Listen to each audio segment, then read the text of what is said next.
What should one do when they find themselves in the wrong world? Transformed into Hermione from the Harry Potter universe, yet appearing in the realm of Marvel. A mysterious tome of magic allows Hermione to traverse between the worlds of Marvel and Harry Potter repeatedly. Tony Stark, it's time to develop an anti-witchcraft suit. Hermione, are you referring to that dilapidated contraption that gets dismantled by anyone? Hulk roar. Hermione, silence. Be wary, or I shall disrobe you and disarm you. The Ancient One, there are no mages on the timeline. Hermione, repeat that I am indeed a witch. Nick Fury, where do you hail from? Hermione raises an eyebrow. Hermione, come from Hogwarts. Chapter 1. What to do when you're in the wrong world. In New York, within a street-side barbecue establishment. Shawarma, oh shawarma, oh shawarma. A girl, approximately 11 or 12 years old, clad in a staff uniform, busily hums a tune while swiftly assembling meat, fries, condiments, and wraps. Her hands move so quickly that they seem to leave trails. Here you go, take it. The girl extends the prepared meal towards the customer while deftly sweeping up scattered coins with her other hand. Next, she calls out in a fluent British accent. The person in front mumbles a barrage of words, sounding like Spanish. Upon hearing this, the girl furrows her brow. Let us speak in English. The queue outside is long, yet the girl's speed in serving is remarkable, leaving the onlookers in awe. While spectators marvel at her incredible dexterity, none notice the knife hovering beneath the counter, the fries leaping into the fryer, or the flying wraps. As the sun sets, phew, the girl exhales deeply. At last, she has seen off the last batch of patrons. Let me assess the proficiency of my Confundus charm and levitation spell. It has indeed improved significantly. She muses, beaming with delight. Hermione, with the sound of her name, a middle-aged man clad in a chef's hat approaches her. You've worked hard today, hey, raise your pay. He hands her an envelope. Without glancing at it, she accepts the envelope, revealing a bright, cheerful smile. Thank you, uncle. Goodbye. Waving her hand, she skips away, basking in the glow of the setting sun. Indeed, the girl's name is Hermione. Hermione Granger, a traveler of worlds. What she was called before her journey is of little consequence, for there are matters of greater significance. Why on earth did I transition from being a handsome lad to a 12-year-old Hermione? And even if I became Hermione, I ought to be in the Harry Potter universe, not here in Marvel. Hermione fervently rubs her cheeks, gazing into the mirror at her reflection, which is indistinguishable from that of young Emma, and sighs deeply within. Although, in her previous life she was quite fond of the Harry Potter series, she never anticipated that upon awakening, she would actually become a character from the original narrative. I merely admired this character. I never wished to become her. Just as she began to accept this harsh reality, filled with joy as she sought out owls and the Hogwarts acceptance letter, she was utterly astonished to discover that she was not in London, but rather in New York. Her bewilderment only deepened upon seeing a billboard featuring Stark Industries alongside a photograph of Robert Downey Jr. In her memories, she distinctly recalled residing in London, with both parents present. It was the 1990s, and that world lacked Stark Industries. Moreover, she had just received her acceptance letter to Hogwarts. This indicated that, in her memories, that realm was indeed the world of Harry Potter. Conversely, in the Marvel Universe, the year was 2008, and she possessed no identity whatsoever. A complete blank slate. After a thorough contemplation and an organization of the original owner's memories, Hermione arrived at a glaring conclusion. The character had crossed over correctly, but the world had not. Fortunately, as her thoughts settled, Hermione felt her consciousness descend. Within her mind, an ancient tome, adorned with intricate engravings, gradually emerged. It bore a striking resemblance to the classic spellbooks often depicted in literary works. With a mere thought, the book began to open under her command. The cover revealed several lines of text accompanied by various icons. Hermione Jean Granger. Magic level. LV 132, 1000. She proceeded to click on all the icons, which are categorized into 7 distinct types. Spells. Dark magic. Ancient magic. Alchemy. Potions. Magical creatures. Curios. Upon selecting the first icon, the book automatically turned its pages, revealing several lines of text alongside the icons. Spells. Levitation Charm LV 1 453, 1000. Repairing Charm LV 1 148, 1000. Igniting Charm LV 165, 1000. Confundus Charm LV 1 388, 1000. Next came the second icon. Dark Magic. Dark Harvest Talent. Reap souls and gain energy. The pages corresponding to the remaining 5 icons were blank. Indeed, this mysterious tome in her mind served as her golden finger. Ever since she discovered its presence amidst her despair, Hermione understood its function. It could scan the spells documented within its pages, as well as directly replicate the incantations used by others, subsequently categorizing them accordingly. The spells recorded could be learned by Hermione directly, however. The proficiency in different magics would require repeated practice to enhance, simultaneously increasing her own magical power, regardless of inherent talent. With continuous practice and the accumulation of experience, spells can be upgraded, enhancing their efficacy. Though the mechanism is straightforward, its impact is undeniably formidable. Resembling a tool of deception, in theory, Hermione could effortlessly master any form of magic, unbound by limitations. The same applies to ancient magic, alchemy, and potion-making. As for the enigmatic creatures and artifacts, she remains entirely in the dark. Indeed, the deity of transmigration tends to favor each traveler, especially one who has made sacrifices like her own brother, bestowing particularly potent abilities. In a realm infused with superhuman elements, whether in the Marvel Universe or Harry Potter, ultimately, it is the act of casting spells that holds sway. One need only observe the ordinary individuals in the Marvel Universe, who appear to lead lives akin to those on Earth. You're surrounded by an abundance of superhumans, extraterrestrials, and dimensional invasions. This version of Earth feels like the very epicenter of a cosmic whirlpool, where an ordinary person may unexpectedly encounter peril at any moment. The mysterious grimoire has endowed Hermione with the confidence to navigate this world. However, the spells currently accessible are far too few, and I have yet to encounter any other categories, making it impossible to compile a compendium. She mused, her gaze returning to the lone illuminated icon within the section on dark magic. The title read, Soul Harvest. This was yet another aspect the grimoire failed to elucidate. Harvesting souls to gain energy, such terminology hardly sounds benign, Hermione reflected, scrutinizing the solitary icon on the page dedicated to dark arts. Beyond this scant description, no further information was provided. Nevertheless, she harbored an inkling of suspicion regarding its true nature. I shall find an opportunity to experiment with it, however. It seems the school year is approaching swiftly. It's time to depart. With a thought, the grimoire flipped to its final page. Two symbols materialized, a bold M and an image resembling a castle. The M was rendered in gray, while the castle was vibrantly colored. Her consciousness gravitated toward the castle. In the next instant, a sensation of vertigo engulfed her like a tide. When Hermione opened her eyes once more, she found herself in a familiar, vintage room, where an owl perched on the windowsill, intently watching her with its head tilted. A slight smile graced Hermione's lips. What if she had traversed into the wrong world? Fear not, she could always return. Chapter 2.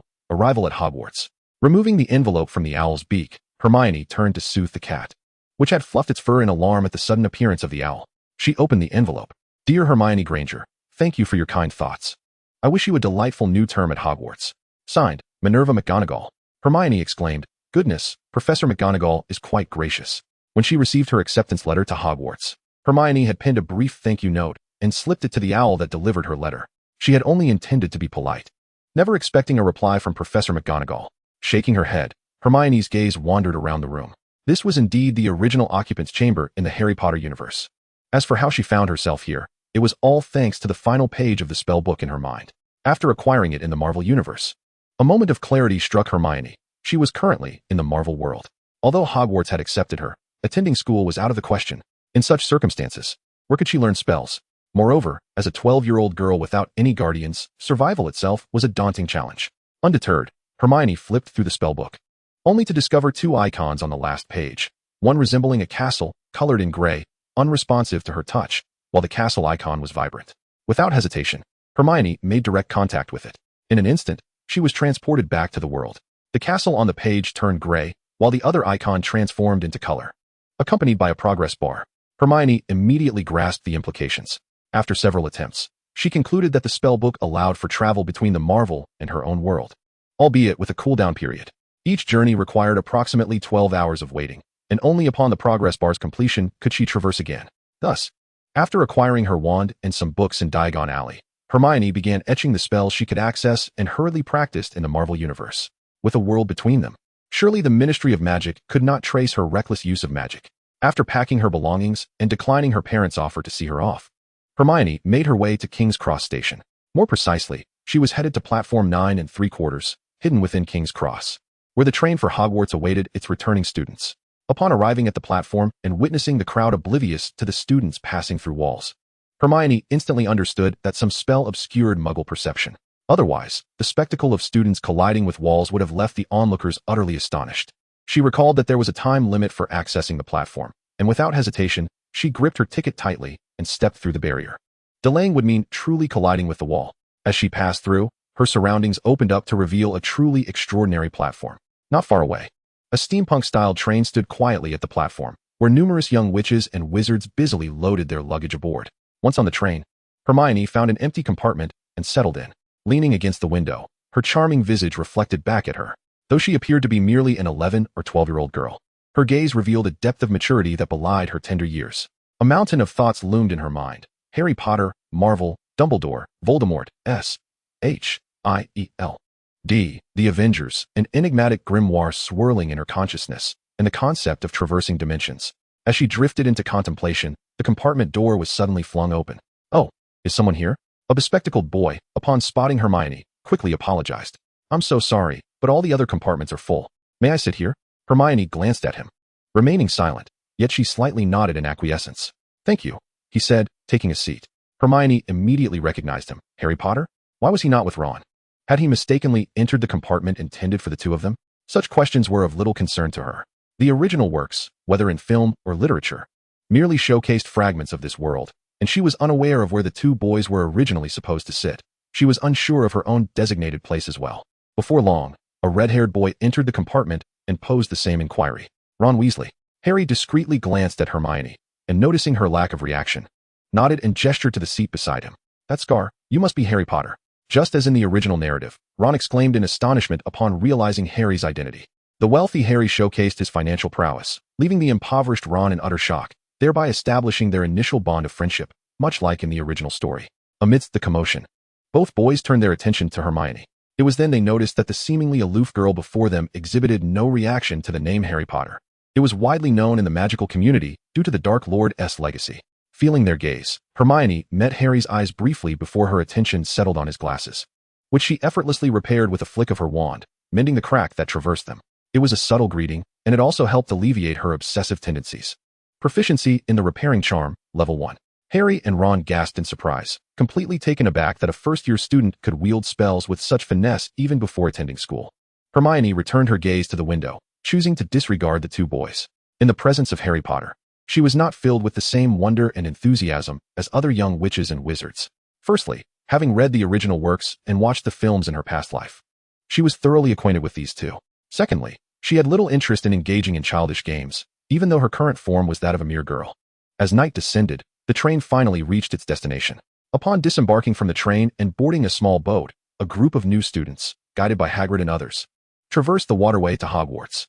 Before the imposing and magnificent castle, even Hermione, who had witnessed countless towering edifices in her previous life, could not suppress a heartfelt exclamation.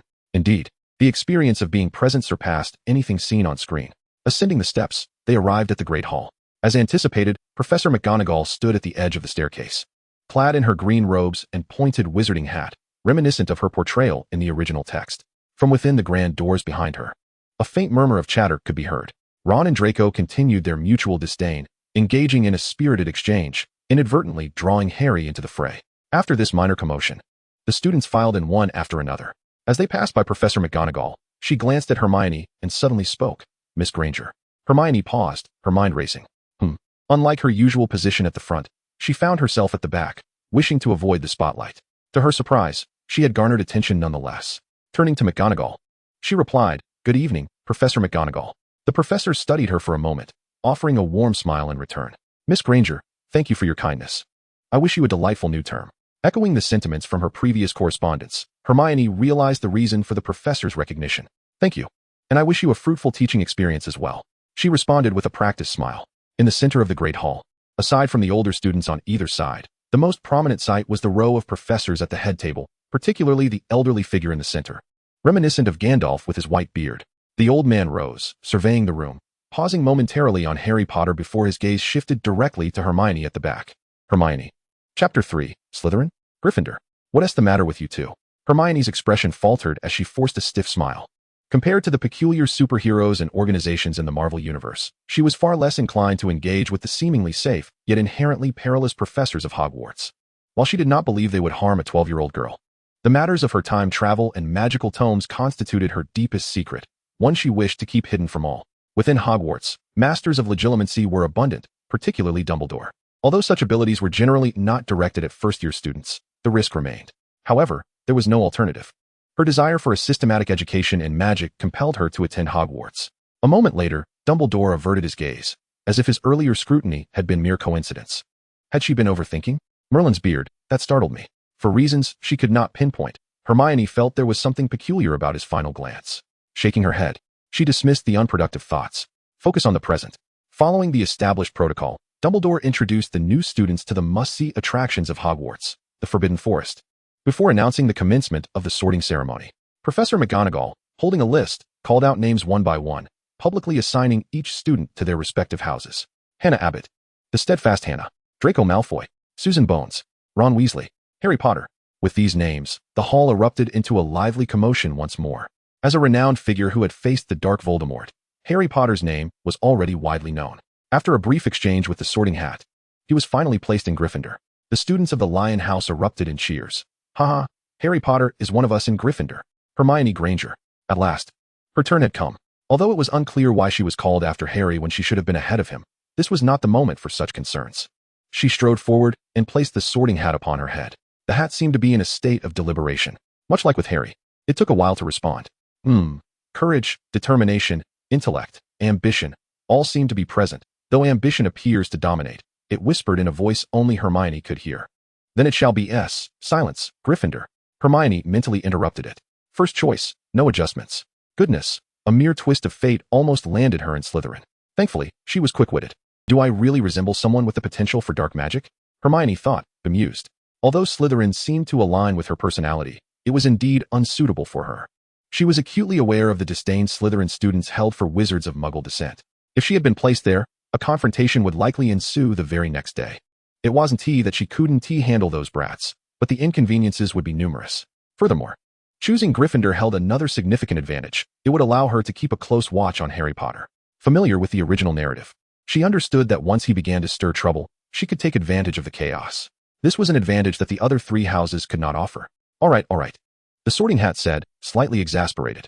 While it could discern intelligence and personality, it ultimately had to respect the individual's wishes. With a resounding shout, it declared, Gryffindor. Another new student was added, and Gryffindor rejoiced. Ron nudged Harry beside him. Hey, did you see? That aloof girl from the box is also a Gryffindor. She can cast spells so proficiently even before school starts. I thought such a talent would end up in Ravenclaw. Harry, holding his forehead, managed a weak smile, his gaze frequently drifting toward the head table. Hermione knew that the scar left by Voldemort had reacted to Quirrell, but Harry's attention was fixed on Snape beside him. Starting off on the first day, already taking the blame. Just like you, Ron remarked, clapping his hands on the empty seat next to him, beckoning Hermione. Hermione, graciously accepting the goodwill, seated herself beside the two, allowing her gaze to wander attentively ahead. Severus Snape, clad in his dark robes, indeed resembled a great bat. The shortest among them must be Flitwick. Dumbledore, my word, how have you transformed from Jude Law into your present self? What experiences have you endured throughout the years? The professor beside him, the one who teaches broomstick flying, what was his name again? It escapes my memory. Moreover, Hermione's gaze settled upon the final individual. Dressed in a style reminiscent of the Godfather, albeit without a speaker in his hat, only Voldemort residing within. The dark arts professor willing to be a host for Voldemort. Quirinus Quirrell. Voldemort, the antagonist of the first year. Reborn, I teach at Hogwarts. Aiming for the Philosopher's Stone, only to meet defeat at the hands of a first-year wizard. Both life and reputation lost. A tragic fate, Quirrell, indeed. I eagerly anticipate your performance. Hermione averted her gaze. With the Sorting Hat ceremony concluded amidst joyous laughter, the feast commenced. Dumbledore raised his goblet, smiling in the direction of Harry, who nodded in return. Yet, Hermione could not shake the feeling that he might be glancing at her, seated beside Harry. She feigned ignorance, focusing solely on her dinner. The following day, Hermione awoke early, promptly borrowing a few books from the library before heading straight to class. Last night, her traversal ability had fully recharged. Yet she opted not to return to the Marvel Universe, choosing instead to remain in her dormitory. Otherwise, she would miss her first magic class at Hogwarts. Whether she attended class made little difference to her, but she wished to avoid leaving a distinctive impression on the professors, particularly during her formative years. While Marvel was still under consideration, Hermione had already established her persona at Hogwarts, and her current task was to maintain this facade. The first class of the day was Transfiguration with Professor McGonagall. Hermione arrived early, adhering to her previous life as custom, and quickly took a seat in the last row, a privilege reserved for those who rise early, while simultaneously opening her copy of Hogwarts, a history. The book's content, as the title suggests, detailed the history of Hogwarts. including the founders of Gryffindor, Ravenclaw, Hufflepuff, and Slytherin. Her choice of this book stemmed not only from a desire to comprehend this world in depth, but also from personal reasons. Regarding the classification of ancient magic within magical texts, although the original works contained related content, her first instinct was still the game Hogwarts Legacy. Perhaps within this book, she might uncover traces of whether elements of Hogwarts Legacy truly existed in this world. As she engrossed herself in her reading, the first-year students began to trickle into the classroom in small groups. It seemed that after a night's time, they had begun to form their own little cliques. There were indeed individuals who, upon seeing Hermione, wished to approach her. However, the aura of keep your distance that emanated from her ultimately deterred them. At that moment, a gray and white cat leapt onto the desk, gracefully striding toward Hermione. Chapter 4. Transfiguration. Hermione looked up at the feline. A cat? No, it's Professor McGonagall. After a brief moment of surprise, she quickly realized the true identity of the cat before her, not merely due to a vague recollection from the original text, but rather because of the sudden tremor in her magical book. Spell. Transfiguration, Animagus, cat, acquired. The unexpected revelation caused Hermione's expression to shift slightly, a fleeting glimmer of confusion and astonishment passing through her eyes before she returned to her usual demeanor. Oh, could it be that Mr. Filch's cat has strayed? Hermione murmured to herself, then shook her head and resumed her reading, disregarding the cat entirely. McGonagall was not surprised by this. In her eyes, Hermione had never been one to show much interest in furry creatures. It was entirely normal for her not to reach out and pet the cat, and her astonishment likely stemmed from her bewilderment at the presence of a cat in the classroom. Little did McGonagall realize that her carefully crafted disguise had already been thoroughly discerned by the young witch before her. The feline professor seemed particularly intrigued by Hermione, prancing around her desk. After a moment, it lowered its head to gaze at the open book on the table, revealing a distinctly human-like expression of curiosity. Hogwarts, a history? How curious that this little creature would take an interest in such a topic, McGonagall pondered. While it was true that the history of the school was essential knowledge for every new student, and even covered in the history of magic class, most newcomers tended to gravitate toward more practical subjects like charms or potions, showing little interest in the school's history. What an intriguing little being, McGonagall thought to herself. Noticing Hermione engrossed in her reading, McGonagall chose not to interrupt, instead leaping up to the front of the classroom to observe the students below. Before long, the class bell rang, and an immediate silence enveloped the room. One could truly say that it was fitting for a school of wizards. As each student was diligently engaged in their studies, Hermione listened to the rustling of pages around her, reflecting on the atmosphere. Even the trio of troublemakers not far away were seriously perusing their books. They may have been troublemakers, but they could not be deemed incompetent. However, there was one notable exception. Suddenly, a commotion erupted from behind. The classroom door swung open. Harry and Ron rushed in, breathless, and upon not seeing Professor McGonagall, they both exhaled in relief. Thank goodness we made it just in time. Otherwise, if she had seen us late, her expression would surely have been terrifying. Ron whispered to Harry. Though his voice was muted, it was still clearly audible in the quiet classroom. The new students looked on, and even Draco Malfoy rolled his eyes in response. In the next moment, amid the astonished gazes of the two, the cat on the podium leapt down and transformed mid-air into the figure of Professor McGonagall. Ron and Harry were utterly dumbfounded. The expressions of the surrounding new students mirrored their bewilderment. They too were unaware that the cat before them was, in fact, Professor McGonagall, and simultaneously relieved that they had not arrived late or committed any faux pas, such as petting the cat. Only Hermione remained composed and unperturbed. That was truly remarkable, Ron exclaimed, regaining his senses, though the embarrassment etched on his face betrayed his inner turmoil. Thank you for your evaluation, Mr. Weasley, Professor McGonagall replied with a stoic expression. Perhaps I should transform you and Mr. Potter into a pocket watch, so at least one of you can adhere to the concept of time. Harry quietly defended himself. We got lost. Then I shall transform you into a map, she retorted, her demeanor devoid of any amusement, prompting the two boys to wisely fall silent. Please take your seats, McGonagall instructed. Upon hearing her words, the two felt as if a great weight had been lifted.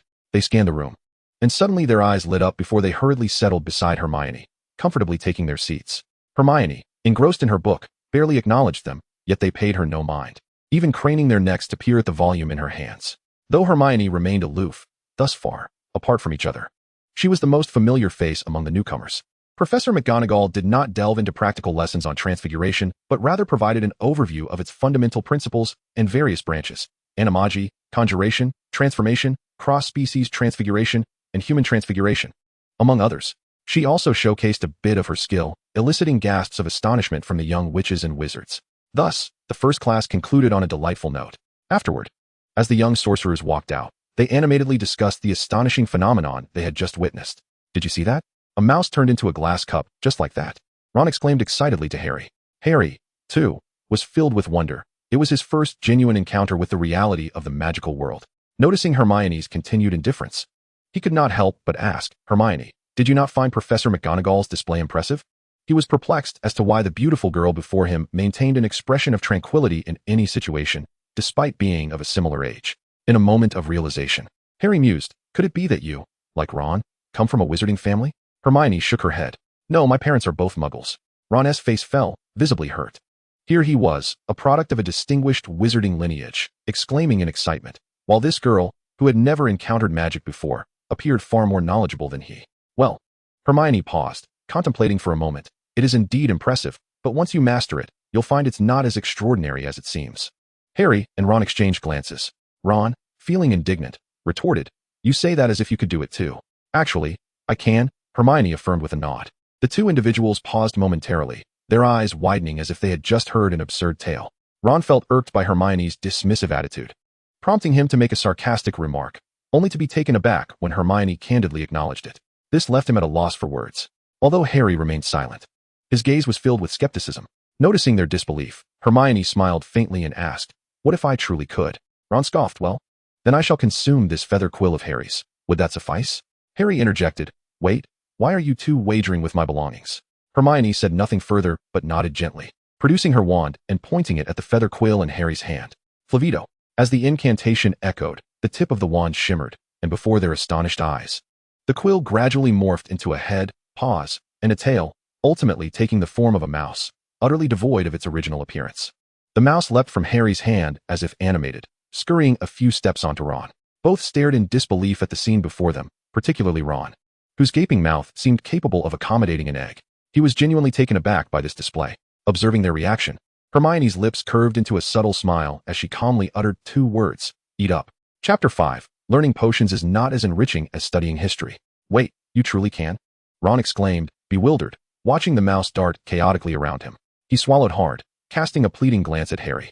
Harry quickly stepped back, averting his gaze, clearly conveying the message. This bet is yours, not mine. Do not involve me. The fragile vessel of friendship seemed on the verge of capsizing. The thought of consuming the mouse made Ron's stomach churn. It was not merely the idea of swallowing a living creature. He had a particular fondness for mice and even owned one named Peter, or rather, Scabbers, as a pet. Hermione, though perplexed, respected his feelings. With a flick of her wand, she reversed the transformation, and the mouse instantly reverted to its form as a feather quill, gently falling to the ground. With a soft chuckle, Hermione turned and departed without a backward glance. Ron and Harry exchanged glances, both recognizing the shock mirrored in each other's eyes. They were acutely aware that the textbooks available for purchase in Diagon Alley prior to their enrollment contained no instructional material on transfiguration, meaning Hermione had merely observed Professor McGonagall perform it once before mastering the spell herself. How could this not astonish them? Even Ron, hailing from a wizarding family, found this situation far beyond his comprehension. What was this? A genius? Watching Hermione's retreating figure, Harry and Ron hurriedly followed her. Hearing their footsteps behind her, Hermione did not stop, but instead focused on the magic book within her mind. Having successfully established her authority over the two young lads, Hermione's current preoccupation lay with the two transfiguration spells she had just inscribed, Transfiguration I, 1000, and Animagus Transformation, Cat. She had already employed the former, thereby enhancing her proficiency slightly. She sensed that the first level of transfiguration could only alter small objects for a limited duration, and while an increase in skill could enhance the effects, it would remain confined within that realm. It was likely that only upon reaching level 2 could she unlock further capabilities, achieving a qualitative transformation. As for the latter, Hermione had yet to seize the opportunity to experiment. The term Animagus refers to a wizard capable of transforming into a specific animal while retaining their magical abilities. One of the established rules dictates that the animal into which one can transform is inherently linked to the wizard's physique and personality, leaving no room for choice. Moreover, one can only assume the form of a single animal throughout their lifetime. This transformation is notoriously difficult to master, with considerable risks during the training process. The fact that only 7 individuals registered as Animagi throughout the entire 20th century in the Harry Potter universe illustrates its rarity. However, based on the descriptions within the spellbook, Hermione should be able to transform directly into a cat, akin to Professor McGonagall, since Animagus transformations are permanent and do not involve levels of proficiency. Yet, this raises the intriguing question, Could she not also collect the transformations of other animagi? As Hermione pondered this, she strode forward, flanked on either side by two companions resembling bodyguards, showing no signs of mourning for the recent blow dealt to the two boys. Her destination was none other than the potions classroom. In any classroom, the last row's corner is a fiercely contested territory, a fact that Hermione had learned over 2 decades. Yet, at this moment, what should have been the most inconspicuous corner had become the focal point for the first-year students, for Severus Snape, clad in his black robes, was intently fixated on Harry's eyes, his expression dark and brooding. "Mr. Potter," he began, addressing the renowned first year. "Please enlighten me. What occurs if one adds daffodil root powder to an infusion of mugwort?"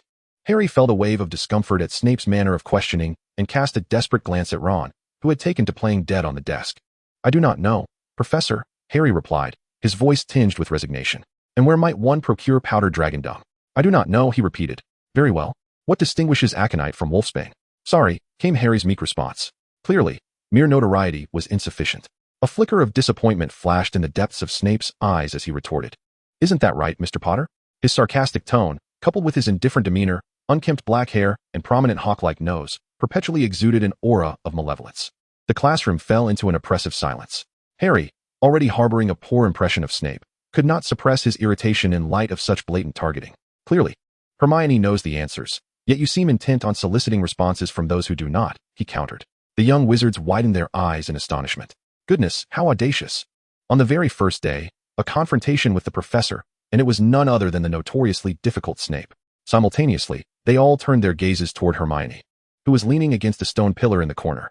"Hermione, wait, are you out of your mind?" She had retreated to the corner, showing no signs of raising her hand, and yet somehow, attention was drawn to her. This was indeed an instance where Hermione unjustly accused Harry. He genuinely believed she understood. After all, her previous display of transfiguration had left a profound impression on him, coupled with her aloof and haughty demeanor. He had gradually begun to feel that Hermione was omniscient. At this, Snape instinctively glanced at Hermione. "Since Mr. Potter insists that you foolish girl, possess this knowledge, then you shall answer. If you are incorrect, points will be deducted from Gryffindor." "What are you looking at?" Snape directed his gaze at the book on Hermione's desk, his brows knitting together. "Hogwarts, a History?" Upon seeing the title, Snape momentarily short-circuited. Then, in a fit of rage, he laughed derisively. "Miss Granger, are you reading a history book in my potions class? Are you certain there is nothing wrong with your eyesight? Or do you deem my potions class unworthy of your attention?" This was indeed true. The entire potions textbook had already been etched into her magical book. And as long as she followed the procedures, with the support of her magical tome, success was virtually guaranteed. There was no question of probability. Unless there were more advanced materials or Snape personally demonstrated something not included in the textbook, she found little of interest in the first-year potions course. History was far more engaging. Upon hearing this, the Slytherin students could not contain their glee, erupting into mocking laughter. Indeed, Gryffindor only produces brave souls. "The Sorting Hat does not deceive me." Hermione, observing Snape's countenance darkening like the depths of a cauldron, sighed softly and calmly stated, "Daffodil root powder and mugwort can be used to create the potion of living death. Goat stone is a stone extracted from a goat's stomach that can antidote most poisons. The boat-shaped and wolfsbane are of the same plant. Am I correct, Professor?" She raised her gaze to meet Snape's. Her magical book could only inscribe potion making. Yet even without it, Hermione's innate talent was exceptional. Coupled with the rigorous education of her past life, her memory was remarkably robust. This foundational knowledge could be effortlessly retained with just a glance. With a single sentence, she effectively silenced all of Snape's forthcoming derision. Chapter 6, The Return. "Correct." Snape reluctantly uttered the words, and for a fleeting moment, his gaze towards Hermione reflected a hint of satisfaction, only to be followed by a recollection that pulled him into a daze. Regaining his composure, he turned away with a cold snort. Gryffindor shows disrespect to its teacher. 5 points deducted. However, he refrained from mentioning her extracurricular reading, tacitly accepting it. Although he forcibly deducted points from Gryffindor, the young wizards could clearly discern that, in truth, it was Snape who had been bested. This allowed the name Hermione Granger to be firmly etched in the minds of the new students, particularly those from Slytherin, who felt a shared sense of discontent due to their head of house's loss of face. Throughout the class, Severus Snape occasionally cast furtive glances in Hermione's direction, seemingly unwilling to relinquish his displeasure and searching for an opportunity to create trouble. This was the prevailing assumption among all. Yet, only Hermione understood that he was not truly looking at her. Such captivating eyes, indeed. In the days that followed, Hermione maintained her routine, attending classes punctually and spending her free time immersed in the library. She had mastered all the spells from the first-year textbooks. As for defense against the dark arts, Although Quirrell appeared rather ineffectual and timid, he nonetheless possessed a certain level of competence and taught earnestly. Hermione gleaned a wealth of spells from him. Perhaps due to Harry's immense fame and his connection to the notorious Voldemort, the new students were predominantly curious about him, but aside from Ron, few sought to engage with him actively. However, the two had no intentions of expanding their social circle. As for Hermione, despite her somewhat aloof demeanor, she would patiently respond if they genuinely sought her counsel, considering them more as acquaintances than friends. Notably, after discerning the schedule for potions class, Hermione finally found an opportunity when the classroom was deserted. On a moonless night, with a subtle alohomora, she stealthily unlocked the classroom door and discovered an old potions textbook in a corner cabinet. Upon opening the first page, she was greeted by an elegant inscription. This book belongs to the Half-Blood Prince. A genuine smile spread across Hermione's face upon reading those words. The magic book reacted once more. Dark magic. Sectum Sempra 1000. The Hanging Charm 1000. Half an hour later, having completely mastered the incantation of Sectum Sempra and numerous advanced potion recipes, she returned the textbook to its place and exited the classroom. A month swiftly passed, and the first-year students gradually acclimatized to life at Hogwarts. Initially, Hermione attended all her classes regularly, but upon realizing that a monotonous approach yielded little learning, she began to skip classes frequently. Aside from displaying a keen interest in history of magic, often engaging in private discussions with the ghostly Professor Binns, her attendance in other subjects was minimal. This left the other professors exasperated yet unable to harbor any true resentment, for this young girl was a prodigy, grasping concepts immediately and requiring no repetition of demonstrations. As the professors grew accustomed to her behavior, they resigned themselves to it. After all, it is an immutable truth across all realms that teachers tend to favor and show leniency towards diligent students. Due to Hermione's solitary nature and her mysterious demeanor, particularly her fondness for the library and its vast array of historical texts, two titles began to circulate among the students: the Library Witch and the History Enthusiast. As for the trio in the original work, they have transformed from a group led by the indomitable Harry Potter into a librarian which accompanied by her two minions. Marvel, New York. In a shadowy alley, amidst the void, a petite figure materialized out of thin air. She had finally returned. Hermione took a deep breath. She had spent nearly a month gathering all the spells and potions available in the library and had mastered most of the practical magic. Unless she dared to venture into the restricted section now, she had little room for rapid growth in the short term. However, her spells had not progressed from level 1 to level 2, which she suspected was primarily due to her magical power still being at level 1, thus capping the current spell limits. As for the traces of ancient magic, she had little information at present. After a month of diligent study, she was no longer a novice in magic. She had developed a profound understanding of the wizarding world. Take herself as an example. With her aptitude, even if she did nothing, her magical power would continue to grow with age, only to slow down and stabilize after reaching adulthood. Each practice of spells and the endeavor to learn advanced incantations would yield better progress based on this foundation. This growth was reflected in the numbers, her magical level and experience points in her spellbook. Yet, as she approached the maximum experience, the growth would slow down. If previously practicing a spell 10 times could yield 5 points of magical experience, now it could barely increase by 1. Unlike games, wizards did not possess a visible mana bar. Excessive spellcasting would leave one feeling drained, especially mentally fatigued, necessitating rest, which further limited Hermione's training. Although she could persevere for a while longer to achieve a level up, she felt it was simply too slow.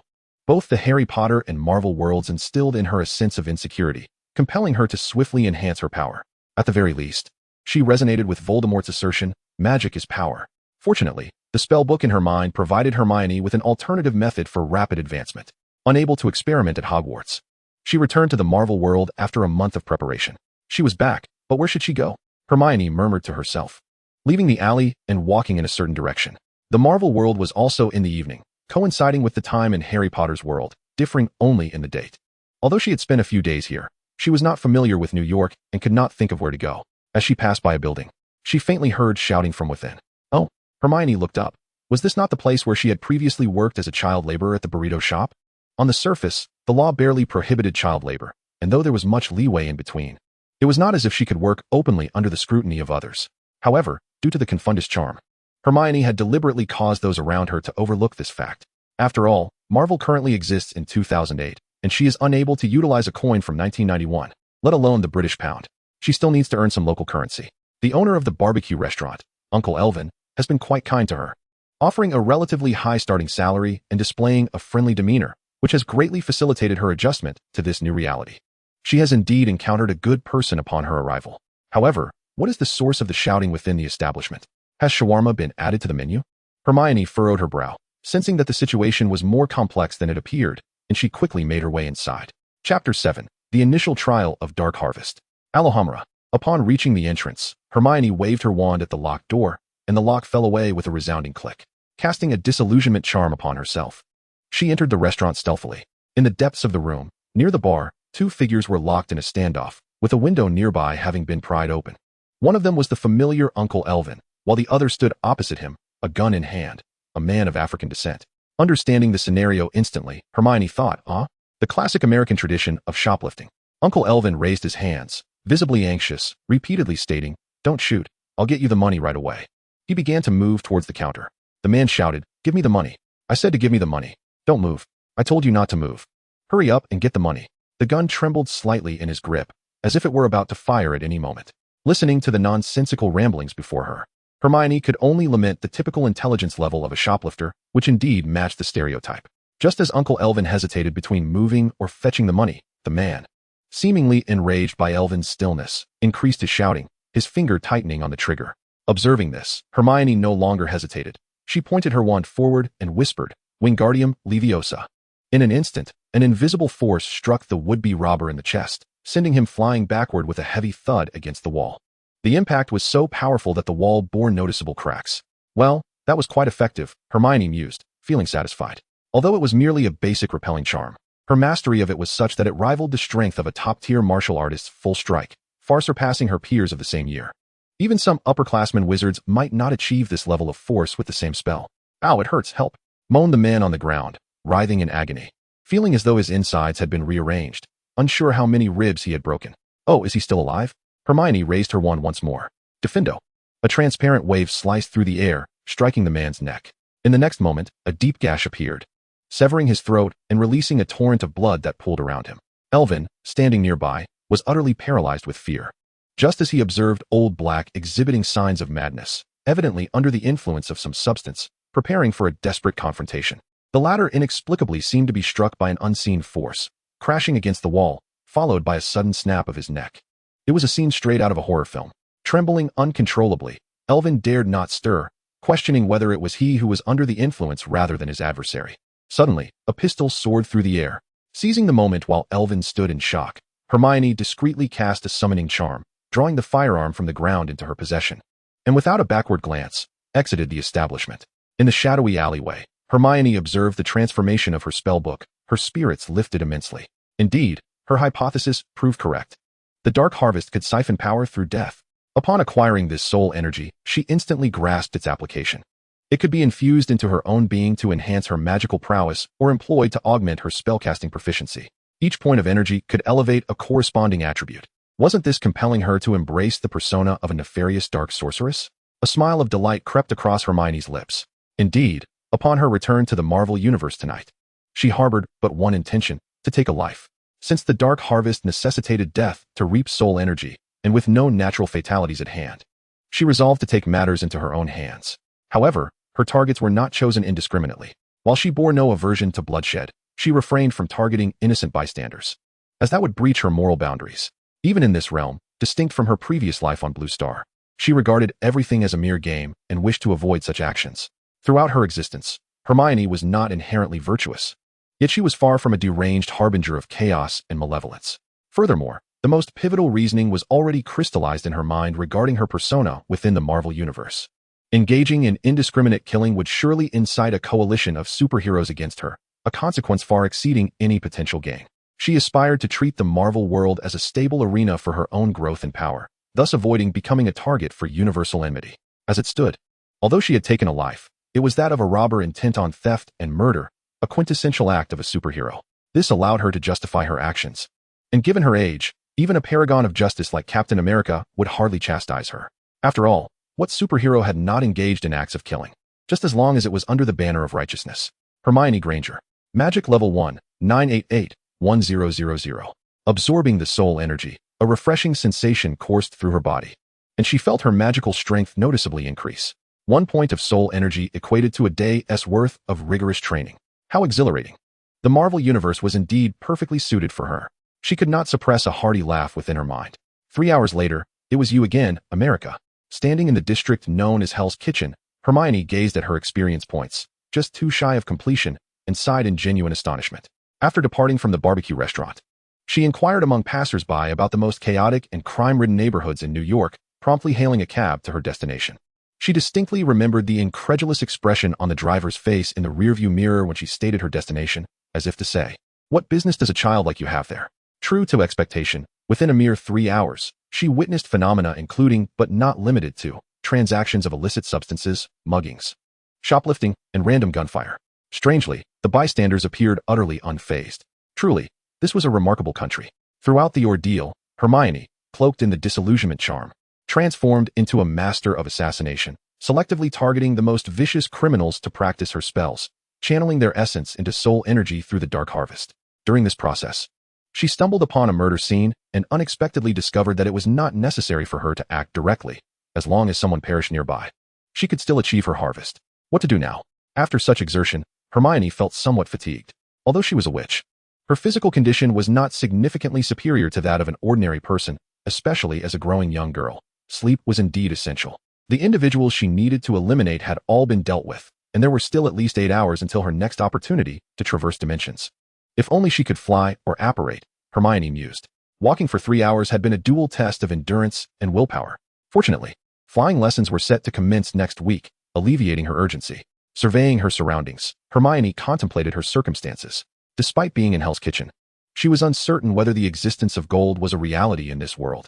Even if it were, she had no intention of engaging with it, as it did not align with the persona she had crafted for herself. Moreover, what status could a small-time gangster like Calami possibly hold that would warrant the attention of a witch?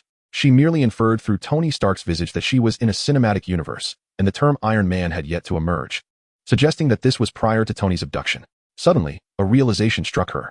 It was the summer of 2008, and with Iron Man yet to be born. Did this imply that a certain wealthy playboy had just been kidnapped? Chapter 8. On how to ride a broom without causing discomfort. This meant that she could potentially capitalize on Tony Stark's disappearance, purchasing shares in Stark Industries at a reduced rate during the inevitable plunge. Hermione felt a surge of excitement for a moment, only for her expression to fall again. Setting aside the fact that she lacked funds, she had no idea how to make such a purchase. Even if she did possess money, what relevance would it have for someone without an identity?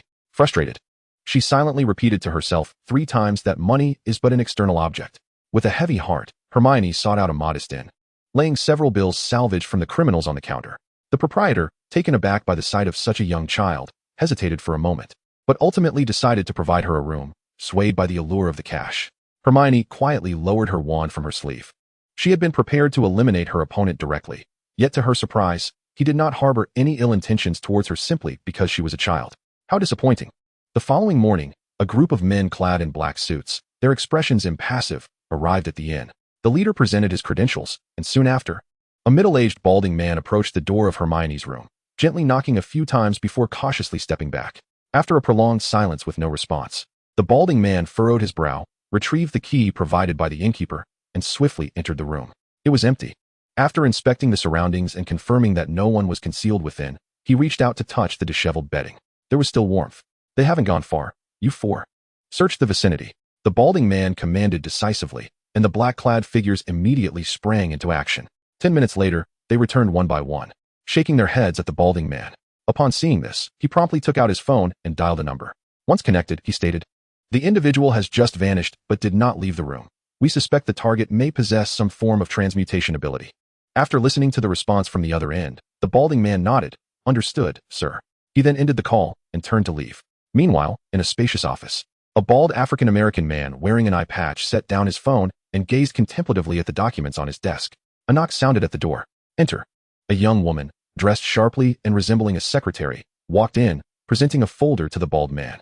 "Director, last night, a barbecue restaurant in a neighborhood of New York received a report of a homicide, but the details are rather strange. Our surveillance personnel discovered it and deemed it necessary to report to you." The bald man took the document, perused it for a moment, and then set it down on the table. In the midst of the paperwork lay a photograph of a girl. On the grassy grounds before Hogwarts Castle, dozens of young wizards stood in 2 rows facing each other, each with a broomstick at their feet. Today was Madame Hooch's flying lesson. Observing the eager Slytherin students before her, Hermione couldn't help but roll her eyes. Who was responsible for scheduling classes in such a way that Gryffindor and Slytherin were paired together? The lesson had yet to commence. Yet tensions were already rising as the two groups seemed on the verge of conflict. They glared at one another, neither willing to back down, embodying a palpable sense of what are you looking at? What about it? The professors were undoubtedly aware of the long-standing rivalry between Gryffindor and Slytherin. Surely, this was not what they termed motivational teaching. Perhaps it was simply a tradition at Hogwarts. When Hermione had read Harry Potter previously, she sensed that the chaos within the wizarding world likely stemmed from a certain object known as the Sorting Hat. Rather than bestowing its allegiance to Voldemort, she would have preferred to see it awarded to the Sorting Hat itself. Throughout the 7 chapters, one must ponder whether this peculiar entity serves any purpose beyond fostering alliances among wizards. The first act of young witches and wizards upon arriving at Hogwarts is to don the Sorting Hat. You shall join Gryffindor, you shall join Slytherin. For those in the know, it is merely a division into houses, while others might mistakenly believe it to be akin to recruiting for the 4 factions of the Hongxing. If you were to allocate houses based on character, one would expect a more tailored approach to education. Yet, what is the outcome? Everyone attends the same classes. And aside from affixing labels that exacerbate conflict, what significance does it hold? It seems designed to incite discord. In her view, although Voldemort was never a paragon of virtue, the current state of affairs at Hogwarts warrants at least a third of the blame. Growing up in the environment of Slytherin, how could one's character possibly align with those from the other 3 houses? Nonetheless, while she may voice her grievances, Hermione holds no objections to the situation. After all, it conveniently clusters together those who might find it difficult to coexist with her, sparing her the trouble of seeking them out individually. Ultimately, it is not she who is ensnared in this predicament.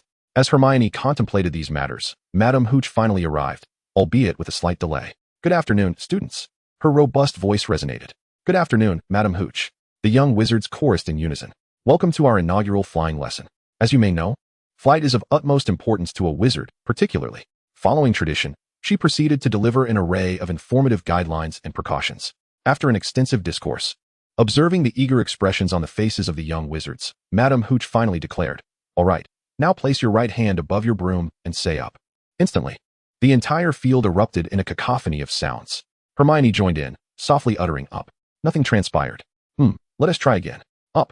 The broom rolled slightly, but showed no intention of taking flight. "Come on, rise," Hermione exclaimed in exasperation.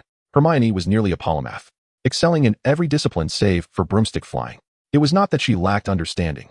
Rather, when compared to her other exceptional talents, her prowess in flying was merely commendable. The elusive spellbook had not imparted this particular skill, leaving her to practice diligently. Nearby, Harry, having summoned his broom effortlessly, was astonished to witness Hermione struggle for the first time. At last, on her 3rd attempt, Hermione's broom finally ascended, firmly grasped in her hand. "Infuse it with emotion," Madame Hooch loudly encouraged, noticing that many young wizards had yet to succeed. After much perseverance, all had ultimately managed to summon their brooms. Madame Hooch nodded in satisfaction and instructed, "Now, at my command, everyone mount your brooms and hold on tightly. Do not let go." Hermione gazed at those around her, perched upon their brooms, hesitating. But the broomstick is so slender.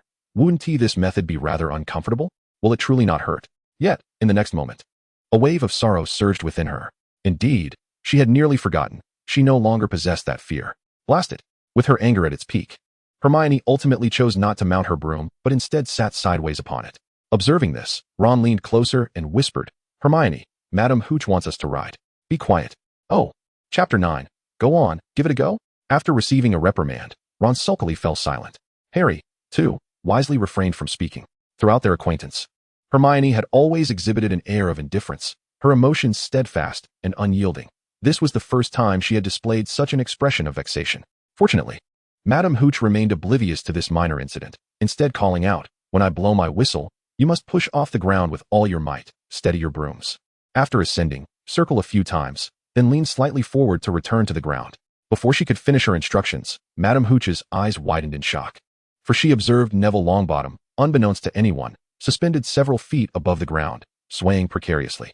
"Longbottom, what on earth are you doing? Come down at once." Neville, sensing the increasing height, exclaimed in a panic, "Down, down."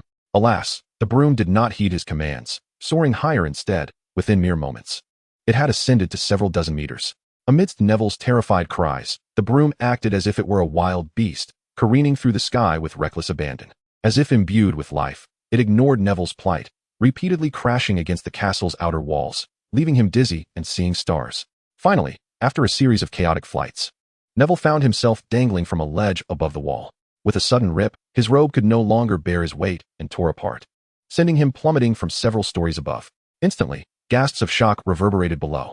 The faint-hearted wizards turned their heads away, unable to witness the impending calamity.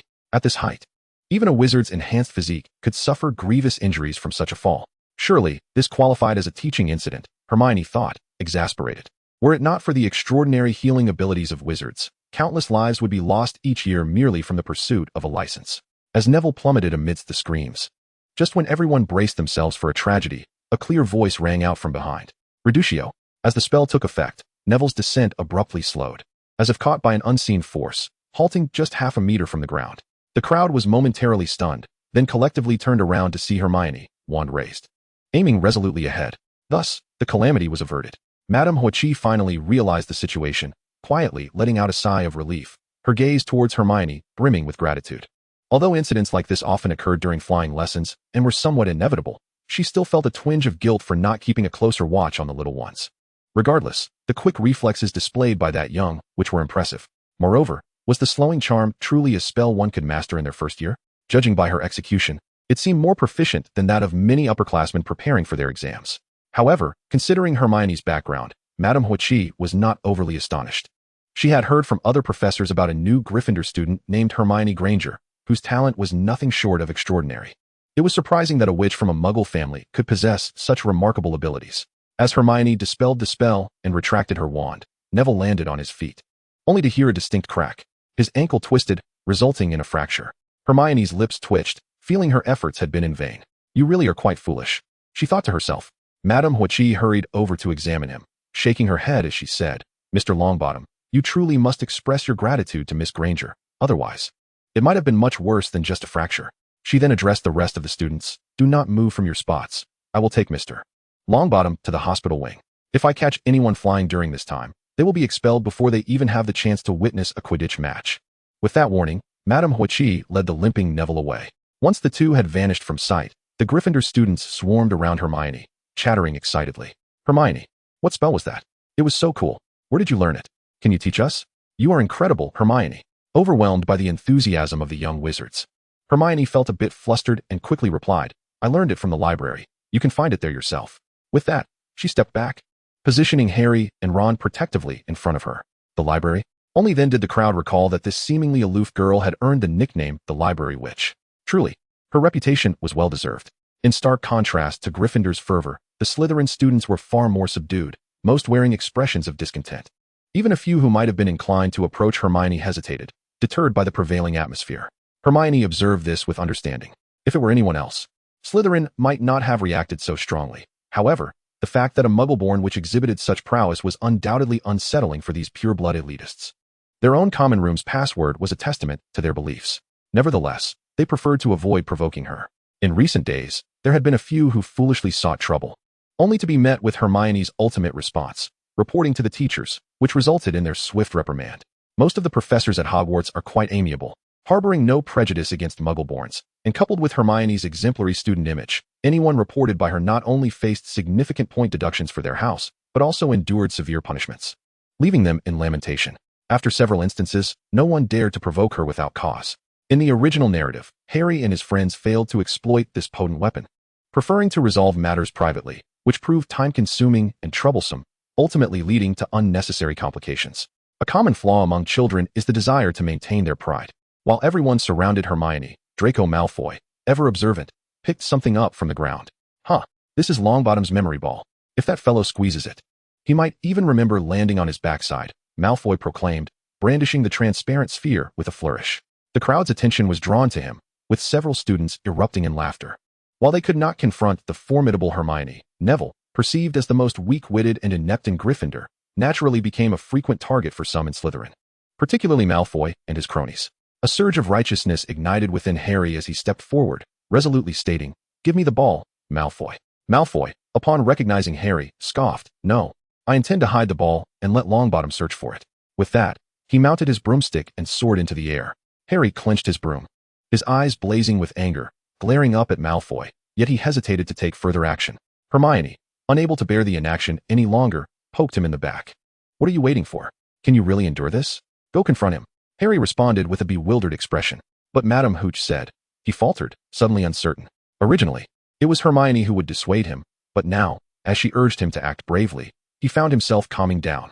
He was not the exemplary student Hermione was. Any breach of rules might be easily forgiven for her, but what if he were expelled, having tasted the joys of the magical world? He could not bear the thought of returning to his aunt's house and a life of misery. Meanwhile, Malfoy, seeing Harry's reluctance, mockingly taunted, I knew you wouldn't dare. It seems Longbottom will have to find his memory ball himself." Witnessing Malfoy's provocative demeanor, Hermione felt an unprecedented urge to confront the insufferable brat. In that moment, she was grateful not to be sorted into Slytherin. Otherwise, facing such a pest daily would be exasperating enough to warrant a thrashing. Frustrated by Harry's hesitation, Hermione implored, "Go on. What are you afraid of? It's just expulsion. You've already defeated the Dark Lord. Surely you can handle Malfoy. Just don't claim to know me afterward. I can't afford that embarrassment." Her words stoked the flames of courage within Harry. Ultimately, still a child at heart, spurred on by Hermione and the eager gazes around him, he resolutely mounted his broom. In his eyes, at that moment, Malfoy's figure seemed to merge with that of his cousin Dudley, who had relentlessly bullied him. With a furious kick, he soared into the air. "Harry, we survived the Dark Lord's clutches. We must not lose face." Hermione shouted emphatically. "Indeed, stay spirited, splendid work." The Gryffindors echoed in unison. Upon noticing Harry in pursuit, Malfoy turned and fled. It must be said that Harry's talent for riding a broomstick was truly remarkable. He quickly caught up to Malfoy. However, instead of panicking, Malfoy's lips curled into a sinister smile as he hurled the memory ball towards Professor McGonagall's office.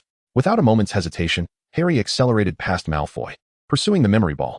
Ultimately, he managed to intercept it right in front of Professor McGonagall's window, executing a gymnastic maneuver of astonishing precision. Goodness! Professor McGonagall suddenly looked up, utterly astonished. Witnessing this, Malfoy did not show any signs of alarm. Instead, he discreetly descended. Indeed, this spectacle was a part of Malfoy's premeditated scheme. After hearing Madame Hooch's warning about expulsion, he devised this plan to oust Harry, who had repeatedly humiliated him. By provoking Harry into the chase, he intended for the professors to witness him flying above the grounds. Even if he could not be expelled, this would certainly lead to severe punishment. As for Malfoy himself, with his father being a Hogwarts governor, he was untouchable. At worst, he would receive a few reprimands. Unfortunately, the plan overlooked two crucial points. Firstly, Dumbledore's protection ensured that Harry would never face expulsion for such an incident. Secondly, Harry's extraordinary broomstick skills and precise catching ability led Professor McGonagall to discover his talent as a Quidditch seeker. Indeed, Professor McGonagall promptly approached the lawn, her expression grave. "Harry Potter." Upon hearing that familiar voice, Harry's fervor instantly cooled. This was it. Professor McGonagall's stern demeanor pierced through the air. "Mr. Potter, come with me." Malfoy chuckled with malicious glee. This time, Harry truly feared expulsion. What would he do afterward? He could never return to Aunt Petunia's home. Would he have to rely on Hagrid? Observing Hermione, who was whistling and gazing at the sky as if the situation did not concern her, Harry's multitude of emotions culminated in a single exclamation. "Hermione, you've betrayed me." Noticing the look in Harry's eyes, Professor McGonagall turned to Hermione and suddenly remarked, "I almost forgot about you. Miss Granger, you shall accompany us as well." Hermione, what? She was momentarily taken aback. She understood that McGonagall had recognized Harry's Quidditch talent and intended to recommend him to the team, but what was her involvement? Could it be that she would receive credit for discovering a promising prospect? Though confused, she followed Professor McGonagall without a hint of concern. The three soon arrived at the entrance of the Defense Against the Dark Arts classroom. Overwhelmed by the resentful glances trailing behind them, Hermione could no longer endure it and whispered, "You can't be serious. Look at how frightened you are, you coward." At that moment, Harry realized that if expulsion were indeed on the table, they would need to consult Professor Dumbledore, not the Defense Against the Dark Arts classroom. This thought brought him some relief, and he finally turned his attention to what Professor McGonagall intended to do. Professor McGonagall slightly leaned in and addressed the class. "I apologize for interrupting, Professor Quirrell, but may I borrow wood for a moment?" Quirrell nodded weakly in response. Hermione peered in as well. To her astonishment, Voldemort was personally teaching defense against the dark arts, a rare opportunity indeed. It was quite comical. She found herself regretting skipping this class and wished she had attended more often. Before long, a handsome young man stepped forward.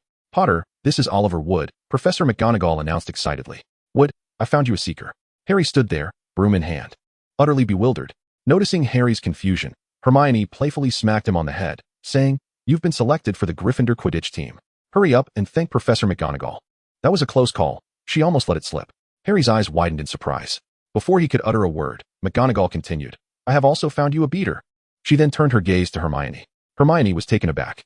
"Wait, are you serious? What have I done to deserve this?" She truly felt perplexed. As her time at Hogwarts extended, Hermione understood that the repercussions of her actions would increasingly manifest. However, this scene felt rather absurd. She was merely an onlooker who had become entangled in the unfolding drama. Had she displayed any remarkable Quidditch talent? Observing Hermione's incredulous expression, Professor McGonagall smiled. Mr. Potter possesses exceptional flying skills and keen eyesight, making him an ideal seeker. As for you, Miss Granger, you are cunning and adept at exploiting your strengths to uncover your opponent's weaknesses, striking precisely at their vulnerabilities, perfect for the role of a beater. A beater, in essence, serves as a protector for their teammates while also creating chaos for the opposition. Hermione's expression darkened. Are you certain that S meant to be a compliment? However, she mused. It appeared that she had carved out quite the reputation among the faculty. It seemed that her recent exploits against Slytherin had not gone unnoticed. How about that? A double blessing. Professor McGonagall rubbed her hands together, clearly elated at having found two promising candidates. A double blessing?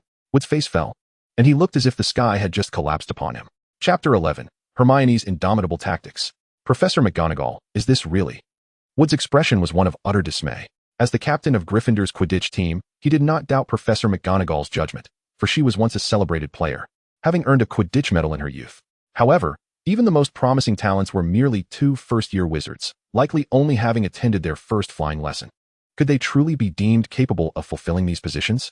Gryffindor's Quidditch team had indeed been at a disadvantage over the years, consistently overshadowed by Slytherin. With only a month or two remaining before the official matches, it seemed implausible for raw talent to surpass the seasoned upperclassmen. To complicate matters further, there were two newcomers. With just one, they might have managed to guide him along, but with two, defeat seemed inevitable. While winning was never anticipated, neither was a humiliating loss acceptable. Yet, gazing at Professor McGonagall, who was lost in her dreams of future glory, Wood ultimately chose silence, offering a smile to Hermione and her companion. Welcome to the Quidditch team. My dear first years. Harry's face lit up with excitement, while Hermione merely shrugged. After Professor McGonagall departed, Wood pondered for a moment and said, how about this?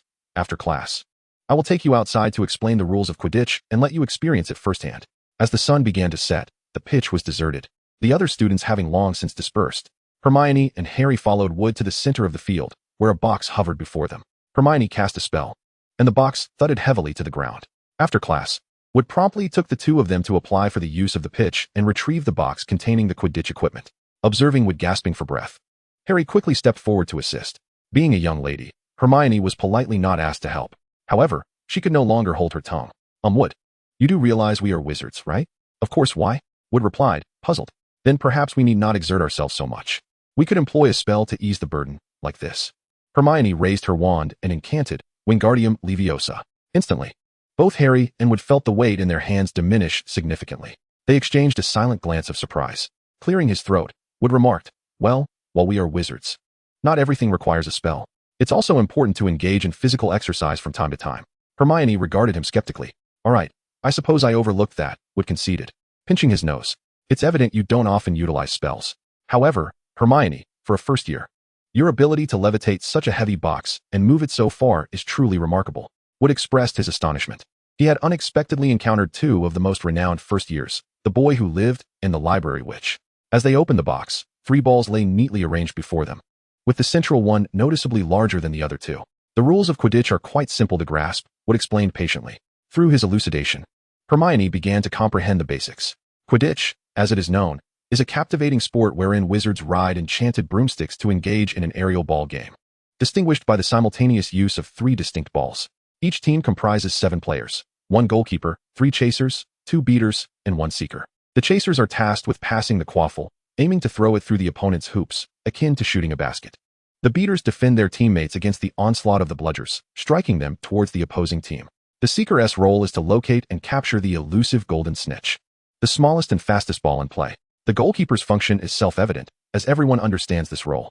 Wood serves as the goalkeeper for the Gryffindor team. As he spoke, Wood produced the largest ball, the quaffle, explaining that successfully scoring with it would earn 10 points.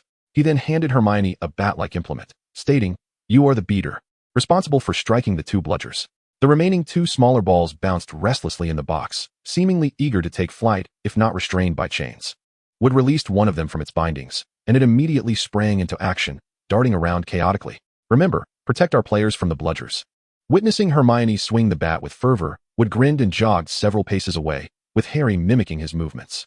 The two observed Hermione's vigorous swings, which appeared less like an attempt to strike a ball and more akin to a brawl.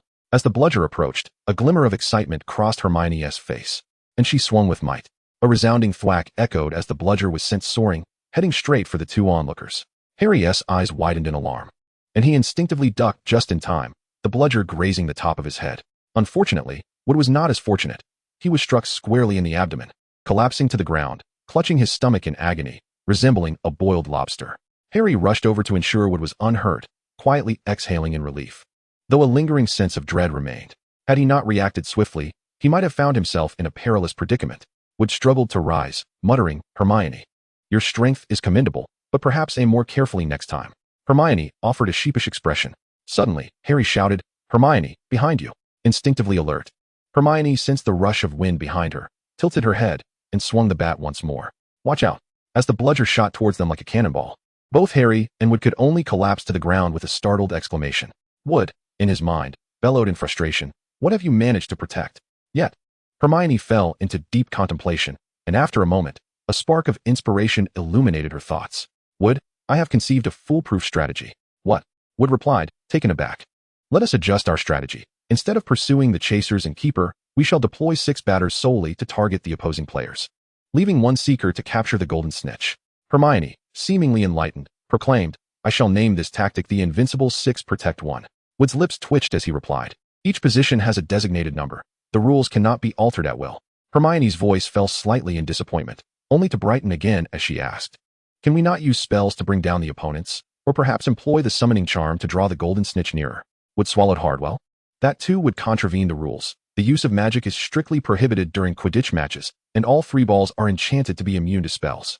After a moment of contemplation, Hermione raised her head once more, inquiring, "Could I bring a few knives onto the field to throw at the opponents? Or perhaps wield a bat?" She brandished her stick, closing one eye as she aimed at Wood's head. "You understand." Wood broke into a cold sweat. In the subsequent practice, Hermione aimed for the players with almost every ball, insisting she was not doing so intentionally, yet the scene appeared frightfully intense. Wood wore a mask of agony throughout. Finally beginning to comprehend why Professor McGonagall had recommended her as a batter, it was indeed terrifying. "Harry, that is the golden snitch. You, as the seeker, are responsible for locating and seizing it.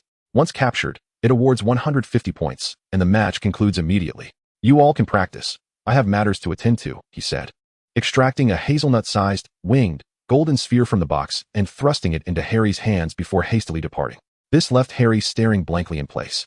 Upon returning to the dormitory, while her roommates Parvati Patil and Lavender Brown had yet to return, Hermione drew the curtains and began examining the magic book's interface.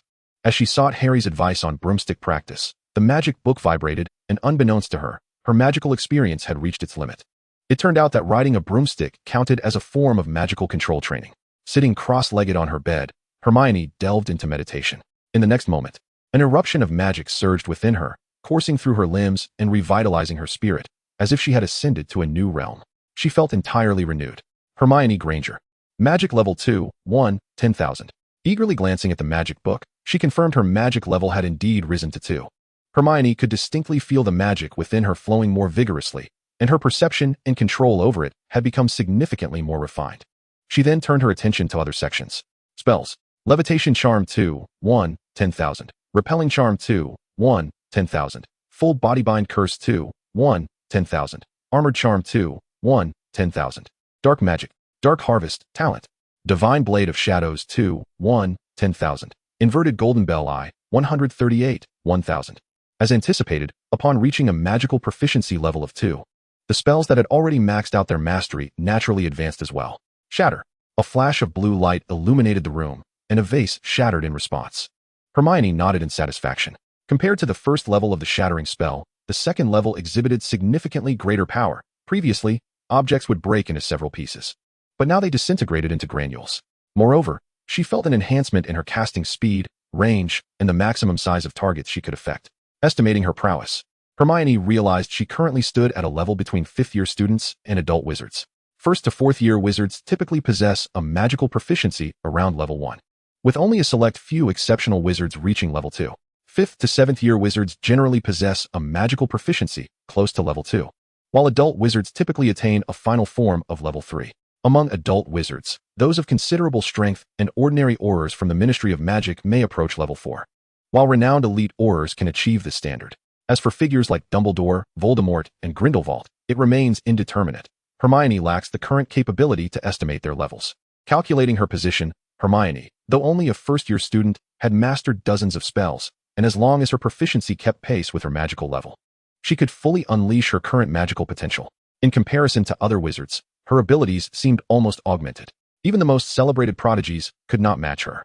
It is noteworthy that, even among those with level 3 magical proficiency, the skill in spellcasting varies widely. Factors such as physical constitution, affinity for specific magics, and practice allow some individuals to wield their spells with power that meets or even exceeds their proficiency level, while others may merely perform at a level akin to that of students. This discrepancy results in significant variations in combat effectiveness. For instance, the illustrious Gilderoy Lockhart, whose magical prowess is abysmal in most respects, possesses an exceptionally high level of expertise in the forgetfulness charm, potentially surpassing his own magical limitations. Similarly, the Weasley family's innate talent for the shattering spell is noteworthy. In the original text, the character Barty Crouch Jr., also known as Mad-Eye Moody, remarked that at the student's level, even if they attempted to cast the killing curse against him, it would only result in a minor nosebleed. With the aid of her spellbook, given some time, Hermione could master any spell to its fullest potential, exhibiting no weaknesses whatsoever. She was a versatile practitioner, excelling in all areas. Having assessed her current strengths, Hermione restored the vase and proceeded to the bathroom stall, silently reciting her incantation for traversal. In the blink of an eye, she found herself back in her hotel room. Hermione surveyed her surroundings, relieved to find that the room was still unoccupied by new tenants. Otherwise, it would have posed a considerable inconvenience. Previously, in her haste to return to Hogwarts for class, she had no time to ponder and had directly traversed back from the Marvel Hotel. Next time, I must choose a more suitable place to return, Hermione thought to herself. Each time she traversed through one location, she would invariably return from that same spot. This principle had been confirmed numerous times. Pushing open the door and traversing the corridor, Hermione made her way to the front desk. Upon seeing her emerge, the innkeeper's eyes widened in surprise, and he sprang to his feet. "Young lady, what brings you here?" "Oh, I merely came back to retrieve something I left behind in the room," Hermione replied, her face betraying no emotion. The innkeeper's expression was fraught with indecision. He seemed to want to say something, but restrained himself. "Is something the matter?" Noticing his unusual demeanor, Hermione's gaze sharpened as she inquired. The innkeeper glanced around, steeling himself, and leaned closer. "Young lady, I do not know what trouble you may have stirred, but a few days ago, some individuals came here in search of your whereabouts. If you understand the situation, it would be wise to resolve it swiftly." "Huh?" Hermione was taken aback. "Foboler, looking for me? Could it be that the operation from a few nights ago has been discovered? That shouldn't be possible. I was under the disillusionment charm the entire time. Even if they were to investigate, they shouldn't trace it back to a 12-year-old girl." "Wait a moment, Foboler." Hermione's heart skipped a beat as she recalled something. She remembered that most agents of S.H.I.E.L.D. concealed their identities under the guise of Foboler's operatives. "It seems you are aware of what is at stake," the innkeeper noted, observing the change in Hermione's expression. Hermione nodded and replied, "I understand. It's not a matter of great consequence, but I appreciate the warning. You are quite kind."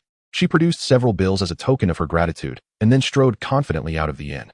Half an hour later, Hermione found herself seated in a quaint street-side CAF, leaning against the window, sipping her cappuccino while lost in thought. At this hour, the CAF was rather desolate, with hardly any patrons aside from herself. Just then, a young couple entered, arm in arm, engaged in lively conversation and laughter, their joviality filling the air with the unmistakable scent of romance. Hermione rolled her eyes, finishing the remaining half of her coffee before approaching the duo. "Excuse me, could you make some space?" she asked, nudging the young man aside. In their bewildered gaze, Hermione boldly took the seat he had vacated. She turned her attention to the young woman, who appeared to be in her 20s, with a curvaceous figure and striking features, clad in form-fitting attire that accentuated her alluring silhouette. Her softly curled auburn hair added an enchanting touch, making her undeniably captivating. Unfortunately, Hermione, now a charming young lady in her own right, found herself yearning yet powerless. "Young lady, what are you doing?"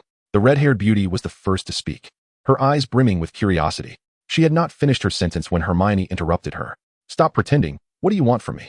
The red-haired beauty had yet to speak, when the young man beside her frowned and remarked, "What do you mean by wanting me, little girl? Why are you occupying my seat? I have no change to give you." His words clearly implied that Hermione was a beggar. Hermione, however, remained unfazed, merely observing the two with a hint of self-reflection, muttering, "Could they be sent by the Ministry of Magic? Yet, there is not a trace of magical energy emanating from them. Why would the Ministry send two muggles here? I cannot comprehend these people." Her voice was laden with profound confusion. She had already resolved her persona within the Marvel Universe, a small wizard, imbued with a sense of justice. Yet exceedingly clever and somewhat cunning, with an enigmatic and profound background. All she needed to do now was to maintain her faade and intimidate these individuals. You, the young man, irritated by Hermione's indifference and her continued mutterings, expressed his annoyance. Be quiet. Hermione brandished her wand and lightly tapped his forehead, then turned her gaze towards the red-haired beauty. If you have something to discuss, let us talk. Otherwise, I shall take my leave. Who am I, where am I, and what am I doing here? A professionally trained adult, being tapped on the head by a little girl who looks no older than middle school? The young man could hardly believe it. You, he began to retort, but was halted by the red-haired beauty lifting her hand. Agent Jansen, you may leave for now. I will handle this. The young man's expression shifted from anger to resignation, as if all his previous emotions had been an act. He rose gently and exited the CAF, muttering under his breath, how could it be? How could a little girl see through my disguise? Once the man departed, the red-haired beauty finally spoke. Miss Granger, may I address you as such? Hermione was not taken aback, responding with a cheerful smile. You can simply call me Hermione. After all, gazing upon a beautiful woman could always elevate one's spirits, even if she was no longer in a position to embrace her.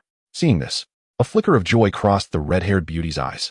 It seemed the target was more approachable than anticipated. Very well, little sister Hermione. After a brief moment of contemplation, the red-haired beauty posed the question she was most concerned about. How did you see through our ruse? In truth, she shared the same curiosity as the departing agent. As a top-tier operative, she had absolute confidence in her disguise, convinced she had not revealed herself.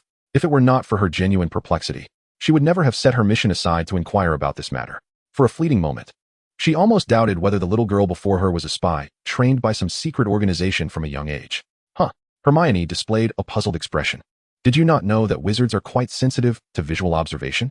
From the moment you entered until now, dear sister, you have glanced at me 6 times, while that brother over there has stolen glances at me 11 times. Is this how you conduct your courtship? Even the couples on the verge of breaking up at Hogwarts seem to care for each other more than you do. The red-haired beauty was momentarily taken aback. Are today's children so sensitive that they can even perceive a gaze? Hermione chuckled inwardly. The notion of a gaze was sheer nonsense. She recognized the other person entirely because of familiarity. Having seen her many times on the screen in a past life, she was exceedingly recognizable. Natasha Romanoff, the elite agent of SHIELD, codename Black Widow. The Widow.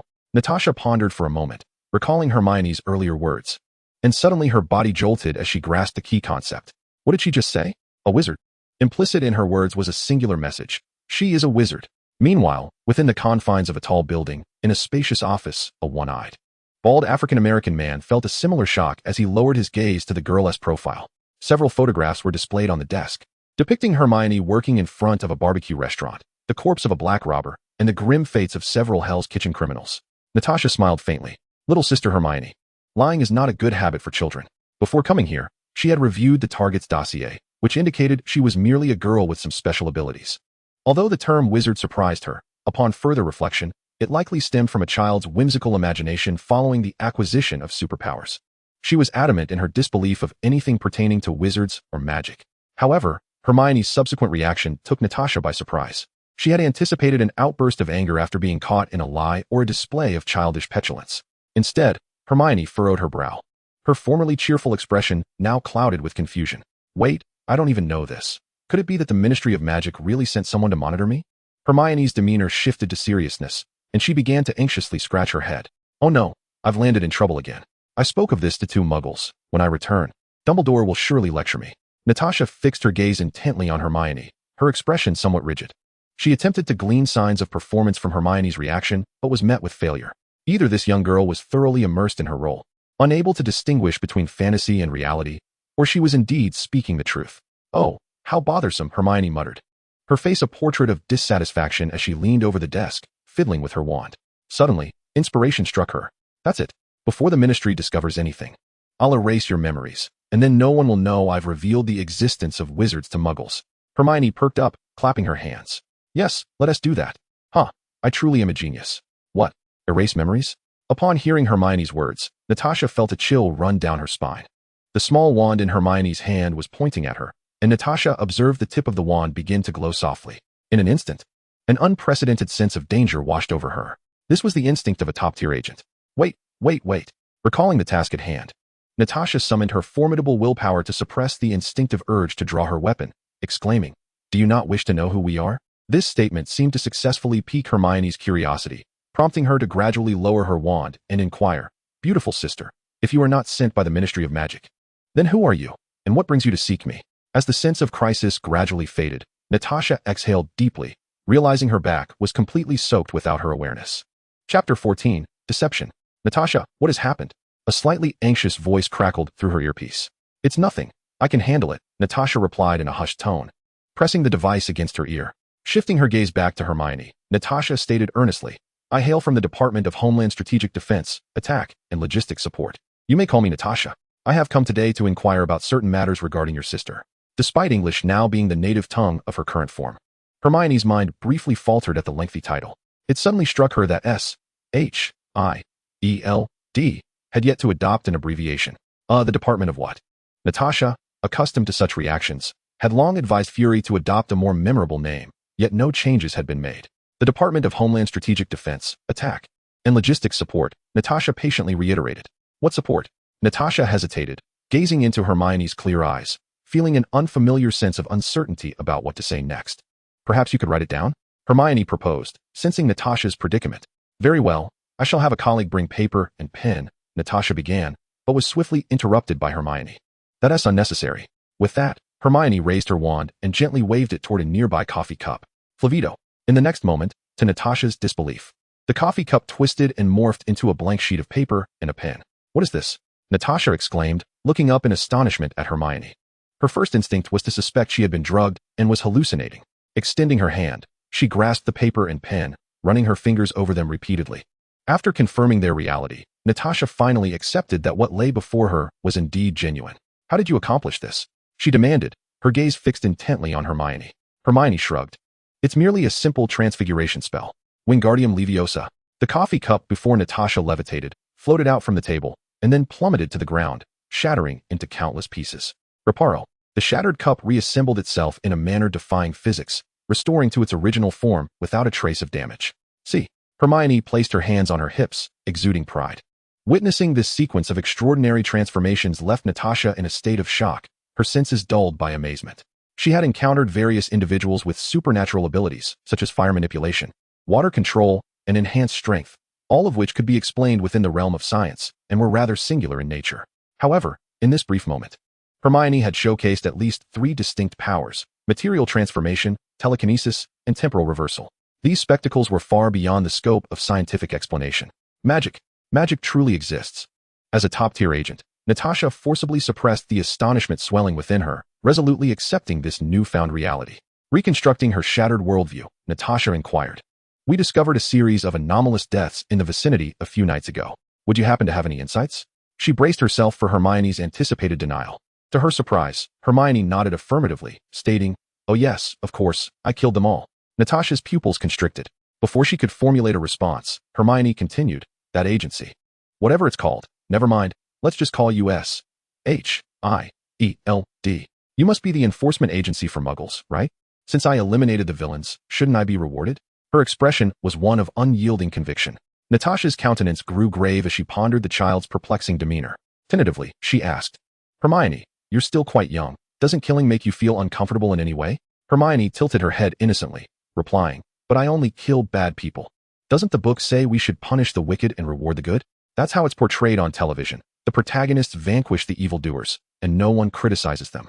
Natasha couldn't help but twitch her lips at the simplicity of such a moral dichotomy.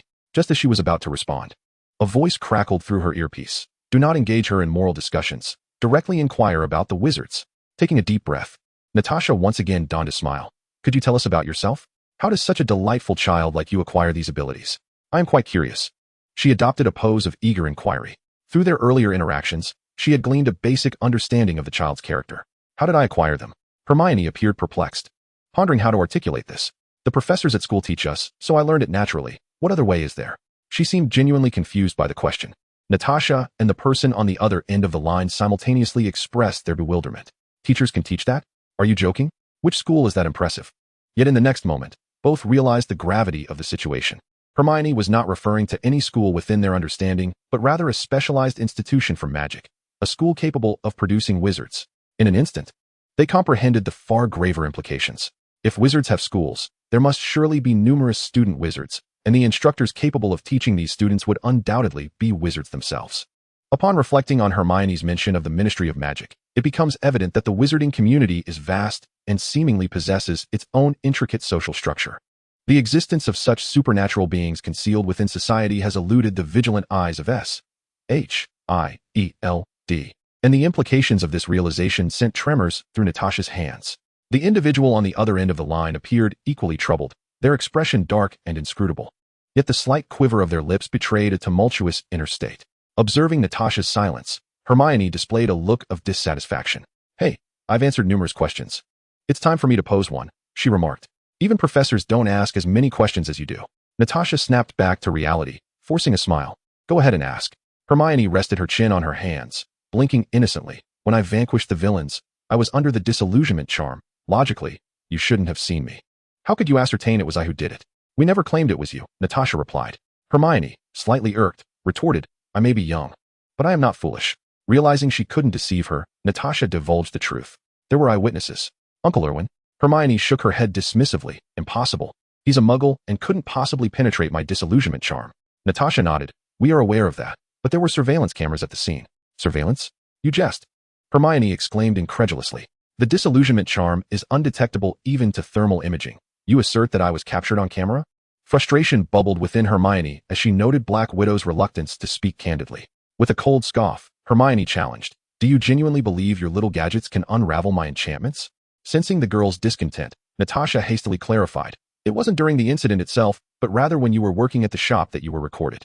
Based on Uncle Irwin's testimony and the evidence at the scene, we inferred the involvement of someone with special abilities, prompting us to review the street surveillance facing that shop for any clues. To our surprise, we found footage of you working there. You know, legally, child labor is prohibited. Yet you not only worked there, but also appeared in broad daylight without anyone questioning it. We even consulted with Irwin. He is aware of the law and recognizes you as a child, yet he expressed no concern about your employment, as if his perception had been altered." Hermione's realization dawned upon her. "So you believe I possess some extraordinary ability, and two illogical occurrences transpired at the shop, leading you to conclude they are connected." "Precisely," Natasha affirmed. "Thus, we employed facial recognition software to search our database for your identity, but to no avail, until just days ago when your visage appeared in Hell's Kitchen. Unfortunately, by the time we dispatched someone to engage with you, you had already departed, only to re-emerge today." "I see," Hermione replied, comprehension settling in. "As long as my magic has not faltered, it would be quite unfortunate if anyone discovered that I was seen through by a muggle. I would undoubtedly become the subject of ridicule among the members of the other three houses." Hermione lightly patted her chest, appearing to breathe a sigh of relief, and remarked, "Humph, a mere muggle, surprisingly adept." Receiving praise from a child, albeit a wizard, left Natasha with a rather complicated feeling. "Now that I have answered your question, it is time to erase your memories." Hermione raised her wand once more, her words resonating with a thunderous authority. "Wait, we were having such a pleasant conversation. I thought we had become quite familiar with each other. Why must you erase my memories?" Natasha silently protested. "Why are children nowadays so difficult to handle? Must they forget their original intentions? So, your sole purpose in answering my queries is to ensure my complete oblivion, is it? Thank you very much for that." Even a seasoned agent like Natasha felt a momentary breach in her composure, a rising urge to unleash a torrent of expletives. Having already accepted the existence of wizards, she no longer doubted Hermione's ability to erase memories. Taking a deep breath, Natasha spoke earnestly. "Hermione, I know you are a good child, which is why you take the initiative to rid the world of those evildoers, and I am genuinely pleased. However, you must understand that we ordinary people also strive to maintain peace in the world. Our homeland, SHIELD, is dedicated to assisting the good in combating the wicked, and we are partners in justice as well." The audacity of her words nearly caused Hermione to lose her composure. This moment was indeed the ultimate test of her acting skills. Since we are both working towards the same goal, we are comrades fighting side by side. Is it not excessive to erase the memories of a fellow ally? On the contrary, retaining our memories would enable us to better assist you in becoming a true hero of justice. By aiding us, you are ultimately aiding yourself, correct? Natasha gently coaxed, dredging up every piece of wisdom she had ever acquired about soothing children. Yet, the Ministry of Magic forbids revealing the existence of the wizarding world to muggles. If discovered, you would also face memory erasure by the Ministry, and the ones who arrive will not be as agreeable as I am. Moreover, I would have to endure Dumbledore's reprimands. Hermione appeared somewhat swayed, a look of conflict crossing her face. Rest assured, our SHIELD possesses formidable capabilities in maintaining confidentiality. Even in the unlikely event of discovery, it will never be traced back to you. Besides, if neither of us speaks of it, who would ever know? Are you certain? Hermione thought to herself, skeptical about what Hydra might say regarding the matter. Observing that Hermione was on the verge of being persuaded, Natasha seized the opportunity to deliver her final enticement. Let us consider this matter a shared secret between us, a symbol of our partnership in justice. What do you say? A shared secret? Hermione bit her lip, as if resolving something within herself. Very well, but we must seal the agreement with a pinky promise, vowing never to betray one another. Natasha chuckled inwardly. Indeed, children remained children, even wizards, still gullible enough to believe in such secrecy. Through her interactions with Hermione, Natasha felt she had pierced through her facade entirely. Despite wielding extraordinary magic, Hermione was ultimately just a child, her age betraying her, relishing in admiration and praise. Embodying the whimsical nature and minor temperaments typical of youth, alongside a touch of adolescent angst and dreams. Unlike most children, however, she possessed the remarkable ability to manifest these whims. Perhaps it was due to excessive television consumption or the stark cultural divergence between the wizarding world and that of ordinary folk that rendered her perspectives subtly skewed. In certain aspects, she did not quite align with the innocence expected of her age, such as her casual attitude towards taking lives. All right, let us make a pact. Natasha extended her pinky, intertwining it with Hermione's. Pinky promise, 100 years, no changing. With a playful gesture, Natasha ruffled Hermione's hair. At that moment, she took the opportunity to observe Hermione closely. A cascade of softly curling brown hair, an adorable visage, and pure, crystalline eyes that, in a few years, would surely blossom into the beauty of a young lady. Unable to resist, she pinched Hermione's cheek. Hermione tolerated it, thinking, fine, since you're the Black Widow, I'll let this slide. I'll step outside to make a call and report this to our director. He will undoubtedly be pleased. Reluctantly releasing her grip, Natasha rose and made her way toward the door. Wait for me, Hermione. Hermione nodded in acknowledgement. Just then, Hermione casually remarked, tightening Natasha's composure once more. Oh, by the way, when we made the pact, I cast a spell. Anyone who breaks the agreement shall meet a fate worse than death. Hermione exclaimed with a mischievous grin. Natasha froze momentarily. I'm just joking. I believe in you, Natasha. Hermione's eyes twinkled like crescent moons. Natasha turned back, offering a smile without uttering a word. Quietly stepping outside, exhaling a sigh of relief. Engaging in conversation with this little imp was more exhausting than confronting a terrorist. Upon reaching the CAF's exterior, Natasha pressed her ear and whispered, Director, did you hear everything? What should we do next? After a brief silence on the other end, the director responded, Romanoff agent. You are on site. Your judgment will be more accurate than mine. What stance do you believe we should adopt towards her? Does she pose a threat that necessitates her arrest? Without hesitation, Natasha replied, Absolutely not. We must maintain a cordial relationship and gradually win her over. The director, unfazed, inquired, What is your reasoning? Firstly, she is the only wizard we can currently engage with, our sole conduit to understanding the enigmatic wizarding realm. Secondly, her mysterious magical abilities warrant our exploration. They might integrate with our technology, yielding unforeseen results. Thirdly, although her personality is rather peculiar and divergent from that of an ordinary child, her overall demeanor still aligns with a sense of justice, rendering it unnecessary to force her into opposition. Moreover, her background appears to be quite significant, making such actions counterproductive. Natasha hesitated for a moment, acknowledging that she was merely a child. It seems you hold her in favorable regard. Natasha nodded, with no intention of concealing her thoughts. Indeed, while interacting with Hermione can be somewhat exhausting, she genuinely harbors affection for the young girl and hopes not to subject her to any undue hardships. A voice from across the table interjected, this time imbued with a newfound assurance. Then let us proceed according to your judgment, while maintaining a cordial relationship. We shall subtly influence her, leveraging her youth to guide her perceptions in alignment with our objectives. Invite her to headquarters shortly.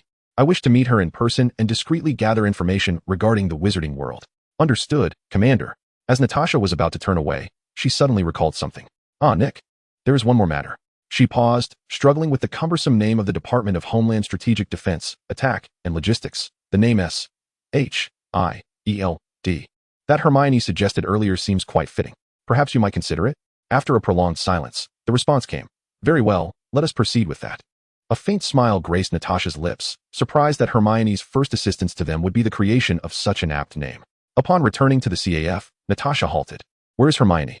She anxiously glanced around, only to discover the hall was entirely vacant. Rushing to the table, she found the same white paper lying quietly on the surface, now adorned with additional handwriting. Sister Natasha, I have classes at school tomorrow morning, so I will return to rest now. See you another day. Grasping the note, Natasha hastily pressed the button on her earpiece. Why was there no report when Hermione left? Soon, several voices filtered through her earpiece. The consensus being, we did not see her. Immediately, retrieve the surrounding camera footage. At Natasha's command, a man in a black suit and sunglasses soon presented a tablet.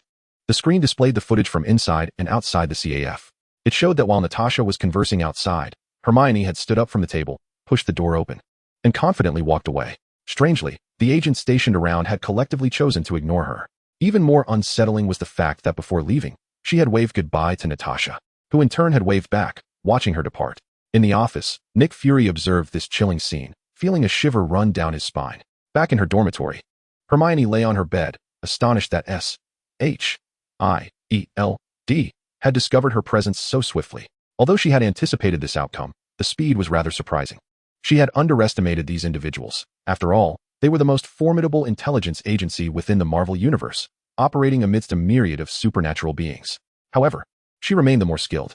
The bait had been cast, and now it was merely a matter of waiting for the big fish to take the hook. She was confident that when conversing with Natasha, Nick Fury, that old schemer, was undoubtedly eavesdropping. The fragments of information that lingered were ample enough to spark a myriad of imaginations. A mysterious gateway to a world of magic was slowly unveiling before them. Such power was irresistibly alluring, particularly so, as the key to this gateway rested firmly in her hands. As the only wizard they could access, indeed, the sole wizard in existence, her value was magnified infinitely. Not to mention that Hermione had crafted a persona for herself as a child of profound background, devoid of guile, yet possessing a hint of righteous spirit, which posed no threat to them, making her an exceptionally perfect collaborator and tool. Curiously, Hermione shared this sentiment as well.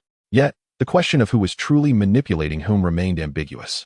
Fortunately, her magical prowess had successfully ascended to the second tier. While her absolute strength might not rival beings like the Hulk, her methods were diverse. In the early days of the Marvel Universe, as long as she refrained from provoking any hidden ancient monsters and exercised caution, she would be adequately equipped to navigate the current circumstances. As for the Dark Harvest, having recently engaged with S.H.I.E.L.D., she resolved to pause for the time being. If all went as anticipated, she would soon reap a significant reward. In the days that followed, Hermione devoted herself to practicing spells at Hogwarts, diligently honing her skills, while also training with Wood and others in Quidditch, improving her driving skills as well. Before she knew it, 2 weeks had passed. In the Great Hall, a group of young witches and wizards were enjoying their lunch at the long tables, with rabbit eyes sparkling and harp notes wafting. Let this clear water transform into fine wine. Beside Hermione, a student clad in Gryffindor robes was brandishing his wand, reciting incantations as he waved it back and forth over a cup, not truly casting a spell, but rather appearing to tap it, as if to enhance its magical properties. What on earth are you doing? Hermione furrowed her delicate brows, shifting slightly away, wary of having his wand inadvertently jab into her eye. At that moment, Neville stood up from a distance and approached Hermione, hesitating for a moment before mustering the courage to speak. Hermione, thank you for what you did last time. If it weren't for your timely use of the slowing charm, I would undoubtedly still be lying in the hospital. Hermione glanced up at him, offering a nonchalant "Mm." Before returning to her meal, Neville was unfazed. It was well known by now that Hermione possessed this demeanor, often aloof and reticent, with only Harry and Ron enjoying a closer rapport. Moreover, her evident disinterest in being disturbed had deterred many a young boy, despite her striking beauty. This time, having expressed gratitude to Harry for standing up to Malfoy, Neville had been encouraged by Harry to personally convey his thanks. Well, I'll take my leave now. Hermione, if you need anything, feel free to command me. I shall see it through, Neville declared with conviction. Just as he turned to leave, Hermione abruptly called out to him, "Wait." Neville halted in his tracks. "I just remembered, there is indeed something I need your assistance with." "What?" Glancing at the nearby Seamus Finnegan, Hermione slowly continued, "If you don't mind, could we switch seats?" Chapter 17, Secrets Like Water, Harry Potter. Huh. Neville was taken aback by Hermione's unexpected request, momentarily stunned before nodding repeatedly. "Oh, sure, of course." Hermione rose and proceeded to take Neville's previous seat. With a flick of her wand, they exchanged their plates with a floating charm. Harry, Ron, and the others were bewildered, but Hermione's peculiar behavior was not new to them. They had grown accustomed to it. Don't ask, she just has her own thoughts. Seamus, oblivious to the commotion beside him, remained engrossed in his tinkering.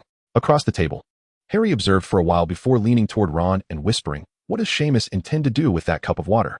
He had been at it all afternoon. And Harry was utterly perplexed. Did I choose the wrong house? Gryffindor is full of oddballs, Harry mused silently. Ron, stifling a laugh, whispered back, "He wants to turn that cup of water into wine. He managed to conjure tea yesterday." And then, suddenly, there was a resounding bang. Instantly, The entire hall fell silent. Everyone jumped, turning their attention to the source of the noise. There stood Seamus, his expression dazed, his face charred black, with thick smoke billowing from the cup before him. The next moment, laughter erupted throughout the hall. Hermione, too, struggled to contain her amusement, covering her mouth with a hint of a smile. Although she was already aware from her past life that Seamus was one of Gryffindor's many eccentrics, capable of causing explosive results with any spell, witnessing it firsthand was still astonishing. He truly possessed an innate talent for explosions, undoubtedly gifted with the ability to produce explosive effects beyond his magical capacity. Fortunately, Hermione had sensed the impending danger and made her escape in advance. However, Neville was not so fortunate. Seated closest to Seamus, he was directly affected by the blast. Half his face now covered in soot, and even his hair was singed. As Neville shot her an indignant glance filled with resentment, Hermione averted her eyes, pretending nothing had occurred. Harry and the nearby group of young wizards who had noticed the seat-switching incident could no longer contain their laughter. Just as expected of you, Hermione. Amidst the cheerful uproar, the doors suddenly swung open, and a flurry of owls swooped into the hall. Countless owls navigated their way, flying above the heads of the young wizards, dropping their parcels with a flurry of excitement, creating a scene of delightful chaos punctuated by cheers. It was that time again, 2 weeks' worth of collective parcel deliveries. At this time of year, parents send numerous items to their children studying at Hogwarts. From everyday essentials like clothing to magical paraphernalia, the variety is vast. Notably, Hermione and Harry received the most substantial packages, clearly filled with delightful treasures. The attention of the crowd is instantly captured. In a flurry of excitement, everyone rushes to assist in unwrapping the parcels, eager to discover the contents. Soon, 2 pristine broomsticks make their grand appearance. Harry stands frozen in place, astonished. Hermione, too, is taken aback. Is that not the new Nimbus broomstick Professor McGonagall gifted to Harry? How is it that she has one as well? Oh, it dawns on her that she has joined the Quidditch team. No matter then. Wow, Ron exclaims. This is no ordinary broom. It's the latest model, the Firebolt 2000. The broom's tip is inscribed with the number 2000. A chorus of awe resonates among the surrounding young witches and wizards, who cast envious glances at the remarkable item. This broom is extraordinarily expensive, holding a status in the wizarding world akin to that of supercars in the Muggle realm. Ron bends down, caressing the broom with an infatuated expression. Hermione knows that one of Ron's dreams is to be a member of the Quidditch team and to win the Quidditch Cup. Even the scene he envisioned in the Mirror of Eris depicted him as captain, triumphantly holding the trophy on the podium. Alas, he possesses little Quidditch talent and can only watch as Hermione and Harry compete. Although Harry is initially taken aback by this immense surprise, he quickly regains his composure, furrowing his brow and pondering, who is responsible for this? On the podium, Professor McGonagall gently pets her owl, casting a knowing glance at the two. It is then that Harry realizes, a smile blossoming on his face as he nods in acknowledgement, feeling immensely warmed inside. Hermione rises and gracefully performs a wizarding bow towards the podium, her elegant posture drawing admiring glances. Such grace, the perfect bow, without a single flaw. Could she truly be of Muggle origin? Perhaps this is the distinction between the ordinary and the extraordinary. The surrounding chatter swells. The commotion surrounding the Firebolt 2000 gradually settles as everyone begins to unwrap their own packages. Ron remains enthralled by Harry's broom, reluctant to let it go, while Harry, with a sigh, assists him in opening his own parcel. To Ron's surprise, he finds a roll of the latest newspaper. The wizarding newspaper is largely akin to those of the non-magical world, albeit with dynamic images that provide a more vivid understanding of current events. Harry flips open the newspaper and begins to read. Moments later, he utters a soft gasp. He nudges Ron and points to an article, saying, "Someone has illegally broken into Gringotts." Ron's attention is instantly captured, his gaze fixed anxiously on Harry. Gringotts, the sole wizarding bank, is managed by goblins and specializes in safeguarding wizards' wealth. The Weasley family, already in a state of financial distress, felt a surge of anxiety upon hearing the news, fearing that their meager possessions might be stolen. "Do not worry, it's not your home," Harry quickly reassured them. The incident occurred at Vault 713, but that vault had already been emptied earlier that day, so nothing was lost. Upon realizing that he was not referring to himself and Hagrid, Harry murmured to himself, "Just before arriving at Hogwarts, I was taken by Hagrid to retrieve the money left by my parents. Hagrid went to Vault 713 to collect something and instructed me not to tell anyone about it. Oh no, having inadvertently let slip this secret." Harry hurriedly covered his mouth and glanced around, relieved to find that no one had noticed him. Hermione remarked, "Your discretion is commendable." Nevertheless, after 2 months of life at school, the main storyline was finally set to unfold. Hermione was well aware of what Hagrid had taken, the Philosopher's Stone, an alchemical creation by Nicholas Flamel, unique in the world. Its paramount function was to brew a potion that could transcend the limitations of mortality, granting eternal life. Typically safeguarded by Flamel's friend, Dumbledore, at Gringotts, it was only after receiving word of a plot to steal the stone that Hagrid had retrieved it prematurely. As for the current whereabouts of the Philosopher's Stone, was there any other place safer than Hogwarts? Chapter 18, Coulson. As for those intent on stealing the Philosopher's Stone, Hermione was acutely aware of the identity of the perpetrator, none other than the beloved Defense Against the Dark Arts professor, Quirinus Quirrell. In his earlier travels, Quirrell had encountered a fragment of Voldemort's soul in the forests of Albania. In his quest for greater power, he willingly allied himself with Voldemort, allowing the dark entity to possess him. However, all beings possessed by Voldemort gradually weaken and decay until they perish, leading Quirrell to set his sights on the Philosopher's Stone, the key to immortality. This forms the crux of the narrative in Harry Potter's first installment. While Hermione was privy to nearly all the details, she chose not to alert Harry, opting instead to patiently await the unfolding of events. That evening, Hermione returned to the restroom. With a thought, the surrounding space shifted, and she re-entered the Marvel Universe. With the acquisition of the Light Cycle 2000, she now possessed the ability to traverse great distances swiftly, greatly enhancing her mobility. The panel displaying her magical proficiency appeared in Hermione's mind. Hermione Jean Granger, Magic Level 2, 1463 10,000. Through her practice of spells and broomstick flying during this time, her magical experience had significantly increased, yet she was still far from Level 3. The leap from Level 1 to 2 was trivial compared to the monumental task of advancing from Level 2 to 3, which required a staggering 10,000 experience points, tenfold the previous requirement. This highlighted the vast chasm that existed between adult and juvenile wizards, a hurdle many wizards spend their lives attempting to overcome. However, Hermione harbored no concerns regarding this matter. Her exceptional talent, combined with the power of the magical tome, bestowed upon her a formidable confidence. Surprisingly, it was not the magical prowess that astonished her, but rather another transformation. The section of the magical book dedicated to curiosities had inexplicably added an icon of a broomstick.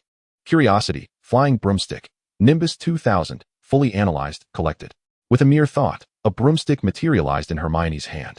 The first curiosity she catalogued was, astonishingly, a flying broomstick, and she had not anticipated that such an item would be classified as a curiosity. Once recognized as a curiosity, the magical tome would automatically dissect its composition, revealing the method of creation and necessary materials. Provided that all requisite elements were present, the tome could synthesize the collected curiosity. This meant that Hermione could now, entirely on her own, craft an identical flying broomstick, as long as she possessed the appropriate materials. Craftsmanship was entirely unnecessary. Fortunately, wands were not considered curiosities. Otherwise, given her wand-making efficiency, Mr. Ollivander would likely be weeping in despair. Nevertheless, the analysis of curiosities required time. The flying broomstick was not an extraordinary item and was fully analyzed within a mere afternoon. Conversely, the more precious the item, the longer the analysis period. Another advantage was that once classified as a curiosity, it could be symbolically stored within the magical tome, allowing easy retrieval through communication with the book, serving as an alternative storage method. This feature proved to be quite convenient for Hermione, as otherwise, she would have to carry the broomstick around. With the broomstick returned to the book, Hermione exited the alley. Purchasing an apple from a street vendor, she leaned against the wall and began to munch on it. The streets were remarkably quiet today. There were no agents from SHIELD in sight. The difference from Hogwarts was striking. Perhaps all the agents had been dispatched elsewhere. The Philosopher's Stone remained secure, and Dumbledore was diligently working on its protection. You must continue to persevere, Hermione. The accumulated magical energy was not in vain. Moving forward, as long as she did not halt her progress, the path would continuously unfold. Just as she contemplated this, a sleek black luxury car suddenly sped towards her, coming to a screeching halt before Hermione. Apologies, there would be no gunfight. A balding gentleman with a Mediterranean hairstyle emerged from the vehicle, sporting a friendly smile. Miss Granger, greetings. I am Phil Coulson from SHIELD. He introduced himself proactively. In truth, there was no need for an introduction. Hermione recognized him immediately. Nodding, she inquired, I see it's you. Where's Natasha? Agent Romanoff has sustained some injuries while on assignment and is presently unable to perform field duties, so I have been sent in her stead. My apologies, Coulson replied, a hint of regret in his eyes. This was not a fabrication. It was, indeed, the truth. After Hermione's departure, Natasha, who had not been seen for quite some time, was compelled to undertake another mission, tasked with confronting an armed smuggler. Although she successfully apprehended the target, she sustained minor injuries and is currently recuperating at headquarters. Hermione comprehended the situation. After all, no matter how formidable the Black Widow's reputation, or her status as a future member of the Avengers, she remained fundamentally inagile. ordinary individual, unable to guarantee the flawless execution of every assignment. Natasha, sister, has been injured. What happened? Hermione's eyes reflected a perfectly measured blend of tension and concern. Observing Hermione's genuine display of emotion, Coulson felt assured. Indeed, the Romanoff agent had executed her mission flawlessly, suggesting a harmonious relationship with this young witch. Originally, Natasha was meant to attend, but due to her injuries, the director had to make a last-minute substitution, and he was the first choice. Having finally established contact with the witch, every interaction with her now required utmost caution. Among the elite agents of S.H.I.E.L.D., the Indian bald fellow, Sitwell, had a rather disreputable appearance, while Crossbones, with his fearsome demeanor, could easily frighten away children. Others were preoccupied with their own affairs, leaving him as the most suitable candidate for this task. Some individuals possess an inherent look that does not suggest malevolence, and Coulson was a quintessential example. Sporting a face reminiscent of the friendly neighbor, naturally endearing to others. Miss Granger, rest assured, Natasha's injuries are minor and not life-threatening. She simply cannot move for the time being, Coulson reassured her. Hermione gently patted her chest in relief. Sensing her comfort, Coulson expressed his confidence. I have come to seek your collaboration on behalf of our director, hoping to share some intelligence as partners. I kindly ask for your consent. He was direct, leaving no room for ambiguity. Very well. Hermione readily acquiesced, having long been prepared to meet this enigmatic individual. However, I must first visit Sister Natasha. I cannot forsake my persona. Coulson nodded, having anticipated this development. Then please, allow us to escort you. Hermione promptly entered the vehicle, appearing utterly unconcerned. After all, she was still a child, lacking any wariness, Coulson mused, though S.H.I.E.L.D. bore no ill intentions this time. The innocence of youth is both a blessing and a curse. It facilitates engagement and guidance, yet also renders one susceptible to manipulation. He resolved to keep a vigilant eye on her, ensuring she would not be deceived or exploited. The car halted before a grand edifice. Hermione alighted and gazed upward in awe. This was a towering structure, nearly 100 stories high, imbued with a palpable sense of advanced technology. S.H.I.E.L.D.'s Triskelion headquarters. Upon entering the building, Hermione became the focal point of countless curious glances, due to the existence of the sorceress being a closely guarded secret. Only a handful of individuals within S.H.I.E.L.D. are privy to her. Thus, when the agents observed Director Coulson's right-hand girl accompanying a little girl draped in a black cloak to headquarters, they were taken aback. Entering the elevator and arriving at the agent's exclusive medical floor, Coulson led Hermione into a lavish hospital room. Chapter 19, An Encounter with the Dark Egg. Sister Natasha. Upon seeing Natasha on the hospital bed, Hermione rushed over, leaping into her embrace. The little girl's head nuzzled affectionately against Natasha's chest. Relishing a taste of a dream from a past life, Black Widow's face wash. Natasha winced from the sudden impact, her face paling as her lips twitched in pain. Yet, gazing at the exuberant girl in her arms, all her myriad emotions ultimately transformed into a bittersweet smile. After a moment of nuzzling, Hermione pulled away and scrutinized Natasha. Sister Natasha, where are you hurt? Let me see. Natasha shook her head slightly. Never mind. The wound is too gruesome. I fear it might frighten you. Hermione retorted. You must have forgotten that I once slit the throat of a certain gentleman in exchange for a $0 purchase and killed a dozen men in a single night. However, she understood.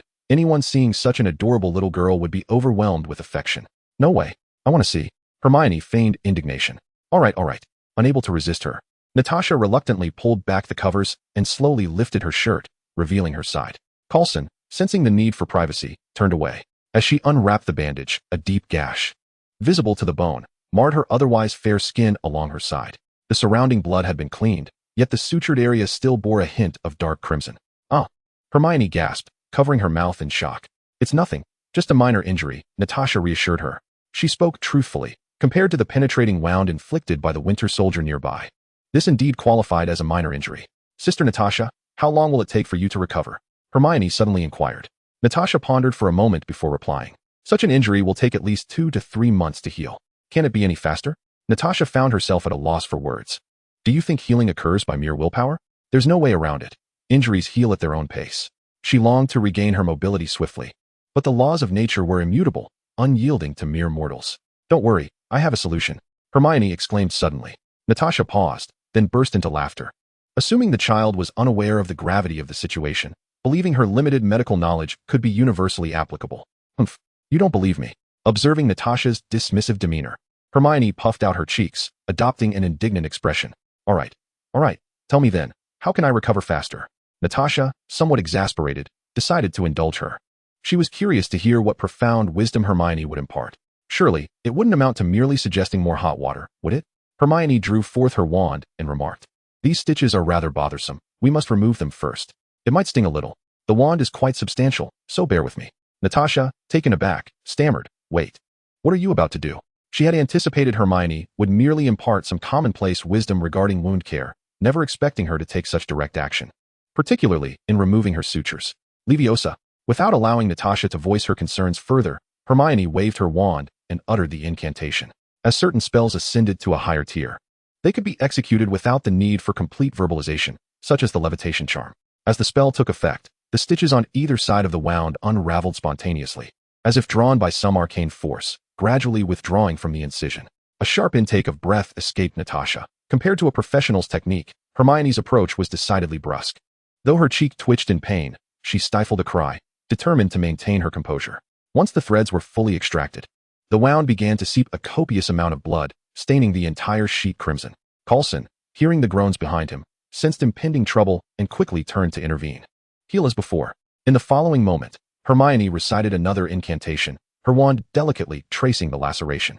As the wand glided, the flesh surrounding the wound seemed to possess a life of its own, drawing together and reuniting seamlessly. In an instant, the entire wound had been mended. Natasha stared in astonishment at the spectacle before her, then swiftly grabbed a towel to dry her abdomen. Her fair skin, now exposed to the air, appeared pristine and unblemished, devoid of any trace of injury. Coulson, eyes wide in disbelief, gaped, his mouth agape in sheer astonishment. It dawned on Natasha that the individual before her was no ordinary girl, but a bona fide sorceress, one who wielded magic. "Is this truly your magic?" she exclaimed, her excitement momentarily leading her to utter something rather foolish. "Is there any other explanation?" Hermione rolled her eyes. "Shall we assume you've suddenly awakened some self-healing superpower?" Realizing the absurdity of her question, Natasha chuckled awkwardly, leaping to her feet. Feeling her body in its usual state, she was filled with elation. It was only then that Coulson began to comprehend the magnitude of what he had witnessed. The reality of magic had left him awestruck, elevating Hermione's significance in his mind to unprecedented heights. "By the way, should we address that scar?" Hermione pointed to the mark on Natasha's waist. Knowing it had been inflicted by Bucky's gunshot, a wound that had forever altered Natasha's relationship with bikinis. "Can that also be healed?" Natasha's eyes sparkled with hope. Hermione said nothing, merely casting a low-powered shatter spell upon the scar, followed by a healing charm. The scar vanished. In a surge of excitement, Natasha enveloped Hermione in a tight embrace, once again subjecting her to the experience of a facial cleanser. Although the scars of an agent of her caliber may not be the most pressing concern, who among women does not cherish beauty? 10 minutes later, Natasha and Coulson escorted Hermione toward the director's office. Along the way, the medical staff of SHIELD gazed at the lively and agile Black Widow with expressions of astonishment. After traversing an indeterminate distance, they finally arrived before a door. Upon opening it, a figure stood with their back to them, peering out of the floor-to-ceiling window. It was impossible to overlook the stark, bald head. "Welcome to SHIELD. Miss Witch." The figure turned around to introduce himself. "Nick Fury, director of SHIELD. A black man, bald, and with an eye patch. "Indeed, it is you, Black Egg." Hermione tilted her head and exclaimed, "Are you Natasha's superior?" Nick Fury nodded. "Indeed." Hermione blinked and replied, "Well, I trust Natasha. And since you are her superior and she believes in you, then you must be a good person." Nick Fury felt a twitch at the corner of his eye. Hermione's innocent declaration nearly left him speechless. What a simplistic logic from such a child. What could he possibly say? "No, you misunderstand. I am not as good as you think." Coulson and Natasha exchanged amused glances at Fury's awkwardness, having never seen him display such an expression before. Indeed, sincerity proved to be the ultimate weapon. An unworldly child effortlessly outmaneuvered the cunning king of agents. Chapter 20. In Search of Tony. "Yes, I am a good person." The Black Egg's gaze wandered, his demeanor slightly uneasy. Even he found it unsettling to utter such words. However, he refrained from dwelling on it and directly inquired, "Miss Witch, how many wizards like yourself exist in this world?" Nick Fury posed the most pressing question. "I'm not entirely sure, but Hogwarts has approximately 1,000 students, and with Durmstrang in Northern Europe, Beauxbatons in France, and Ilvermorny in America. Oh dear, with so many magical schools. How could I possibly know? This question is too difficult." Hermione pouted, appearing somewhat hurt by her inability to provide an answer. Fury, Natasha, and Coulson exchanged astonished glances, each recognizing the profound shock in the other's eyes. Magical schools. There were indeed more than one. Hogwarts, Durmstrang, Beauxbatons, Ilvermorny. These names clearly belonged to different institutions. Suddenly, Nick Fury realized something. What did the young witch just say? Ilvermorny in America? A magical school existed in America. Suppressing the tumult of emotions, Nick Fury continued. Then what about the Ministry of Magic? What is the organizational structure of the Wizarding Society? Natasha furrowed her brow slightly. Nick's inquiry this time was rather urgent. They should have cultivated their rapport further before gradually broaching such topics. Nevertheless, she empathized with his sentiments. Previously, Nick Fury had meticulously analyzed their conversations and had arrived at certain conjectures. After all, the volume of information inadvertently divulged last time was astonishing. He was in dire need of Hermione to validate his assumptions. However, since Hermione had departed, she had not reappeared, and despite deploying all resources of S.H.I.E.L.D., not a trace of her could be found. It was only today, upon her reemergence in the surveillance footage, that Nick promptly dispatched Coulson to retrieve her. Fortunately, Hermione did not exhibit any particular reluctance. The Ministry of Magic should be akin to your mundane departments, maintaining the order of the Wizarding World. The nomenclature varies across different countries. For instance, your American Ministry of Magic is referred to as the Magical Congress. As for the organizational structure, I am not well versed in that, being merely a student. However, I presume it is somewhat similar to yours. You ought to consult Dumbledore about such matters. How could I possibly know? Suddenly, Natasha interjected, You Americans, Hermione, are you not an American? Hermione was taken aback, pondering how her authentic London accent led Natasha to assume she was American. I am a student at Hogwarts, thus I am English, Hermione replied, her expression one of bewilderment. Natasha chuckled awkwardly. Having focused on the enigmatic magical realm and Hermione's extraordinary abilities, she had indeed overlooked this apparent detail. Hermione then shared some fundamental knowledge about the magical world. Nick Fury squinted, realizing that his suspicions were nearly confirmed. Muggles is the term wizards use to refer to ordinary people. Wizards cast spells through implements known as wands, while reciting incantations to unleash various magical effects. The Wizarding Society has existed for millennia, concealed by magic and undetectable by ordinary individuals or technological means. This may explain why, throughout the years, the existence of wizards has remained undiscovered. Although there remain many inexplicable aspects, whenever questioned, Hermione's response was invariably, That's magic, leaving Nick Fury at a loss for words. When asked how one could access the Wizarding Society, Hermione's answer was quite simple. You cannot. Under the influence of magic. Even if an ordinary person knew the precise location of the entrance, upon arrival, they would only find themselves going in circles. Since you attend Hogwarts, why do you always appear here? Nick queried, his curiosity piqued. Because the Ministry of Magic has imposed personal restrictions on me, forbidding me from leaving Hogwarts. However, this place falls under the jurisdiction of the Magical Congress, evading the Ministry's surveillance. Dumbledore secretly provided me with a loophole, allowing me to be directly transported from Hogwarts to New York. Why? Nick Fury was already aware that Dumbledore was the headmaster of Hogwarts, but he could not fathom why the Ministry of Magic would impose personal restrictions on a child. As he pondered, he could not comprehend the circumstances under which S.H.I.E.L.D. would surveil an ordinary child around the clock, restricting their personal freedom. He recalled that during his initial encounter with Black Widow, Hermione had posed a rather curious question, whether the Ministry of Magic had sent someone to monitor her. At the time, he found it peculiar, but now it seemed evident that some deep secret lay beneath the surface. Just as Hermione was about to articulate something, she suddenly fell silent. After a considerable pause, she finally expressed, devoid of emotion, I do not wish to discuss it. Nick Fury and the others were taken aback. This was their first experience witnessing Hermione's unequivocal refusal. Sensing the oppressive atmosphere in the room, the trio felt certain that the girl before them, despite being merely a student, possessed a significant status within the wizarding world, undoubtedly harboring profound secrets. After contemplating for a moment, Nick Fury decided against further inquiries. Today had already yielded substantial gains. There was no need to provoke Hermione's displeasure, and S.H.I.E.L.D's immediate priority was not to unearth the secrets among wizards, but rather to understand their abilities and threat levels.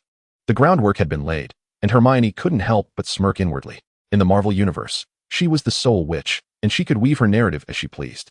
Moreover, the wizarding world was indeed real. She was unafraid of potential inconsistencies in her words, for there would be countless pieces of evidence to support her claims in the future. By the way, the reason we invited you today, Miss Witch, was not merely for dialogue. There is another matter upon which I seek your assistance. Nick Fury pivoted his conversation. What is it? Hermione had not anticipated this turn of events. With a wave of his hand, Fury illuminated a large screen on the wall, revealing a photograph. This individual is named Tony Stark, the heir to Stark Industries. He mysteriously vanished 2 months ago while conducting business in Afghanistan, and all personnel escorting him were killed. Currently, we suspect he has been abducted, yet we have received no information thus far. Nick Fury continued. Therefore, I would like to request your help, Miss Witch, to see if you can ascertain his whereabouts. Hermione gazed at the familiar face on the screen, her mind swirling with questions. Wait, why would you think to ask me to locate Tony Stark? Do you believe I am some sort of intelligence agency? Even if I were aware that he had been kidnapped by terrorists, who knows where he might be hiding in some cave right now? But in the next moment, Hermione realized something. I see. This fellow approached me with a let's take a shot in the dark mentality, testing me in the process. Even if he fails to find him, it's no matter. Should he succeed, not only would it resolve the kidnapping issue, but it would also reveal my new abilities. Old trickster, you are indeed clever. Chapter 21. Hermione's prophetic skills. Hermione looked at Nick Fury. Is this Stark fellow a good person? Fury hesitated for a brief moment before affirmatively nodding. Indeed, he is a good person. Though he deals in arms and womanizes, he is fundamentally a good soul. As one of the founders of SHIELD, and the sole son of Howard Stark, not to mention a renowned genius scientist, Tony Stark must be saved, both emotionally and in terms of value. Although he was abducted by the military, SHIELD is fully cooperating in the rescue efforts. Hermione nodded. All right, I shall assist you. You have a way. Nick Fury exclaimed with surprise. He had merely been testing the waters, never expecting to encounter something extraordinary. I cannot locate this individual. Hermione stated candidly. This was indeed true. The film only indicated that he had been kidnapped, specifically in a cave within the Afghan desert, but did not disclose the exact location. Then you, Nick Fury began, but was interrupted by Hermione. However, I can foresee his future outcome. Perhaps I can glean something from the visions of what is to come, though I will require your assistance. What? What had they just heard? Foreseeing the future? Nick Fury, Natasha, and Coulson simultaneously trembled, gazing at Hermione in disbelief.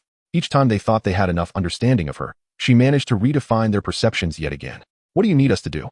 Nick Fury was the first to regain his composure. Prepare a crystal ball for me. One that is clear and devoid of any impurities, Hermione instructed. A crystal ball? The image of fortune tellers from films, with their mystical and deceptive practices, flashed through their minds.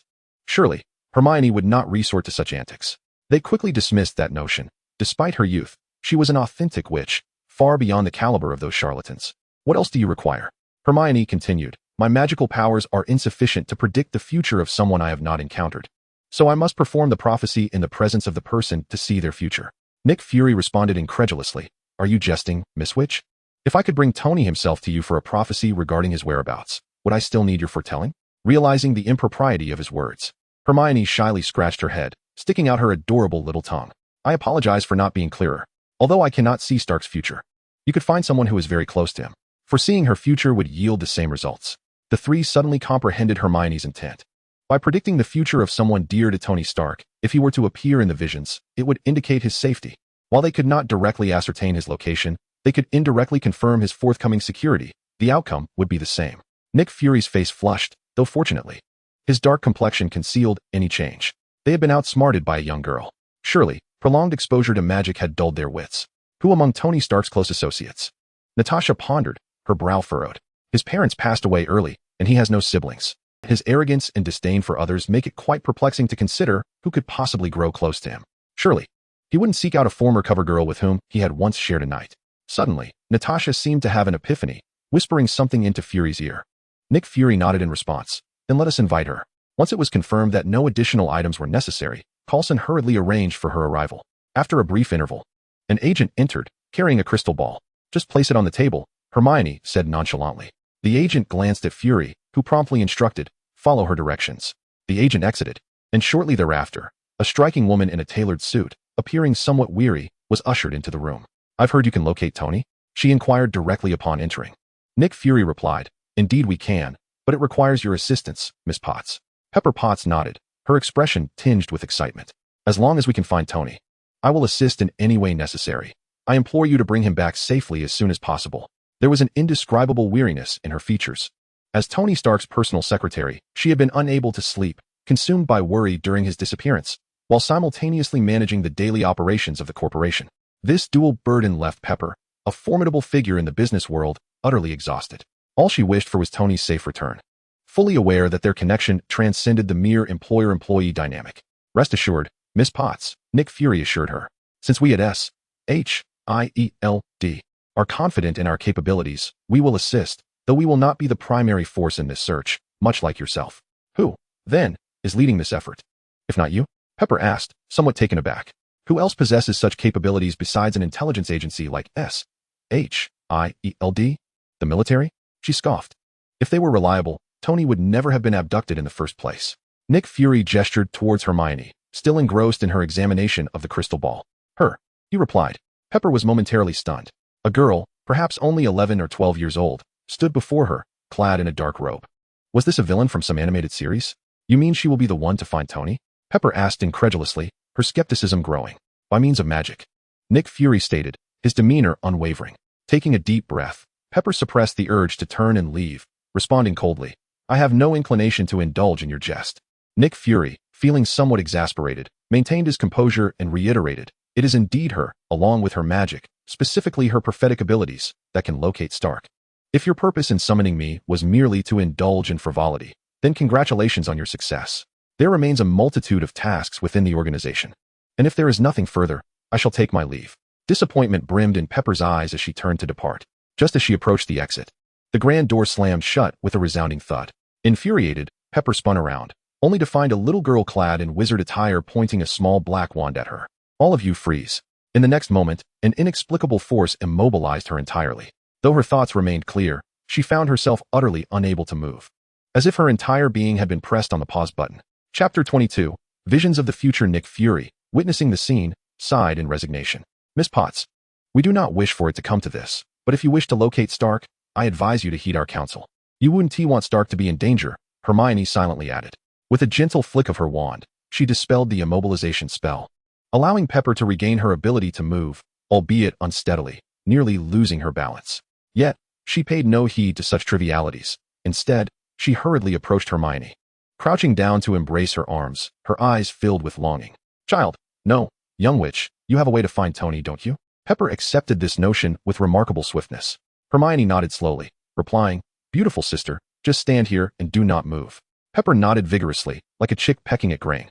The others looked toward Hermione, only to realize she had closed her eyes. Her wand pointed toward the sky, gently twirling as she murmured an incantation that was unintelligible to them.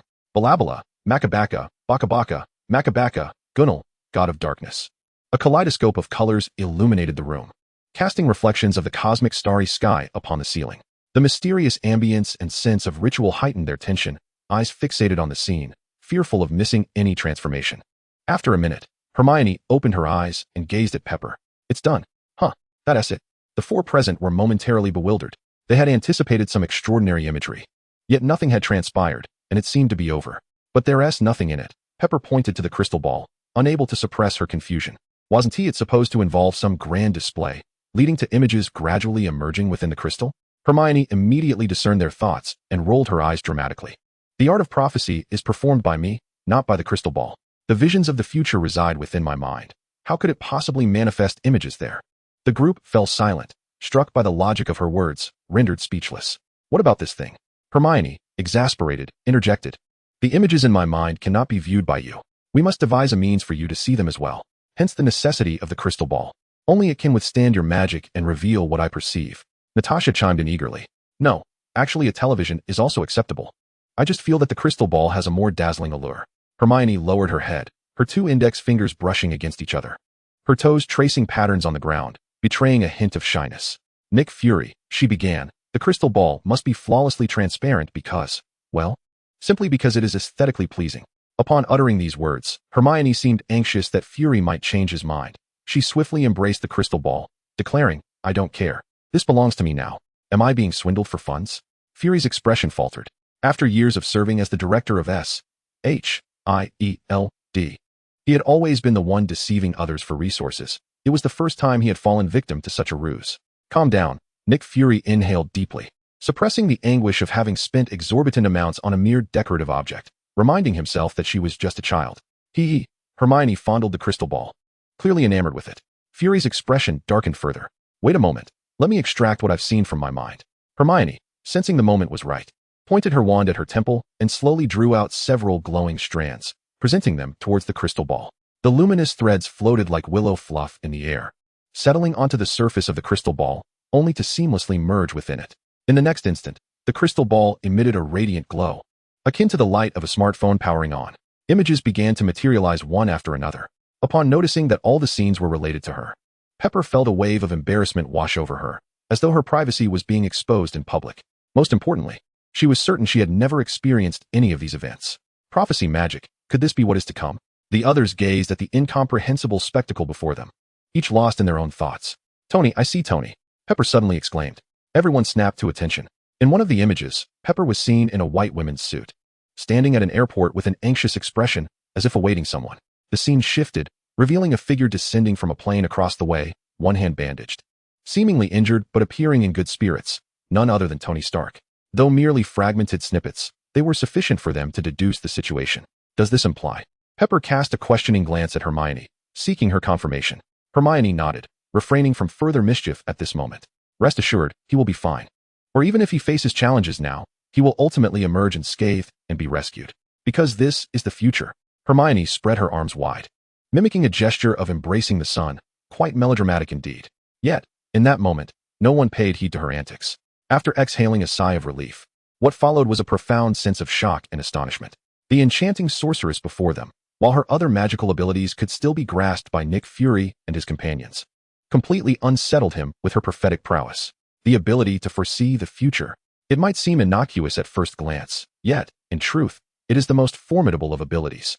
With such a gift, what intelligence would the S.H.I.E.L.D. lack? Alas, this power belongs solely to sorcerers. No matter how formidable Hermione may be, she is ultimately not affiliated with S.H.I.E.L.D. If only S.H.I.E.L.D. could possess its own sorcerer. At this thought, Nick Fury's body shuddered, and a notion began to take root in his mind. His gaze towards Hermione grew somewhat fervent, akin to an unsettling uncle fixating on a little girl, which sent shivers down Hermione's spine. As for the art of prophecy, she possessed none. Even if she did, it was beyond her current mastery. What she had done was merely extract fragments of scenes from her past life as Iron Man and project them from her memory. It sounded sophisticated, yet it was merely the most rudimentary application of the spell known as mind extraction. Unfortunately, mind extraction is one of the most advanced forms of magic. A rare composite spell encompassing memory extraction, projection, invasion, telepathy, disguise, cerebral closure, and a series of other applications. The library only contained texts on memory extraction and projection. Mind extraction, fragment projection, extracting a portion of one's memory and projecting it onto a reflective medium. There wasn't even a defined level of mastery. Nevertheless, even this simplistic application sufficed to deceive S.H.I.E.L.D.'s personnel. After all, within the Marvel Cinematic Universe, the images from the films, in some respects, represent their true future. Pepper, who had been somewhat elated, suddenly seemed to recollect something, falling back into concern. While it is true, what are we to do now? They had merely learned that Tony would ultimately be saved, yet they were uncertain how to effectuate that salvation. Hermione interjected, suggesting, "Let us proceed as if today's occurrences had not transpired, acting as we normally would. Above all, do not let the knowledge of the future lead to actions that are unwarranted or to forego necessary actions simply because the future has been predetermined. We must not allow prophecies to influence reality." Her expression grew serious, contrasting sharply with her usual whimsical demeanor. It must be understood that the future is not immutable. Chapter 23, The Art of Suffering. The lesser the connection between prophecy and reality, the more fixed the future becomes, and the more accurately one perceives what lies ahead. Although Hermione's words may have sounded somewhat cryptic, the individuals present were not ordinary folk. They quickly grasped her meaning. The moment the future is known, it has already begun to shift. Thus, it is imperative to maintain the original course of the future to ensure that the desired outcomes remain unchanged. In essence, S.H.I.E.L.D. should undertake the standard search and rescue operations for Stark, avoiding unnecessary actions while remaining vigilant. Freddy's mind was clear. This would surely lead to the discovery of Stark's whereabouts, the timely notification of the military for rescue, and ultimately, his successful retrieval. In summary, they would proceed as planned, treating the situation as though nothing were amiss. Hermione wore an expression of earnestness that made Freddy's lips twitch. But how long would they have to wait? Pepper remained apprehensive. Witnessing Hermione's remarkable abilities, she felt an urgency that could not be ignored, especially given the stakes surrounding Tony's life. To her surprise, the conclusion they arrived at was simply to wait. Hermione mused. My current magical power allows me to foresee a time frame of approximately 1 month. If all goes well, the scene I just witnessed will undoubtedly unfold within that period. The group exchanged glances, their hearts steadied. A month was a wait they could endure. Seeing that the others accepted her assertion, Hermione felt a wave of relief wash over her, although she was somewhat misleading them. She didn't wish to disrupt the future that was meant to transpire due to unforeseen butterfly effects. The knowledge of the future was one of her significant advantages. Moreover, who knew what kind of bizarre forces representing the worlds might emerge if she tampered with such a pivotal moment? Until she became indisputably powerful, she was not prepared to meddle with the narrative. Furthermore, she had her own plans regarding Tony Stark, whether he perished or failed to become Iron Man. It would be a considerable loss for her. Just as the others were discussing the details, Hermione suddenly gasped, clutching her head in apparent agony. What's wrong? Natasha and Pepper rushed to support her. Hermione's complexion was pale, her body swaying, her face contorted as if she were enduring some torment, cold sweat beading her forehead. This was reckless. Hermione struggled to utter a few words. The others were taken aback. Could it be that the art of prophecy was detrimental to her health? The young witch was enduring this for their sake, and they couldn't help but feel touched.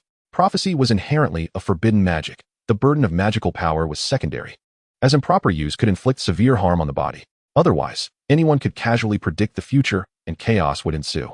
Hermione explained in halting breaths that few throughout the entire history of wizards had mastered the art of prophecy. With that, she raised her head, a hint of pride apparent. Yet her pale and frail visage evoked both exasperation and pity. Even in such a state, she continued to show off, leaving her companions feeling helpless. Natasha and Pepper, inherently susceptible to the charm of such an adorable girl, instinctively embraced Hermione, refusing to let go. Especially Pepper, who felt a deep sense of guilt. If not for the quest to find Tony, she would not have allowed such a sweet child to endure such hardships. This thought ignited a surge of resentment towards Tony within her. It is all Tony's fault. When he returns, he must personally express his gratitude and adequately compensate Miss Witch, even if it means allowing her to vent her frustrations upon him. Fury pondered. This time, Miss Witch was injured while assisting SHIELD. Should she require further assistance in the future, she is welcome to ask, and we shall do our utmost to oblige. Initially, Old Coin's first instinct was to suspect she was trying to pull a fast one, but he quickly dismissed that notion. Judging by Hermione's countenance, it was evident that this backlash from the prophecy had indeed inflicted considerable harm, and it was unlikely to be feigned. Furthermore, she was merely a naive child. How could she possibly harbor such cunning? Really? Hermione's eyes sparkled with intrigue. Fury felt a sense of foreboding creeping in. I require the heartstring of a dragon, the feather of a phoenix, the blood of a unicorn, and the venom of an eight-eyed giant spider, Hermione recited unabashedly, counting off on her fingers. Indeed, she was trying to take advantage of the situation. Wait. Upon hearing Hermione's audacious demands, Black Egg quickly interjected. Where on earth am I supposed to find dragons, phoenixes, and unicorns? Those creatures are from the realm of the mystical, for goodness sake. You are making things exceedingly difficult for SHIELD.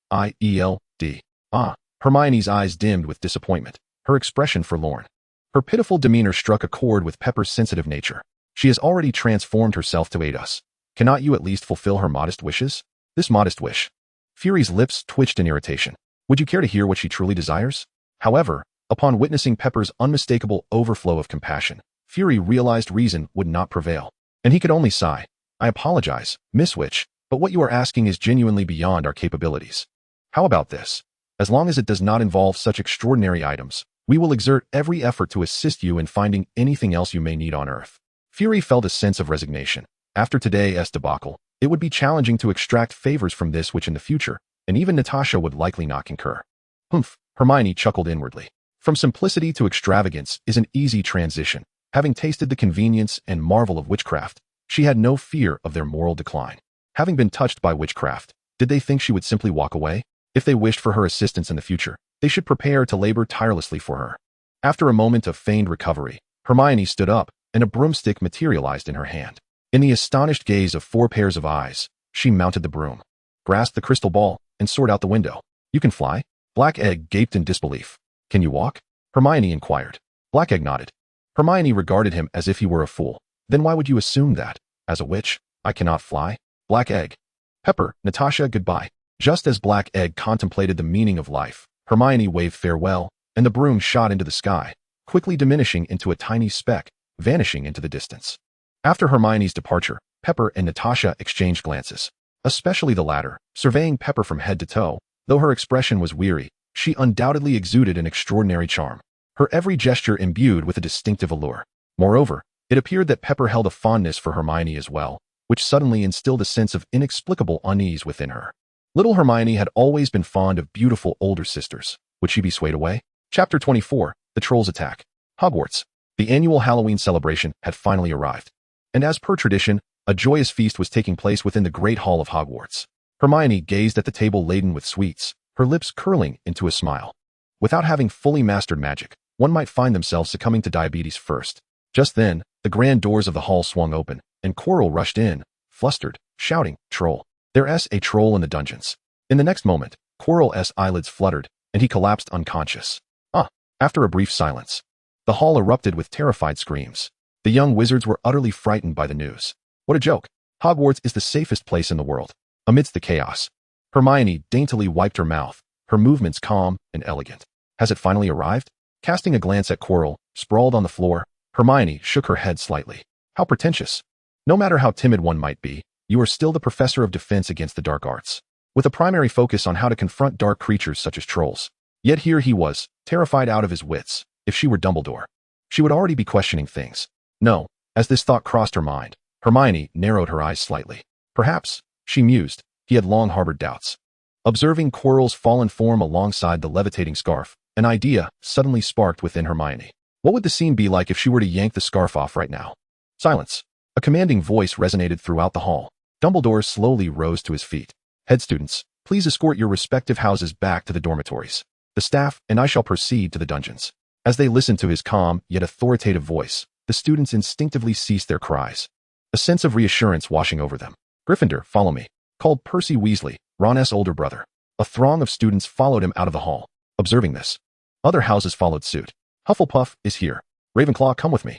Slytherin. Resisting the urge to act impulsively, Hermione joined the flow as they made their way outside. The atmosphere was somewhat heavy. How could a troll have entered? Finally, Harry could no longer contain his curiosity and whispered, "How did the troll get in?"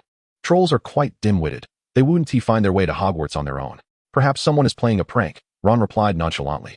Do you want to know? Hermione suddenly inquired. Harry nodded eagerly, his eyes brightening. Hermione, do you know? Hermione cast a glance at the line ahead, deliberately slowing her pace while signaling to the two companions. Harry and Ron understood her intent. Soon, the trio successfully lagged behind. Come on, let us go see, Hermione said, tossing her hair back and revealing a mysterious smile. But, no more chatter. Are you two coming? Yes, they replied, with a slight lift of her lips. Hermione turned and strode down the corridor. Harry and Ron exchanged glances, unperturbed by Hermione's actions, and shrugged before hastening to follow her. Outside, the rain poured heavily, accompanied by rolling thunder. The depths of the corridor were eerily deserted, creating a chilling atmosphere. Hermione, Ron said, his fear evident as he hesitated. Shouldn't we turn back? Fine, then you can go, Hermione replied, nodding as she continued forward, her strides purposeful, reminiscent of a student rushing to avoid being late for class. Harry glanced at Ron. Yet his curiosity prevailed, prompting him to follow suit. Ron remained rooted momentarily, but seeing the distance between them grow, he steeled himself and pursued them. As they rounded a corner, Hermione suddenly halted. Just as Ron was about to inquire about the sudden stop, he noticed Harry's widened eyes and quickly covered his mouth. A flash of lightning illuminated a colossal shadow lurking at the end of the corridor. The figure towered as high as 2 or 3 adults combined, its massive form nearly filling the passageway, dragging a hefty wooden club behind it. I guess the troll has left the dungeon, Ron murmured. It's heading to the girls' bathroom. Wait. Hermione, what are you doing? Seeing Hermione dash towards the bathroom, wand in hand, Harry's expression shifted to one of alarm. Before he could protest, he gritted his teeth and followed her in. You're both insane, Ron muttered, yet he obediently trailed behind. Sensing movement behind it, the troll slowly turned, revealing the 3 small figures before it. Fear etched across Harry and Ron's faces as the troll, driven by its instinct to destroy, raised its club, which was as thick as a water barrel. As the club swung down with a whistling wind, it felt as though their feet were rooted to the ground, rendering them immobile. Hermione's going to get us killed. In that fleeting moment, that was the only thought that crossed their minds, filled with regret. They shouldn't have engaged with Hermione, who appeared aloof yet harbored a wild side. In fact, from the very first day of school, they should have avoided conversing with her, let alone sharing a carriage. Just as the situation reached a critical point, armor protection, a tremendous crash reverberated above them. Expecting to be crushed, the two slowly opened their eyes to see a translucent, spherical shield shimmering into view, enveloping them. Hermione's wand was raised, pulsating with energy. The club struck the edge of the shield, unable to penetrate no matter how forcefully the troll attempted. Its simple mind struggled to comprehend why its actions were being thwarted. Humph. Hermione let out a soft, cold laugh. The troll, enraged by the indifference displayed by this seemingly feeble human, let out a furious roar and raised its club once more. Leviosa. The incantation took effect, and the club slipped from its grasp, hovering above the troll's head. With a flourish of her wand, Hermione moved as if she were playing Quidditch. Bang! As her wand swung, the club appeared to respond to her command, mirroring her movements and striking the troll with tremendous force upon its head. Hermione swept her wand again, the club spinning round to deliver a powerful blow to the troll's temple. After a month of practicing as a chaser, all her skills culminated in this moment. Bang! Another strike. Bang! Yet another. Bang! Bang! Bang! A relentless barrage ensued, reducing the troll to a mere puddle of flesh, blood seeping from its orifices as it collapsed to the ground, utterly motionless. It was quite literally bludgeoned to death. Harry and Ron huddled together, trembling in fear, terrified that Hermione, caught up in her fervor, might indiscriminately turn her wrath upon them as well. She stowed her wand and withdrew a syringe from her robe, turning her back to the duo as she plunged it into the troll's body. As the blood was drawn, the syringe gradually faded from view. Magical creatures. Dark creatures. Troll, collected. Incredibly strong, ferocious temperament, low intelligence. Simultaneously, dark arts. Dark harvest, talent. Current soul energy, 10. Well, this trip was not in vain. Gazing at the spellbook in her mind, Hermione felt a surge of satisfaction. Just as she was about to speak to her companions, hurried footsteps approached from behind. Professor McGonagall arrived, flanked by several faculty members. Upon seeing that Hermione and the others were unharmed, she let out a sigh of relief, only to be confronted by the chaos before her. Her eyes widened in shock at the sight of the troll's lifeless, mangled body. Behind her, Snape and Quirrell wore equally grave expressions. Can anyone tell me what on earth has transpired here? McGonagall inquired, her gaze fixed upon the trio. Hermione opened her mouth to respond, but Ron interjected, "It was me. I wanted to see what a troll looked like, so I dragged them both here." Hermione paused, momentarily taken aback. Harry, catching Ron's eye, nodded in agreement. "Yes, exactly. But what of the troll's body?" Snape pointed out the inconsistency. The bloodied club lay on the ground, unmistakably suggesting that it had met its demise at the hands of its own weapon. Harry and Ron exchanged glances, turning their attention to Hermione. This was something they could not elucidate. "I did it," Hermione stated succinctly. Snape scoffed. "You, a first-year student, possess such capability? Best be honest about the truth. You might earn Gryffindor a few points." Hermione shrugged, raising her hand with a flicker of her wand as she muttered a spell under her breath. A stout wand, as thick as a person's arm, floated gracefully in the air, deftly dancing from side to side under Hermione's command, seemingly mocking Snape's earlier remarks. Snape's countenance darkened, yet he refrained from uttering another word. Professor McGonagall, astonished, turned her gaze toward Hermione. However, in the next moment, her expression hardened as she coldly remarked, "A most foolish endeavor. I hope you all realize how fortunate you are, particularly Mr. Weasley and Mr. Potter. You should be fully aware of the dire consequences had Miss Granger not been present." She then directed her attention to Hermione, adding, "And you, Miss Granger. I had thought you were always prudent in your actions, yet this time you have chosen to violate the rules alongside them. Each of you will lose 5 points for Gryffindor." Professor McGonagall was genuinely incensed. It was astonishing that a few first-year students could be so reckless as to toy with their lives. In another breath, her tone shifted. "However, Miss Granger, your defeat of the troll has ensured the safety of the other students at Hogwarts and showcased your exceptional magical prowess. Thus, Gryffindor shall receive 10 points. Hermione inwardly rolled her eyes, well aware of McGonagall's favoritism towards Gryffindor. "Yet, as a consequence for breaching school regulations, the 3 of you will join Hagrid." Before McGonagall could finish her sentence, the caretaker, Filch, appeared, dragging someone toward them. Filch unceremoniously tossed Malfoy to the ground, exclaiming, "This fellow was lurking nearby, sneaking a look over here, and I caught him red-handed." Clearly, Malfoy had followed Harry in hopes of causing some trouble, as he was now looking thoroughly dejected. Hermione observed Malfoy's disheartened demeanor and mused to herself, "It seems another has joined the ranks of those wandering about recklessly. Slytherin will lose 5 points. And the 4 of you are sentenced to assist Hagrid tonight." Malfoy looked utterly despondent, while Harry shrugged, accustomed to such penalties by now. Hermione, unfazed, thought, "Deductions are trivial. Dumbledore will surely find a way to restore them. Am I to toil for little rewards like a primary school student in my past life?" On the way to find Hagrid, Hermione chose to ignore the banter between Malfoy and Harry, focusing instead on her spellbook. Just like the curiosities, collecting the blood of magical creatures would unlock corresponding illustrations, an opportunity she had eagerly pursued, as it was one of the rare occasions to engage with magical creatures at Hogwarts. To her astonishment, she discovered that the blood of magical creatures could be utilized to alter similar beings, transforming them into creatures imbued with magical properties.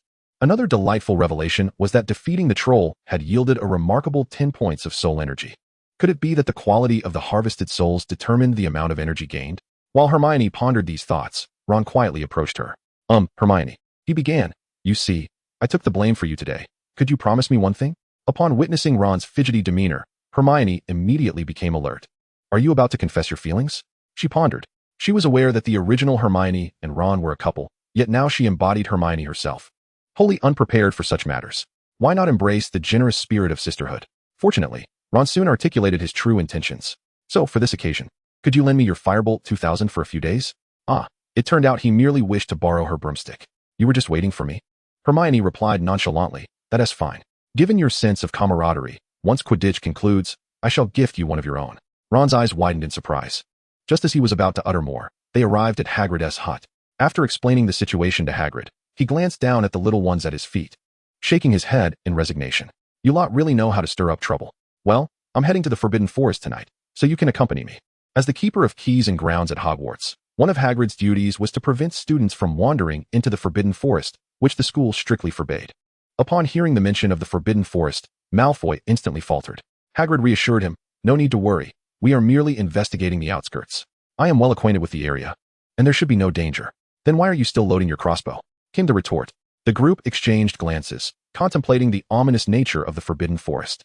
Although labeled as a forbidden zone rife with danger, it essentially served as a haven for various dark creatures. For adult wizards, it posed little threat, as there were far more perilous locales within the Wizarding World. However, for younger students, it was certainly not a suitable environment. As Hagrid forged ahead, he suddenly spotted something and hastened forward. This is... Harry observed a puddle of liquid resembling mercury. Unicorn blood, Hagrid stated gravely. This is precisely why we came. A few days ago, I discovered a slain unicorn, murdered by someone. Fearing there might be others in peril, I have been patrolling daily. And it seems we have indeed encountered something. He continued. However, it appears this one has merely been injured and is not yet dead. Let us search the vicinity. Watching Hagrid and the others depart, Hermione crouched down to retrieve a syringe. Hey, an unexpected discovery. Malfoy frowned. What are you doing? Harry was adamant about not wanting to team up with him, and Ron felt the same. Thus, the loathsome Malfoy had no choice but to partner with Hermione. She paid him no heed and silently collected a vial of blood. Magical creatures. Unicorn collected. Symbol of purity. Possesses a horn upon its forehead. Blood can prolong life.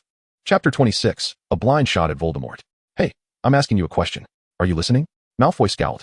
He, the noble Malfoy, heir to one of the sacred 28 pure-blood wizarding families, wielded considerable influence among the Slytherin newcomers since his enrollment, with nearly everyone vying for his favor. Except for that insufferable Harry Potter, it was the first time someone had so blatantly disregarded him. I heard you. Don't shout. Hermione replied without lifting her head. If you continue to prattle, I will leave you here all alone. A chill wind swept through, and sensing the eerie atmosphere around him, Malfoy shivered, instinctively leaning closer to Hermione. The next moment, seemingly embarrassed, he retorted, Humph, if we're looking for a unicorn now, I won't hold it against you. Just be prepared for a wizard duel when we return. Oh, are you certain? Hermione shot him a sidelong glance, her tone laced with amusement. Malfoy's expression stiffened as he recalled that the individual before him was no ordinary witch. The memory of Hermione's brutally savage defeat of the troll lingered vividly in his mind. Not to mention, even most upperclassmen were evidently no match for her. With just a simple ironclad charm, she rendered him powerless. Who knows how she managed to learn spells that were typically reserved for advanced students merely through reading. Let us go. I believe I've discerned the direction, Hermione declared, rising to her feet. By analyzing the surrounding traces, she could surmise the direction in which the injured unicorn had fled. She glanced at the path Hagrid and the others had taken, feeling exasperated. They had completely gone the wrong way. Most wizards focused solely on magic, neglecting the fundamental skills of observation and reasoning. After so many years as a gamekeeper, he hadn't improved at all. It was no wonder he had been ensnared twice in the same incident concerning the Chamber of Secrets, even after such a long time. After walking for a while in silence, Malfoy's courage surged once more. How do you know the unicorn would flee this way? Are you sure we haven't gone astray? You wouldn't lead us to get lost, would you? I should have known better than to listen to you. It would have been wiser to wait for Potter and the others to return. You, Hermione, irked by his incessant chatter, turned to glare at him. This is none of your concern. Be quiet. Given your intellect, it's challenging to explain anything to you. If you don't want to come, then feel free to return alone and stop your incessant whining here. Stunned by her outburst, Malfoy stood frozen. She dared to reprimand him. She actually had the audacity to scold him? Throughout his life, not even his father, no, aside from his father, had anyone ever chastised him. Stop being so self-satisfied. "You're nothing but a pathetic." The next moment, his words caught in his throat. For before him loomed a figure draped in a black cloak, resembling a ghost, hunched over a dying unicorn and greedily siphoning its blood. The half-hidden face beneath the cloak had silver liquid trickling from the corner of its mouth. "Ah!" Malfoy let out a terrified scream.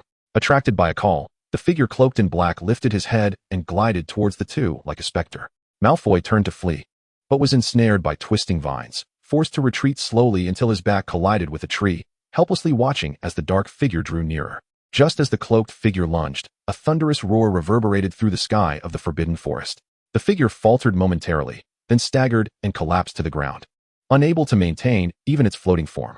A series of gunshots rang out as Hermione, wielding a pistol, fired multiple rounds into the shadow, swiftly emptying the magazine. The shadow convulsed violently, emitting a pained growl before twitching a few more times and falling completely still. Glock wand, pure steel core, 9mm magic, my friend. You haven't seen anything like it, have you? This gun was acquired after dispatching that black robber during the $0 purchase incident. Surprisingly effective. Hermione calmly retrieved a new magazine, loading golden bullets one by one before raising the pistol again, aiming at the lifeless body. Damn. Seeing this, the shadow could no longer maintain its composure, uttering a frantic curse before tumbling and scrambling away with incredible speed, rivaling Bolt. I knew you were just pretending to be dead, Hermione scoffed, refraining from firing again. She had no intention of killing him and suspected it would not be so easy. As the shadow vanished deep into the Forbidden Forest, Hermione turned her gaze to the crumpled Malfoy, aiming the gun at his head. What did you say earlier? I didn't quite catch that.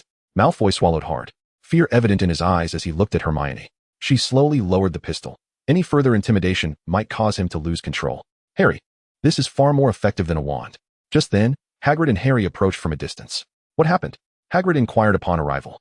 They had heard the loud noise from afar and rushed over, worried for Hermione and Malfoy's safety, and had seen a dark figure fleeing in haste.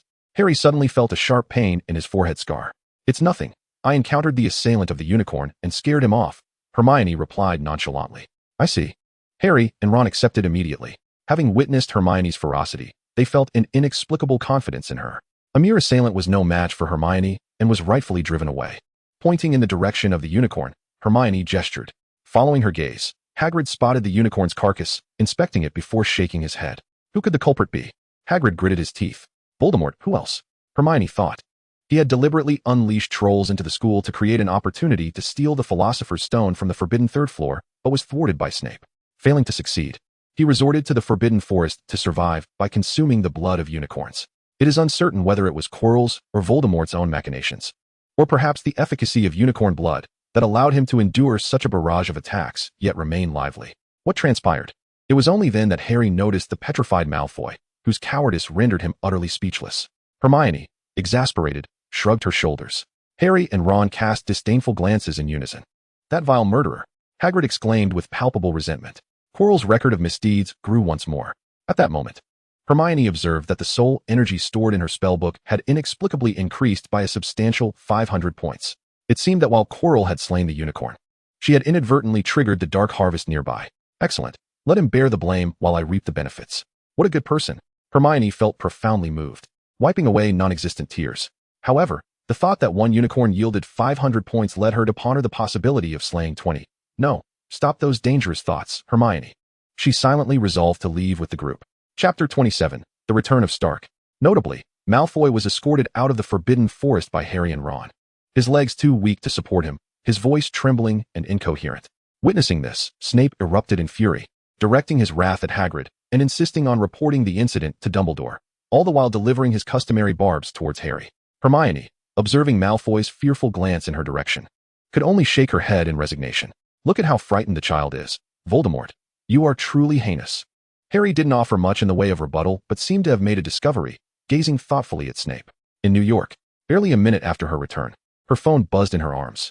Upon answering, the voice of Black Widow resonated on the other end. Little Hermione, Stark was located several weeks ago.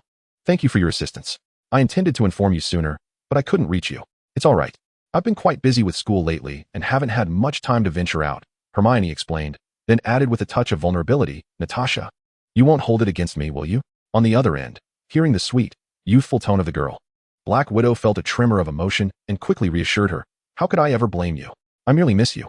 When will you come to S.H.I.E.L.D. for a visit? After hanging up, Black Widow sighed.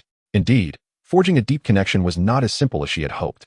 She now understood that despite Hermione's youth and innocence, she was far from naive. In fact, she was quite astute in her own right.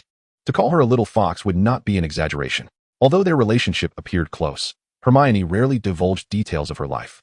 Even Black Widow was often unaware of what occupied her time, until she became someone Hermione could trust implicitly, like Dumbledore in her eyes. The little one would not share her innermost thoughts. Fortunately, SHIELD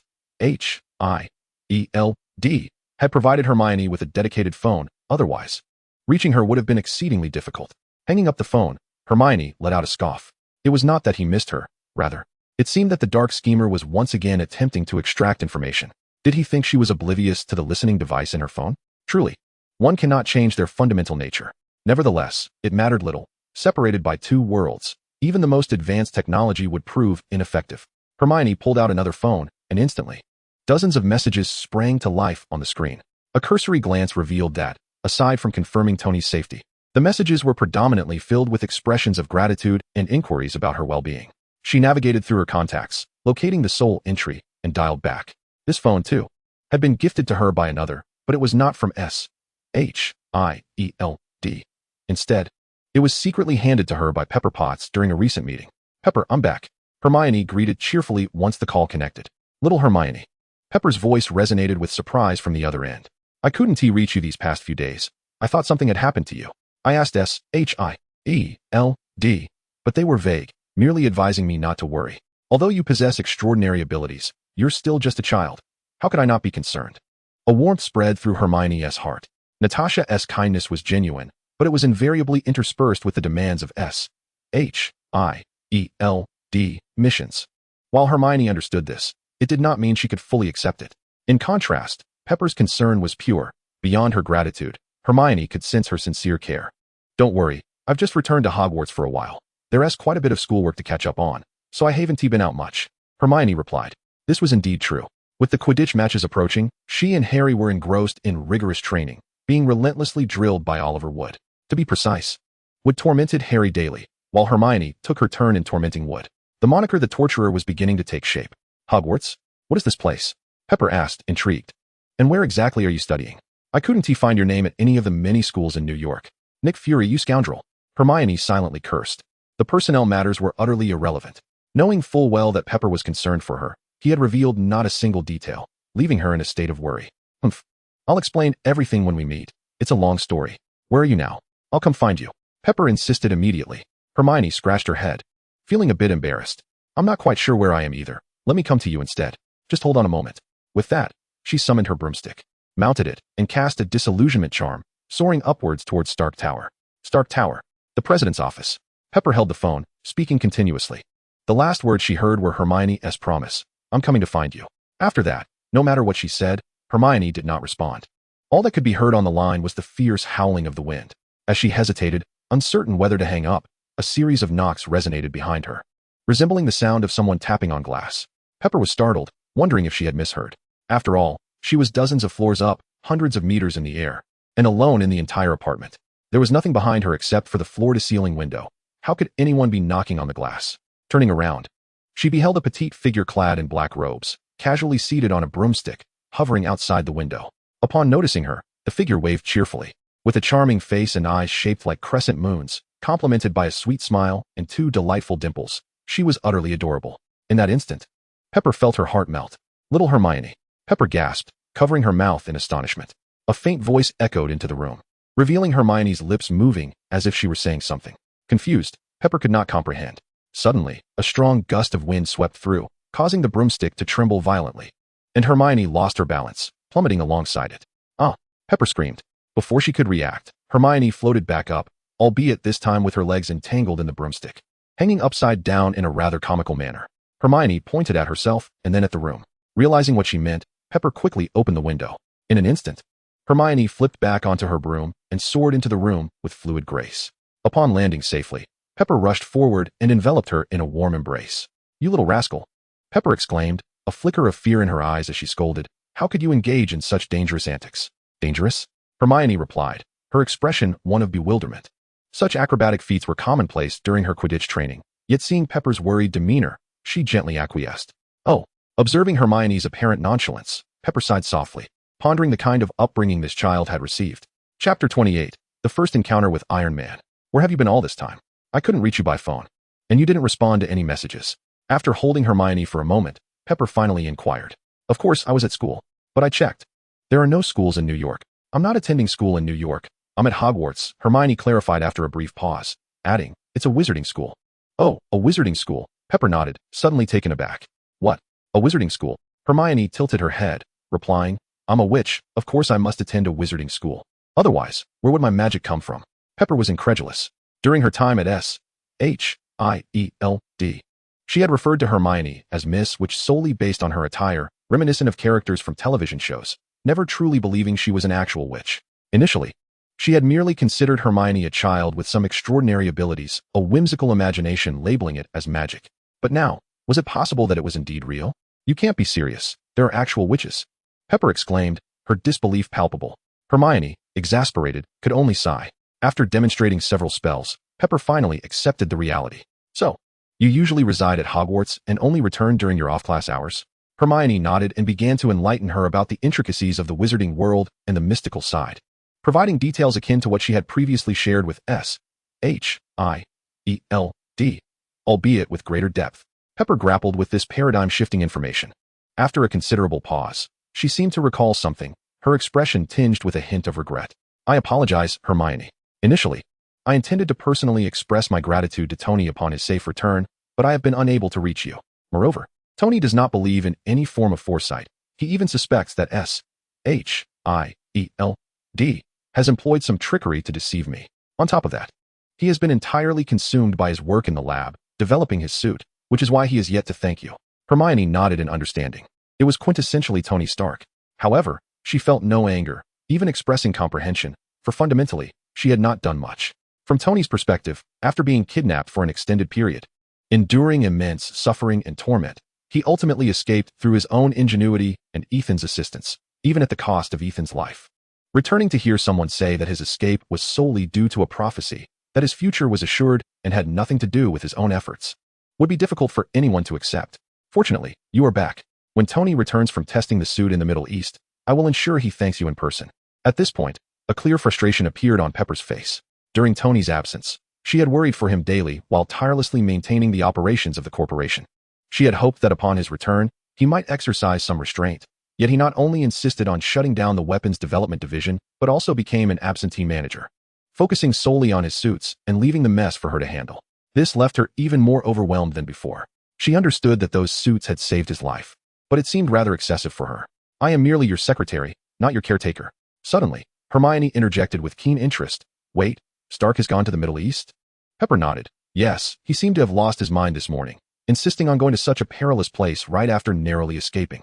Hermione realized the plot had progressed to this extent. When Tony was kidnapped, he witnessed firsthand the terrorists utilizing Stark Industries' weaponry, leading him to reflect on the misuse of his creations that had caused countless deaths, prompting his decision to close the weapons division. However, this move threatened the interests of many, especially his uncle Obadiah. The latter secretly continued to sell weapons behind Tony's back. And when Tony discovered that terrorists were still using Stark Industries arms, he transformed into Iron Man, delivering a decisive blow with his Mark III suit. With a sudden glint in her eyes, Hermione remarked, Pepper, I have a few matters to attend to. I shall return shortly. Without waiting for Pepper to respond, she mounted her enchanted broom and vanished in the blink of an eye. Once airborne, Hermione soared at full throttle, circling the entire city before heading in a specific direction. Before long, a golden-red figure streaked across the sky towards her. Hermione's eyes sparkled with delight. Upon closer inspection, it was indeed Iron Man's armor. Due to the disillusionment charm, Tony Stark was unaware of Hermione's presence. Adjusting her broom to fly parallel to the armor, Hermione couldn't resist reaching out to touch it. In her previous life, she had owned a figurine of Iron Man and had often dreamed of donning such an ensemble to soar through the skies. Now, the genuine article was before her. How could she not feel elated? Although she had attained a higher echelon of power, her fondness for mecha had never waned. After all, mecha is the romance of boys and young children. Inside the suit, Tony was contemplating improvements for his return. The recent tests at the terrorist camp had yielded satisfactory results, meeting expectations, yet there remained numerous deficiencies. At that moment, the voice of his artificial intelligence, JARVIS, suddenly echoed in his ear.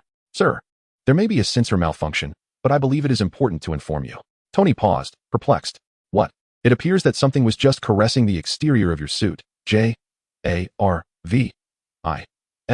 reported candidly. Excuse me? Tony's face was a canvas of confusion. Are you certain it wasn't a bird colliding with it? Negative, Jarvis replied promptly.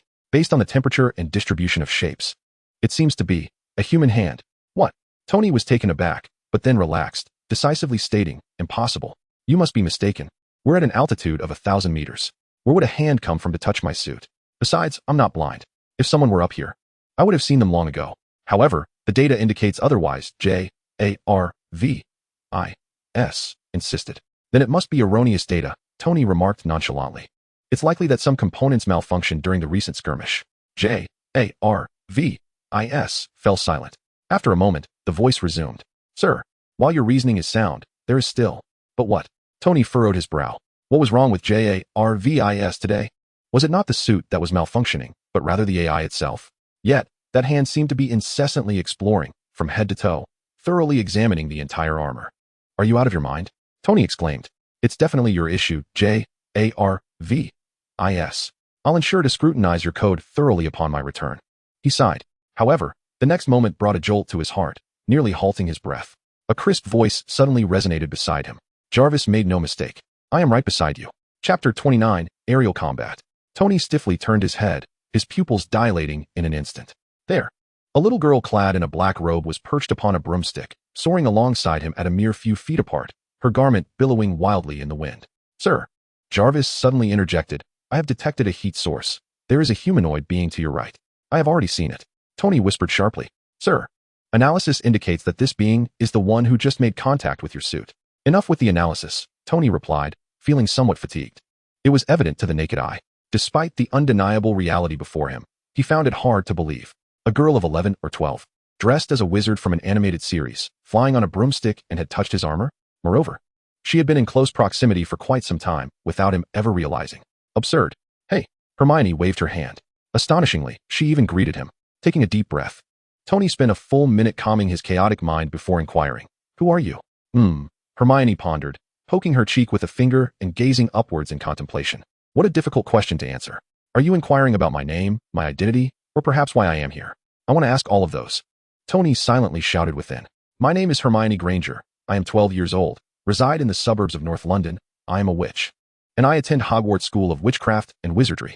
I always return to my dormitory by 8 at the latest. I do not consume sweets, occasionally drink some beverages.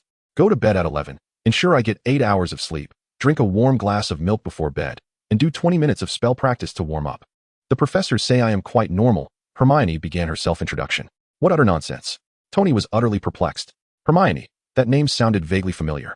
It seemed he had heard it somewhere before. And a witch. Wait, wasn't this the seer from SHIELD that Pepper mentioned? Observing Hermione casually flying nearby, Tony's worldview began to waver. Could it be that magic truly existed in this world? Even a genius like him required high-tech armor to fly. How had this little girl accomplished such a feat? No, Tony shook his head.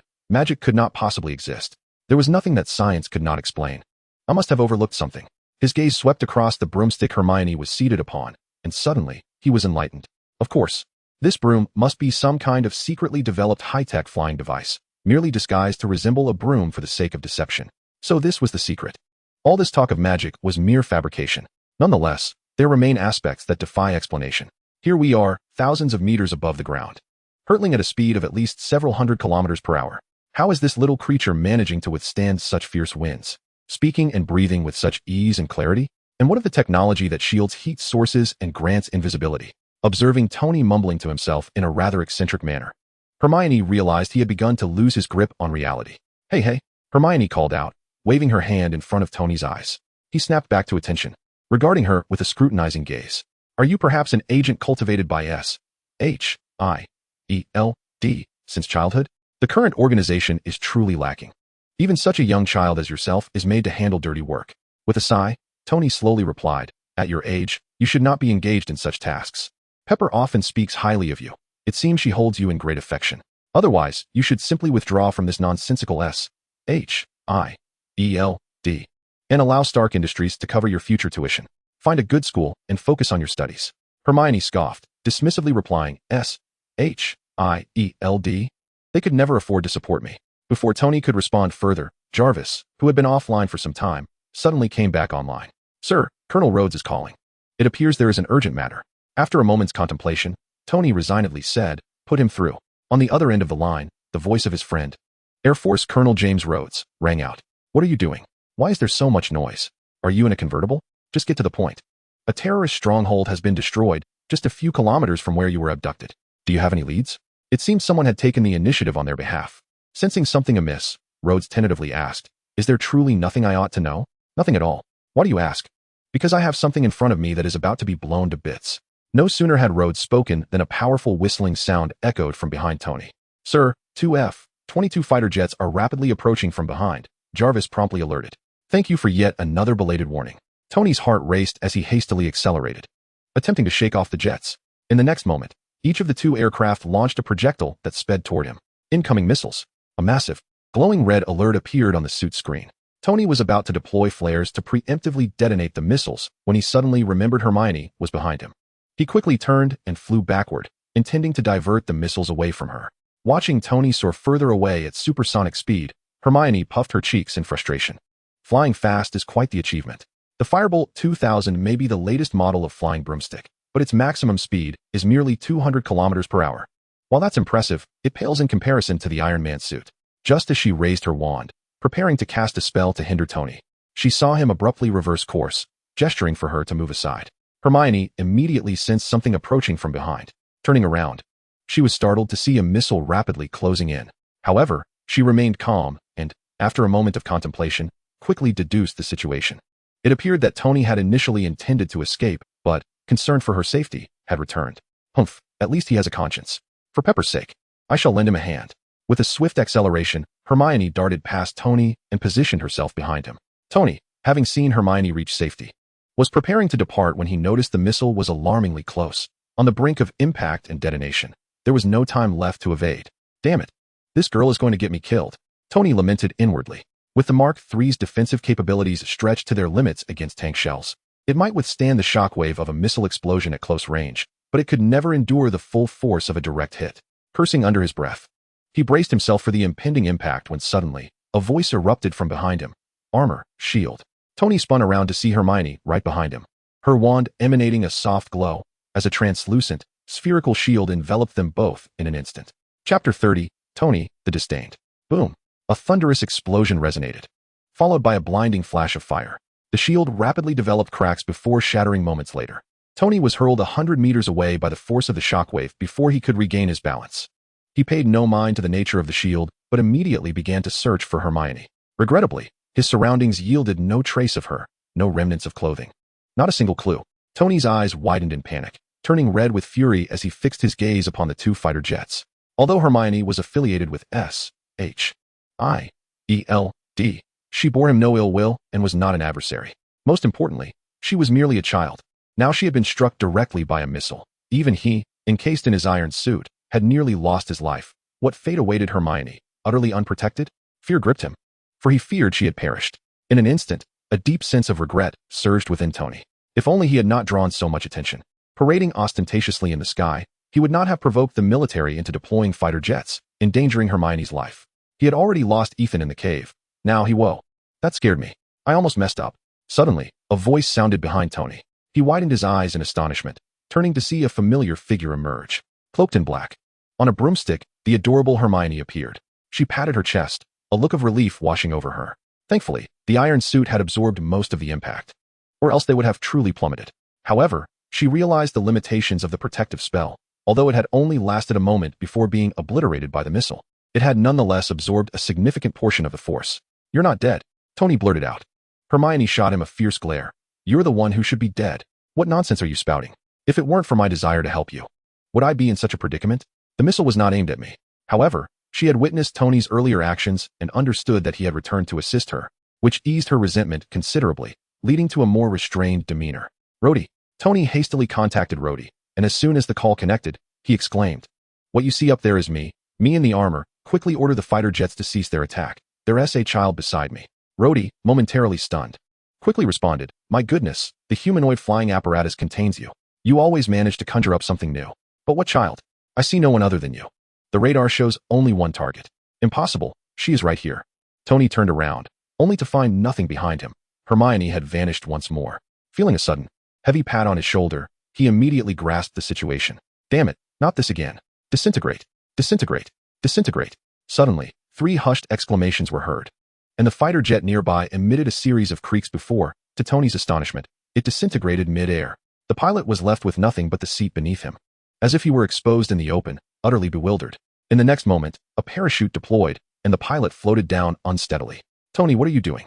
Rhodey exclaimed, exasperated. He had ordered the fighter jets to halt their assault, yet one aircraft had inexplicably shattered in the sky. This was a 22, not some flimsy toy. How could it possibly fall apart so suddenly? With Tony as the sole figure present, it was evident that he had done something to provoke this. To retaliate for the missile earlier, wrongfully bearing the blame, Tony quickly replied, I'll cover all your losses this time. Without further ado, he hung up the phone. Another fighter jet circled momentarily, seemingly receiving some command, before changing direction and departing. Tentatively, Tony called out, Hermione? Here, came a melodious voice from the air, followed by her figure gradually materializing beside him. While Tony was uncertain of what had transpired, he connected the earlier events and realized that Hermione had employed some form of trickery. Recalling the sudden appearance of the transparent shield, he directly inquired, What did you do just now? Why did the fighter jet suddenly break apart, and what kind of energy shield was that? It could withstand a missile attack. And what about your invisibility? You are truly stubborn. Hermione rolled her eyes at him, saying, I already told you. I am a wizard. Everything just now was magic, magic. Do you not understand human speech? With that, she pointed her wand at Tony. Restored to its original state. Tony heard a series of delicate sounds, and to his astonishment, the damaged areas of his suit began to gradually restore. Moments later, it appeared as good as new. Sir, the damage to the suit has been repaired due to unknown reasons, and its current integrity stands at 100. Jarvis's voice resonated. Following this series of extraordinary events, Tony found himself in a state of uncertainty. This miraculous phenomenon, akin to a reset of reality, ultimately became the final straw that broke his resolve. Is there truly magic? How can there be wizards and sorcery in this world? It is impossible, Tony murmured, his worldview profoundly shaken. Is it so strange? When you are surrounded by the unknown and have yet to fully grasp the principles of science, how can you dare to speak of the mystical? Hermione remarked, shaking her head. Sister Pepper is right. You are indeed arrogant. After a lengthy pause, Tony finally comprehended the gravity of the situation and exhaled deeply. I now believe you are not affiliated with S.H.I.E.L.D. They could hardly support someone like you, a wizard. My name is Hermione, Hermione Granger. She introduced herself. Tony nodded, Tony Stark. After a moment's contemplation, he felt that merely stating his name lacked substance, as if he were overshadowed by this young sorceress. He quickly added, a renowned genius, billionaire, playboy, philanthropist. Hermione shot him a bemused glance and dryly added, and a narcissist. A sharp pang struck Tony.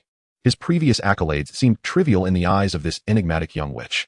Her gaze imparted a sense that he was merely a child, boasting of his self-proclaimed achievements, which, in the eyes of the adult world, merely rendered him a figure of amusement. He, Tony Stark, heir to Stark Industries, a genius scientist, was being looked down upon by a mere child? How disheartening it was for someone so often admired, who was the center of attention wherever he went, to feel such humiliation, yet he could only endure it in silence. The two of them flew in silence towards Stark Tower. Suddenly, Tony had an epiphany. He noticed that this young witch's speed on her broomstick seemed inferior to that of his suit. An exhilarating idea sparked within him, and a sly grin crept across his lips. Chapter 31. A race? A contest of tools. Hey, little witch. Tony called out suddenly. How about a race? Let us see whether your magic is superior or if my suit outshines. Observing his eager demeanor, Hermione felt a wave of exasperation. It was clear that he was attempting to regain his dignity after her previous jibe. After all, he was the head of a top-tier military-industrial conglomerate, a wealthy magnate. Nearing 40, yet he was behaving like a child. Looking at the youthful exuberance of Tony, Hermione conceded, all right, but the loser must, in front of Sister Pepper, shout 3 times. I am a little dog. If you agree, I will race you. If not, you can entertain yourself. Deal. Tony, emboldened by his recent ascension to the helm of the corporation, found himself relishing a long-lost joy from his youth, a sentiment that lightened his spirit considerably. He mused to himself, considering that he might allow a slight concession to you, just to avoid a humiliating defeat. Observing the confident expression on Tony's face, Hermione could easily discern his thoughts and smirked inwardly. This is a predicament of your own making. The challenge was simple. The first to reach Stark Tower would emerge victorious. With that proclamation, the Iron Man suit surged forward, breaking the sound barrier and creating a cacophony of sonic booms. Hermione understood that no matter how fast she propelled her broomstick, It could never match the velocity of the Iron Man's suit. Yet, she remained unfazed. For her magical prowess extended far beyond mere flight. As the Iron Man's suit hurtled through the air, Hermione raised her wand, directing it towards Tony's back. While Tony reveled in the thrill of speed, glancing back to see Hermione trailing far behind, a wave of satisfaction washed over him. It appeared that her magic was not as infallible as he had presumed, and his suit was indeed superior. However, in the next heartbeat, Tony felt an inexplicable force tugging him backward. Although he continued to fly forward, his speed plummeted, falling back to the sound barrier. "Sir, something is exerting a backward pull on the suit." Jarvis's belated warning chimed in. "Thanks for the useless reminder. I already sensed it," Tony retorted, turning to see that not only had he slowed, but Hermione had inexplicably accelerated. It felt as though an invisible tether connected his suit to her, as if she were being drawn along by him. What on earth is happening? As the distance between them gradually closed, Hermione's figure became increasingly distinct. Upon noticing her enigmatic smile, Tony quickly realized and shouted, "Cheating! You're using magic to cheat." With a dismissive huff, Hermione pointed her wand to her throat, casting an amplification spell before responding, "You were the one who suggested we compare the might of my magic against the strength of your suit. Why do you backtrack now that I've employed my magic? It appears that the illustrious genius Stark cannot play fair." Tony was rendered speechless. His intention had been a mere race of speed, neglecting the fact that Hermione's magical abilities encompassed much more than just flight. The contest of magic versus technology had been his own proposition, and Hermione had not transgressed any rules. He had no arguments left, and was left to silently endure his predicament. Seeing Tony at a disadvantage brought Hermione great delight. The overwhelming power of the Iron Man suit rendered her simple summoning charm ineffective for calling it back or halting its motion. It could only significantly decelerate its speed. However, there was no need for a complete summoning. As long as the spell remained in effect, it would persist, effectively allowing the stronger party to maintain a grip on the weaker one. The outcome was that the Iron Man suit was unwittingly propelling Hermione forward, providing her with an unexpected advantage. No one anticipated the unconventional application of the flying charm. It may seem a simple spell, yet for Tony at this moment, it posed an insurmountable dilemma. Gritting his teeth, he commanded, "Jarvis, redirect all power to the thrusters." Even if this little girl possesses a few tricks, she can only maintain her distance. She cannot truly catch up to me. As long as I reach Stark Tower first, victory will be mine. With his words, the tail flame of his iron suit flared even brighter, propelling him forward with increased velocity. A moment later, observing Hermione lagging behind, unable to close the gap, Tony wore a triumphant grin. After all, it's merely a petty trick, ineffective in the face of absolute disparity. This assertion held a grain of truth. Hermione could only stave off the widening distance, but catching up remained beyond her reach. However, she had never truly intended to do so. Those familiar with the Four-Wheeled Brothers know that winning a race does not solely hinge on outrunning the opponent. Inducing them to run slower is also a valid strategy. For instance, one could trip unexpectedly, have a tire fly off, or suffer an engine failure. The Devil Commander would surely attest to this. A smile slowly crept across Hermione's lips. Observing this, Tony's grin began to fade. Hermione gradually raised her wand. Tony's eyes widened in alarm. "Here it comes again. Obstacles ahead," he exclaimed. With a resounding thud, he felt as though his suit collided with an unseen force, jolting him, and his speed diminished. Had he collided with a bird? Regaining his composure, he inquired, "Jarvis?" "Negative, Sir, Jarvis," promptly replied. No obstacles detected ahead. Just as Tony was about to ask again, another thud echoed.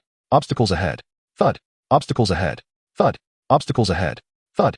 Poor Tony found himself crashing into invisible barriers, careening through the empty sky, feeling as though he were stuck in the very earth. This was undoubtedly the most uncomfortable race of his life. He vowed that once it was over, he would visit Monaco and experience a proper race, to reacquaint himself with the essence of a legitimate competition. After what felt like an eternity, Stark Tower finally came into view. At last, he had arrived. Tears of joy filled his eyes as he prepared to make a final dash to clinch the victory, only to be astonished to find Hermione had somehow arrived beside him. With a swift motion, she surged ahead, darting into the president's office. Dismounting her flying broom, Hermione turned back, waved at Tony, and flashed a sweet smile. Upon witnessing that infuriating grin, Tony almost choked in disbelief. Failing to brake in time, he crashed through the reinforced glass, tumbling into the room. In an instant, chaos erupted within the room. Chickens flapping and dogs barking, walls cracking, and furniture flying about. Unfinished documents scattered through the air, just as Pepper, who had just opened the door, happened to witness the tumult. "Tony Stark!" Pepper emitted a sharp shriek, followed by an enraged roar. As he removed the visor of his armored suit, Tony cast a glance at Pepper, his face ashen, his mouth opening as if to utter something. Yet, the next moment, he could not find the words. Inhaling deeply before exclaiming, "Woof, woof, woof," he then turned and fled the scene as if propelled by a gust of wind. Pepper stood there, bewildered.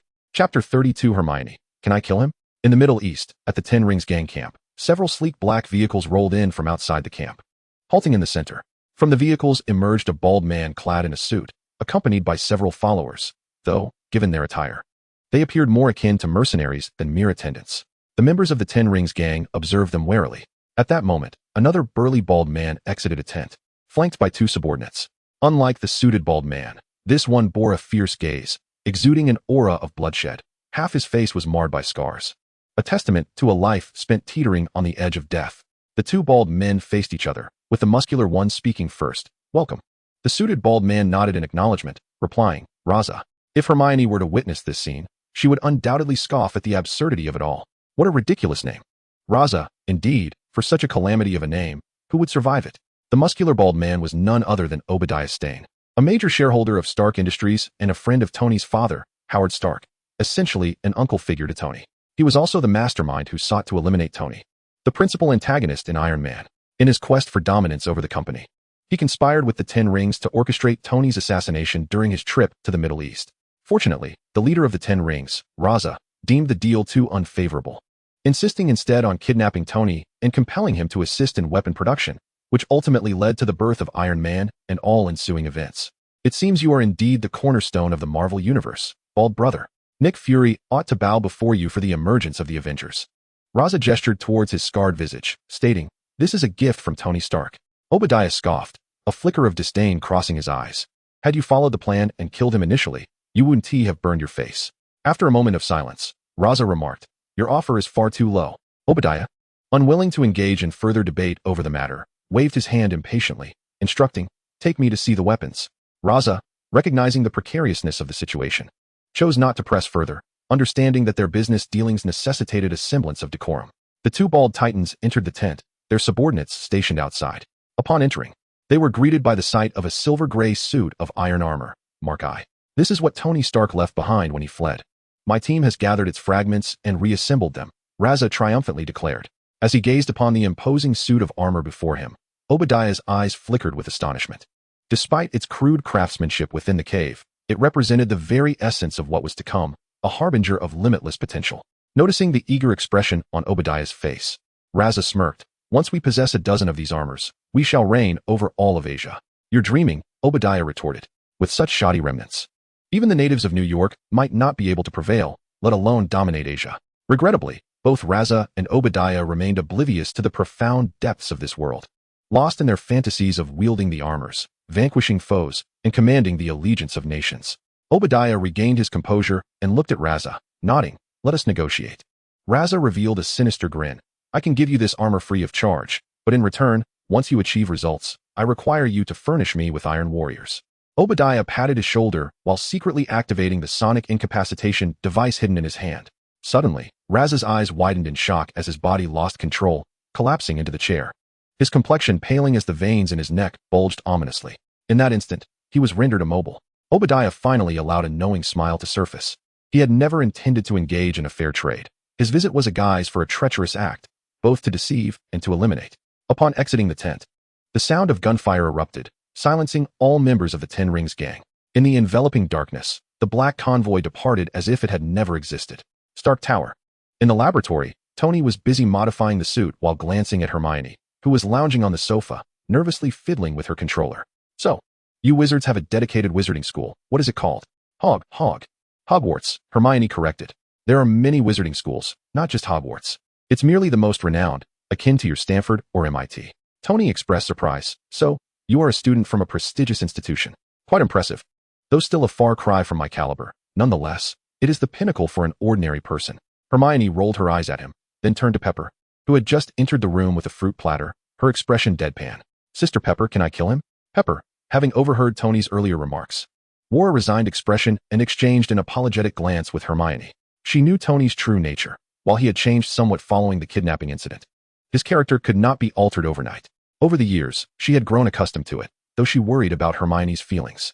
Fortunately, Hermione merely made a quip, showing no intent to act, clearly having understood the essence of who Tony was. Approaching Hermione, Pepper gently patted her on the head. Don't lie down while playing games. It's bad for your eyes. Come, have some fruit. Hermione complied, springing up with a fish-like motion, her mouth agape. Girls should refrain from such rude gestures. Be cautious, for you may struggle to find a boyfriend in the future.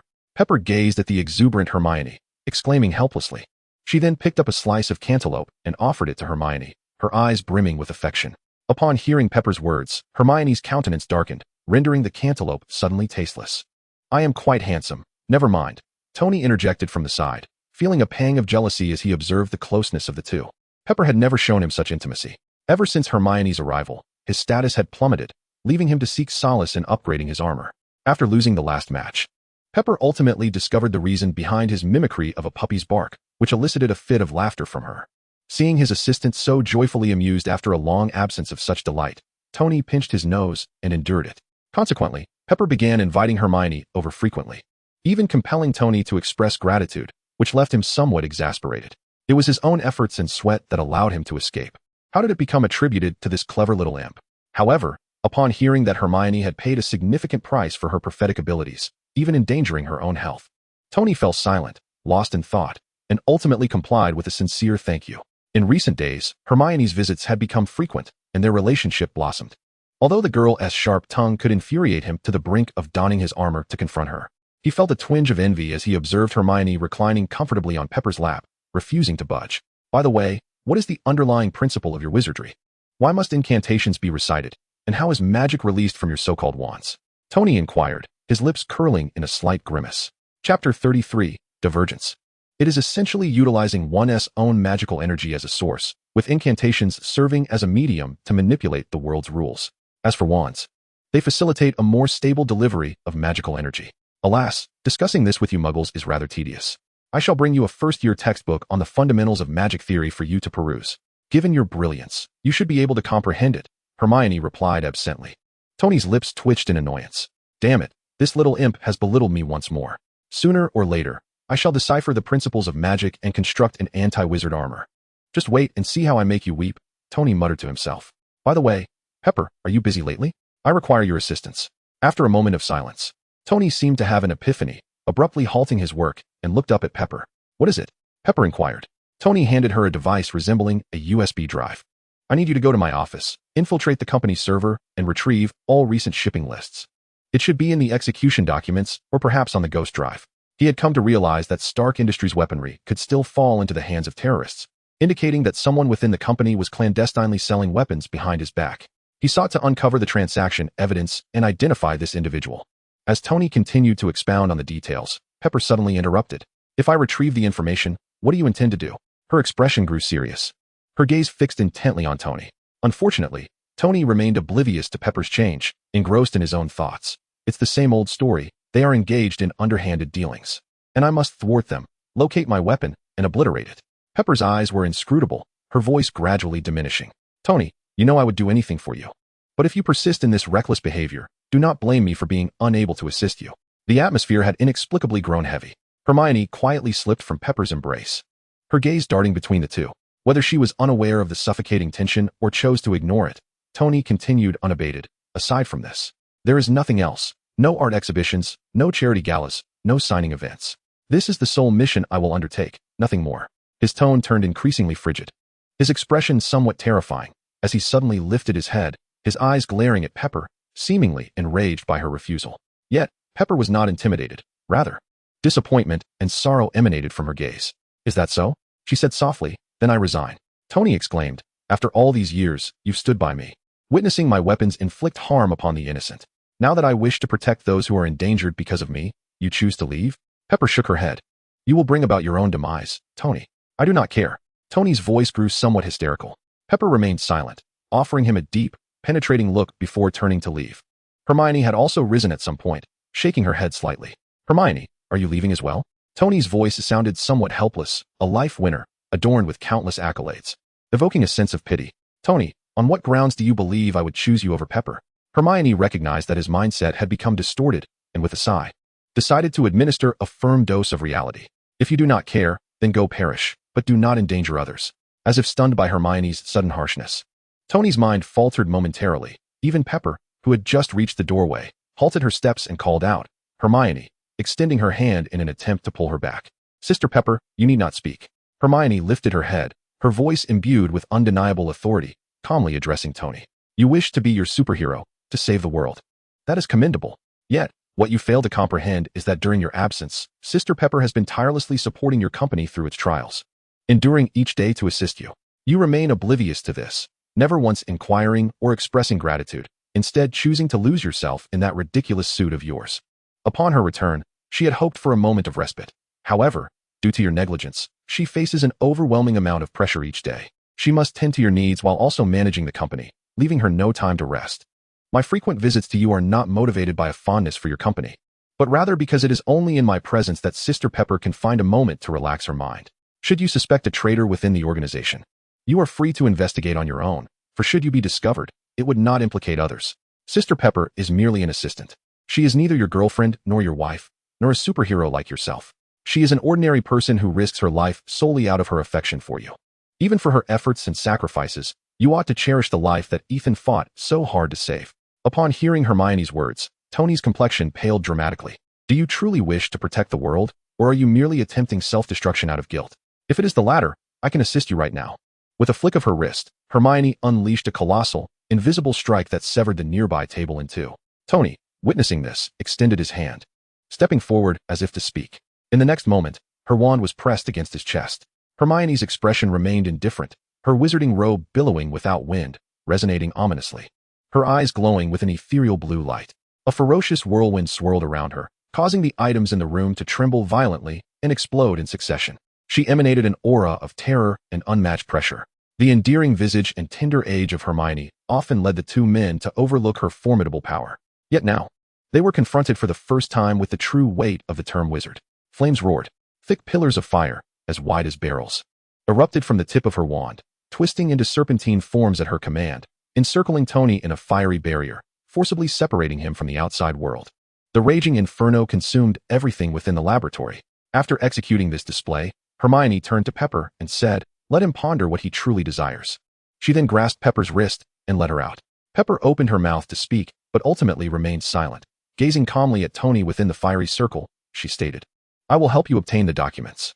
As they reached the doorway, her steps faltered, and then resigned. Watching Pepper and Hermione vanish beyond the threshold, Tony felt as though all his strength had been siphoned away. He collapsed to the ground, his expression despondent, staring blankly at the armored suit amidst the flames.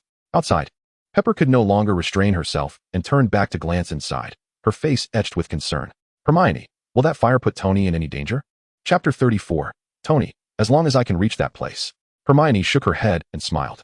"Rest assured, it is not the dark magic of the malevolent flames I wield, merely ordinary fire that will extinguish itself in due course and pose no harm to him." Dark magic.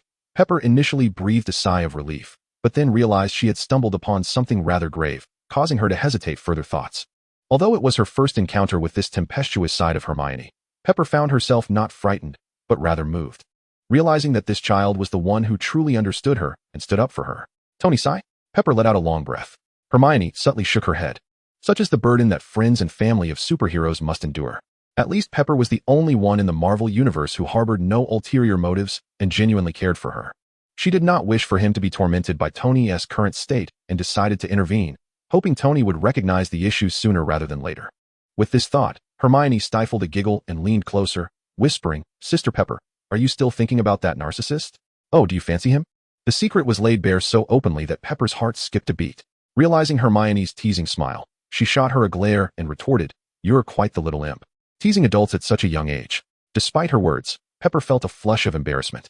Hermione rolled her eyes and muttered, as if no one could see through it, "In this entire building, you are the only one who thinks you're concealing it well." Pepper felt increasingly flustered. After a while, she turned to Hermione again. "Do you think what we discussed was too harsh?" Hermione understood she was referring to the matter of Ethan's demise and gently shook her head. "Not at all." "Why?" Curious at Hermione's certainty, Pepper inquired. "A person like him requires a strong remedy. Otherwise, who knows how long it will take for him to change on his own." Hermione replied calmly, "Rest assured, he will be fine. And Sister Pepper, have you forgotten?" At this, Hermione lifted her gaze to Pepper, enunciating each word carefully. "I have already glimpsed the future." Later that night, feeling disheartened, Tony collapsed onto the large sofa, leaning back against its support. gazing up at the lofty ceiling of his mansion that towered 2 or 3 stories high. The events of the day had profoundly impacted him. He understood Pepper's intentions and recognized that she acted out of concern for his safety. In the past, he had indulged in a life of excess, deliberately evading his true emotions, but Hermione's blunt remarks forced him to confront his reality. In that moment, Tony realized the extent of Pepper's silent sacrifices for him, which he had taken for granted, betraying her feelings and involving her in dangers that were not hers to bear. He truly was an irredeemable cad. Pepper's concerns were not unfounded.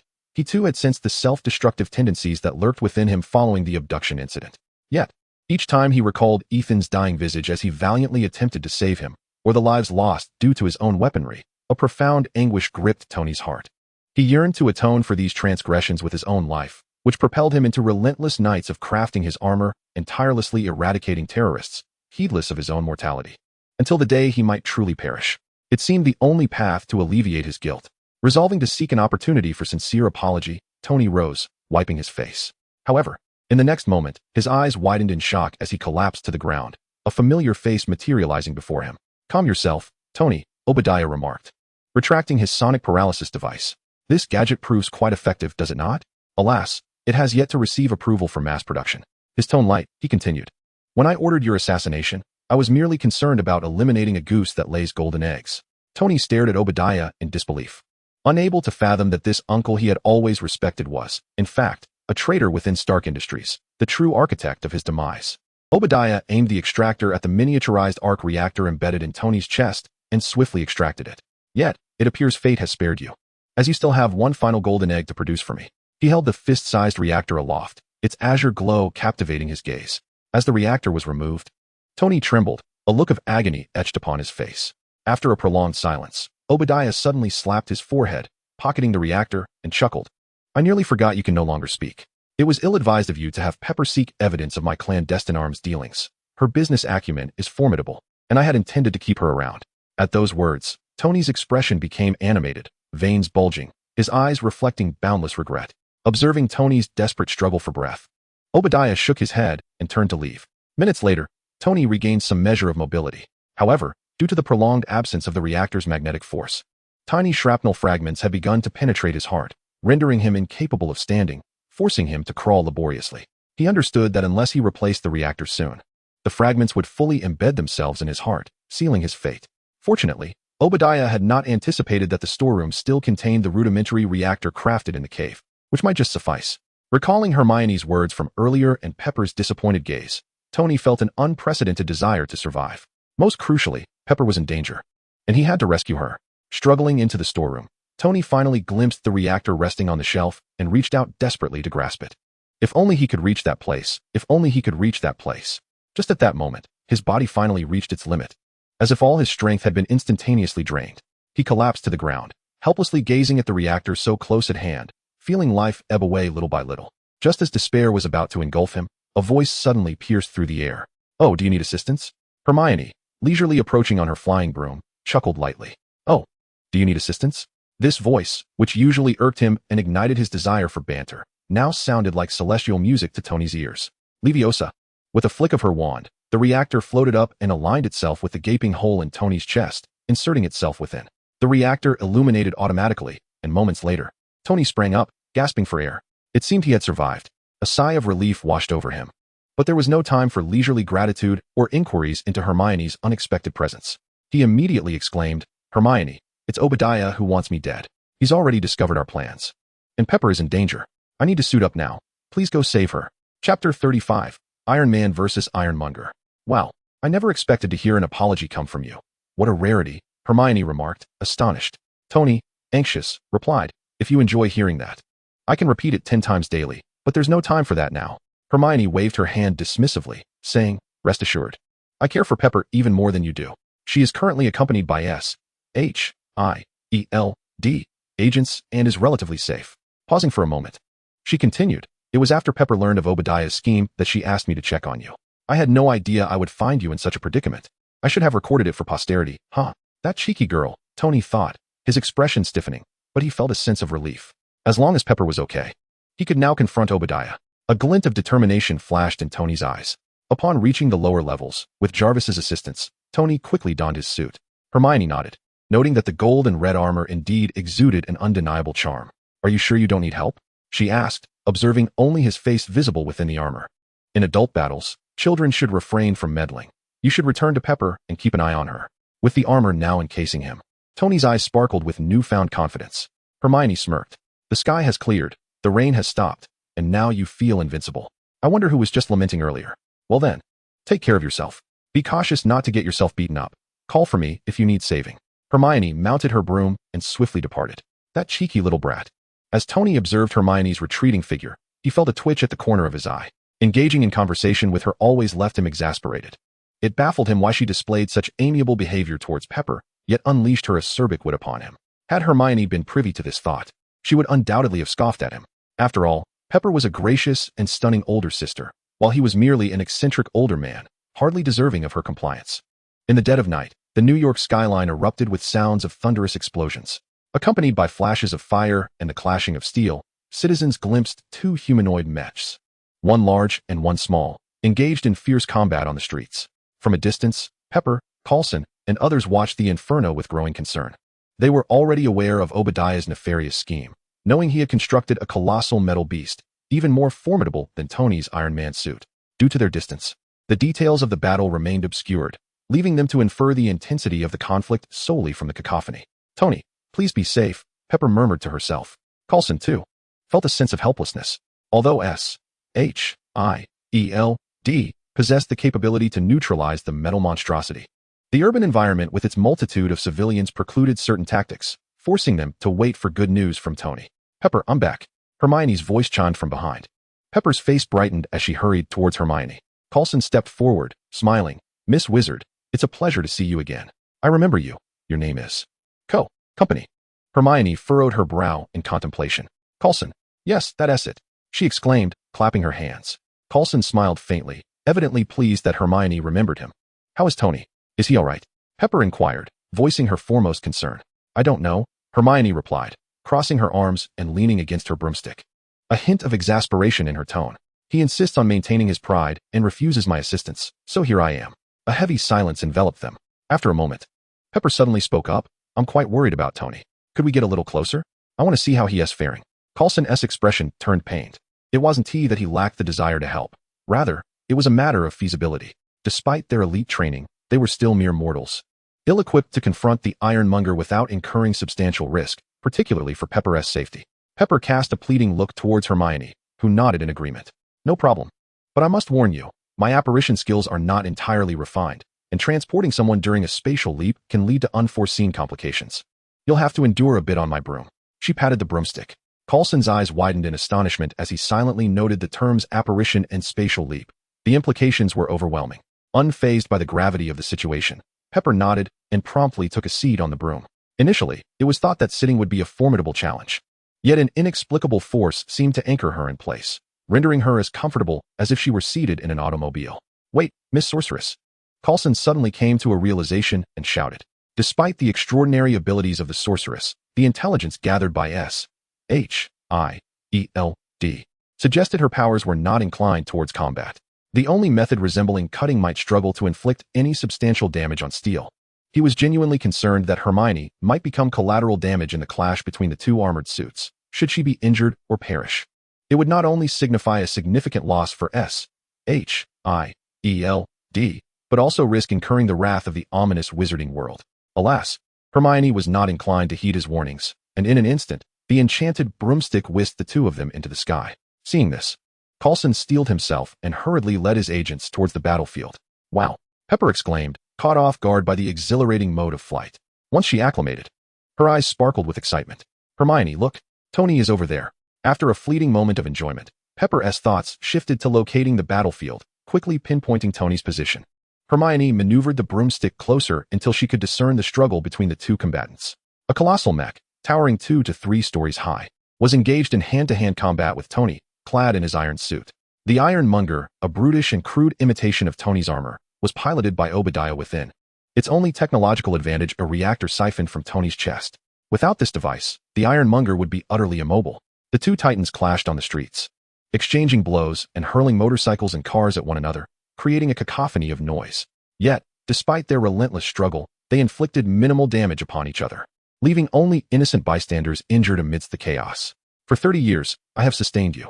Obadiah bellowed in fury as he pummeled Tony. I built this company from the ground up, and no one shall impede my path. Especially not you.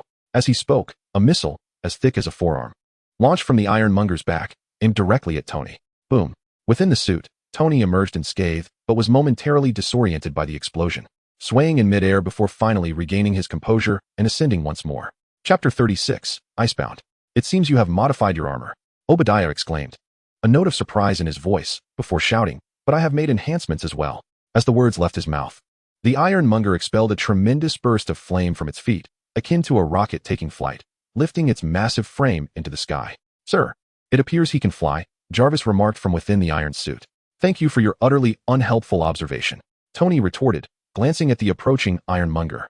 As they soared higher, Hermione could only shake her head in disbelief at the sight of the billowing smoke. What have you modified? Did you merely increase the engine capacity? Two individuals descended from the heavens to the earth, and then ascended back to the skies, ultimately landing in an uninhabited expanse. At last, Tony knelt upon the ground, unable to rise again. It was not due to defeat, but rather a temporary shortage of energy from his reactor, leaving his suit devoid of power. In simpler terms, it was out of battery. Ha ha, Tony, my armor surpasses yours. Obadiah's maniacal laughter echoed through the night sky.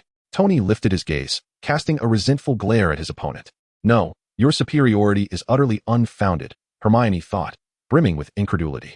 What have you done besides increasing displacement and armor thickness and installing a foolish Gatling gun? The core reactor is not yours, nor do you possess the soul of artificial intelligence. You merely triumphed due to having sufficient power. How dare you boast? With your meager skills, if Stark Industries were entrusted to you, it would surely be doomed. The display of combat was utterly disgraceful on both sides. Hermione could no longer contain herself, muttering softly. Pepper was entirely focused on the battlefield. Upon witnessing Tony's defeat, she felt an overwhelming sense of urgency and turned to Hermione for solace. Meeting Pepper's pleading gaze, Hermione nodded slightly, signaling her to remain calm. Just as Tony found himself in a dire predicament, watching Obadiah raise his immense fist to end his life, a voice resonated from above. Thunderous explosion. Boom. Without warning, a violent explosion erupted from Ironmonger's chest, engulfing the area in a massive fireball, the tremendous shockwave causing Obadiah to stumble and fall. Subsequently, to Tony's astonishment, Hermione descended from the sky on her broom, diving down to the ground. Pepper hurried to Tony's side, relieved to find him unscathed, mortified by his vulnerable state. Tony wished to vanish into the ground, but quickly regained his composure, disregarding his embarrassment as he shouted at Pepper. What are you doing here? I told you to stay away. He then turned to Hermione. Pepper immediately interjected. Don't blame Hermione. It was I who insisted she bring me to assist you. At that moment, Coulson and the others finally arrived, and upon seeing the group safe and sound, they breathed a sigh of relief. Look at you. Pretending to be something you're not. Acting as if it were a battle among adults. Seems your bravado has backfired, hasn't it? Hermione tilted her head, observing Tony's disheveled state with amusement. Tony's expression darkened. Turning his gaze to Obadiah, Hermione eagerly suggested, let me deal with him. As Hermione approached Ironmonger, a wave of tension washed over the group, while Pepper and Tony, having witnessed Hermione's fierce side, retained some confidence. Coulson was filled with dread, fearing for Hermione's safety. At that moment, Obadiah had risen from the ground, and upon seeing a small girl clad in a black cloak standing before him, he was initially taken aback, followed by a fit of maniacal laughter. Ha! Where did this child come from? Surely, she cannot be the illegitimate daughter of you and Pepper, Tony. Hermione sighed softly, raising her wand. The recent explosion spell failed to inflict any substantial damage on Ironmonger. It merely charred the armor on his chest. Evidently, the light assembled armor possesses some utility, at least in terms of durability. Upon witnessing the little girl before him brandishing a short stick, Obadiah was perplexed. What was her intention? To bludgeon him with that wooden rod? Listen here, sir, Hermione interjected, pointing at Tony. Firstly, I have no desire to be the daughter of this narcissist. Tony's expression darkened further. Secondly, I must admit, after hearing your words, I am left with but one impression of you. What is it? Obadiah instinctively inquired. How can someone as foolish as you exist in this world? Hermione shook her head, her face a picture of confusion and irritation. What did you say? Obadiah bellowed in fury. Hermione, with a stoic expression, replied, You cannot even produce a reactor, yet you fantasize about selling Iron Man suits. The very device on your chest was scavenged from him, and you wish to slay the only person who understands how to construct it. I am left to wonder. Once Tony is gone, how do you plan to mass-produce the suits? Furthermore, after causing such a ruckus tonight, even if you were to kill Tony, How do you intend to conclude this? Do you really believe you can continue to lead Stark Industries? When the time comes, it would be a light sentence to have you imprisoned until death. Have you lost your mind? Even a child like me comprehends this logic. Yet you remain ensnared in your delusions. If someone like you can ascend to a high position in Stark Industries, then surely I could as well. Hermione's words dripped with merciless mockery. "Oh, you little brat, you will pay for this." Obadiah roared, his anger boiling over as he raised his fist to strike. Watching Obadiah's furious outburst, Tony felt an unprecedented sense of exhilaration at hearing Hermione speak. However, upon witnessing Ironmonger's actions, he immediately shouted, "Watch out. There are obstacles ahead." As Ironmonger barreled forward, it appeared as though he stumbled over the very air itself, crashing to the ground with a thud. The onlookers were astounded. Obadiah, recovering, shook his head and grinned menacingly as he charged towards Hermione once more, only to trip again. Was there a malfunction in the electronic circuitry? Obadiah was baffled. Rising again, he pressed on, only to fall once more. Observing this eerily familiar scene, Tony felt memories he wished to forget surfacing, his eyes widening in realization. It's happening, he thought, as that familiar sensation washed over him. After numerous attempts, even Obadiah, despite his dim-wittedness, began to grasp the situation, pointing at Hermione and shouting, "It's you. What have you done? To stumble while walking?" A once formidable Ironmonger reduced to a state akin to paralysis. This bizarre spectacle had begun to instill a flicker of fear within Obadiah. It appeared he was not prepared to advance after all. Hermione wore a smile that was both enigmatic and teasing. "In that case, you may as well remain right where you are." With a low incantation, frozen in ice, a thick layer of ice promptly enveloped the Iron Titan, encasing everything within a 5-meter radius in a frigid grip. The chilling aura extended even to those nearby, who shivered at the sudden drop in temperature. Despite being ensconced within his armor, Obadiah felt as though his very blood was congealing. Yet, what terrified him even more was the realization that this young girl possessed such formidable power. What was this? Magic? Supernatural ability? Is it cold? Hermione remarked, casting a glance at the nearly frozen Obadiah. "Let me warm you up a bit." With a flourish of her wand, flames erupted forth, resembling colossal serpents that writhed with life, surging towards Obadiah from all directions. In an instant, the conflagration illuminated the night sky like a blazing beacon. Chapter 37, Disarmament. The fiery tongues licked hungrily at the Iron Titan, turning its silver-gray armor a furious red, with the outer layer beginning to melt away. The searing heat enveloped the air, and the onlookers felt waves of unbearable warmth crashing over them, making it difficult to breathe. If they were affected thus, Obadiah was in a far worse predicament, shrieks of agony emanating from his armor. "Stop burning me. Have mercy. Please, no?" Coulson's gaze towards Hermione shifted dramatically. He had initially assumed that the young sorceress was inept in combat, her magic limited to supportive spells, but today he realized how gravely mistaken he had been.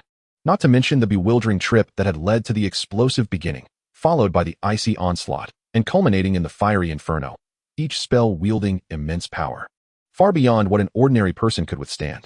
Is this what it means to be a wizard? Coulson pondered silently. Hermione's demeanor remained impassive, her silhouette in the flames reminiscent of a fiery enchantress. The spectators stood in hushed awe, none daring to utter a word. After a moment, Hermione lifted the freezing and fiery spells, plunging the night back into darkness. "Disarm," she declared, and with a resounding explosion, the Iron Titan shattered into its constituent parts, scattering in all directions, leaving Obadiah, now exposed and vulnerable, standing in stark contrast with his disheveled appearance.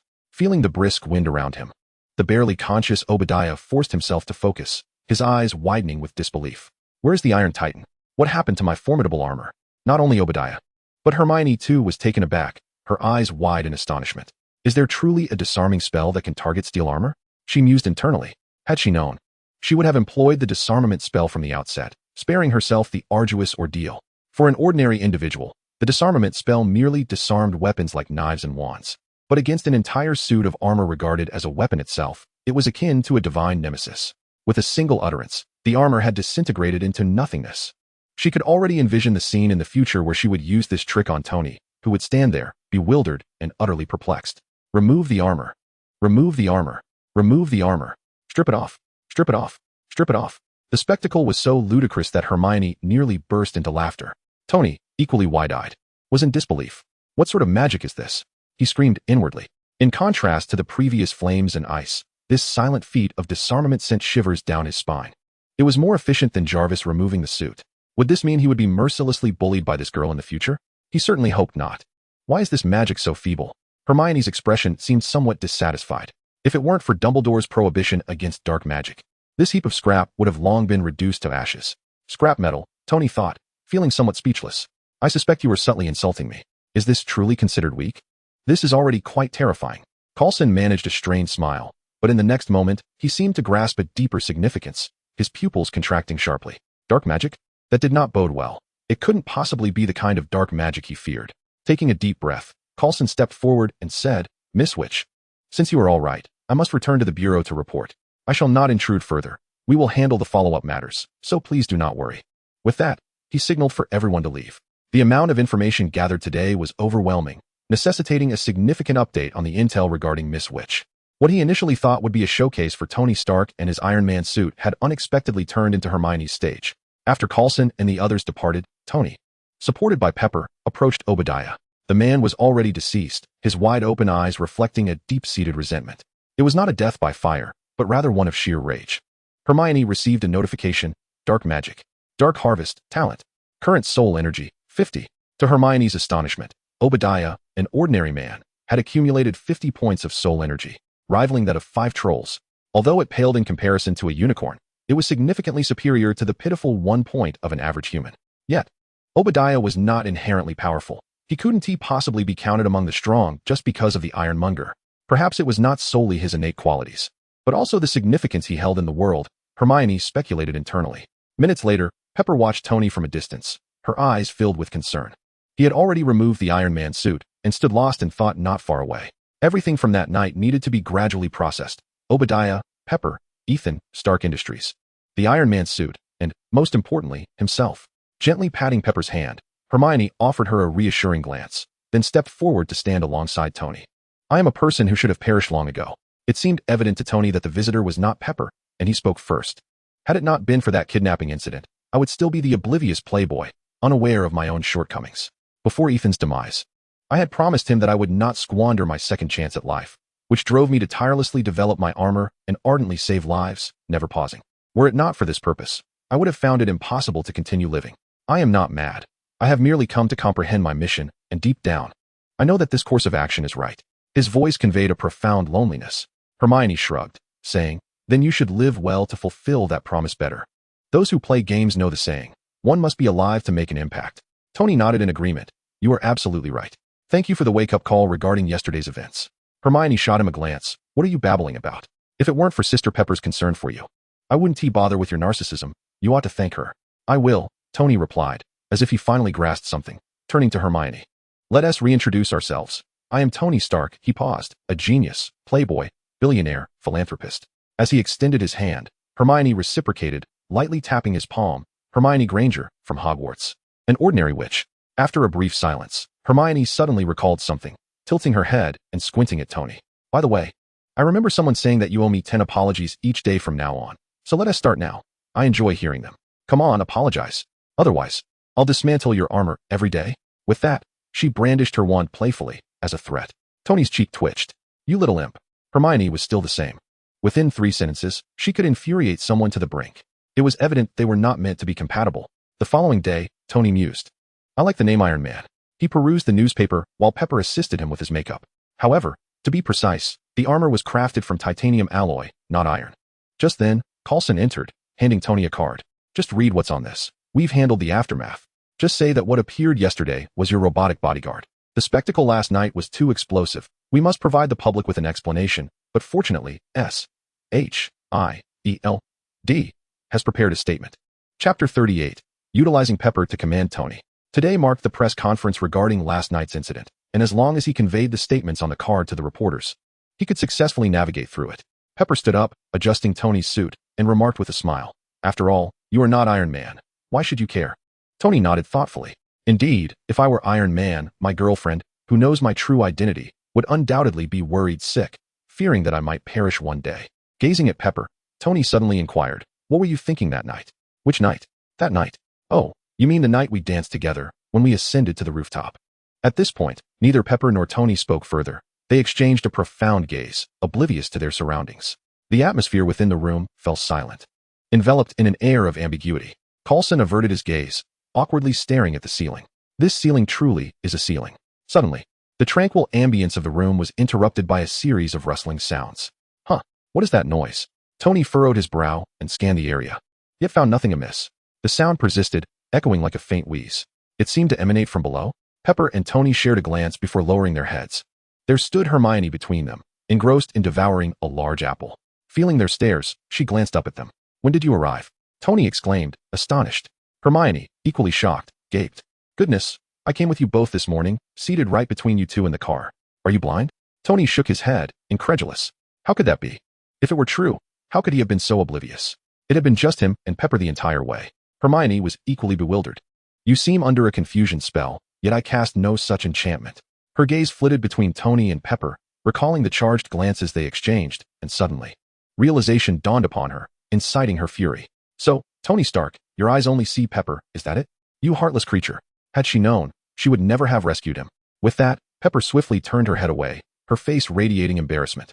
The sound of crunching intensified as Hermione vented her frustration upon the apple. All right, Tony, she said amid the cacophony, as the previously intimate atmosphere was thoroughly shattered. Pepper regained her composure, adjusting her collar, and remarked, it's about time. You should be heading out. Missing the opportunity, Tony shot a furious glare at Hermione. You did this on purpose, didn't you? You absolutely did this on purpose. Hermione retorted with a playful grimace, sticking out her tongue. Hermione Granger. With a declaration of I am Iron Man, Tony could no longer contain himself, revealing his identity to the world. Watching the television, Hermione couldn't help but roll her eyes at his smug expression.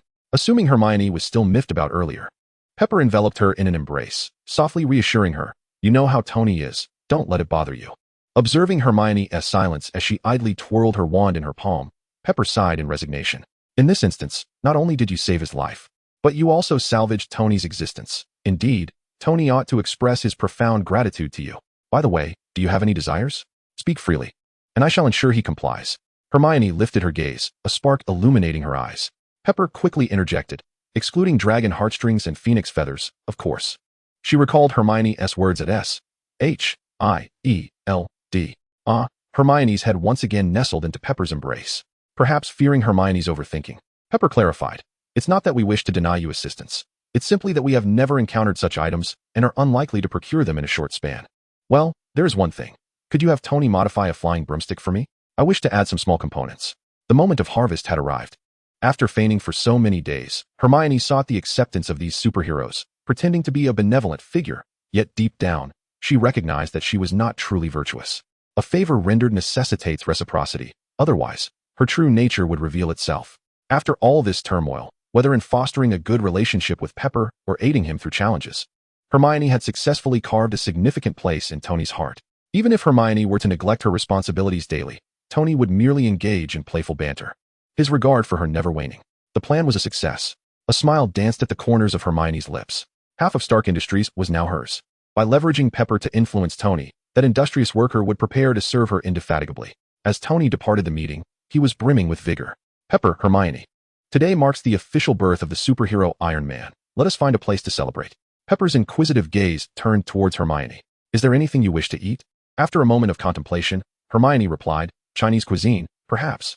Having traversed through time for so long, she found herself yearning for the flavors of her homeland. The meals at Hogwarts were not unpleasant, yet they invariably bore an English touch, which was somewhat understood. Pepper nodded in agreement, having also longed for the Cantonese dishes from the East. Oh right. Hermione suddenly recalled something and quickly added, if we are to indulge, let it be authentic. None of that general, so's chicken nonsense. I truly cannot comprehend how you lovely people from America can stomach such things. You, an Englishwoman, dare to utter such words? Both Tony and Pepper silently scoffed, their expressions reflecting disbelief. I am from the East, after all. Never mind. Hermione discerned their unspoken thoughts, sensing their unexpressed frustration. After a moment's reflection, Tony proposed, how about this? There's no need to go out. I shall invite a chef to Stark Tower to prepare dinner for us this evening. The insatiable capitalist, Hermione's eyes conveyed disdain. Yet what joy! That evening, atop Stark Tower, the man donned a tuxedo while the woman remained in a pristine white suit, and the child, unchanged, wore a wizard's robe, dressed in snowy white. Pepper longed for Cantonese cuisine. They raised their glasses, gazing tenderly into each other's eyes. Hermione, unable to endure any longer, buried her head in her food, choosing to ignore the surrounding chaos. She contemplated sneaking a drink amidst the turmoil, but was swiftly thwarted by Pepper, who, disregarding Hermione's resentful glare, simply remarked that children should not consume alcohol. Once the meal concluded, the group drove back to Tony's residence. In the Marvel Universe, Hermione was essentially a person without identity, neither wealth nor a place to stay. Consequently, Pepper generously offered for Hermione to reside with her. Given that Pepper and Tony had officially confirmed their relationship, it was only natural for Hermione to stay as well. As they entered the house, Hermione abruptly halted, gazing into the dimly lit foyer. "What's the matter?" Pepper inquired softly, noticing her stillness. Hermione remained silent, her eyes fixed ahead. Tony, sensing something amiss, instinctively positioned himself protectively in front of Pepper. He recognized that although their wizard friend possessed a volatile temperament, her abilities were indisputable. Clearly, something was amiss ahead. "Don't worry, it's someone familiar. There's no need to be anxious," Hermione said with a faint smile, raising her wand. Lumos. In an instant, the entire hall was illuminated as if it were midday. There, frozen in place, stood a figure cloaked in darkness from head to toe. The intruder, taken aback by the sudden brightness, found himself caught mid-stride on his way to the sofa, unable to move forward or retreat. A bald, black head stood out starkly in the expansive hall. It was none other than the infamous Black Egg. Unable to contain herself, Hermione erupted into laughter. It was abundantly clear what Black Egg had intended, to sneak into Tony's home, awaiting the signal from the agents outside that Tony had returned. So he could theatrically appear on the sofa, lights ablaze, to astonish Tony for all eternity, creating an air of mystery, showcasing power, and seizing the initiative. This was a classic approach for agents on television, and Black Egg was no exception. However, he had not anticipated being discovered by Hermione so prematurely, resulting in his grand reveal being utterly foiled. "How embarrassing. Who are you, and what are you doing here?" Tony demanded, his expression darkening. Pepper recognized the intruder as well, but she harbored no fondness for the SHIELD agents who so casually invaded others' homes. Thus, she allowed Tony to handle the situation without intervening. After a moment of awkwardness, Black Egg quickly composed himself, pretending as if nothing had occurred, and sauntered towards Tony. "Nick Fury, director of SHIELD.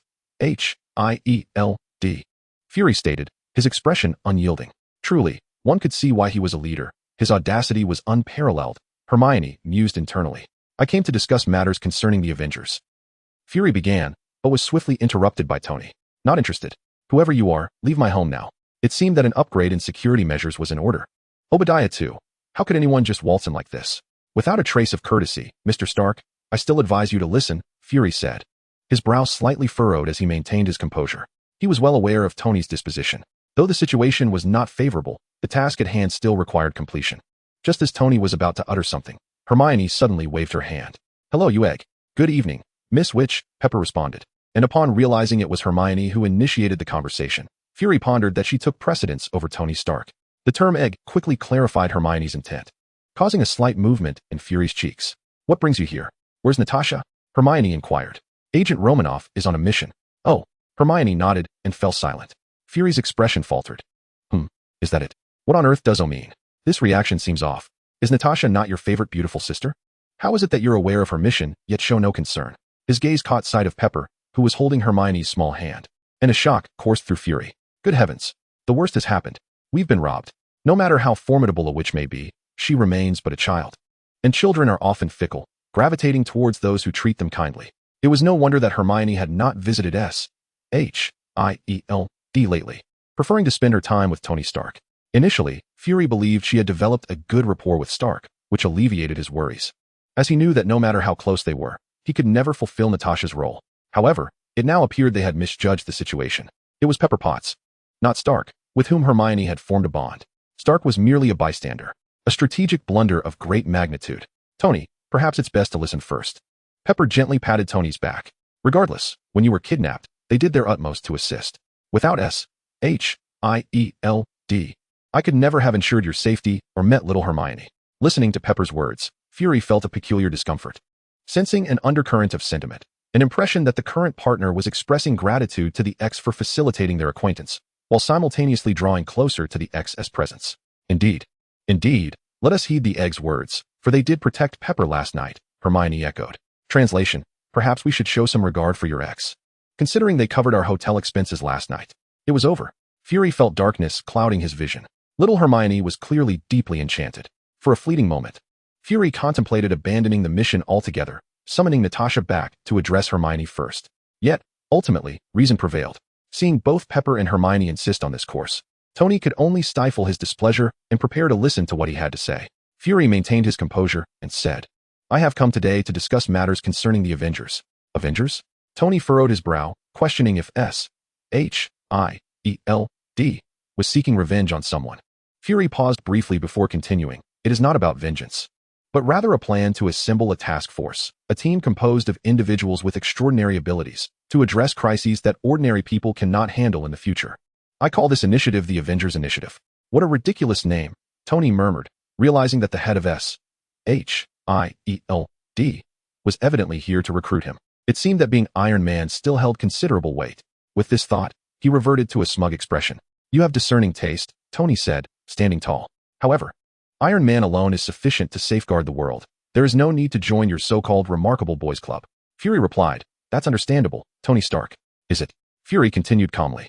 Then why was the all-powerful Iron Man so thoroughly defeated by Obadiah last night, only to be saved by the formidable magic of Miss Strange? Tony's breath hitched. The one-eyed agent had struck a nerve, and it was difficult for him to refute the truth. Had it not been for Hermione, he and Pepper might have perished at Obadiah's hands. Well, that was because Obadiah stole my inventions, essentially using my own armor against me, Tony retorted, still stubbornly clinging to his pride, insisting that in the end, Iron Man had prevailed. At this moment, Pepper tugged at his arm, her expression turning serious. Tony, I think you should seriously consider his suggestion. Tony looked at Pepper in surprise. Tony, you cannot manage everything on your own, Pepper said earnestly. The iron armor is undoubtedly impressive, but you are not the armor. You will make mistakes and overlook things. If something like last night's encounter with Obadiah were to happen again, there may not be time for a rescue. Pepper hoped he would have a group of like-minded individuals to rely on, wishing for him to avoid facing challenges alone. This would not only enhance his safety, but also alleviate his solitude. Tony fell silent. In truth, he had realized something last night. The iron armor could easily overpower ordinary foes, such as terrorists, yet it became rather ineffective against supernatural entities or those possessing similar powers, as exemplified by the Ironmonger.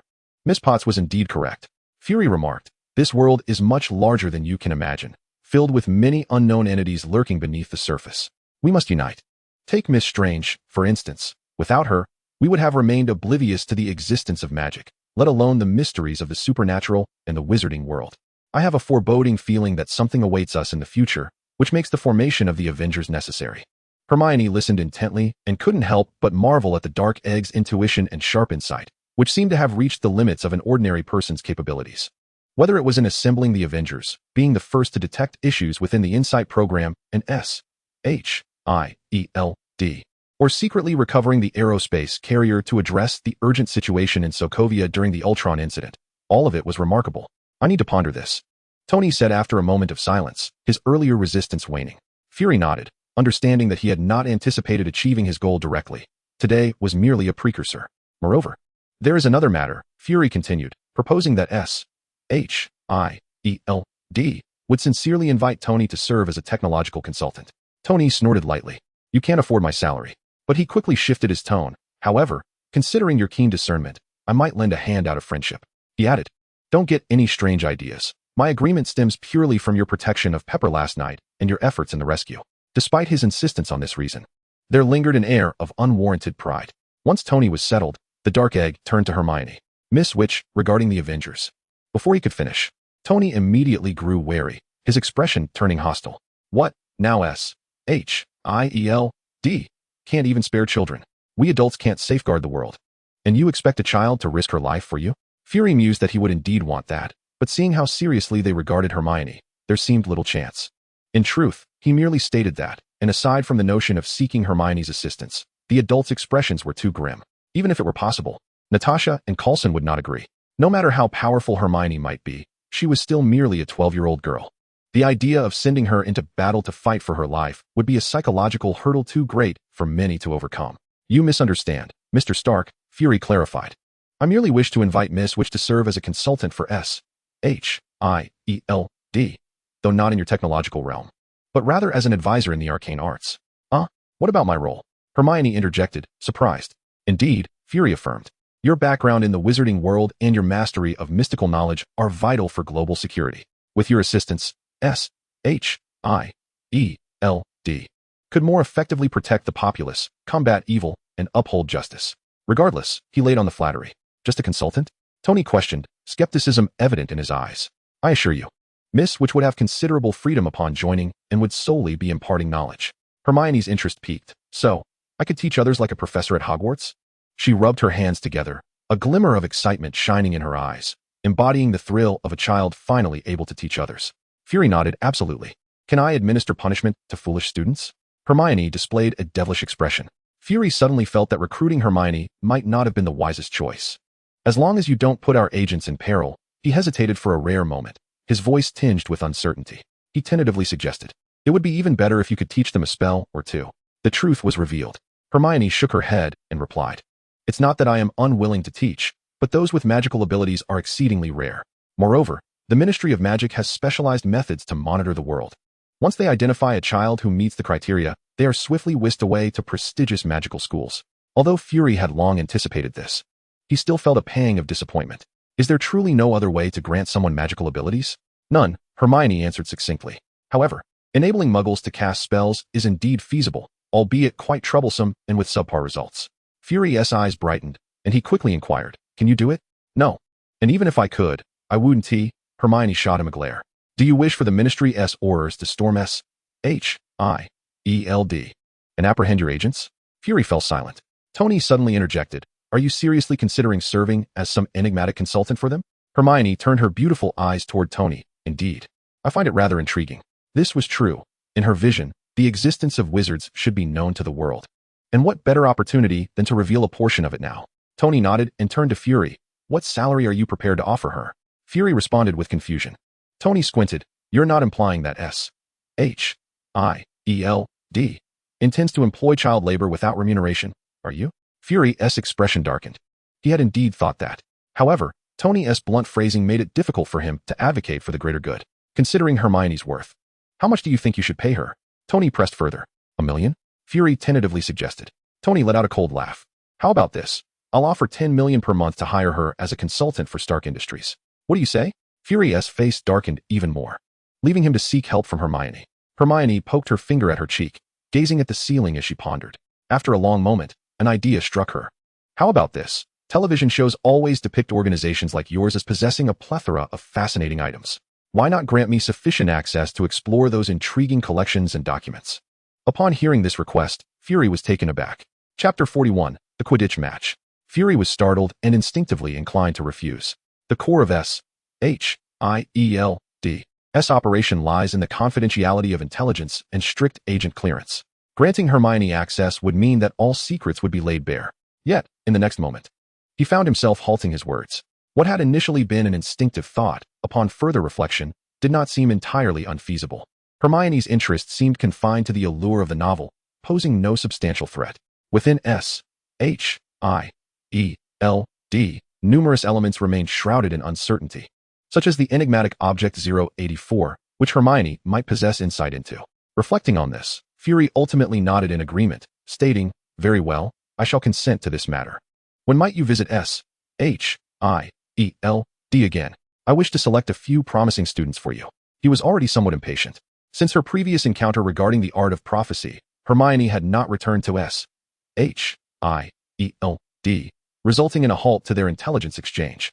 Although the highly destructive spells she showcased the day prior were indeed noteworthy, the knowledge of the arcane remained paramount. These next few days are rather busy, Hermione remarked, placing her hands on her hips. The Quidditch match is imminent, and I am still the beater for Gryffindor. Let's discuss this afterward. Quidditch? Both Tony and Pepper inquired in unison. Ah, did I not mention it to you? Hermione blinked, then offered a brief explanation. To her surprise, Tony and Pepper displayed keen interest in the sport, fascinated by this uniquely wizarding activity and its intriguing gameplay. Pepper even asked, can we watch you compete? It might be a bit challenging. You can't access Hogwarts. But wait, I've got an idea. Hermione's eyes sparkled with inspiration. Moments later, observing Hermione and Tony engrossed in animated discussion, Fury let out a concerned sigh, gripping the pager he always carried. He had a foreboding sense that, with Tony Stark's identity as Iron Man now public, an increasing number of superhuman crises would gradually arise, making the formation of the Avengers an impending necessity. At Hogwarts, the Quidditch pitch buzzed with anticipation. Today marked the annual Inter-House Quidditch Cup, with Gryffindor facing off against Slytherin. In the midst of preparations, Hermione and her 6 teammates donned their red and gold uniforms. Each player held a broom, while Hermione and George brandished a bat as well. Stealthily releasing a mini drone, she felt a surge of satisfaction upon realizing no one was watching. At that moment, Harry approached quietly, tugging at Hermione's sleeve. Do you have a moment later? He whispered. Hermione replied curtly, if you have something to say, then say it. Harry stated directly. Ron and I have discovered some troubling matters and would like your assistance in examining them. Very well, Hermione conceded. Meet me in the library after the match. With her affirmation, Harry felt a sense of relief wash over him. He had been grappling with numerous perplexing issues, and despite spending the night discussing them with Ron, they had reached no conclusions. In a moment of contemplation, Ron suddenly proposed, why not consult the brilliant Hermione? That single suggestion illuminated Harry's thoughts. Indeed, it was their style to seek Hermione's wisdom when faced with uncertainty. Contemplation? What nonsense. Instead of engaging in trivial gossip with Ron, wouldn't it be far more delightful to exchange a few words about Snape? Hermione cast a sidelong glance at Harry, uncertain of his intentions. However, today, all that mattered was securing victory and leaving their opponents in disarray. As the preparation time concluded, both teams were set to take the field. The oval-shaped stands were brimming with students and faculty, who erupted into enthusiastic cheers upon seeing the two teams ready for battle. Gryffindor, Gryffindor, Gryffindor, Slytherin, Slytherin, Slytherin. Immersed in this fervent atmosphere, Hermione couldn't help but admire the genuine passion for Quidditch among the Hogwarts community. Harry patted her on the shoulder and gestured toward the Gryffindor stands, where Ron, Neville, and Seamus were fervently waving their arms, shouting encouragement with palpable excitement. Though the din of the crowd nearly drowned out their voices, Hermione discerned their words. Go for it. As the chants reverberated around her, Hermione felt her own spirit igniting. A rush of adrenaline filling her chest, reminiscent of the exhilarating moments of watching a World Cup match. She tightened her grip on her broomstick.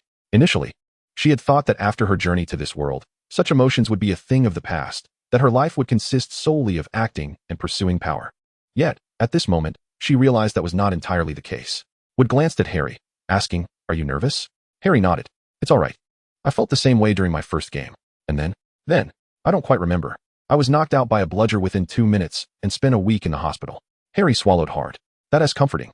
But please refrain from such reassurances next time. I do not wish to be knocked out again. After Wood finished speaking, his gaze fell upon Hermione, only to find that she was not paying attention to him, but rather was lightly swinging her bat, her expression eager and ready for action. Wood suddenly felt a pang of anxiety. Surely, Hermione hadn't forgotten that a beater's role encompasses not only disrupting the opposing team, but also protecting their own players, had she?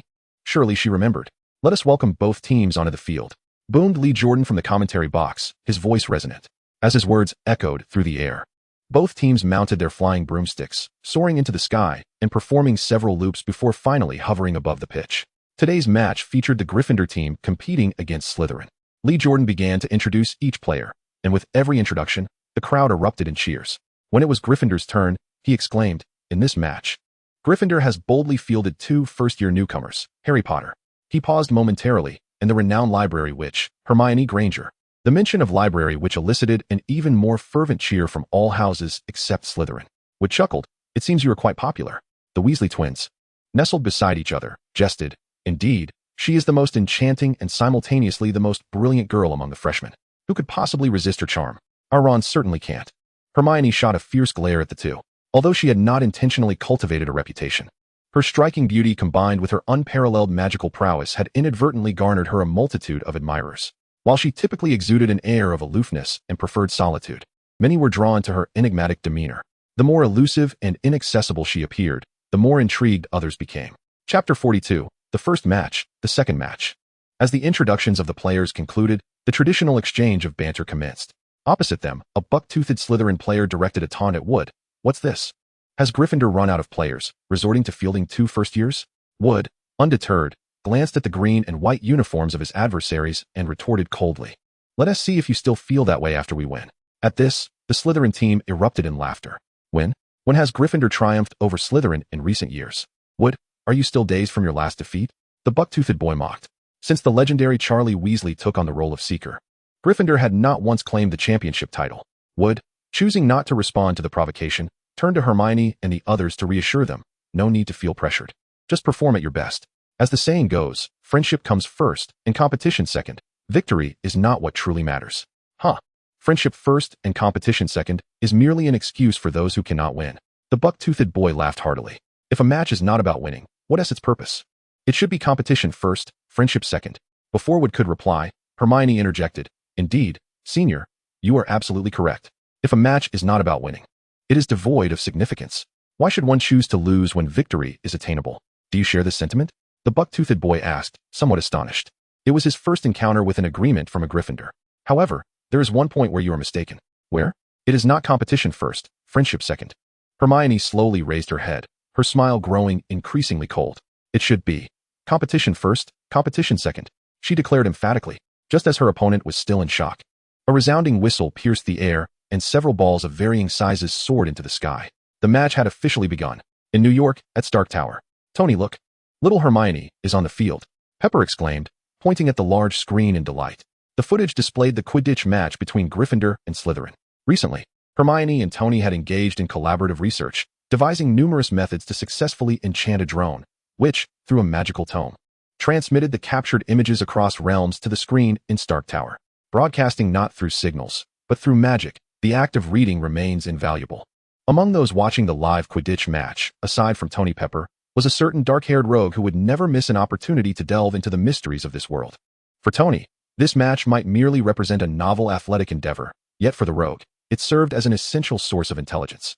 Observing the wizards soaring gracefully through the skies, alongside the spectators who bore a striking resemblance to Hermione, Fred finally became convinced of the Wizarding World's existence. Countless details were flawlessly executed, far from mere fabrication. The term library witch? Listening to the commentator's introduction, the group exchanged glances, realizing Hermione had never mentioned this moniker before. Was she truly such an avid reader and scholar? She hardly appeared to fit that mold. Rather, she resembled an athlete, an untamed spirit, a wild child, perhaps. They suddenly recognized that despite their amicable relationship, their understanding of Hermione was still woefully inadequate.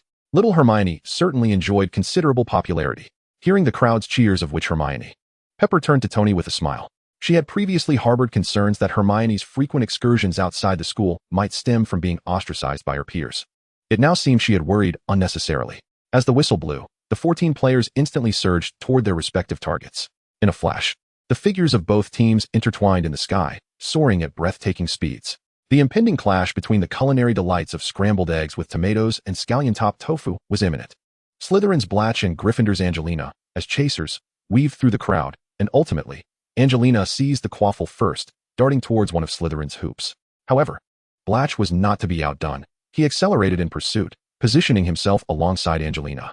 Noticing her momentary lapse in attention, Blatch smirked sinisterly and abruptly collided with her. Angelina let out a muffled gasp, losing her balance and nearly being knocked off her broom, the quaffle slipping from her grasp.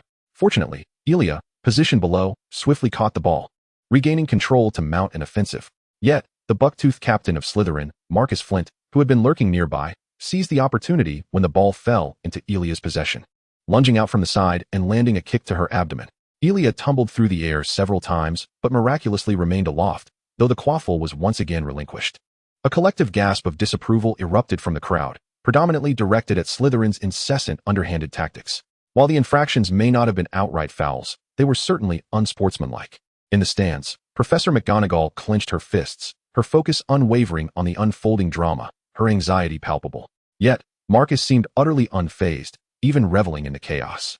In his eyes, as long as he achieved his objectives, what did it matter if his methods were somewhat unscrupulous? The good news is that among those present, there is one individual who wholeheartedly agrees with his perspective. The bad news is that this person is sitting opposite him, and her name is Hermione. Well. So it's a violent showdown, is it?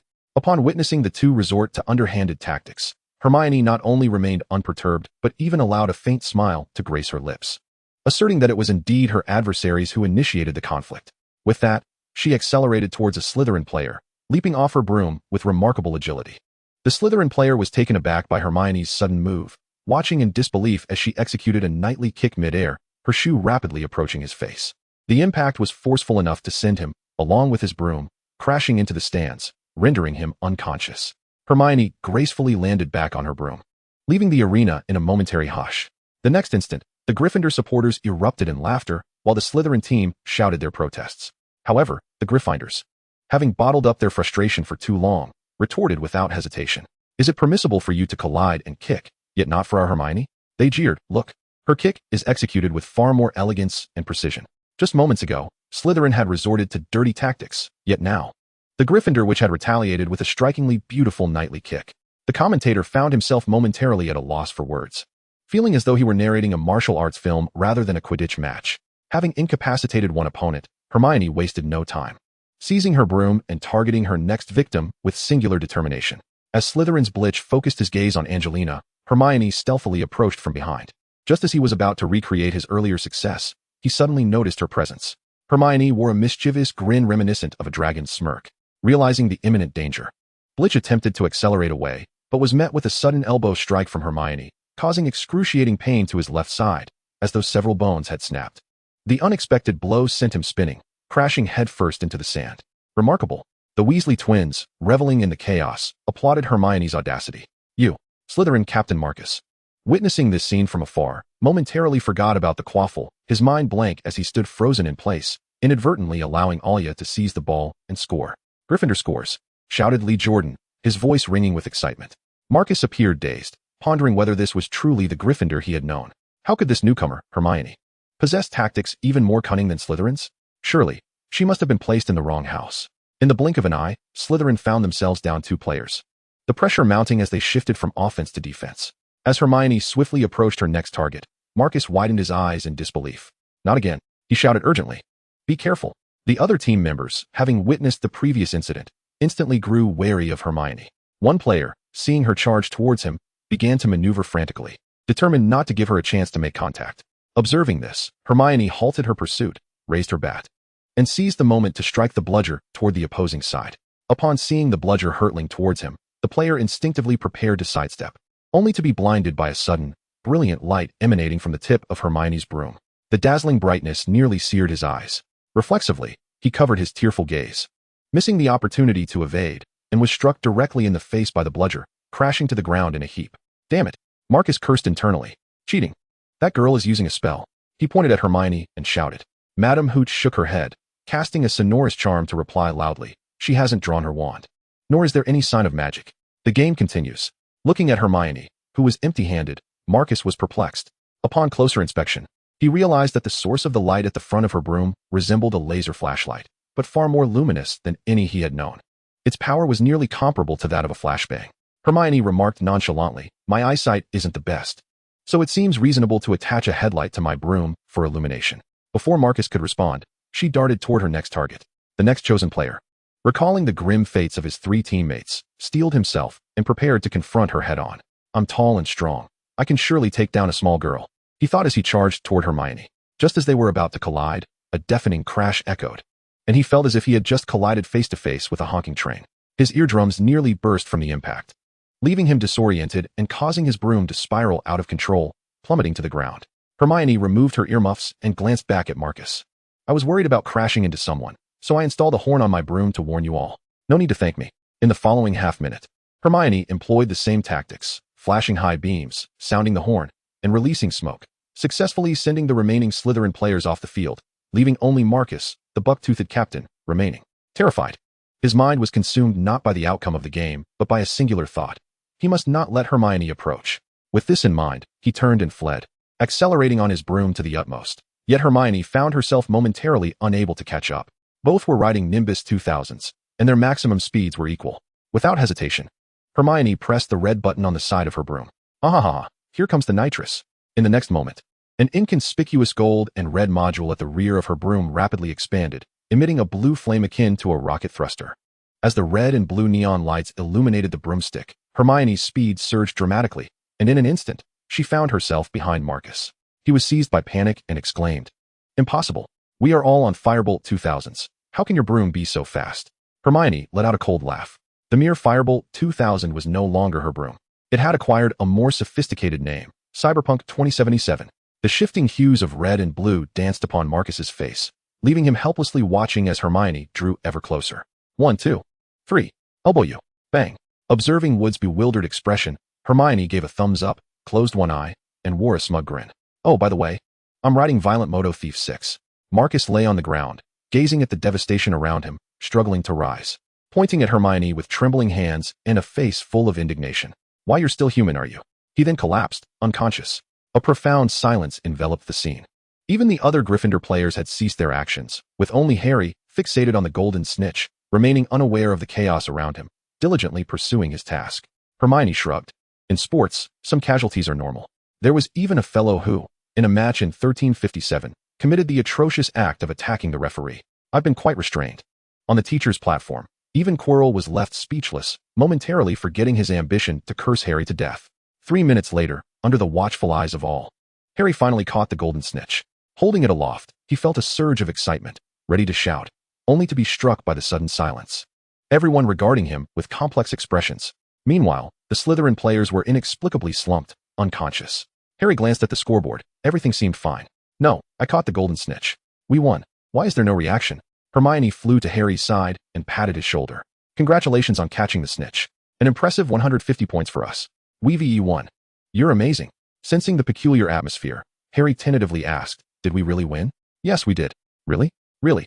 And them? Oh. Don't worry about those details. Hermione waved her hand dismissively. On the viewing platform, the professors exchanged glances. Was there a foul? It seems not. No magic was employed. Nor were any objects hurled at anyone. It was all within the realm of normal physical contact. Unavoidable. Even if the actions were somewhat excessive, Slytherin initiated it first. If there were penalties, they should be the ones punished. The headlights were merely to illuminate the path ahead. And the horns and light strips were intended as warnings against collisions. Hermione claimed this was the case. And as for why her broom emitted exhaust, it seemed the rules of the match did not prohibit such modifications. Everything appeared to be perfectly normal. Yet, why did the outcome seem so peculiar? Mrs. Hokey pondered for a moment, gazing at the commentary booth, and nodded slightly. The commentator grasped her meaning and proclaimed loudly, Harry Potter has captured the golden snitch. The match is over.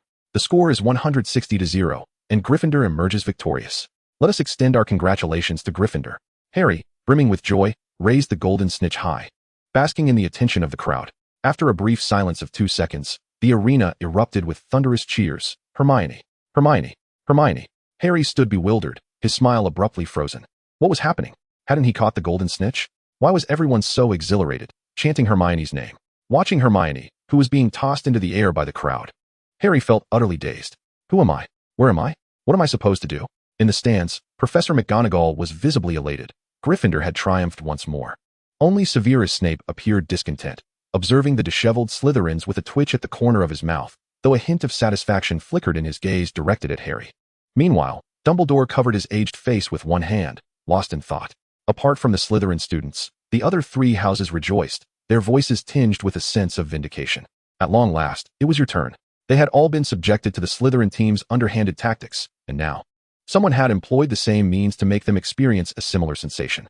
Thus, rather than feeling that Hermione had acted wrongly, everyone expressed their unwavering support. The moment belonged to her. In New York, at Stark Tower, Tony and Pepper stared at the screen in disbelief. Even Fury was taken aback. Was the situation truly this audacious? Initially, Pepper had been quite worried for Hermione's safety upon witnessing the Slytherin's behavior. Would this petite, seemingly fragile Hermione be bullied by such individuals? What if she got hurt? However, it turned out that Hermione was more than capable, practically dispatching them with ease. Her broomstick nearly twirling in her grasp. How violent. It was no wonder wizards were so rare. It seemed not solely due to talent. Goodness. Hermione had me modify her broomstick for this purpose. Tony finally comprehended, his expression a mixture of emotions. At that time, he had intended to install a 6-barreled Gatling gun. Thankfully, he had vehemently refused, otherwise. The 3 of them swallowed hard in unison. Suddenly, the broadcast cut off. What was happening? Fury was the first to react, still lacking further information. It must be that Hermione feared detection and thus did not dare to maintain the spell for too long, Tony speculated. Fury could only accept this with resignation, as he was the one in need. The initiative lay with others. Just then, a ringing sound broke the tension. Fury retrieved his phone and answered, his expression shifting slightly. Apologies, my friends, but I must return to the office to attend to some matters. With that, he turned and hurried away. Tony gazed at the retreating figure of the black egg, a look of utter bewilderment upon his face. At Hogwarts, within the library, Hermione was engrossed in her reading of a history of modern magic, while Harry and Ron sat across from her. They exchanged glances, and Harry spoke first. Hermione, there is something we wish to inquire about. Are you familiar with the name Nicholas Flamel? Indeed, I am, Hermione replied without looking up. A glimmer of excitement flickered in Harry's eyes. Who is he? An alchemist. Why do you ask? Hermione cast a sideways glance at the two, contemplating that they had likely stumbled upon certain secrets during her absence in the Marvel Universe. Harry hesitated, clearly reluctant to divulge too much. It seems you two have had quite an eventful time lately. Hermione did not press further, suspecting they had merely uncovered the existence of something hidden in the forbidden area on the 4th floor. Hagrid, I would never disclose that I lent a 3-headed dog to Dumbledore for the purpose of guarding Nicholas Flamel's Philosopher's Stone in that forbidden zone. How delicious. Harry felt a twinge of guilt, thinking it somewhat disloyal that they had gone on an adventure without Hermione. It was not a matter of mistrust.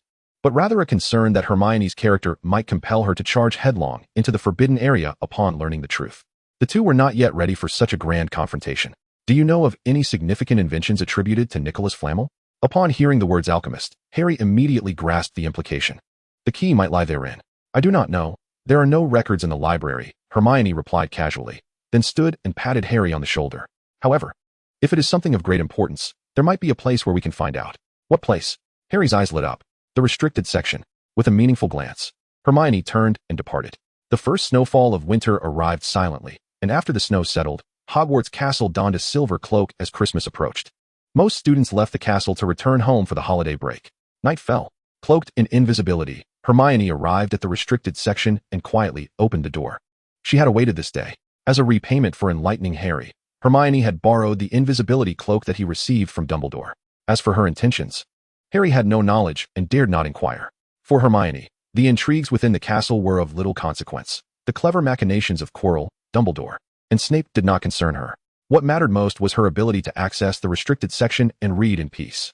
As one of the Deathly Hallows, the invisibility cloak rendered her impervious to the disillusionment charm that protected the restricted section. The night passed without incident. Several days later, Hermione had thoroughly explored the entire restricted section, uncovering a plethora of powerful spells previously unknown to her. Within the pages of the magical tomes, the name, Hermione Granger, stood out. Magic Level 2, 5,370, 10,000. Spells.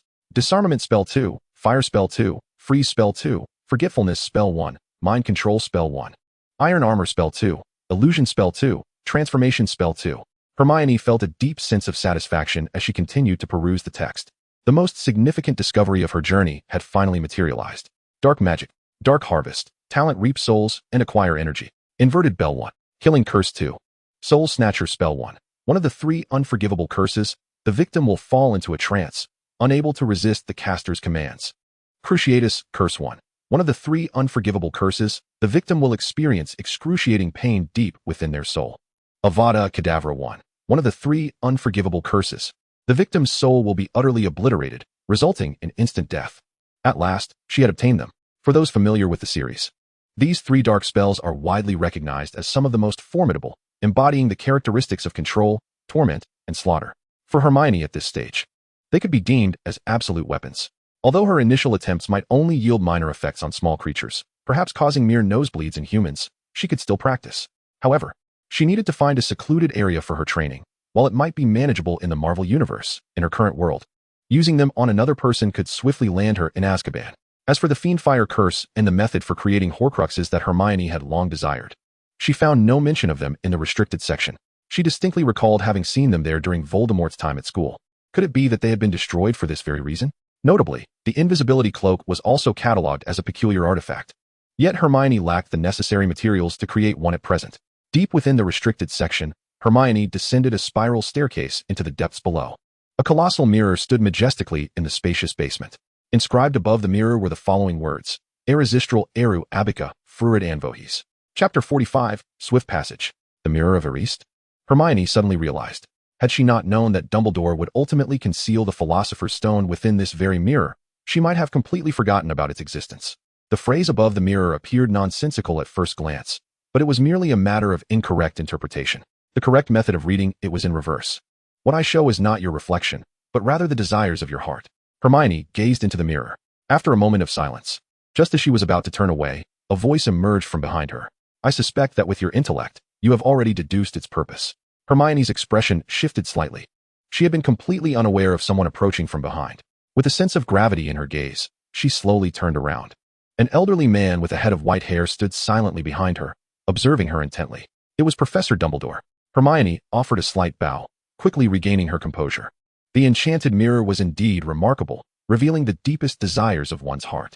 Dumbledore nodded in acknowledgement, stating, precisely. Thus, this object is ill-suited for public exposure. Otherwise, impressionable young minds may easily succumb to deceptive fantasies. Therefore, my dear child, might you disclose what you witnessed within? Hermione smiled and replied, I saw myself returning home. I suppose I have been away for too long and yearn to return. Dumbledore gazed at her thoughtfully for a moment before responding. The regulations at Hogwarts are not so rigid. Requesting a brief leave is permissible, and London is not far. Hermione smiled faintly, choosing silence. After a while, she inquired, And what did you see in the mirror, Professor? Dumbledore chuckled softly. I saw myself holding a thick pair of woolen socks. Hermione nodded, remarking, "It seems the weather has turned quite cold. Even you feel the chill." Dumbledore's expression faltered for an instant before he shifted the conversation. "In truth, if you wish to read, you may directly request permission from the professors. There is no need to stealthily borrow Harry's invisibility cloak. Hogwarts does not hinder the pursuit of knowledge. The restricted section merely serves to protect certain individuals from the allure of forbidden knowledge." "Oh, you believe I can resist temptation?" Hermione asked, somewhat surprised by Dumbledore's confidence in her. "I believe you can," he replied. "No, rather than resisting temptation, I prefer to indulge it." Hermione observed Dumbledore, who appeared momentarily perplexed, before saying, "A few days ago, Harry asked me about Nicholas Flamel. He wanted to know of Flamel's renowned alchemical works. But I did not inform him." Dumbledore nodded knowingly, his tone unperturbed. Hermione shrugged, attributing it to simple deduction. "It's quite all right. If he inquires further, simply tell him the truth," Dumbledore said as he turned to leave, pausing to add, "By the way, try not to skip classes too frequently. While these lessons may be of little use to you, excessive absences would make it difficult for me to compensate for Gryffindor's points." With that, he vanished at the staircase's end. Fine, no pretense at all, is it?" Hermione remarked. "You truly are remarkable. However, if that is the case, everything must have been preordained." In the Gryffindor boys' dormitory, Harry exclaimed excitedly while holding a book, The Philosopher's Stone. It was indeed the Philosopher's Stone. Gringotts was safeguarding it, and it was later transferred to the forbidden section on the 4th floor of Hogwarts by Dumbledore. He had uncovered the truth. "So," Ron asked, bewildered, "the Philosopher's Stone can create the elixir of life. Only those on the brink of death are desperate for it. The murderer who drinks unicorn blood is Voldemort," Detective Harry declared. "Thus, it is evident that Snape intends to steal it for Voldemort's resurrection." That day, he deliberately unleashed the troll to facilitate his theft of the Philosopher's Stone. Although this reasoning contains numerous flaws, it is clear that Ron would not be able to discern them. He was easily persuaded at that moment. "We must thwart him." Ron's expression was conflicted. "Isn't this a bit? I mean, can 2 first-year students truly handle such a monumental issue? Shouldn't we inform a teacher?" He had already mastered Hermione's knack for argumentation. Harry pondered for a moment before nodding. "All right, let us seek out Professor McGonagall and Headmaster Dumbledore." 10 minutes later, the two dejectedly returned to their dormitory. "What shall we do? Dumbledore is absent, and Professor McGonagall remains unconvinced of our claims. They have undoubtedly fallen prey to Snape's deception, and he will surely attempt to steal the Philosopher's Stone tonight. We must not allow him to succeed. We shall take action tonight, and personally thwart his nefarious scheme." Harry resolved firmly. Ron glanced at Harry, a grim smile appearing on his face. "Do you truly believe that the 2 of us can succeed?" At these words, Harry's spirits deflated, his demeanor turning despondent. "Perhaps we should seek assistance?" Ron proposed, contemplating the idea of rallying allies. "The issue lies in finding someone willing to believe us, who also possesses the requisite capability." Wait a moment. Upon this thought, both their eyes sparkled with realization. Hermione. The brilliant Hermione. "No, you can't just attribute everything to Voldemort. Many desire immortality, myself included." Hermione responded, somewhat exasperated by Harry's flawed reasoning. Nevertheless, this time he had indeed stumbled upon the truth. "So, how did you ascertain it was Snape?" Hermione inquired, casting a sidelong glance. "This is quite the accusation." Harry suddenly lifted his head, determination in his eyes. "I just know." "You." Hermione paused for a lengthy 20 seconds before continuing. "You just know." "Very well. What else is there to say?" In any case, their nocturnal escapades within Hogwarts had become a regular undertaking for the trio. "Let us depart." Under the cover of darkness, the 3 ventured toward the forbidden area on the 4th floor. Hermione, unwilling to share the invisibility cloak, opted to cast the disillusionment charm outside. Alohomora. Arriving at the entrance to the forbidden room, Hermione wasted no time in unlocking the door. The first guardian, a 3-headed dog named Fluffy, lay in a deep slumber. Beside it was a self-playing harp. "Oh no, Snape has already passed," Harry exclaimed anxiously. "I heard Hagrid mention that music is the key to subduing a 3-headed dog. However, before Harry could finish his sentence, Hermione boldly took the lead, jabbing a syringe into Fluffy's neck, then promptly lifted the trapdoor and leaped down, growling. The sudden pain roused Fluffy, who glared menacingly at Harry and Ron. "Wait, Hermione, could you not have warned us before provoking the beast?" The two were terrified and scrambled to follow, barely managing to jump in at the last moment. They successfully passed the first challenge. The surroundings were as bright as day. During the descent, Hermione casually cast a Lumos spell below. The Devil's Snare, startled by the light, recoiled, allowing the trio to land unimpeded on the ground. They had successfully navigated the second challenge. Continuing deeper, they arrived at a cavern where winged keys fluttered about, and a broomstick hovered nearby, alongside a locked door. "Surely, one of these keys must unlock the door. I surmise this challenge requires us to ride the broom and capture the one at the top. Before Harry could finish his analysis, he was interrupted by a spell. Leviosa, Hermione commanded, causing a rope to levitate in her grasp, twisting like a serpent as it swiftly maneuvered through the swarm of keys, ensnaring the target key. Taking the key, she opened the door and strode confidently inside. They had successfully passed the third challenge, completing all 3 in merely 12 seconds. It felt as effortless as returning home. Chapter 46, The Emergence of Ancient Magic. Witnessing Hermione's fluid and effortless maneuvers, akin to a familiar routine, left Harry and Ron in awe. "Hurry up, don't dawdle," Hermione urged, growing impatient with the sluggish pace of her companions. "Voldemort is waiting ahead. Let us finish this quickly so we can rest. I'm exhausted." She briskly approached the expansive wizard's chessboard, leaping onto a stone knight to direct the game. In this contest, numbers were advantageous. Fortunately, she had analyzed 14 million possible outcomes and pinpointed the singular path to victory. 5, 6, 3, checkmate. With each move, the opposing king was shattered, and the gate ahead swung open. Excellent. No potion challenges to ponder. This requires no thought. They completed a game of chess at lightning speed, leaving Harry and Ron staring at Hermione as if she were a creature of myth. Harry soon regained his composure and grabbed Ron, preparing to rush forward. Stupefy. A flash of light erupted, and Ron collapsed, unconscious. Staring at Hermione, who held her wand aloft, Harry exclaimed in shock, "Hermione, what have you done?" Realizing a confrontation was imminent, he deemed Ron a liability due to his lack of skill and resolved to escort him back. With that, he conjured a spectral figure to carry Ron away along the path they had come. Harry stood, bewildered, watching Hermione's retreating figure, suddenly struck by an unsettling thought. "Wait, I'm not exactly formidable myself. Am I not in danger too? And you are the strongest among us. Why aren't you coming?" Yet, regret was futile now. Harry gritted his teeth and pressed onward. At the deepest part of the passage lay a hidden chamber. Within, a colossal mirror stood at the center. It was the mirror of Ariste. If the preceding challenges had served to unwrap the packaging of the Philosopher's Stone, this final challenge revealed to them a vault of unrivaled strength concealed within. Before the mirror, Quirrell slowly turned to face them. If one were to question why he stood there motionless, it was simply because he was at an impasse. "It's you," Harry declared, disbelief etched across his features. He had always believed that it was Snape who sought to steal the Philosopher's Stone, only to discover, to his astonishment, that it was Quirrell. Faced with this incongruity, Harry found it difficult to comprehend. "Prejudice is a formidable mountain," Hermione mused, concealed at the doorway. Observing Harry's shocked expression, Quirrell began to expound upon his nefarious scheme, adhering to the conventions of the criminal underworld. Having finished, he compelled Harry to produce the Philosopher's Stone. The mirror of Ariste, enchanted by Dumbledore, revealed that only one who seeks the stone not for selfish gain may retrieve it. Instinctively, Harry touched his bulging pocket, in an effort to divert Quirrell's attention. He resorted to idle chatter, incessantly prattling on. After several exchanges, Quirrell finally realized that their interaction was devoid of any utility in obtaining the stone, merely fostering camaraderie between teacher and student. Harry, obstinate and unyielding, remained tight-lipped, leaving the situation in a deadlock. Witnessing the ineffectiveness of his subordinate, Voldemort resolved to intervene personally. Quirrell turned, loosening the scarf from his head. In the next moment, another visage slowly emerged from the back of Quirrell's head. The nightmare of the Wizarding World. The beacon of pure-blood supremacy, a fervent philatelist, an endearing yet sinister antagonist, Voldemort made his grand entrance. As Harry locked eyes with him, an agonizing pain shot through his forehead, causing him to faint. Observing Harry's unconscious form, a raspy voice emanated from behind Quirrell. "The stone lies within that boy's pocket. Retrieve it." This voice was a stark contrast to Quirrell's. Just as Quirrell prepared to reach out, a voice resonated from the doorway. "It appears you have recovered quite well, Professor Quirrell." Hermione cheerfully stepped into the room. "It's you." Quirrell recognized her instantly, the first-year girl who had injured him with that peculiar weapon in the Forbidden Forest. A Quidditch fanatic. No less. Had he not consumed a sufficient amount of unicorn blood, augmented by his master's inscrutable powers, he might well have perished on the spot.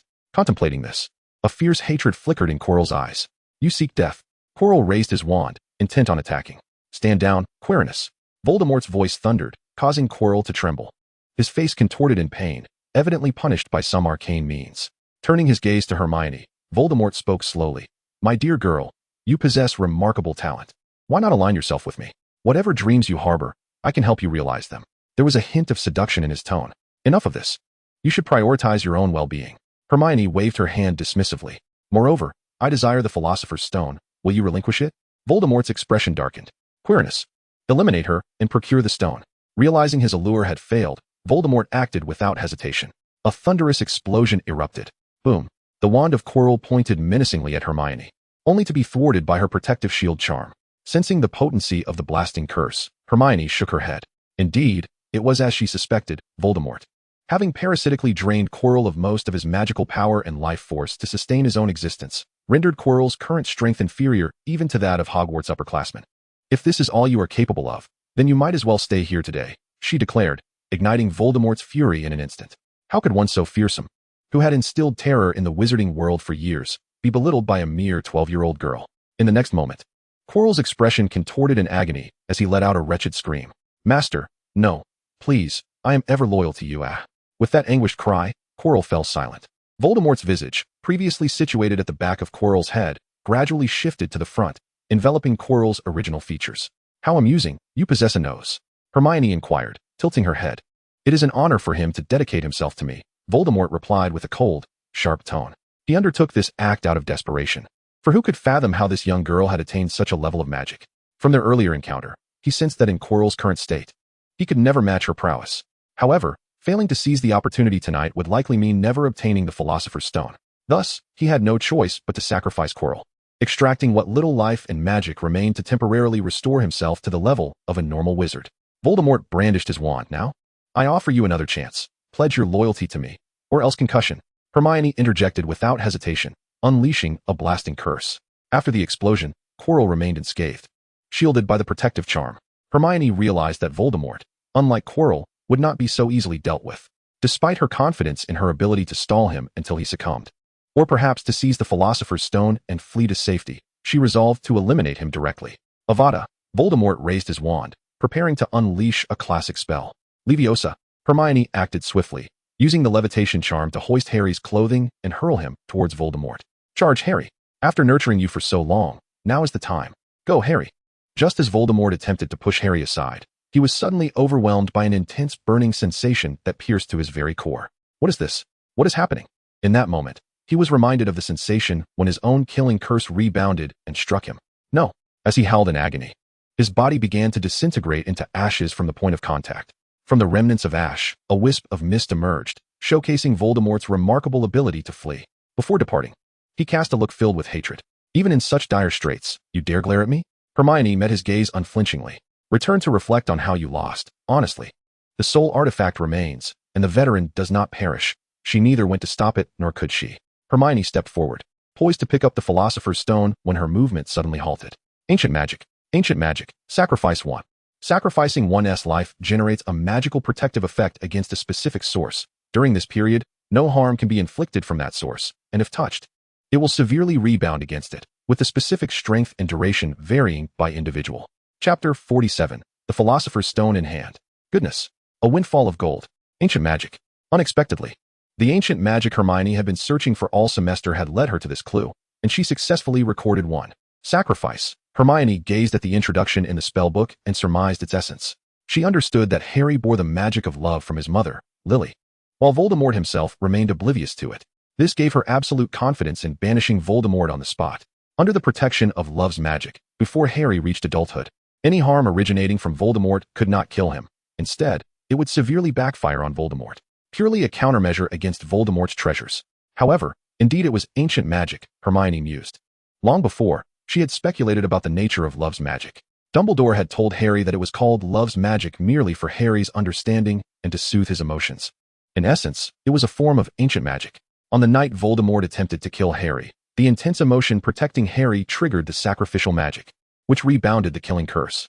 Hermione was certain that Lily must have encountered ancient magic in her youth. Otherwise, in a world where countless individuals willingly sacrifice for love, none had triggered any protective enchantment. This magic's effect was of no use to her whatsoever. Who would willingly employ such a thing? What she desired was ancient magic, not the so-called dog-lead magic. Nevertheless, today had marked a promising beginning.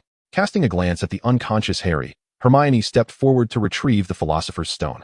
As expected, the spellbook reacted once more. Curios. Philosopher's Stone, alchemical substance. Function.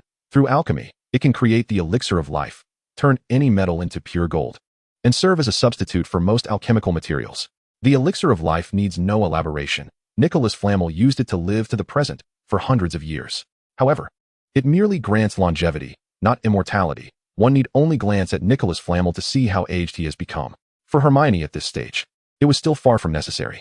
As for turning things into pure gold, aside from causing a collapse in gold prices, it bore little significant use. Would she then be tasked with transforming Captain America's vibranium shield into a pure gold shield? What delighted Hermione was the third function, the substitution of alchemical materials. The Philosopher's Stone is undoubtedly a substance of boundless potential, capable of substituting nearly any material in the realm of alchemy.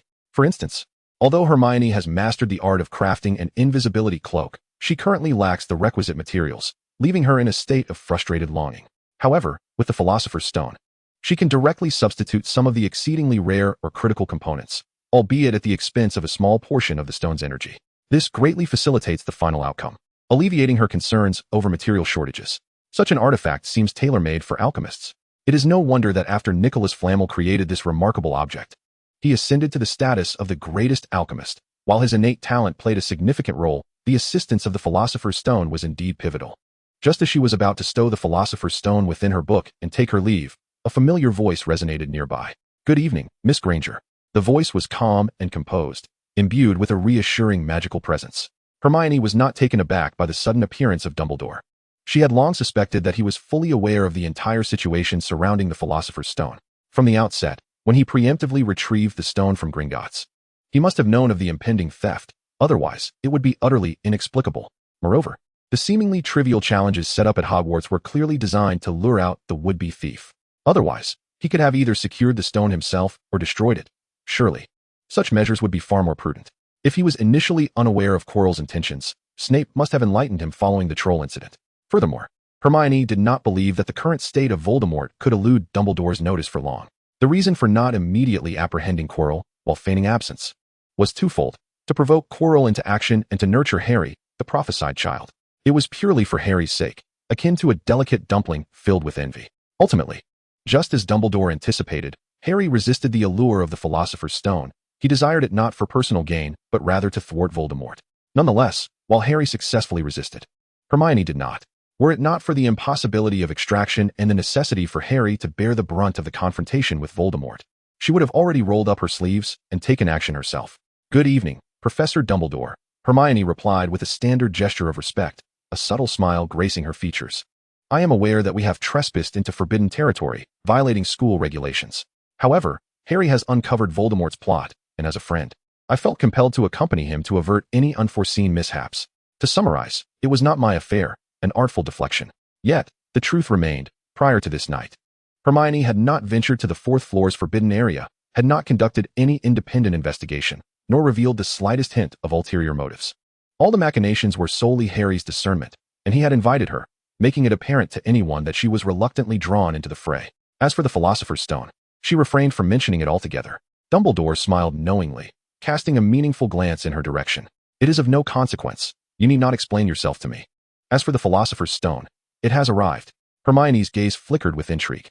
She was well prepared. If questioned about the Philosopher's Stone, she would express her interest in alchemy, aspiring to be an alchemist akin to Nicholas Flamel, eager to learn and research, while subtly evoking sympathy.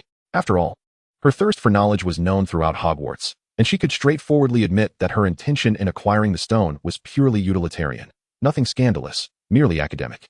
Moreover, having accomplished such a significant feat tonight, risking her life for the safety of Hogwarts and the peace of the magical realm, how could they possibly deny her this modest request? Yet, Dumbledore's next words took Hermione by surprise. "The Philosopher's Stone was intended for you all along." "What?" Hermione blinked, gazing at Dumbledore in confusion.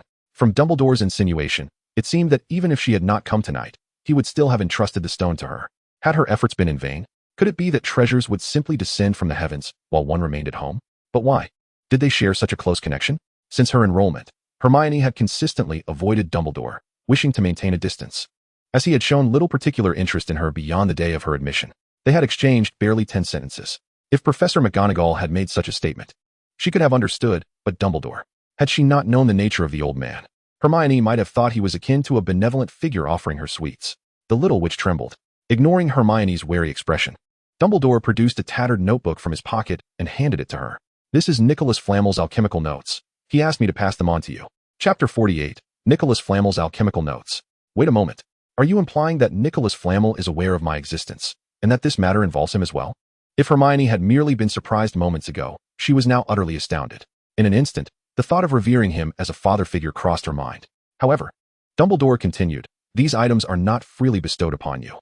He added, "I hope you will agree to one condition." Hermione immediately bristled. "What do you intend to do?" "If you dare utter anything peculiar, I shall be on my way back to Marvel and never return." Observing her vigilant demeanor, Dumbledore shook his head slightly. "It is not a difficult matter. Rest assured, I shall explain it to you in due time." After a moment's contemplation, Hermione nodded. "Very well, thank you, Headmaster." Trusting in Dumbledore's character, she acquiesced, primarily tempted by the allure of the alchemical notes and the Philosopher's Stone. After pondering for a moment, Hermione seemed to recall something, her eyes revealing a hint of concern. "If you grant me the Philosopher's Stone, then what of Nicholas Flamel?" Though she was aware he was prepared to depart from this world, some semblance of performance was still required. "Do not worry. He has adequately prepared potions for himself, sufficient to manage the affairs that lie ahead." At this juncture, Dumbledore felt a twinge of nostalgia, a mixture of reluctance for an old friend and a sigh over the inevitable passage of life. Hermione, too, fell into silence. She could not help but ponder. If it were she who knew her fate, would she be able to relinquish her ties? She was uncertain. Casting a glance at the unconscious Harry, Dumbledore remarked, "It appears you are aware of the protective magic surrounding Harry." Hermione nodded. "I have read extensively and heard Harry recount some events from the past. If my deductions are correct, this should be a form of ancient magic." "Indeed," Dumbledore affirmed. "This is also the protection bestowed upon him by his mother, Lily. Regrettably, I have only heard of it, never witnessed it myself." Seemingly sensing Hermione's thoughts, he elaborated that during her earlier years as a student, she had glimpsed traces of ancient magic, hinting at some extraordinary experiences at Hogwarts. Alas, Hermione felt a pang of regret. In the Hogwarts Great Hall, the day for the annual awarding of the House Cup had arrived, and both faculty and students congregated in the banquet hall, the atmosphere jubilant and fervent. The annual festivities must continue. Yet, before the array of food, Harry found himself devoid of appetite. For him, a tumultuous academic year had finally drawn to a close. But the more disheartening reality was that he would have to continue residing at the Dursleys before the new term commenced, enduring familial indifference. He awoke in the school hospital, the last memory etched in his mind being Voldemort's terrifying visage. Although Dumbledore assured him that the matter had been resolved, it seemed as though everything was detached from him. With this thought, he glanced over at Hermione. Not only she, but the majority of the hall's occupants were fixated on her. The reason was simple.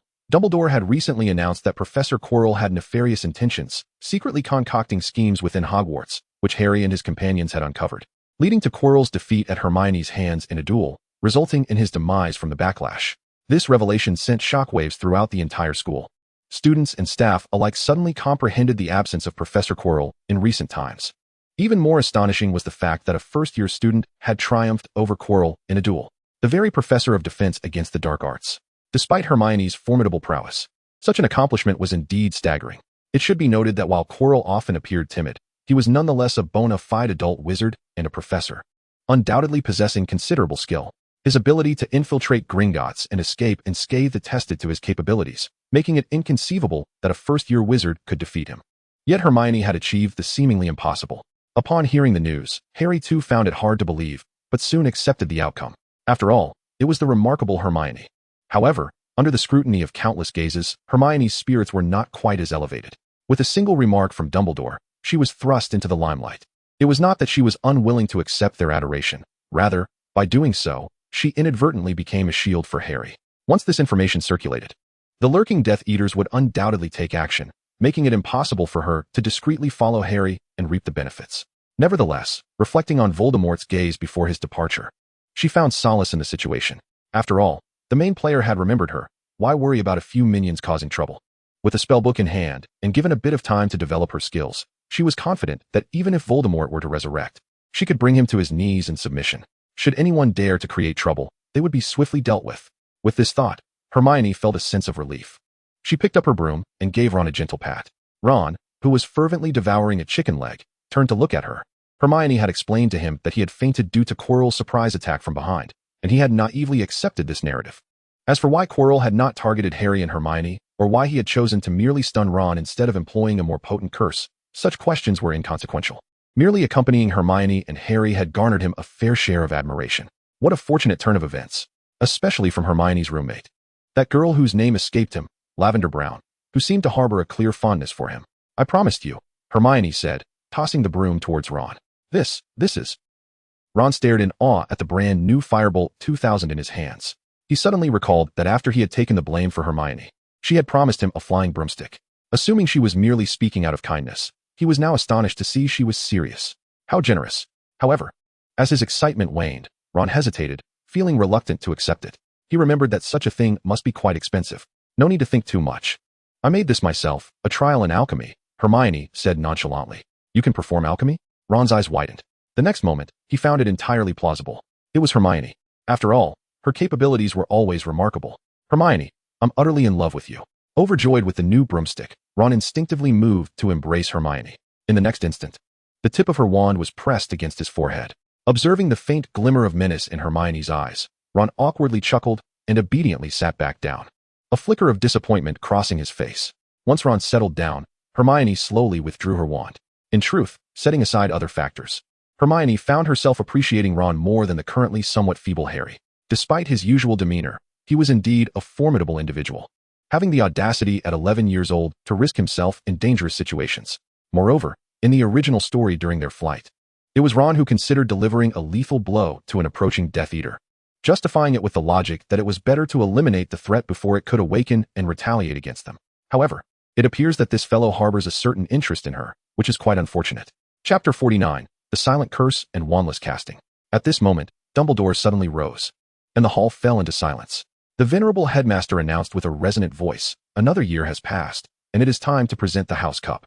The scores for each house are as follows. 4th place, Gryffindor, with a total of 313 points. 3rd place, Hufflepuff, with a total of 352 points. 2nd place, Ravenclaw, with a total of 426 points. And 1st place goes to Slytherin, with a total of 472 points. The Slytherin table erupted in jubilant cheers, while Gryffindor hung their heads in dismay. Their significant point deductions primarily stemmed from the frequent conflicts between Harry and Professor Snape, leading to numerous penalties. Not to mention Hermione's penchant for skipping classes.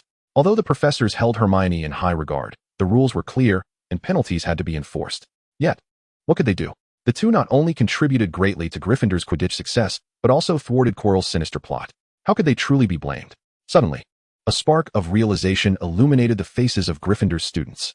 The next moment, their premonition was validated. First, Mr. Harry Potter demonstrated remarkable analytical and deductive skills, uncovering the hidden conspiracy beneath the surface. Thus, I award Gryffindor an additional 50 points. Next, Mr. Ron Weasley, disregarding his own safety, bravely risked his life for his friends. Gryffindor earns another 50 points. Finally, Miss Hermione Granger, in her confrontation with Quirrell, remained composed and exhibited exceptional magical prowess and combat intelligence.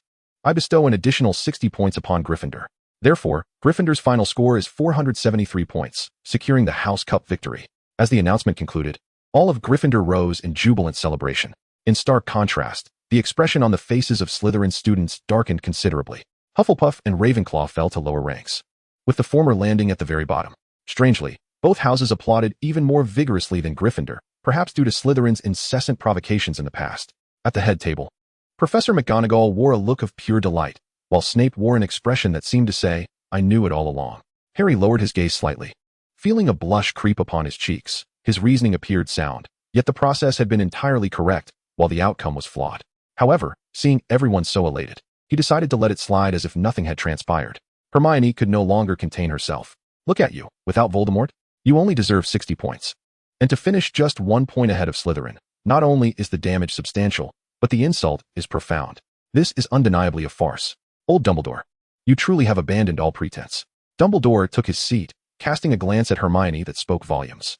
Hermione responded with a roll of her eyes. Upon returning to the dormitory, Hermione Jean Granger, Magic Level 3, 672, 50,000. In her battle against Quirrell, Hermione harvested a staggering 5,000 points of soul energy. 5,000. She advanced to Level 3 magic on the spot. Now, in terms of magical prowess, she has undoubtedly reached the level of an adult wizard. Thanks to Quirrell. Thanks to Voldemort. In truth, Quirrell's soul did not possess such an abundance of energy. It was primarily Voldemort's contribution. Due to the nature of his Horcruxes, Voldemort's primary soul, while floating outside, does not dissipate, yet this does not imply that it remains unweakened. As he shared a body with Quirrell, the moment Quirrell's body turned to ashes, Voldemort experienced yet another death, triggering the Dark Harvest, which violently severed his already fragile soul into fragments. What further delighted Hermione was that the spell section once again responded. However, this time it was not a newly inscribed spell, but rather an automatic emergence following her advancement to Level 3 magic. Silencing Charm 1, 1000. Wandless Casting 1, 1000. The Silencing Charm. Wandless Casting. In comparison to the immensely powerful spells, Hermione felt that these two were the true arcane arts. The very skill she had longed for but did not know how to acquire. Wizarding magic may appear formidable, but it has a fundamental prerequisite: it must be wielded. Magic that cannot be invoked is akin to non-existence. Yet, the majority of wizards, when stripped of their wands or silenced, find themselves powerless, no different from ordinary individuals. This is the most significant vulnerability of wizards, save for a select few extraordinarily powerful ones. Among these vulnerabilities, losing one's wand is the gravest. While many wizards possess knowledge of the silencing charm, the distinction lies in their proficiency and effectiveness. Conversely, nearly 99% of wizards become incapable of casting any magic when deprived of their wands. Attempting to force the use of magic results only in a surge of uncontrolled energy, causing self-harm. Through her observations and reflections over time, Hermione discerned that wizards have 3 fears. The first is disarmament, the second is silencing, and the third is ambush. The first prevents them from channeling their magic. The second inhibits their ability to articulate incantations and transform magic into effect, and the third acknowledges that no one can continuously employ the shield charm for protection. This time, however, the spellbook directly addressed 2 of these significant challenges. Although the initial levels of both the silencing charm and wandless casting allow her to utilize at most level 1 effects when silent or wandless, their strength lies in their universal applicability across all magic. Even Dumbledore, when casting without a wand, can only manage a select few spells he is exceptionally proficient in.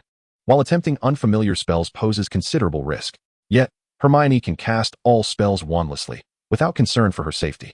Simultaneously, this marks a promising beginning. As her proficiency increases, the effects will naturally improve. Furthermore, wandless casting holds substantial significance for her.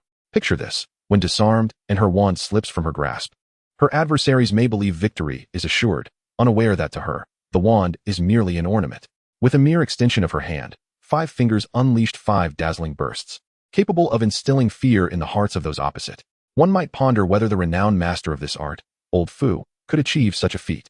Despite currently possessing only 3 units of magical prowess, in an actual confrontation, even the elite aurors of the Ministry of Magic could easily find themselves dispatched by her in an instant. In the vast training facility of several thousand square meters within the MaraudersEra headquarters, Hermione cast a sidelong glance at the black egg as she observed a few agents standing in orderly formation before her. "Is this truly the caliber of trainees you have provided me?" she inquired. The black egg furrowed his brow slightly. These were the finest elite agents he had meticulously selected from the entire SHIELD. Surely, they must meet Hermione's expectations. "What seems to be the issue?" Fury questioned, perplexed.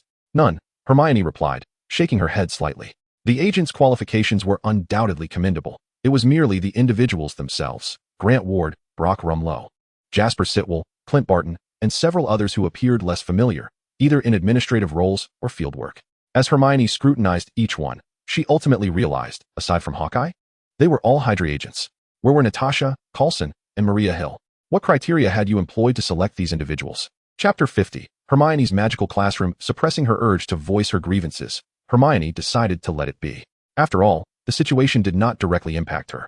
Unbeknownst to her, Fury had his own rationale for not including Black Widow and the others. Natasha and Hermione already shared a favorable rapport, and Coulson had established a certain level of connection. Both could easily engage in learning through private means without necessitating formal selection. More importantly, Fury had few trusted aides, and other tasks demanded his attention. He could not devote himself entirely to esoteric knowledge. Not only was Hermione bewildered, but the agents exchanged glances, each reflecting the confusion of the others. Director Fury had gathered them under the pretext of a crucial and highly confidential mission, warning them that any disclosure was strictly forbidden. And yet, they found themselves in the presence of a strangely dressed young girl. Hermione was seldom seen in public, often residing at Hogwarts, and even when returning, it was typically alongside Pepper Potts. Furthermore, Fury had only permitted a select few to engage with her, with no official records documenting her existence. Thus, it was understandable that so few were aware of the Wizarding World. "From this day forth, you shall be enrolled as students in SHIELD's Mystical Knowledge Learning Program, destined to become the foundational pillars of the supernatural and mystical response team," Fury declared, gesturing toward Hermione. "And she shall be your instructor. All matters concerning the classroom are under her jurisdiction. I hereby grant her level 9 SHIELD clearance, and irrespective of your agent levels, You must heed her commands within the classroom. The revelation left the agents momentarily speechless. A girl of merely 11 or 12 years was to be their teacher, and they were obliged to obey her. The most alarming revelation was that she possessed level 9 clearance. This was the rank of Maria Hill, and within the entire HIELD, apart from Director Pierce and Director Fury, the only alpha-level agents and level 10 operatives, Hill held the highest position. Alexander Pierce, while serving on the World Security Council, had long overseen HIELD, implying that this young girl was second only to Fury. It seemed utterly ludicrous. Noticing the bewilderment among the crowd, Fury clarified. She will unveil to you a different facet of the world and introduce you to the enigmatic realm of magic. The group stared in disbelief, as if attempting to confirm that they had not misheard. Magic? They were well aware of superhumans, and SHIELD had detained quite a few. But magic? This was entirely new to them. Hello, everyone. Hermione waved, her sweet smile illuminating the room. I am Hermione Granger, a witch. And at the invitation of the esteemed Egghead, I will be serving as a mystical consultant for SHIELD. From today onward, I shall be your teacher. I look forward to your cooperation. Egghead. Fury's cheek twitched. Bursting with suppressed laughter, Barton and the others exchanged glances, torn between mirth and restraint. Yet, in the next moment, realization dawned upon them. What was this? A witch? This was no April Fool's Day. Were it not for the impeccable professionalism of SHIELD agents, they might have turned on their heels to leave. Without further ado, Hermione cast a gravity spell. Instantly, an immense force pressed down upon everyone, rendering them immobile. Crossbones, his veins bulging, attempted to rise, but it felt as though he were burdened by a 1,000-pound weight. No matter how hard he struggled, he could not budge an inch. As the pressure intensified, their bones began to creak, and blood trickled from their noses. Which? Fury shouted urgently upon witnessing the scene. These were elite agents of SHIELD. If Hermione were to inadvertently harm them, it would be a significant loss for him. Humph. Hermione, displeased, released the spell. Were it not for Egghead's sake, I wouldn't even bother teaching you ignorant muggles, nor waste my extracurricular time. With hands on her hips, she appeared quite indignant. Barton and the others slowly rose, still shaken, casting wary glances at Hermione. Just a moment ago, this young girl had effortlessly subdued them, elite agents. With a mere gesture. Magic, magic. Which, it is our honor to learn from you. We were ignorant earlier, please do not hold it against us. The thoughts raced through their minds, and it was the bald-headed Sitwell who first responded, bowing slightly and adopting Fury's manner of address. His eyes glimmering with a hint of flattery. Hermione regarded the bespectacled, genteel bald man, reminiscent of her former world as Professor McGonagall, and nodded, her expression one of satisfaction. What has happened to the Hydra? The Hydra's words sound much more melodious. Quite impressive, Agent E. She patted the bald young man's shoulder. By the way, I am Jasper She. Understood, little E. Seeing that everyone was taken aback by this display, Fury let out a sigh of relief. Indeed, to establish authority swiftly, one must rely on strength. However, what was that just now? Was it yet another new spell? Fury's expression grew solemn. It seemed that every time he encountered Hermione, she was able to conjure some unfamiliar magic. Was it something she always knew, or had she learned it recently at school? Just how much does she know? Even if she is a witch, is it truly something a student can master? Hermione, however, chose to disregard Fury's curiosity, letting him ponder indefinitely. Wait a moment. I will first distribute 2 textbooks for you to read. If anything is unclear, feel free to ask me. As she rummaged through the small backpack beside her, Hermione exclaimed, "Oh, where did I put it?" Observing Hermione peering into the bag, the others exchanged glances of disbelief. With such a small backpack, they could see everything at a glance. How long did she intend to search? If she forgot to bring it, she could simply admit it without pretending to look. Indeed, despite possessing extraordinary magic, she remained fundamentally a child. Wait, what? Suddenly, Hermione had turned the backpack upside down, shaking it vigorously. Under their astonished gazes, items began tumbling out one after another. Books, brooms, jars, cauldrons, flower pots, clothes, pillows, chessboards, snacks. Within 10 seconds, the floor was piled high, almost reaching the height of a person. Not only the others, but even Fury, who considered himself accustomed to Hermione's antics, was left speechless. How did all these items fit into such a small backpack? Is this bag some sort of fourth-dimensional pocket? And why are you stuffing everything into it? Cauldrons, flower pots, and brooms. What on earth? Amidst the chaotic mound of clutter resembling a garbage heap, Hermione found herself half buried, with only her legs flailing wildly outside. Just as Barton could no longer bear to watch and was about to assist her, Hermione finally emerged from the pile, gasping for air. Phew, I almost suffocated. Then, she raised several books triumphantly. Found it. Chapter 51, The Devourer. Observing her small face smeared with dust, yet glowing with joy, the others fell silent. This young witch is indeed one of a kind. What is this? Fury inquired. It's the stretching spell, a simple spatial expansion magic. There's no need to make such a fuss. Hermione waved her hand dismissively, unconcerned. The others collectively thought, yes, we are making a fuss. You just emptied a mountain of items from your backpack and expect us not to react? Is this still the world we know? With a graceful gesture, Hermione lifted her hand, causing several books to levitate in the air before gently floating into the hands of her companions. Observing this enchanting spectacle, they eagerly opened their tomes. Not daring to delay, Hermione, meanwhile, retrieved an apple and began to bite into it. The books she provided were abridged versions of the history of magic and fundamental magical knowledge, meticulously duplicated by her using a copying spell. There was no need for excessive complexity. She merely intended to impart the information she deemed essential. Seeing them finally on the right track, Fury felt a sense of relief. As long as they could cultivate their own mysterious countermeasure team within SHIELD, every effort would be worthwhile.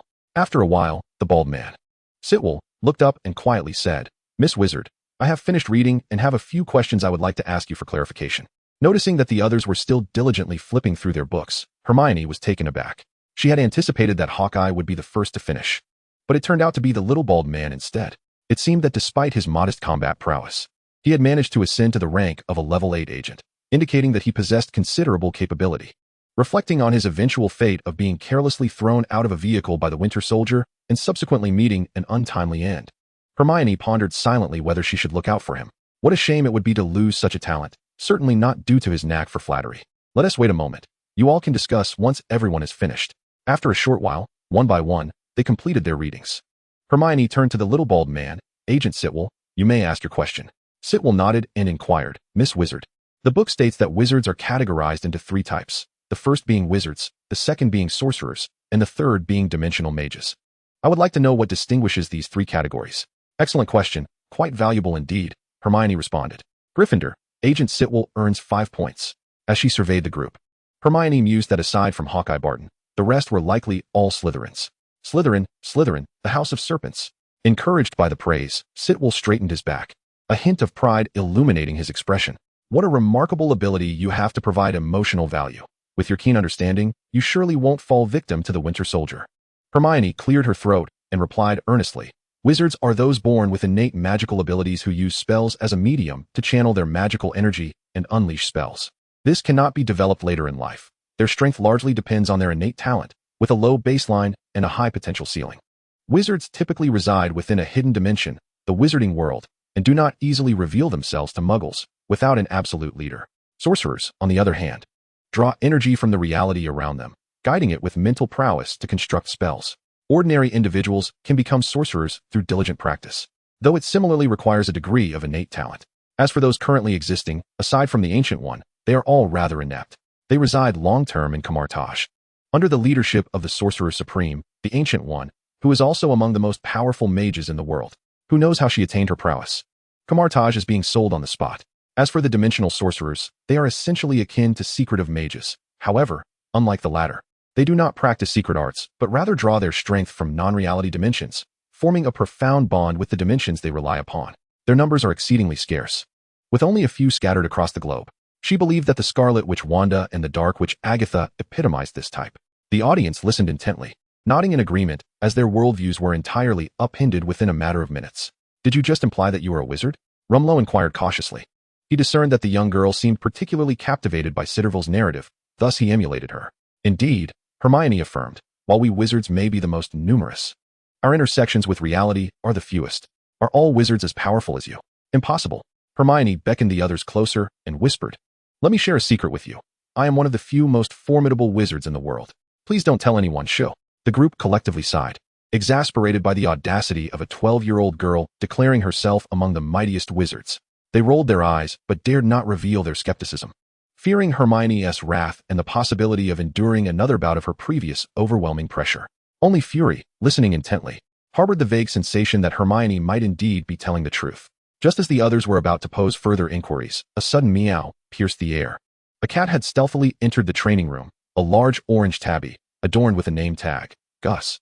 Observing the feline nonchalantly weaving through their legs, the agents fell into silence. Indeed, the lethal charm of a cat knows no bounds. regardless of age or gender. A single cat managed to immobilize a cadre of elite agents for several seconds. Suddenly, Hermione's expression shifted. With a flick of her wand, a gust of wind surged forth, swiftly separating her from the orange cat. Subsequently, a multitude of fire dragons erupted into the air, encircling the feline in a fiery embrace. The searing heat rippled through the air, creating waves of distortion. Witnessing Hermione's dramatic response, the agents were bewildered. They were uncertain as to why the young sorceress reacted so vehemently. Did she harbor an aversion to cats? And what about the soaring flames? Was this also a manifestation of wizardry? Such formidable magic ignited a sense of envy in their gazes, particularly in Ward and Rumlow, whose eyes flickered with unspoken calculations. Only Fury paused momentarily before looking at Hermione with astonishment. Hermione shot him a glance, a devourer. You really do have a penchant for adopting anything at S-H-I-E-L-D. She had recognized it. Did all wizards possess such keen eyesight? Fury rubbed his nose, a hint of embarrassment crossing his otherwise stoic face. Apologies, Miss Wizard. Gus means no harm. Please retract the flames. After a brief moment of contemplation, Hermione dispelled the spell, causing the fire dragon to vanish. The oppressive atmosphere lifted, and a collective sigh of relief escaped the onlookers. I understood that this little creature bore no malice. However, its instinct to consume was indifferent to notions of good or evil. Personally, I was not concerned, as even if I were to inadvertently find myself within its belly, I could easily escape. Yet, the agents beside me. Hermione cast a glance at several operatives, subtly warning them that should any mishap occur, they should not expect her to intervene. The Devourer? Sitwell stepped forward, first glancing at Fury, and upon seeing no objections, turned his gaze to Hermione, curiosity flickering in his eyes. Chapter 52, The Obelisk. Fury felt resigned. Gus had masqueraded as a tabby cat within S-H-I-E-L-D for so many years, typically posing no threat, which is why he had permitted it to roam freely within the agency. Who would have imagined that upon their first encounter, Hermione would recognize it at once? Now, even if he insisted that it was merely a tabby cat, others would need to believe him. The witch had summoned a fire dragon for its sake. How could he now claim it was just an ordinary cat? Preposterous. The Devourer, one of the most fearsome entities in the cosmos, bore an exterior indistinguishable from that of a feline, yet its belly connected to an infinitely vast space. Although generally docile, once ingested, one's fate would be dire. Hermione huffed. You either possess the Tesseract or are adept in spatial magic. Otherwise, you might as well resign yourself to a life within. Upon hearing the mention of the Tesseract, Fury's heart sank. Observing Hermione's lack of reaction allowed him to breathe a little easier, though a rare flicker of unease crossed his typically stoic visage. Many present were aware that the Tesseract resided within S-H-I-E-L-D's subterranean base and exchanged discreet glances with Fury. Hermione noted their covert gestures, but chose not to expose them. Stepping forward, she gently cradled Gus. Magical creature.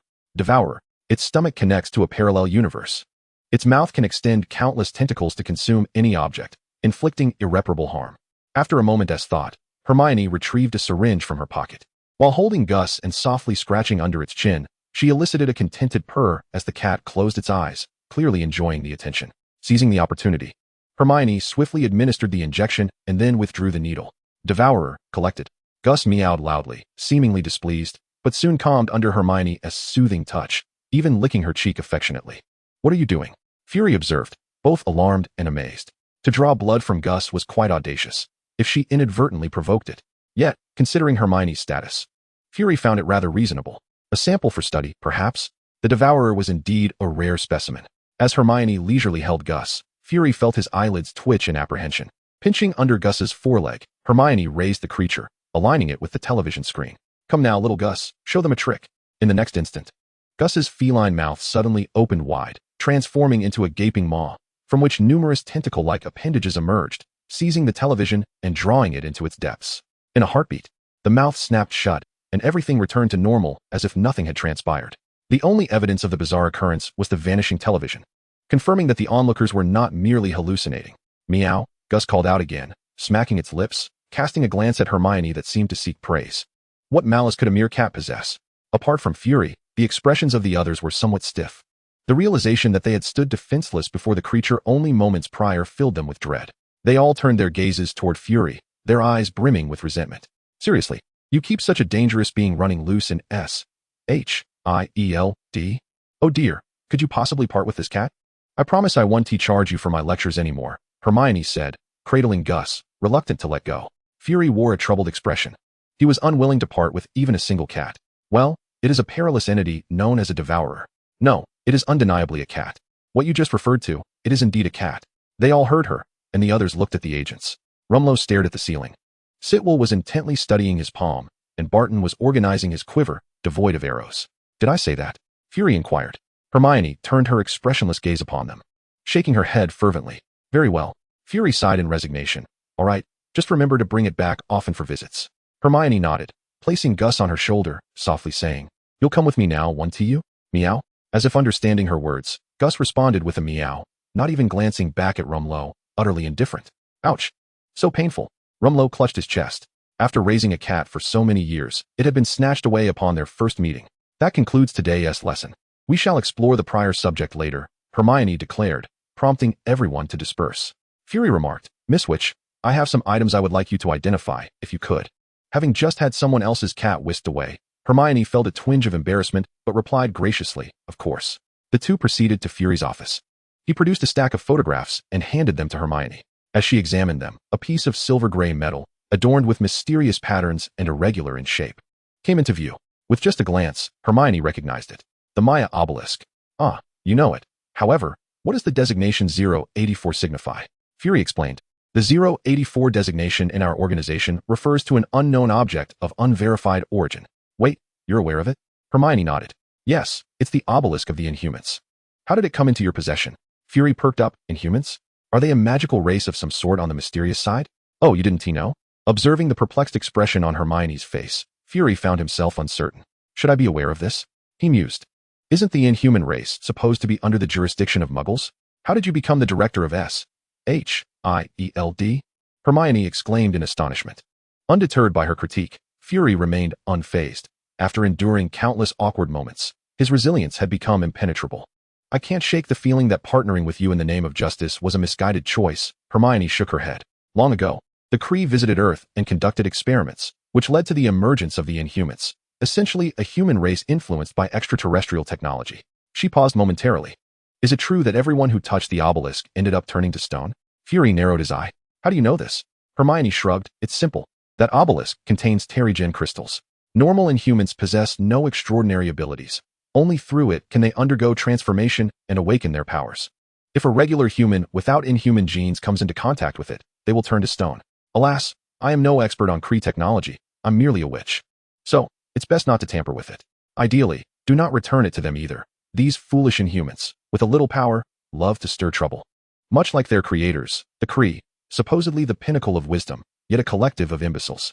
Fury finally grasped why so many had turned to stone upon contact with the obelisk. The root of the issue lay here.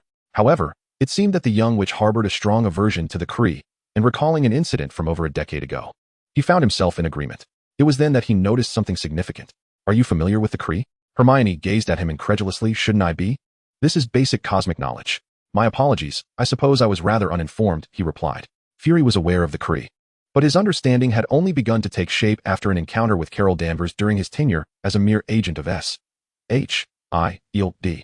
Over a decade ago. Yet, this was not information he would divulge to Hermione. You think I'm unaware?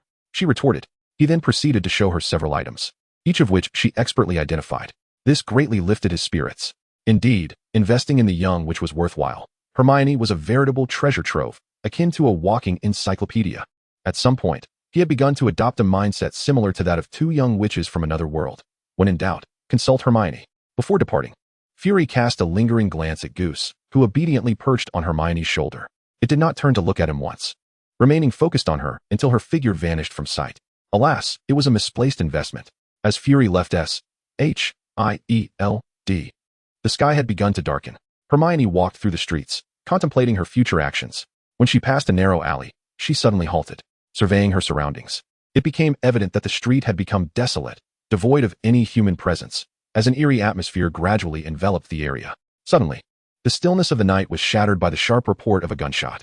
At that moment, Hermione found herself encased in a spherical shield, causing a bullet to harmlessly drop to the ground. The night sky illuminated as if it were day. Hermione realized that, unbeknownst to her, a group of fully armed mercenaries had silently encircled her. The blinding light disoriented the nearest attackers, who fell to the ground, tearing off their night vision goggles and shielding their eyes, emitting cries of agony. They've been spotted. All units, attack. A voice bellowed through the radio.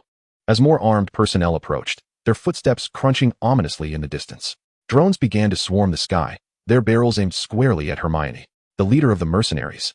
Momentarily taken aback by the transparent shield before Hermione, quickly regained his composure. Fire! He commanded decisively. In an instant, countless weapons erupted in a cascade of fiery flashes, crackling like fireworks. Yet, the transparent barrier merely rippled under the onslaught of bullets, showing no signs of shattering or vanishing. Hermione scoffed. It was absurd to think that her upgraded protective enchantment, having evolved from a spell capable of withstanding missiles, could be breached by mere bullets. The surrounding armed personnel gasped in disbelief. Prior to this encounter, they had been warned they might face a superpowered individual, but upon discovering she was merely a young girl, they had dismissed her as a credible threat.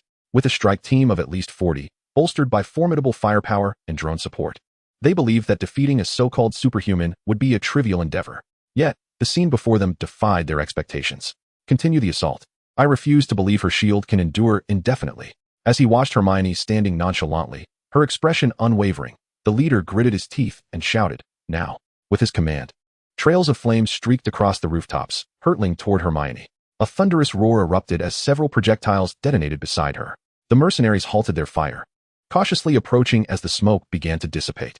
Hermione's figure gradually emerged, untouched and unscathed, not even a speck of dust upon her. The mercenaries stared in wide-eyed astonishment, momentarily forgetting to fire their weapons. Though Hermione could effortlessly disregard their firepower, passively enduring their attacks was never her style. With a crackling explosion, a massive fireball erupted from the crowd, obliterating those nearby in a sudden, cataclysmic blast. Its power was even greater than before. Yet, this was merely the beginning. Like a conductor guiding an orchestra, Hermione waved her wand, tracing intricate patterns in the air. The chaos erupted anew. Explosions roared. Flames surged. Debris flew through the air. In an instant, flames, explosions, fierce winds, gravel, and splattered blood intertwined upon the battlefield. Hermione seemed like a human artillery, indiscriminately unleashing a myriad of spells around her. A profound sense of exhilaration filled her heart. For such an extended period, she had exercised considerable restraint, never having the opportunity to unleash a plethora of lethal magic. Yet she had always harbored the hope that one day this desire would be fulfilled. Little did she expect that this wish would come to fruition so swiftly. It was only when the cries of anguish gradually subsided, leaving but one person remaining on the field, that Hermione finally ceased her onslaught. As she sensed the souls of the deceased being inexplicably shattered and transformed into pure energy surging into her body, she felt an overwhelming satisfaction. The thrill of battle was intoxicating. The last remaining individual, though spared by Hermione, was slumped on the ground, gazing at her with the eyes of one who had encountered a demon. Hermione approached him slowly, each step echoing the rhythm of his heartbeat. No, don't come any closer. The armed man was evidently paralyzed by fear, flailing his arms in desperation. Very well, I shan't approach. You may come to me instead. Hermione halted, granting his unspoken wish, and with a flick of her wand, she summoned him towards her. As she beheld the suspended armed man, her gaze fell upon the insignia on his chest. The 10 rings? Why would the 10 rings assault me? If vengeance is their intent, they ought to seek out Tony instead. Could it be due to my recent companionship with Pepper? What are you? Why? No, I shall discover it myself. Hermione observed the man before her, his mouth moving in a futile attempt to articulate words, reduced to mere stammering, and she lost interest in interrogating him. Legilimens. In an instant, Hermione felt as though her soul had transcended, directly entering his mind. A multitude of images flashed before her eyes, depicting his life experiences. Moments later, Hermione opened her eyes, finally comprehending the situation. The 10 rings? Nonsense. These individuals are agents of S.H.I.E.L.D., or rather, a facade of Hydra. Their efficiency was remarkable. She had been instructing them in the morning, and by afternoon, they had already mobilized to confront her. Disguising themselves as the 10 rings was merely a contingency plan to deflect blame onto terrorists should their mission fail, as this group remained in deep concealment, relying on S.H.I.E.L.D.'s guys to conduct their operations. However, they had gravely misjudged her capabilities, underestimating her defenses and overrating the potency of their firearms. Back in the Forbidden Forest, Hermione had been able to shoot Voldemort primarily because he had been unfamiliar with such weaponry. By the time he reacted, he had already sustained multiple wounds. Had Quirrell donned the iron armor charm at the outset, she would have been at a loss. As she dispatched the last of her adversaries, Hermione prepared to turn away. At that moment, a subtle disturbance in the air behind her caught her attention. Suddenly, a syringe materialized from thin air, lunging towards her neck. Chapter 54, The Phantom Ava. At the very moment the needle was about to pierce her skin, Hermione's figure suddenly twisted into a blur, accompanied by a series of crackling sounds, vanishing into thin air. In the next instant, the syringe passed through her original position, causing the assailant behind her to stumble, nearly losing their balance. Almost immediately, the space warped once more, and Hermione reappeared in her initial spot, as if everything that had just transpired had been a mere illusion. "Goodness, that startled me," she exclaimed, lightly patting her chest. Just moments before, her magical senses had detected an unusual disturbance behind her, followed by a sudden gust of wind. In a moment of panic, she had executed a silent disillusionment spell, disappearing on the spot. Since she had not contemplated her destination, she reappeared at the same location in the next heartbeat. Fortunately, Hermione's magic had been reinforced by her spellbook, ensuring her incantations would succeed, even with a blank mind, averting any disastrous misfire. This instantaneous reappearance had successfully evaded the ambush. Only then did Hermione turn her attention to the figure before her. Clad in a light gray combat suit, exuding an aura reminiscent of an assassin's creed, the masked individual appeared to be a woman, despite her face being obscured. The masked assailant, taken aback by her failure, seemed astonished, pausing for 2 seconds before launching another attack. "Back off 3 paces," Hermione thought, realizing that her earlier oversight had allowed her adversary to approach undetected, nearly succeeding in her ambush. Now prepared, Hermione would not allow such audacity to go unchecked. A beam of white light struck the masked woman's chest, as if she had endured a heavy blow, sending her spinning through the air before crashing heavily to the ground. The ensuing chaos caused the earth to erupt, with countless shards of sand and stone shooting toward the masked figure at a velocity rivaling that of bullets. Just as they were about to make contact, the woman's form suddenly became indistinct, appearing almost ethereal. The debris passed through her body as if traversing air, inflicting no harm whatsoever. The woman strode confidently towards Hermione, her body flickering in and out of visibility, as though experiencing a faulty connection, shifting between the tangible and the intangible. Hermione furrowed her brow. Flying sand and stones, thunderous explosions, fragmentation, spells pierced through the woman's form, yet they failed to impede her movements. Upon reaching Hermione, she raised the syringe once more. Disillusionment. Hermione vanished, reappearing behind her to evade the attack. Observing the other's half-visible state, reminiscent of an unskilled illusionist, an idea suddenly struck Hermione. "Reveal your true form." As the incantation resonated, a mysterious wave emanated from Hermione, sweeping over the masked woman and causing her once ethereal figure to solidify instantly. The woman stood frozen, staring at her hands, utterly astonished. No matter how she strained to activate her previous state of intangibility, she could not return. As she beheld Hermione raising her wand, the woman finally uttered a word. "Wait. All shall be petrified." In the next moment, the woman felt a chilling sensation coursing through her veins. Her limbs became uncontrollable, pressed tightly against her body as she straightened her back and lifted her chin, resembling a statue before collapsing. The mental sister stood at attention, her entire being limited to the movement of her eyes, helplessly watching as Hermione approached. Dressed in extravagant attire, Hermione gazed down at the woman with an impassive expression. She tapped the tip of her wand against the woman's forehead, causing the mask to fall away and reveal a strikingly beautiful face, one that could be considered alluring, yet distinctly reminiscent of Latin descent rather than Western. As the tip of the wand danced above her head, the woman seemed eager to speak, but her lips remained sealed, her eyes betraying a mix of longing and excitement.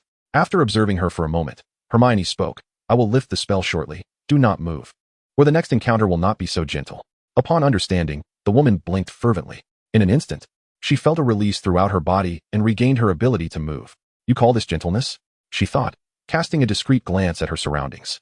The ground was stained with dried blood, littered with severed limbs, ruins, ashes, and charred corpses. Though she harbored disdain in her heart, it was of no concern to her. She turned and rose to her knees before Hermione. "I am Ava, sent by SHIELD, to capture you," she divulged, revealing the agency's secrets without a hint of hesitation. As Ava recounted the events, Hermione began to grasp the full story. The armed men were mere bait. Ava was the true ace in the hole. The masterminds were aware of Hermione's resilience, thus deploying a strike team to their demise while Ava lurked nearby, waiting for the moment Hermione would relax after dispatching her foes. Then, she planned to ambush Hermione from behind, using anesthetics to subdue her and facilitate her capture. It was unfortunate that these strike team members remained oblivious to their betrayal, blissfully unaware of the treachery they were ensnared in. "So, why did you betray SHIELD? Hermione inquired. Ava likely had no knowledge of Hydra, believing instead that she was executing a mission for SHIELD. With fervent eyes, Ava replied, "Because your abilities can stabilize my condition." Hermione nodded, unsurprised. After neutralizing Ava's phasing powers, she had refrained from delivering a fatal blow, as she had already recalled Ava's identity. She was the antagonist from Ant-Man and the Wasp, Ghost, aka Ava Starr. As a child, she had been caught in a quantum explosion, granting her the ability to phase between states of matter. However, this quantum ability was difficult to control, and the torment it inflicted on her was profound. Eventually, SHIELD discovered her and promised to assist in her treatment. In exchange, she joined the agency and worked for them. Regrettably, Hydra had no intention of relinquishing such a valuable assassin, continuously delaying her recovery and utilizing her solely as a weapon. Lacking any true loyalty to SHIELD, upon discovering that Hermione could force her to maintain her physical form, she chose to betray them on the spot. The shield has achieved little over the years. Yet, this young girl effortlessly restored her to normalcy, leaving little room for contemplation. Observing Ava's pleading gaze, Hermione replied nonchalantly, "Why should I assist you? You just attempted to harm me." Ava, in a state of urgency, stepped forward and grasped Hermione's sleeve. Her expression earnest. "If you can help me regain my normalcy and relieve me from the torment of quantum existence, I pledge my unwavering loyalty to you henceforth." After years of hardship, the mere glimmer of hope made her willing to do anything. Hermione pondered briefly, inwardly nodding. This exchange was indeed worthwhile. The other party had come forth to offer her allegiance without requiring anything in return, leaving Hermione with no reason to refuse. Furthermore, with Ant-Man Scott and Hank Pym currently lacking the ability to extract quantum energy, she alone possessed the means to stabilize Ava's condition. There was little risk of betrayal. Even without her phasing ability, Ava retained the qualities of a top-tier agent. It was a net gain. Upon hearing Hermione's acquiescence, Ava was overjoyed. Hermione continued, "However, my magic cannot permanently resolve this issue. I can only cast the spell periodically to maintain your state." Ava paused, momentarily disheartened, but quickly regained her spirits. "No problem. Although not a permanent solution, it is certainly better than having no hope at all." Controlled by another was something Ava had grown accustomed to. Even if she could be cured completely, the thought of betraying Hermione never crossed her mind. The dire circumstances surrounding her made it clear. Betrayal led to obliteration. What good was healing if one couldn't even drool? Wait a moment, what had she just said? Ava's expression shifted suddenly. Magic? It dawned on her. The realization hit her with astonishment as she gazed at Hermione. Hermione waved her wand, conjuring a burst of fireworks, grinning, "I am a witch." Ava's mouth fell agape. Huh. After a moment, she began to process this revelation. A witch. No wonder she possessed such formidable abilities. This was truly magnificent. The stronger Hermione became, the greater her chances of complete restoration. The shield was of no consequence. She would henceforth be a devoted disciple of the witch. Hermione cast another revealing charm. With her current magical strength, the spell could only stabilize Ava's magical effects for about 7 days.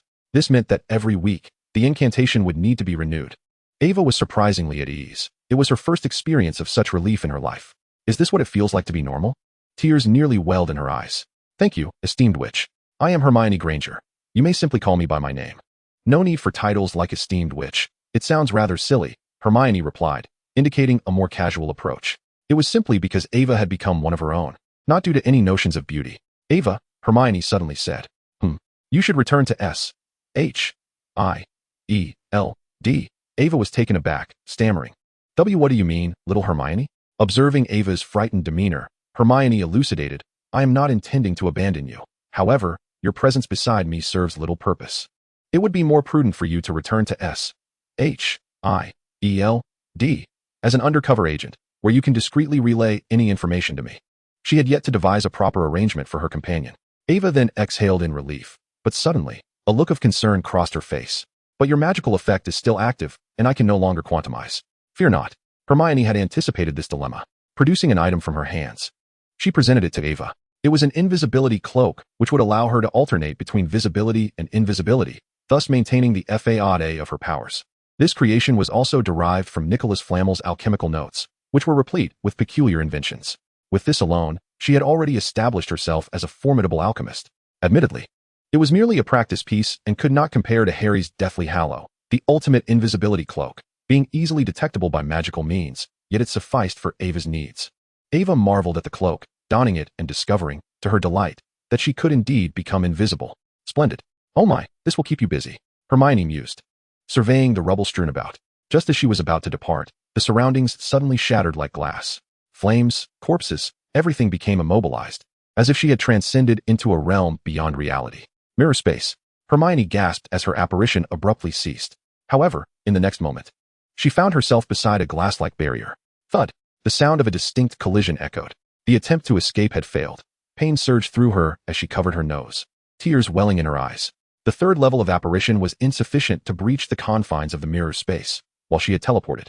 It was restricted to movement within that space, and any contact with the barrier forced her to materialize, commonly referred to as blinking into a wall. Hermione's intuition began to take shape as she gingerly rubbed her reddened nose and turned around cautiously. Indeed, not far behind her stood a bald woman clad in a yellow sorcerer's robe. With a sweet smile, she approached, taking Ancient One's hand and shaking it gently. "Oh, it is truly the Sorcerer Supreme in person. I have admired you for so long, and today, I finally meet you." The Ancient One allowed herself to be drawn in, responding coolly, "Then why did you run away just now? Was it not a reflex born of fear?" Stealing a glance at the Ancient One, Hermione concentrated on her spellbook, ever ready to flee back to Hogwarts. "I refuse to believe you can enforce the law across dimensions." Seeing that the Ancient One showed no reaction, Hermione's eyes flickered as she continued, "I wonder what business the Ancient One has with me. I am merely a humble wizard, not comparable to you esteemed sorcerers of Camartage." Before she could finish, she was interrupted. "The sorcerers of Camartage are all rather inept. Who knows how the Ancient One has cultivated such prowess?"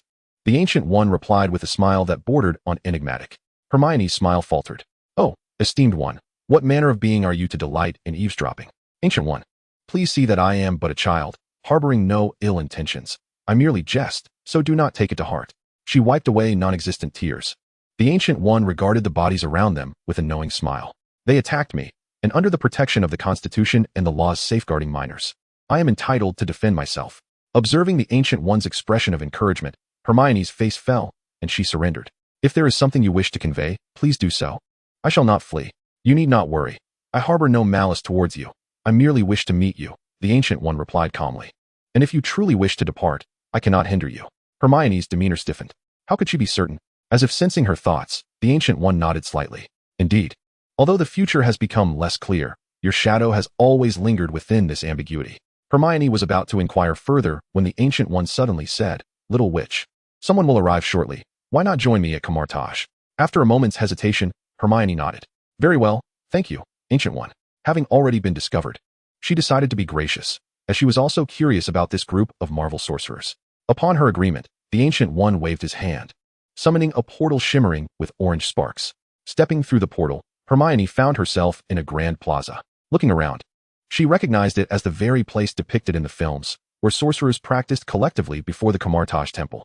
Observing the practitioners honing their spells, conjuring shields, executing slashes, and wielding whips, Hermione was momentarily speechless, glancing at the Ancient One. "Are you certain these individuals are sorcerers? Without the special effects, I might mistake them for Spartan warriors." The Ancient One chuckled softly. "To unleash long-range spells requires immense magical power. Not all sorcerers possess such capability." Hermione shrugged, withholding her opinion. In her view, sorcerers were meant to serve as spell cannons, launching their magic rather than engaging in close combat. The Ancient One said nothing further and led Hermione indoors. Before long, a sorcerer entered with tea. Hermione took a sip, her eyes widening in delight. Delicious. A refreshing sensation coursed through her mind, invigorating her spirit. The tremors of the spellbook brought Hermione immense joy. Mental focus proficiency, 111. Mind cloaking proficiency, 111. Although there has been no increase in magical power, there has been a significant enhancement in the proficiency of mental magic. More importantly, the control over magic has become more refined. For instance, in the case of memory extraction, she used to flip through memories aimlessly, taking a considerable amount of time to locate the desired information. Now, she can swiftly pinpoint answers with the questions in mind. "As long as you enjoy it," Ancient One remarked, her serene smile unwavering. "Now, Miss Sorceress, might you enlighten me regarding your origins?" Chapter 56, The Art of Free Magic. A sudden jolt surged through Hermione. She had long anticipated encountering the Ancient One, for she possessed the Time Stone and had the ability to observe the timelines. The likelihood of her discovering an anomaly with such an unexpected intruder from the Marvel Universe was exceedingly high. However, she had not expected to be approached so soon. Regarding the Ancient One's inquiry, Hermione had contemplated her response, arriving at a singular conclusion. Simplicity is key, and honesty is paramount. While she could weave fantastical lies to the likes of a certain egg-headed individual, the disparity in knowledge between them was far too vast. The Ancient One, possessing a profound understanding of this world, would not be easily deceived. Thus, she stated plainly, "I hail from another realm." The Ancient One nodded slightly, unperturbed by this revelation. "That world bears similarities to this one, yet lacks superhumans and sorcerers. It only has wizards. Wizards there are organized within a societal framework, complete with dedicated magical academies. I am a student of Hogwarts School of Witchcraft and Wizardry. My arrival here was purely coincidental, while clandestinely researching certain forbidden magics. I inadvertently connected to this world and created a passage that only I could traverse.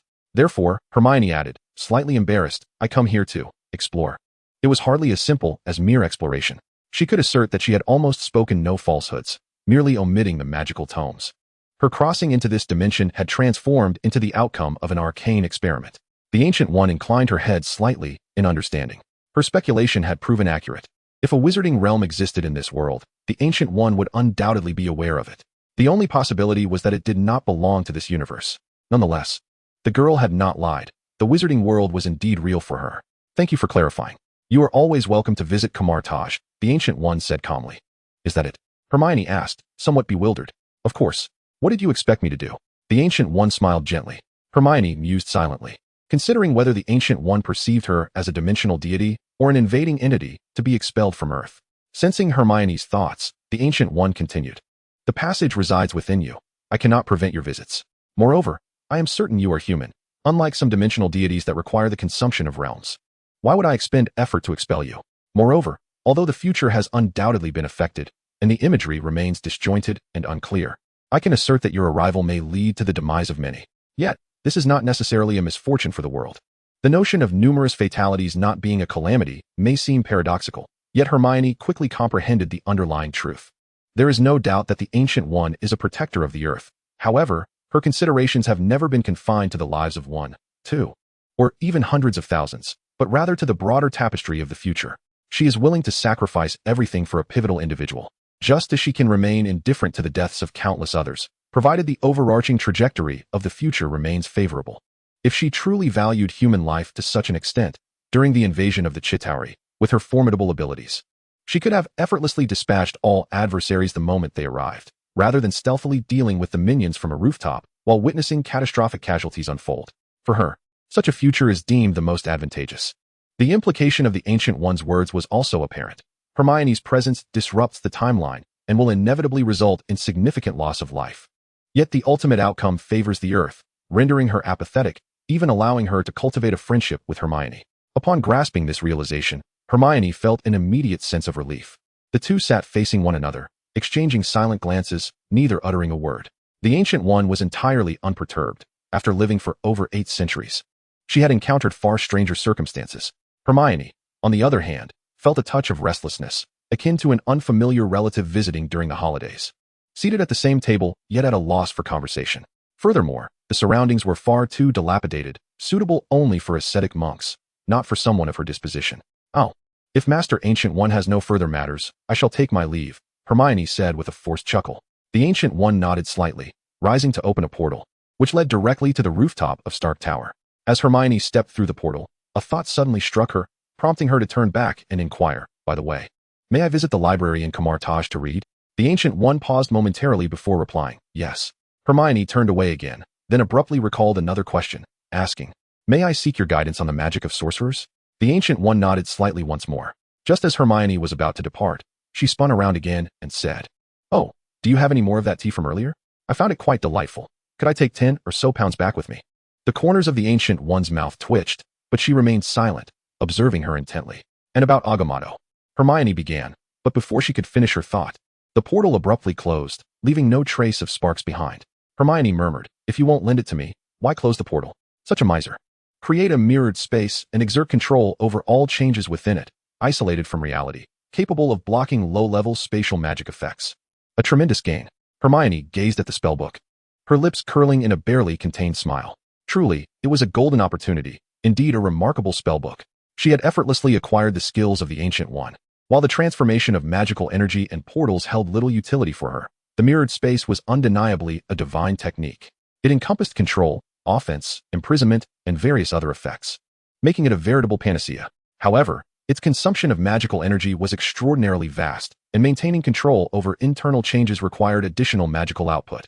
Hermione finally comprehended why Dr. Strange utilized the mirrored space sparingly, employing it primarily as an aid rather than relying entirely on the internal changes to confront foes.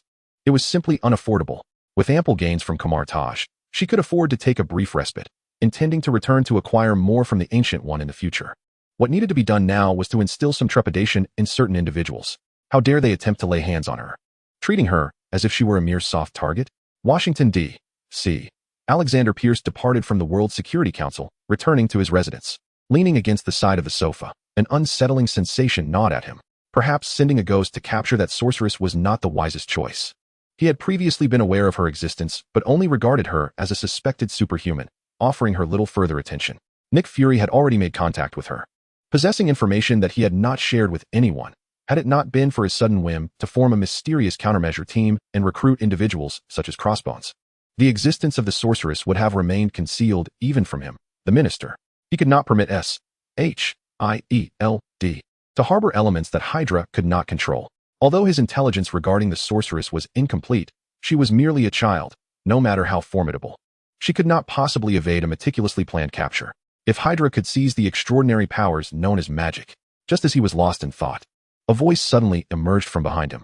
Was it you who sent someone to attack me? Chapter 57, An Uninvited Visit. Who is it? Alexander Pierce startled, swiftly turning to draw his firearm, only to find nothing behind him. An auditory hallucination? No, someone had indeed been behind him a moment ago, and Pierce narrowed his eyes. As a seasoned agent who had entered this line of work during the Cold War, even now, as an aging official no longer required to engage in frontline operations, his instincts as an operative had never faltered. Did you not wish to see me? Why, now that I have truly arrived, are you frightened? The voice resonated again, this time from beside him. Pierce quickly turned his gaze, only to see faint ripples in the air as a girl clad in a dark robe slowly materialized. Witnessing this supernatural spectacle, Pierce's pupils constricted as realization dawned upon him. You are the sorceress? Hermione snapped her fingers, though she appeared merely as a young girl. Pierce dared not underestimate her. Instead, he tightened his grip on his weapon. Let it go. This item is of no use to me, Hermione stated calmly. Oh, so it is the esteemed witch who graces us with her presence at such a late hour. Pray tell, what brings you here? Pierce seemed to ignore her words entirely. Observing the imperturbable Pierce, Hermione shook her head in exasperation. Disarm you. A flash of crimson light surged forth, and Pierce felt his hands involuntarily loosen, sending the gun he held hurtling away in an unorthodox trajectory. Experiencing magic firsthand, his breath quickened, and he raised his hands in surrender. All right, esteemed witch. I admit my reactions were excessive. However, you must understand, as a professional agent, enough with the theatrics. I know you sent someone to capture me, Hermione interrupted, her patience waning. If you wish for a confrontation, I shall oblige. Prepare yourself. With that, she raised her wand, its tip glowing with an eerie emerald light. Wait, esteemed witch. Seeing Hermione's readiness to strike, Pierce finally panicked. Do children today lack patience? I had intended to engage in some trivial conversation to extract information, but it appears you are utterly convinced of my involvement in this matter. How did it get leaked? Pierce pondered in confusion. Let's not resort to violence. I admit it was indeed my doing, but this was in consideration of both ordinary citizens and the magical community. Thinking quickly, Pierce began to fabricate an explanation. Hermione nearly laughed aloud, incredulous at his absurd justification. However, she refrained from exposing him, tilting her head in curiosity. Why? Pierce felt a slight relief and continued. Nick Fury is exploiting your talents. He seeks to extract as much information from the wizarding world as possible, never considering that you wizards have remained hidden for so long. Other wizards would undoubtedly resist exposure. Should you divulge too much, it could incite conflict between wizards and the SHIELD, even potentially igniting a war between ordinary people and wizards, and you would surely face repercussions from your own kind. Capturing you was a means to attract other wizards. To clarify matters and avert the worst-case scenario, having divulged his thoughts in one breath, Pierce subtly observed Hermione's reaction. He exaggerated the consequences, banking on the notion that, as a child, she would fear adult reprimands and overlook the act of capturing her itself.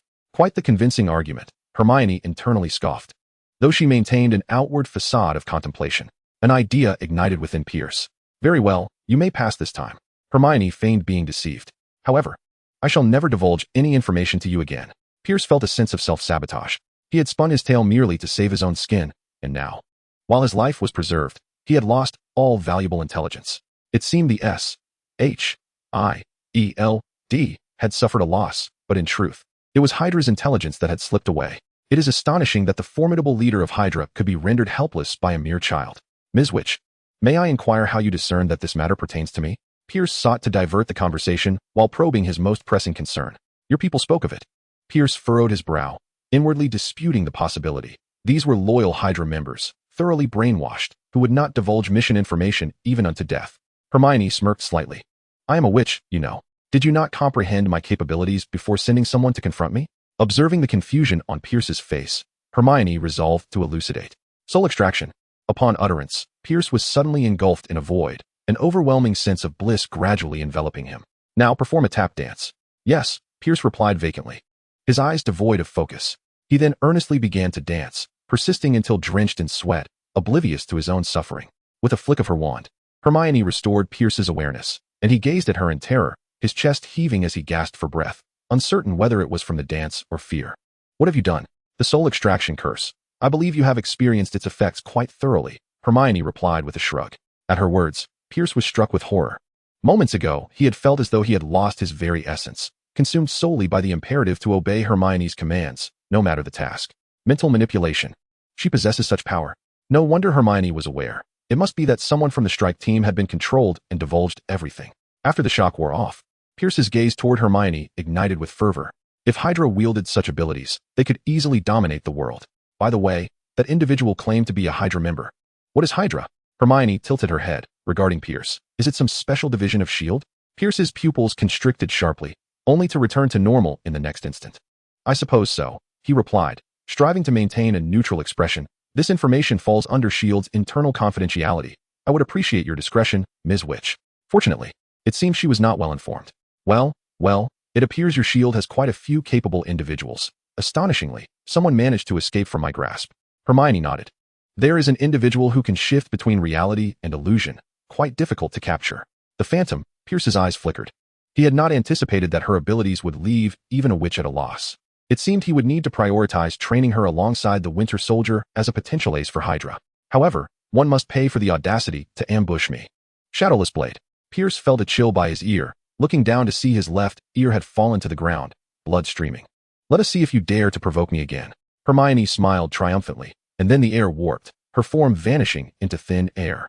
Chapter 58. The Emergence of Conflict. Pick up your ear. I command you to pick up your ear. From a distance atop a high-rise, as Pierce bent down to retrieve the fallen ear, a voice echoed suddenly in Hermione's mind. Memories from her past life surged forth, overwhelming her.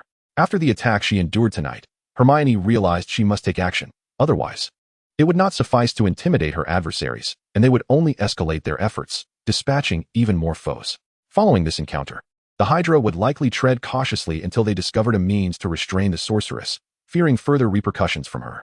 Although she still found the Hydra's utility valuable for the time being and had no immediate plans to eliminate them, their audacity had crossed a line, and it would be remiss of her not to retaliate. Thus, the unexpected visit this evening ensued. The ability to annihilate their operatives was not frightening. What truly instilled dread was the capacity to pinpoint their leader. In any organization, the worth of a leader far surpasses that of mere foot soldiers, and leaders are inherently more fearful of mortality.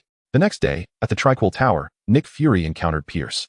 Although the two worked within the same building, they occupied different floors, and Fury's busy schedule rarely allowed for visits. What brings you here? Pierce inquired with a smile upon seeing Fury. Noticing the bandage wrapped around his ear, Fury candidly remarked, I heard you sustained some injuries last night. I came to check on you. Pierce feigned nonchalance, responding, It's nothing. I simply had a minor fall at home and scraped myself. It's all bandaged up now. At this point, he turned away, a shadow crossing his countenance. After Hermione had severed his ear, he had indeed rushed to the hospital, hoping to have it reattached. However, despite the doctor's best efforts, the wound continued to bleed profusely, and no remedy could staunch the flow. Pierce realized it was Hermione's magic at play, hindering the healing process. Ultimately, he endured the pain and had to excise another layer of flesh, covering the old wound with a fresh cut and using laser treatment to cauterize the surface, finally managing to halt the bleeding. Thus, the prospect of reattaching his ear was rendered impossible. From now on, he would have to bear the peculiar gazes of those around him, living as a man with one ear. Fury, upon hearing this, remained noncommittal. After a lengthy pause, he suddenly inquired, There was a gunfight 3 blocks away last night. I wonder if you heard about it? The scene was utterly devastated, littered with corpses and drone wreckage. Strangely, although shots were fired, it appeared that only one faction had perished. Pierce remained still, gazing out the window. I heard. A group of terrorists infiltrated the city and were eliminated, he replied. Fury continued. What kind of terrorists can clear an entire block and disable all nearby surveillance? This is not their Middle East. Taking a deep breath, Pierce tired of the veiled conversation. Just say what you mean. Fury nodded. The relationship between Miss Sorceress and S.H.I.E.L.D. has only just begun to improve. Why would you take action against her? Last night, upon witnessing the scene, he had already surmised that it was Hermione's hand at work. Although he was equally astonished by Hermione's formidable power, capable of effortlessly eliminating dozens of armed personnel. What incensed him even more was the realization that someone within S.H.I.E.L.D. had concealed their actions against Hermione from him. The only entity capable of such a feat in this realm was indeed S.H.I.E.L.D. Just as Fury sought to ascertain who had issued the orders, he received unsettling news that Pierce had sustained an inexplicable injury at home, losing an ear. This revelation instantly illuminated the situation for him. It must have been Pierce who secretly ordered Hermione's capture, underestimating the strength of a wizard, leading to the annihilation of the strike team. Enraged, Hermione had retaliated, severing one of Pierce's ears. Observing the other's reaction, he was increasingly convinced that his hypothesis was accurate. Pierce, provoked by Fury's demeanor, could not comprehend why someone he had once championed would now question him. I will tell you why. She is a threat, as is the mysterious Wizarding World. S.H.I.E.L.D. exists to eliminate threats to the world, Pierce declared vehemently. Fury, seemingly taken aback by Pierce's tone, furrowed his brow. Hermione's powers are extraordinary. We need her. Only through her can we truly comprehend the unknown. Moreover, I do not perceive her as a threat to the world. Most importantly, her identity is complex. She likely possesses significant connections within the wizarding community and should not be dealt with lightly. Pierce inquired, are you aware of her ability to control minds? Fury's eyes widened in surprise. He had indeed never heard of such a thing. Could it be? Pierce nodded. Precisely. She employed it on me. You cannot fathom how terrifying it is to have one's will entirely manipulated by another. No agent could withstand her tactics. Perhaps you are unknowingly under her influence right now. Why do you think she concealed this magic from you? Fury contemplated for a moment, still shaking his head. Even so, that does not justify your direct aggression toward her. I believe that had she not been provoked, she would not have acted in such a manner. Pierce replied coolly, you are correct. Thus, I do not intend to pursue this matter further. You may handle the wizarding affairs, but do not suppress the intelligence so thoroughly. Do not forget that I am also an alpha-level agent, entitled to knowledge of all S.H.I.E.L.D. matters. Observing Pierce's erratic behavior, Fury felt something amiss, yet could not articulate it. However, he had never recorded Hermione's intelligence in the database. How could Pierce possibly know? A few familiar faces flashed through his mind. As Fury departed, Pierce exhaled in relief. He understood that Fury would undoubtedly come to inquire, so he feigned a sense of threat, hoping to divert Fury's suspicions elsewhere. After all, this was not typical behavior for him, and Fury must surely recognize that. Nick Fury, the wizard. Pierce was beginning to grasp the complexity of the former. It is imperative to expedite the Insights initiative. Fury has evidently begun to slip from our grasp, and the time has come to prepare for his removal.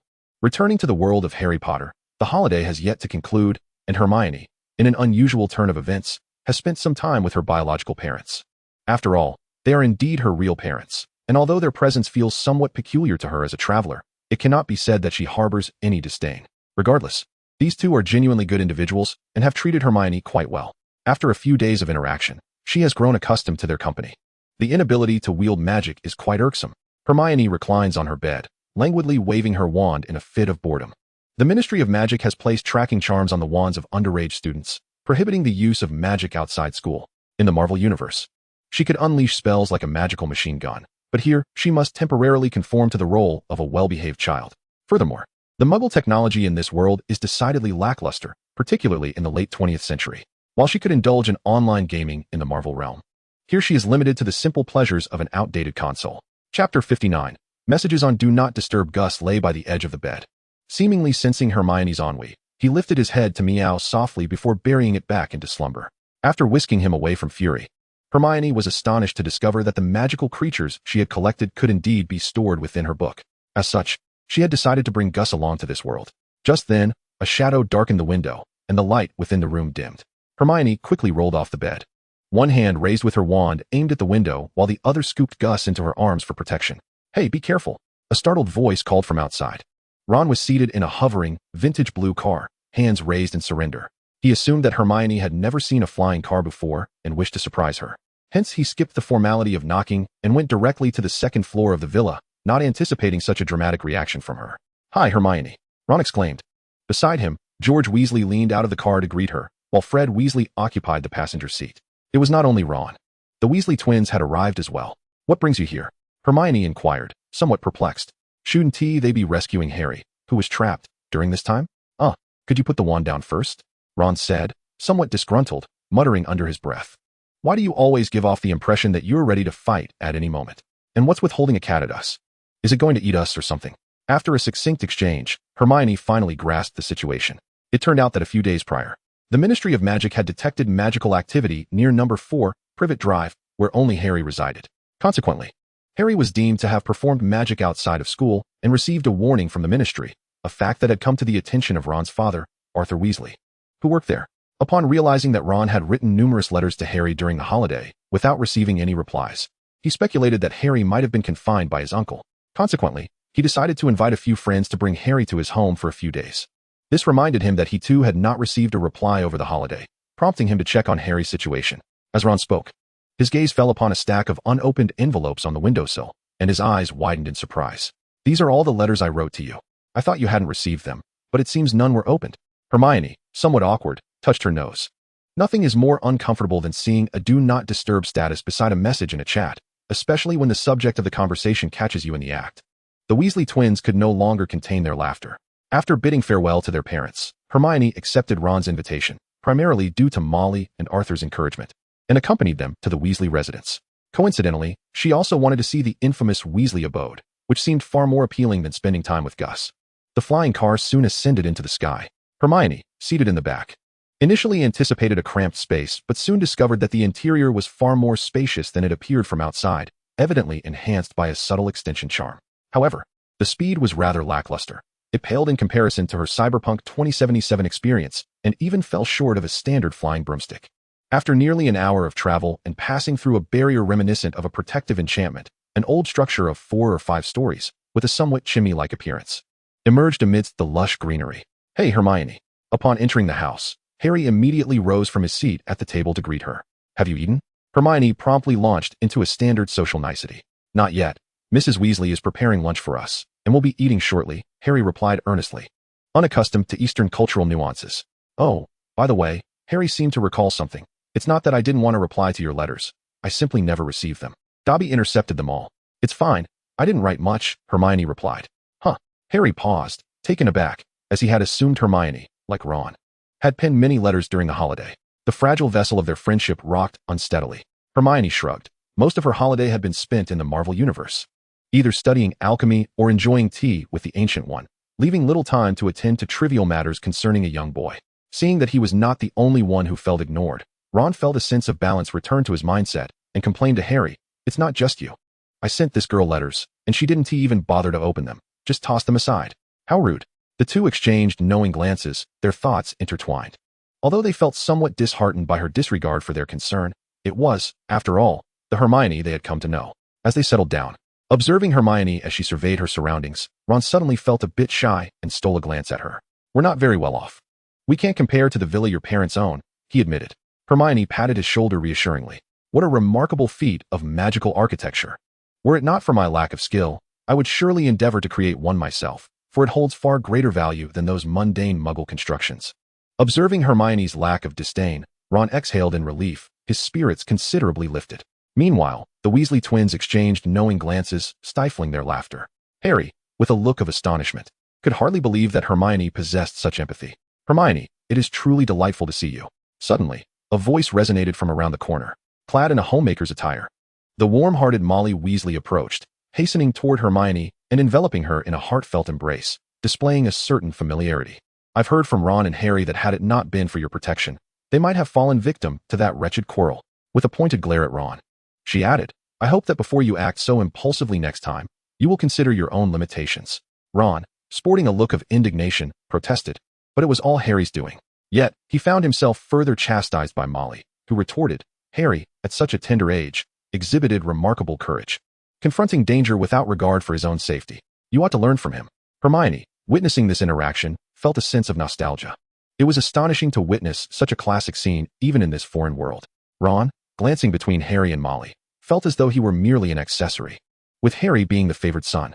After reprimanding Ron, Molly turned her attention back to Hermione, grasping her hands and surveying her with a nurturing gaze.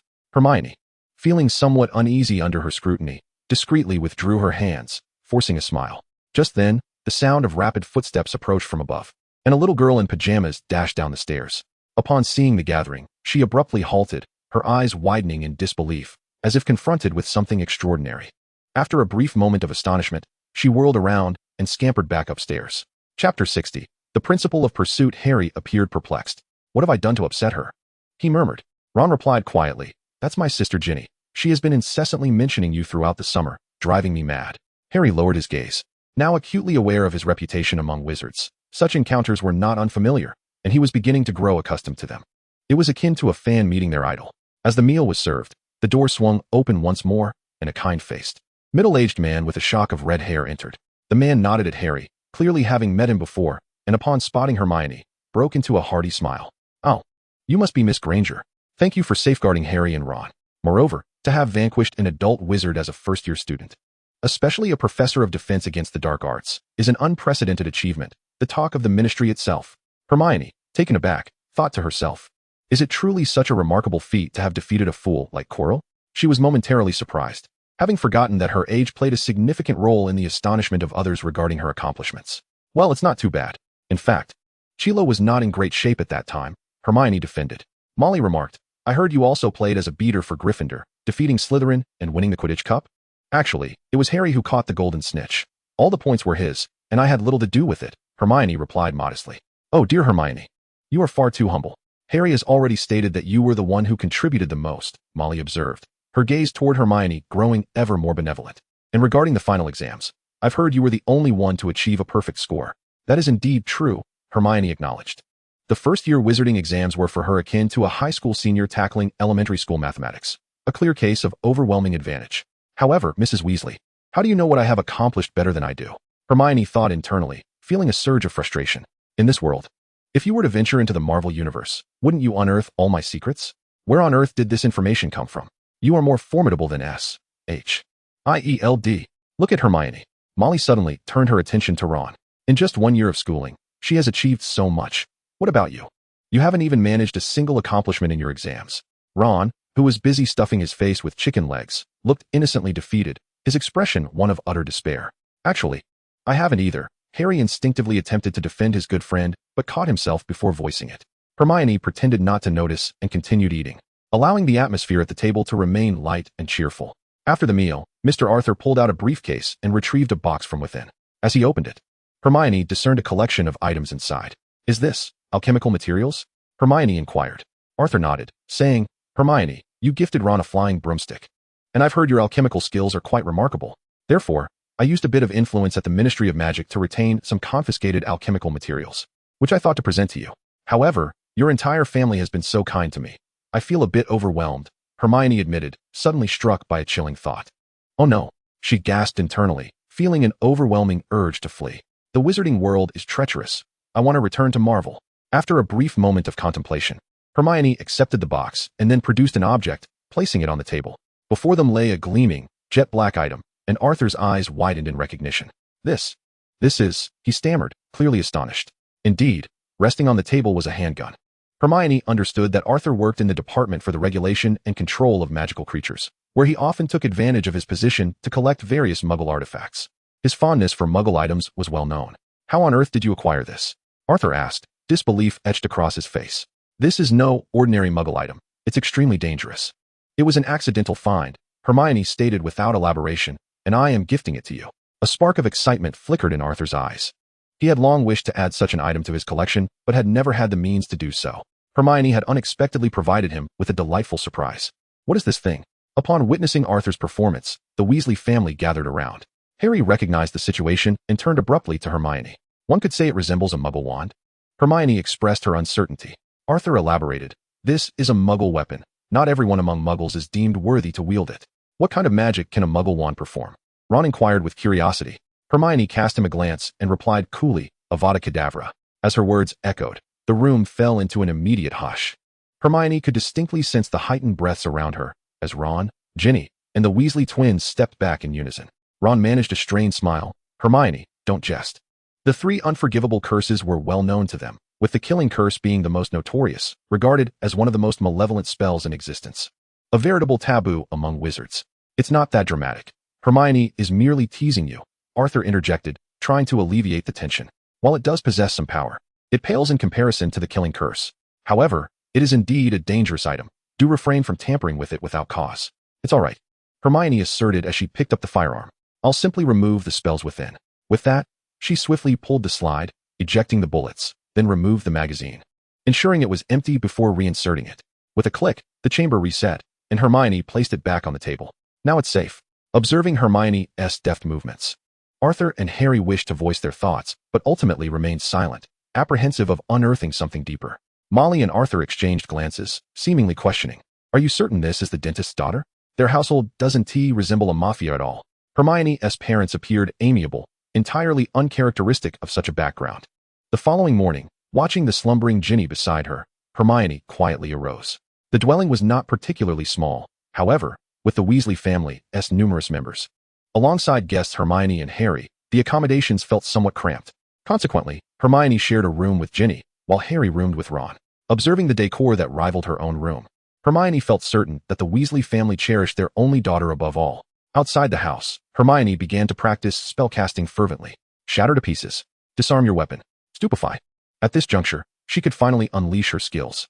The tracking spell's principle did not hinge on whether magic was used, but rather on pinpointing the location of underage wizards and detecting nearby magical activity. Should any magical event occur in proximity to the tracker, and if the wand's owner was the sole recorded wizard residing within that range, then, alas, a violation would be determined. This was also the reason why Harry bore the brunt of the repercussions from the house elf Dobby instead of apparition. Chapter 61, Floo Powder. In truth, Hermione found this method to be riddled with flaws.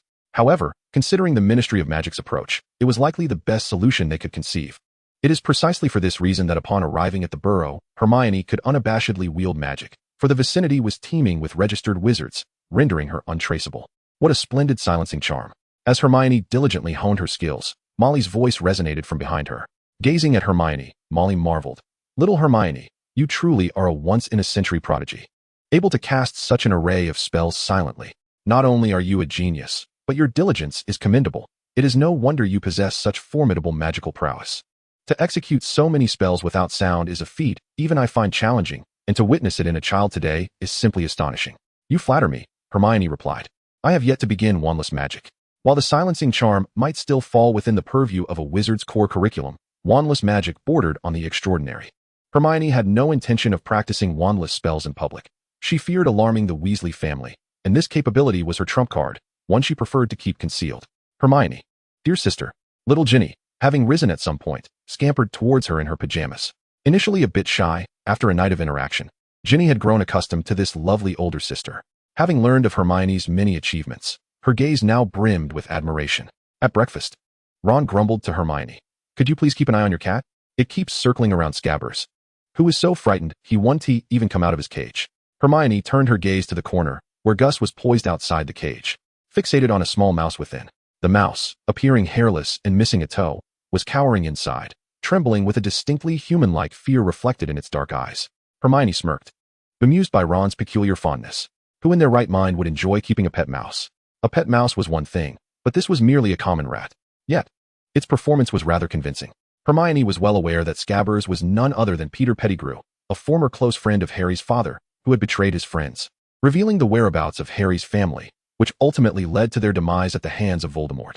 In a desperate attempt to evade Sirius Black, he had staged his own death and subsequently lived in the guise of a rat, becoming Ron's pet.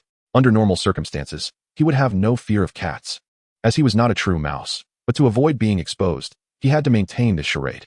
Suddenly, Hermione had a thought. It seemed that this cat was genuinely afraid.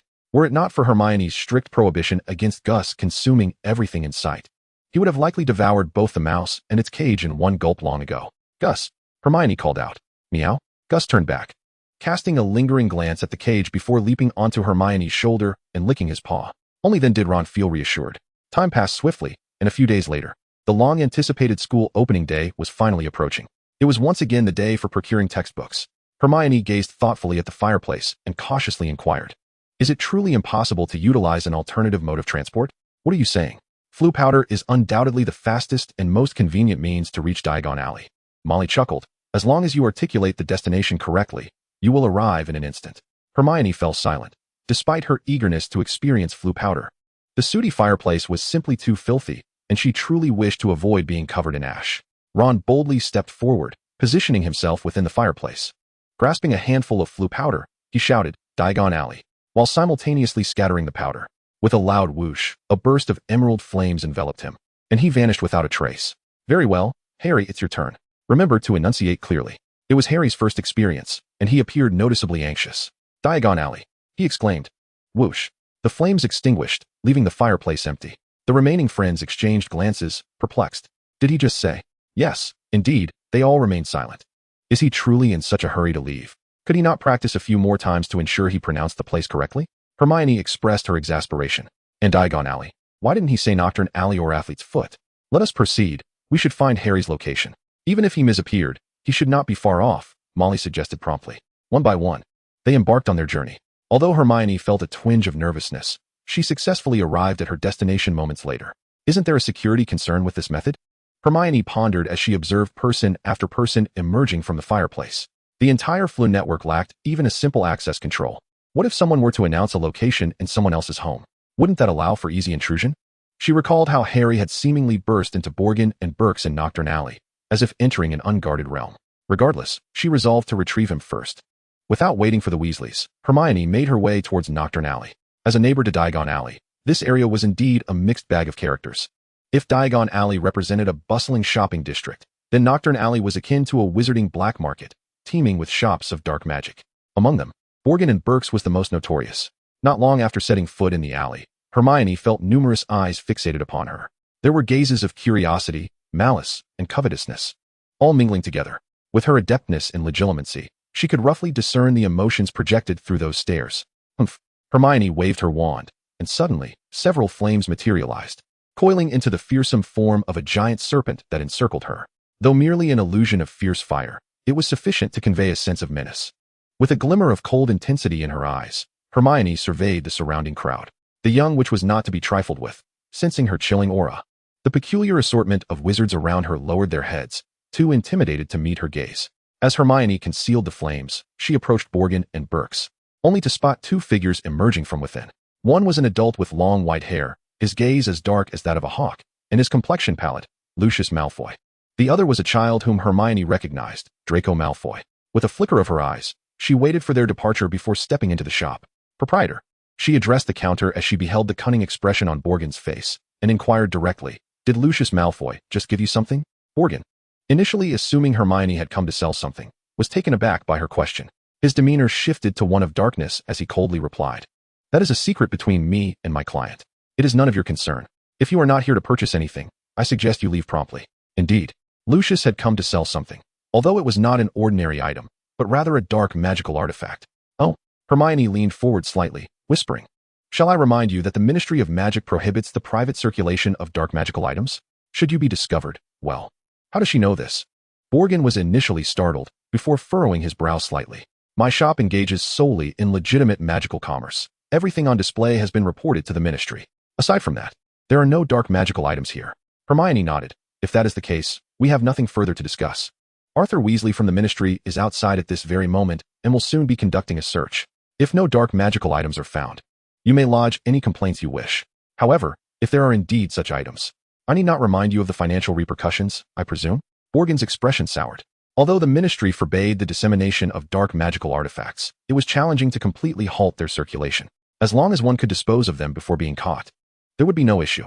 Yet, if one were apprehended, the penalties were exceedingly severe, sufficient to cost him an entire year's revenue. He had heard of Arthur Weasley, who had recently been tasked with confiscating dark magical items from various establishments, particularly targeting the Malfoy family, which had already been subjected to several inspections. Now, he had no time to dispose of the items, and Arthur Weasley was perilously close. Should the items from the earlier transaction be discovered, not only would he face penalties, but Lucius would undoubtedly seek retribution, tarnishing the reputation of his shop. Who would dare trade with him thereafter? "What do you intend to do?" Borgin's gaze was hostile. "Hand over everything from the earlier transaction." Hermione extended her hand. "You are extorting me." Borgin fumed. "Extortion? I am merely assisting you in voluntarily surrendering your illicit possessions. This is a forfeiture of illegal gains. I have a good relationship with Uncle Arthur. Consider this your voluntary confession to the Ministry, and they may waive your fines." Hermione remained unfazed. "This is called networking, do you understand? With me as your intermediary, You will have protection from above, significantly reducing your troubles with the ministry. A businessman must possess far-sighted vision.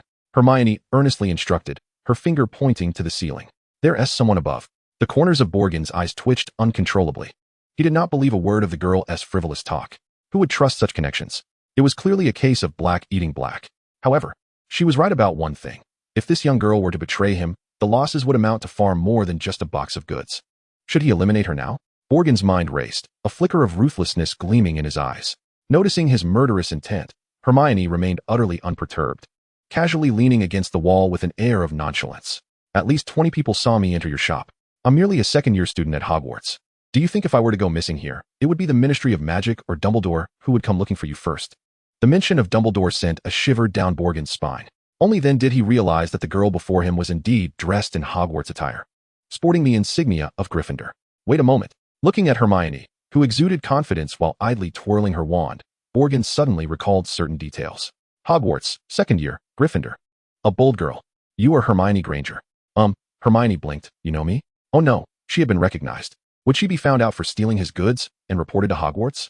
What a blunder. She should have come wearing a mask. Borgin nodded. Who doesn't he know you outside? Your fame is nearly rivaling that of Harry Potter. After a moment's contemplation, he continued, since it's you, consider this little gift a token of our acquaintance. Do remember to visit my shop often. I can procure anything you desire. Taken aback by Borgin's sudden change in demeanor, Hermione was momentarily stunned. A minute later, watching Hermione walk away, Borgin sighed. Others only knew Hermione as a magical prodigy who had defeated Quirrell, but he, privy to insider information, understood that she had vanquished not just Quirrell, but Quirrell possessed by the Dark Lord. The distinction between the two was monumental. Though Voldemort had been silent for over a decade, everyone was aware of the terror he instilled. Even in a weakened state, he was not someone an ordinary wizard could confront. Yet Hermione single-handedly defeated him so effortlessly. What sort of prodigy could achieve such a feat? To call her a mere first-year student was an understatement. Borgin was resolute that Hermione was an extraordinary individual, destined to be of the same caliber as Dumbledore. What would it mean to foster a good relationship with her? A mere box of goods was insignificant in comparison. If a wizard of Dumbledore's stature were to frequently visit his shop, it would serve as monumental advertisement. His establishment would undoubtedly become renowned throughout the wizarding world. What is the point of engaging in such a dubious venture as dark magic? Surely, it is far more delightful to amass wealth through honest means. In that moment of realization, Hermione transformed in the eyes of Borgin and Burkes, becoming a figure of reverence. Moreover, judging by her demeanor, he could hardly ascertain whether he would prevail in a confrontation with her. Nevertheless, the thought of the young girl's cunning and treacherous actions left him with an inexplicable sense of absurdity. Is this truly Gryffindor? It feels somewhat discordant with his understanding of the house's essence. Surely, the Sorting Hat cannot be in disrepair. Upon exiting the shop, Hermione spotted Harry waiting for her at the entrance. It seemed he had stealthily slipped out while she was engaged in her coercive dealings with Borgin and Burkes. You. Harry gazed at the box Hermione held, feeling an overwhelming urge to voice his concerns, yet uncertain where to begin. The enforcement of justice. Please refer to me as a concerned citizen, Hermione replied coolly. Then why did you stow the box in your bag? Was it not agreed that you would hand it over to Mr. Arthur? And when did you learn the undetectable extension charm? I thought one had to report its use to the Ministry of Magic, and you certainly do not appear to have done so, Harry remarked. Observing Hermione's adeptness in disposing of the stolen goods, his cheeks twitching, despite the multitude of questions swirling in his mind. The intensity of Hermione's gaze made him feel as though speaking would lead to his untimely demise in a dark alley, so he wisely remained silent.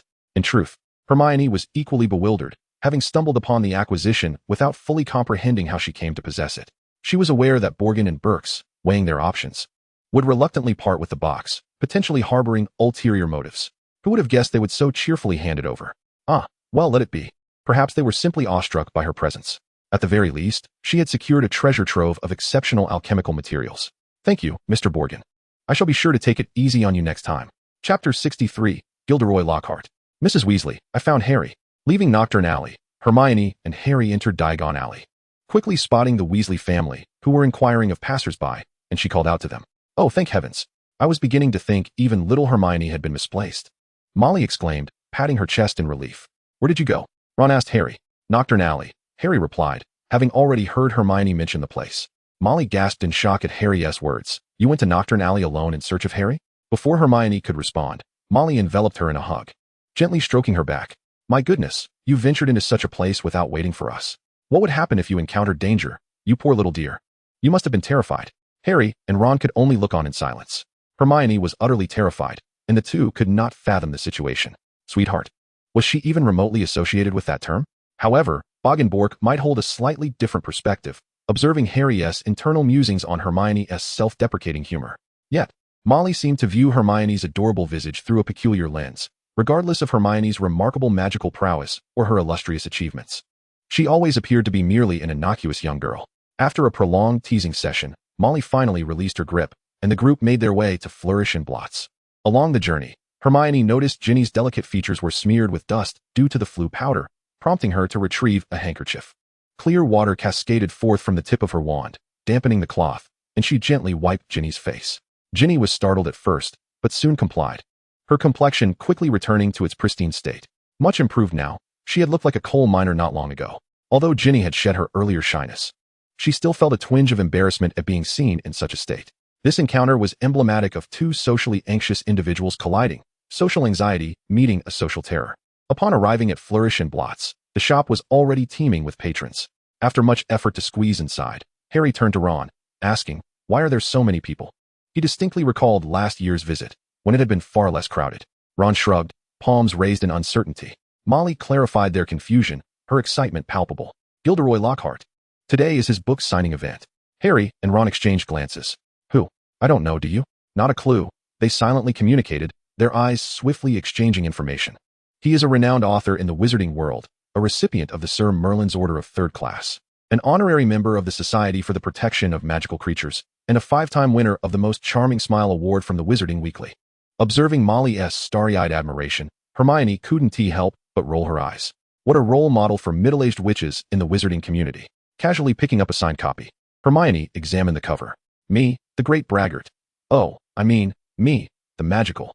On stage, Lockhart, dressed impeccably, smiled at the audience, occasionally striking flamboyant poses for the camera. Suddenly, he seemed to spot something in the crowd, his eyes lighting up with surprise. "I can't believe it, Harry Potter," Lockhart exclaimed, swiftly seizing Harry, who was attempting to retreat, and dragging him to his side. "See, the illustrious Harry Potter has come to buy my autobiography," he proclaimed, leaning in to whisper to Harry. "Come on, smile wider, Harry. We're bound to make the front page." Faced with the camera, Harry could only muster an awkward yet polite smile. "And at the invitation of Professor Dumbledore, I shall be taking up the position of defense against the dark arts instructor at Hogwarts from this year onwards," Lockhart announced to the crowd. "Could it be? He is actually our new—" "Where's Hermione?" Ron exclaimed upon hearing this shocking news, only to realize that Hermione had stealthily retreated to the far corner of the last row. "What? Hermione?" Upon hearing Ron's words, Lockhart's body jolted, and he quickly followed Ron's gaze to locate Hermione. Hermione Granger? The girl who defeated Quirinus Quirrell, hailed as a once-in-a-century genius? Lockhart's spirits soared, thinking to himself that fortune favored him, as two renowned figures appeared to bolster his popularity. "Come, let us take a photograph together.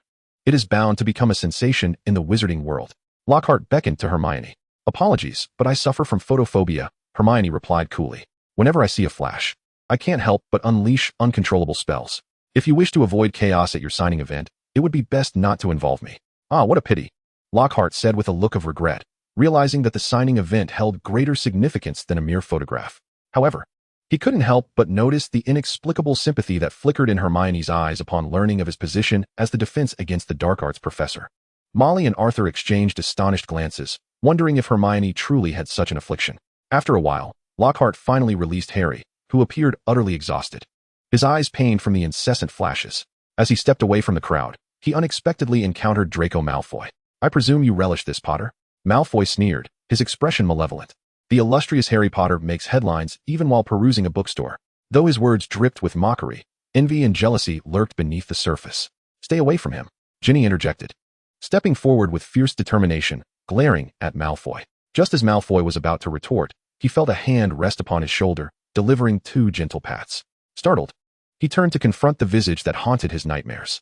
"Why you?" he stuttered, momentarily losing his ability to speak, his voice trembling. "Oh, it seems my previous antics have left a psychological scar on dear Draco," Hermione mused inwardly. "But seeing him so pitiful, perhaps I should offer some consolation. No need to be so agitated. If you'd like to join us for a photograph, I can speak to Lockhart on your behalf. Rest assured, it will be all right." Hermione endeavored to soften her tone. However, Malfoy trembled even more violently. He vividly recalled the last time this woman had smiled so sweetly while unleashing chaos. The echoes of her madness still haunting his mind. when that uniquely crafted, obsidian wand had been pointed at his head. He had felt the chilling breath of death for the very first time. What on earth has Hermione done to frighten Malfoy so? Harry and the others wondered, confusion flickering in their minds. Ginny's eyes sparkled with admiration as she looked at Hermione. Noticing that he remained frozen, Hermione approached Lockhart, whispering something that made him nod repeatedly. She then returned to Malfoy's side. I have reached an understanding with Lockhart, upon learning that you are the heir of the pure-blood Malfoy family. He instantly agreed to pose for a photograph with you. Turning around, Hermione noticed that Malfoy had not yet caught up and inquired, "Are you coming or not?" "Indeed," Malfoy replied after a moment of silence, finally managing to utter those words. He had just spent a considerable time upstairs observing Lockhart and Harry's photo session, feeling a surge of indignation at how this scarred boy could always steal the spotlight. Meanwhile, he, the noble Draco Malfoy, was destined to remain a mere accessory. However, Hermione's invitation provided him an opportunity to step into the limelight, and he ultimately succumbed to temptation. As he scampered off to join Lockhart for the photograph, Hermione shrugged. "See, people can be quite intricate and peculiar." In unison, the others silently echoed, "You are the one who is truly complex." After taking numerous pictures, Malfoy returned with an unmistakable joy radiating from his face. Harry suddenly seemed much more agreeable in his eyes. Approaching Harry and the others, he hesitated for a moment, summoning the courage to express his gratitude, only to be halted by a wand thrust across his chest. "Draco, be more amiable," a sarcastic voice emanated from behind him. A pale-faced man stood behind Malfoy, gazing down at Harry with an air of superiority. It was none other than Lucius Malfoy, the owner of the Death Eater's homestead, renowned for his lofty ambitions yet fragile existence. Draco Malfoy thought to himself, "I believed I was being rather friendly just now. Father, your demeanor appears far less cordial." Shoving his son aside, Lucius fixed his gaze upon Harry for a moment before extending his hand. "Lucius Malfoy," he introduced himself. Harry instinctively shook his hand, only to be yanked closer by Lucius. Observing the lightning-shaped scar on Harry's forehead, Lucius sneered, "This scar has made you a legend. Much like the wizard who left it upon you, who is equally legendary." The onlookers were filled with outrage at Lucius's veiled jab. Yet he refrained from any overt aggression or provocation, leaving them uncertain about how to respond, merely glaring at him in fury. "Excuse me," Hermione suddenly exclaimed, "Mr. Malfoy, could you repeat what you just said?" Lucius turned his gaze to Hermione, his eyes narrowing slightly. "You must be Miss Granger," he remarked. Hermione offered a graceful bow. Surprised by her impeccable display of wizardly etiquette, Lucius paused before continuing. "Draco has informed me of your situation." Draco's eyes widened in alarm, nearly exclaiming, "I did not. I never. Don't speak nonsense." However, Lucius remained oblivious to his son's distress, continuing unabated. "I have heard that your parents are both muggles," he added, his implication unmistakable, nearly daring him to speak the forbidden word. Draco felt utterly mortified. "As the school year approaches, you will depart. Yet I still have several months to spend with her. My father has betrayed me." In an apparent attempt to uphold the family's refined image, Lucius refrained from uttering any coarse language in public. However, Hermione was undeterred and pressed on. "You have yet to respond to the question. Earlier you mentioned a legend, but we did not catch it clearly." Lucius furrowed his brow, perplexed as to why Hermione was fixated on this matter, yet he replied coolly, "Mr. Potter's scar is indeed a legend, as is the individual who left him with that mark." Hermione abruptly slammed her hand on the table, her demeanor shifting with astonishing speed. The elegance she previously exhibited vanishing entirely. "Everyone heard that," she exclaimed, producing a small notebook and rapidly jotting down notes while murmuring to herself, "Mr. Lucius said that the Death Eaters, who instilled terror, ignited the Second Wizarding War, and slaughtered countless innocent wizards, are good people, and their leader, Voldemort, is a legend." Wait, hold on. Lucius suddenly realized the implications of her words, his eyes widening as he attempted to justify himself, only to be interrupted by Hermione. "I heard you claimed at the ministry that you were under the influence of the Imperius curse, compelled to serve Voldemort against your will. Yet, the curse has been lifted for many years now, and you still regard Voldemort as a legend. I have reasonable grounds to suspect that you, Mr. Lucius, willingly became a Death Eater. I urge the ministry to reopen your case, and if the facts corroborate this, I suggest a life sentence in Azkaban." As cold gazes from those around him settled upon Lucius, he could no longer maintain his arrogance. "That is not what I meant. Do not misinterpret my words." "Wow, who would have thought a surviving Death Eater would appear here?" Gilderoy Lockhart exclaimed, as if sensing a juicy story. "It seems even Death Eaters are fans of my books, lurking for years only to risk capture for my book signing event. Alas, I, Gilderoy Lockhart, recipient of the third-class Order of Merlin and honorary member of the Anti-Dark Arts League, cannot condone any wrongdoing simply because you are my admirer. Witness how I apprehend him." Lockhart, with an air of righteousness, directly accused Lucius. He wore a twisted grin, never anticipating that he could seize such a sensational opportunity. Hermione nudged Mr. Arthur, who understood her intent and remarked, "It appears there were indeed issues with Lucius's previous sentencing. I shall return to submit a request. With so many witnesses, there is ample ground to initiate a new investigation." Lucius's face twitched in anger as he shot a resentful glance at Hermione, bellowing, "Let's go." He then walked away with a swagger, not looking back. Unfortunately, lacking immediate evidence allowed him to escape, but rest assured, I shall seek justice in due time. Lockhart continued his performance, raising his hands to endure the onslaught of reporters, inadvertently allowing Lucius to slip away. Ron watched Lockhart with an expression of discontent.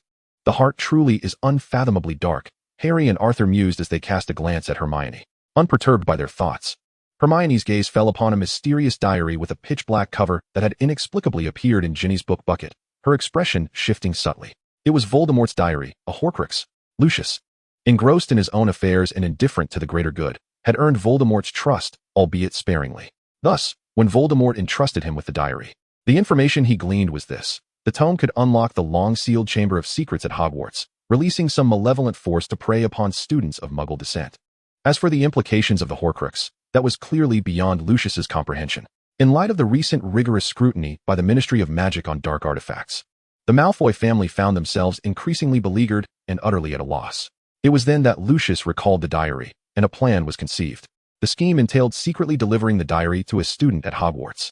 This would serve two purposes. It would open Salazar Slytherin's chamber to eliminate the students from Muggle families whom he loathed, and it would also implicate the well-meaning Dumbledore in mismanagement, paving the way for his dismissal from the headmaster position. The chosen student was none other than Ginny Weasley. Chapter 65. Pray tell, when shall Harry meet his demise? Even should matters come to light, Ginny could act as a convenient scapegoat, striking a blow against the Weasley family that he despised. It was indeed a plan that killed 3 birds with 1 stone. Of course, aside from the trivial drawbacks, namely, the destruction of Voldemort's soul fragment, the exposure of his immortality, and Dumbledore's subsequent investigation into Horcruxes, ultimately leading to Voldemort's demise, this plan was flawless. Suddenly, Hermione paused. Could it be that Lucius would achieve great success? Stealing a silent apology to Old Man Voldemort, she followed the Weasley family out of the bookstore. King's Cross Station. Crossing the barrier, Hermione and Ginny arrived at Platform 9, swiftly boarding a compartment. They waited an eternity, yet Harry and Ron did not appear. And Ginny felt a vague sense of unease. "Hermione, where's Harry?" she inquired. "You don't even mention your brother," Hermione replied, observing the train beginning to stir with indifference. "He probably stuck in the wall, no need to worry." Outside the platform, Harry and Ron were not trapped in the wall, but rather barred from entry, chaos reigning around them. After some deliberation, the two resolved to fly the car to catch up with the train. Following a thrilling escapade of speed and adrenaline, they successfully kept the train in their sights. However, in an attempt to evade the locomotive, Ron jerked the steering wheel, inadvertently flinging open one of the car doors. Harry found himself precariously clinging to the door, on the verge of plummeting. In a state of panic, Ron shouted, "Grab on," extending his hand toward Harry. "Take my hand," as the fierce wind howled around them. Their hands drew ever closer. "Baki no ha-ry." As the two struggled, Yuguang caught sight of Hermione below, her head raised, wearing an expression of amusement. "Hermione, come help us. Why are you just watching?" Inside the compartment, Hermione and Ginny were gazing out the window, the former absorbed in the scene, while the latter appeared frantic. "Hermione, think of a way," Ginny urged, her voice trembling. Harry, Ginny was on the verge of tears. "Don't panic. Have some chocolate," Hermione offered, handing Ginny a piece. "Let me pose a question," Hermione suddenly interjected, recalling the two who had been chased down the tracks by the train. The train was traveling at 80 miles per hour, while the car was moving at 60 miles per hour. Given that they were initially 20 meters apart and traveling in the same direction, might I ask? Before Hermione could finish, Ginny, having been momentarily distracted, interjected. "I know when the train catches up to the car. They teach that at Muggle school. It's a classic pursuit problem." Hermione shook her head slightly. "I meant to ask, when does Harry die?" Ginny. Distracted by Hermione's sudden appearance, Ron lost his grip on Harry and fell, crashing down onto him. Both of them plummeted amidst gasps of shock. Ginny screamed, covering her eyes, unable to bear the sight. Swallowing the last morsel of her snack, Hermione raised her wand. Apparate. In an instant, Hermione vanished from the compartment, reappearing in midair. Grasping Harry and Ron with each hand, she deftly opened Hedwig's cage. With a resounding crack, the 3 figures vanished from the air and reappeared back in the compartment. Ginny looked astonished, while the other 2 remained in a daze until Ginny called out to them repeatedly, prompting them to respond. "We're safe?" Harry asked, still shaken. "Is this the school bus?" Observing Hermione and Ginny before him, Ron noticed something amiss. Ginny exclaimed. If it weren't for Hermione's apparition, you two would have been pancakes by now. You should be thanking her. Thank you. Both Harry and Ron stammered in unison, only to realize something and exclaim together, when did you learn to apparate? Last year. A collective gasp escaped them, and the atmosphere in the compartment grew warmer. Suddenly, Ron glanced out the window. Oh no, my car. In despair, he watched as the flying vehicle plunged into the woods with a loud crash, startling countless birds into flight. It's over, I'm doomed. He envisioned how Molly would express her warmth and concern upon hearing the news. Oh no, Scabbers. Ron wailed upon seeing Hedwig soaring beside them. Hermione shrugged, indicating her helplessness. They both knew that Hermione had already performed an incredible feat by saving them. Concerns about the car and the rat were trivial in comparison. Devastated over the loss of both his beloved car and pet, Ron seemed to be under a soul-sucking curse, the light fading from his eyes. Hogwarts Great Hall. Due to successfully boarding the school bus, several students were not tardy and were able to attend the New Year's sorting ceremony. Among them, most names did not resonate with Hermione, until Professor McGonagall called out one particular name, causing her to suddenly look up. Luna Lovegood. Upon hearing her name, a beautiful girl, seemingly in a daze with unfocused eyes, stepped forward. With her auburn hair, silver eyes, and fair complexion, she was soon sorted into Ravenclaw. Subsequently, Ginny was also sorted into Gryffindor, eliciting cheers from the Weasley family. Returning her gaze, Hermione again became engrossed in the food before her. After the lively festivities, just before dispersing, Dumbledore rose to address the gathering. Mr. Harry Potter, Mr. Ron Weasley, please visit Professor Snape's office shortly. Compassionate glances were cast in their direction. The scene above the train was witnessed not only by Hermione and Ginny, but by most of the others in the carriage. It seemed likely that the two would face Snape's wrath.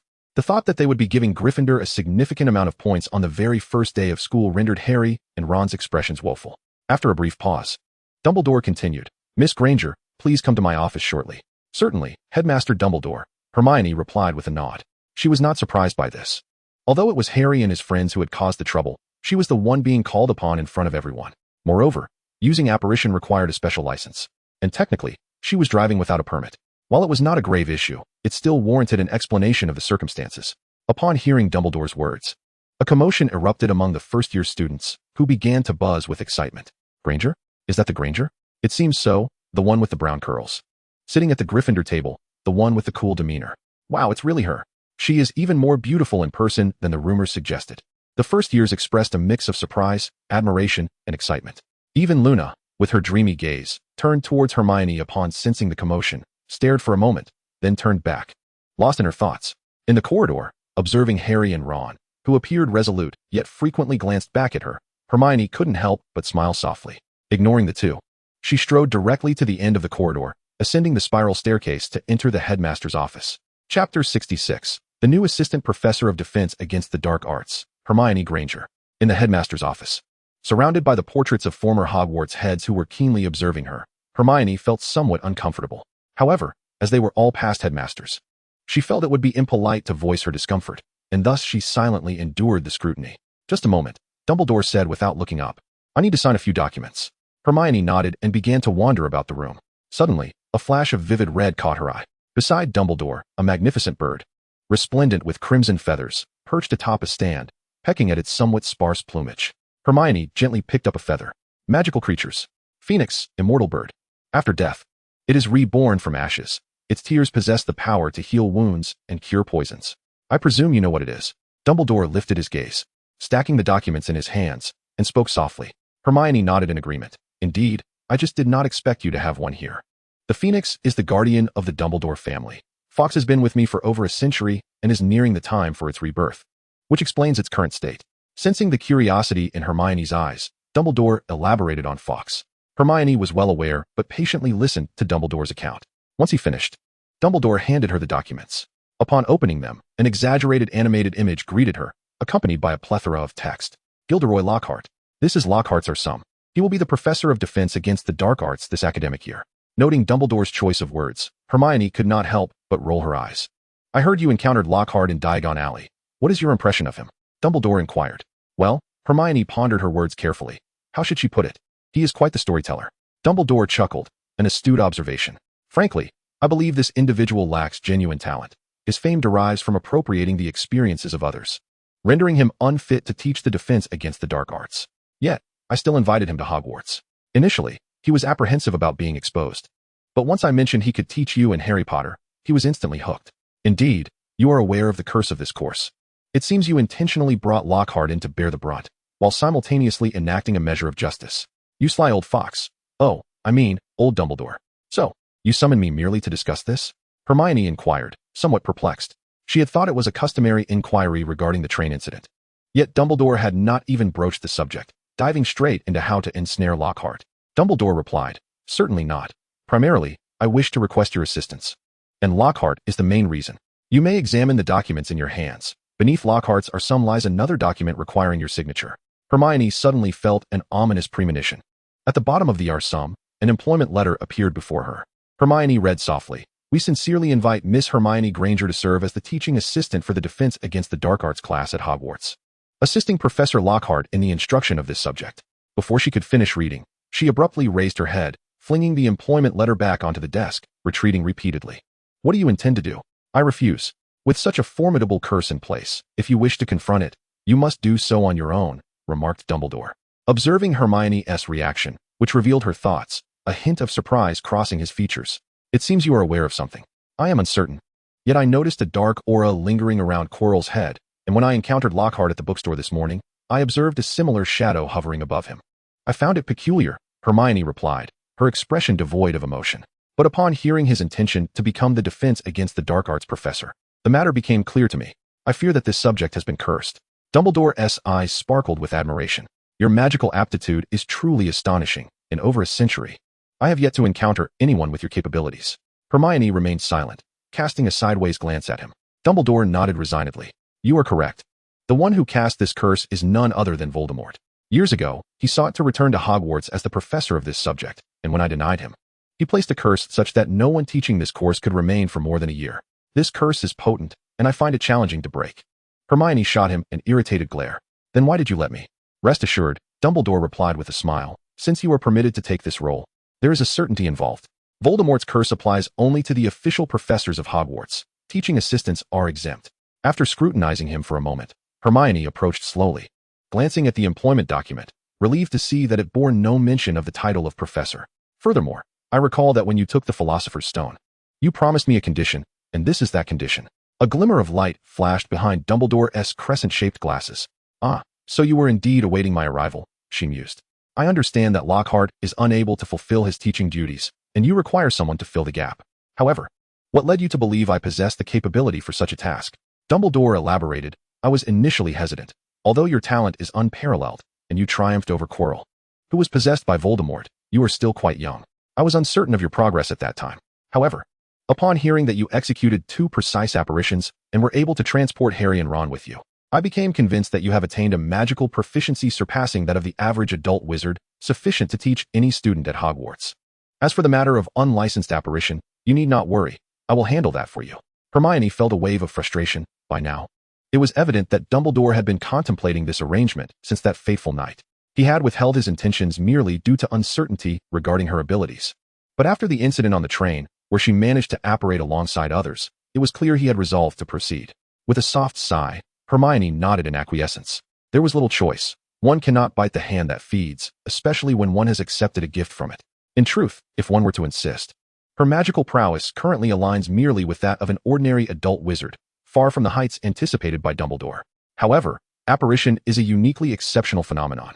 Thanks to the existence of the spellbook, she is free from concerns of mishaps, allowing her to engage in the reckless practice of high-risk short-distance teleportation even amidst combat. Reminiscent of the legendary duels between Dumbledore and Grindelwald. Chapter 67, Potions. Hermione, wielding a small vial, carefully dripped the ingredients into the cauldron. "Tony, you really ought not to speak to a congressman in such a manner. Though he may be a fool, it's unwise to embarrass him publicly, for he has his influences." All right, I get it. Are you trying to kill me? But I alone am Iron Man. The suit and I are one. And I shall never relinquish my technology to those avaricious politicians." Just then, familiar voices erupted outside the door. With a loud bang, the door swung open. Startled, Hermione's hand trembled, causing her to inadvertently add an extra portion of frog brains. Boom. Following the explosion, thick black smoke billowed from the cauldron, accompanied by an acrid scent that permeated the air. Blast. Hermione glared fiercely at the 2 figures in the doorway. "Tony Stark." She gritted her teeth, fixing a furious stare upon him. "Has no one ever taught you to knock before entering? Because of you, I've wasted 5 portions of glycerin and frog brains. Although her potion making was assuredly successful due to the spell book, the process required meticulous precision in the handling of ingredients. Thus, caution remained paramount during her brewing. Tony and Pepper stood bewildered in the doorway, taken aback by Hermione's irritable demeanor, as if she were ready to strike. What happened? How did my laboratory become like this? Regaining his composure, Tony surveyed the room, his eyes widening in disbelief. His miniature arc reactor, suit components, and various high-tech devices lay carelessly tossed in a corner. While the once organized 3D projection platform was now cluttered with jars, disordered animal entrails, a grimy cauldron, and items he could scarcely identify. A kaleidoscope of gases wafted through the air, mingling with an indescribable odor. What on earth happened here? Is this truly still my laboratory?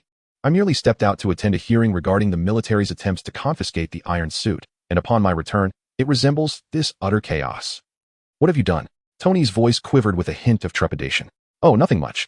I was brewing potions and intended to borrow your laboratory, but seeing you were absent, I opted to utilize what was readily available. Hermione remained unperturbed as she poured the remnants from the cauldron onto the ground, preparing to add more ingredients. Observing the smoke rising and the hissing sound of corrosion emanating from the ground, Tony pointed at Hermione's trembling hand, his eyes twitching with fervor. Hermione Granger. He bellowed in a fit of rage. How could you? What are you shouting about?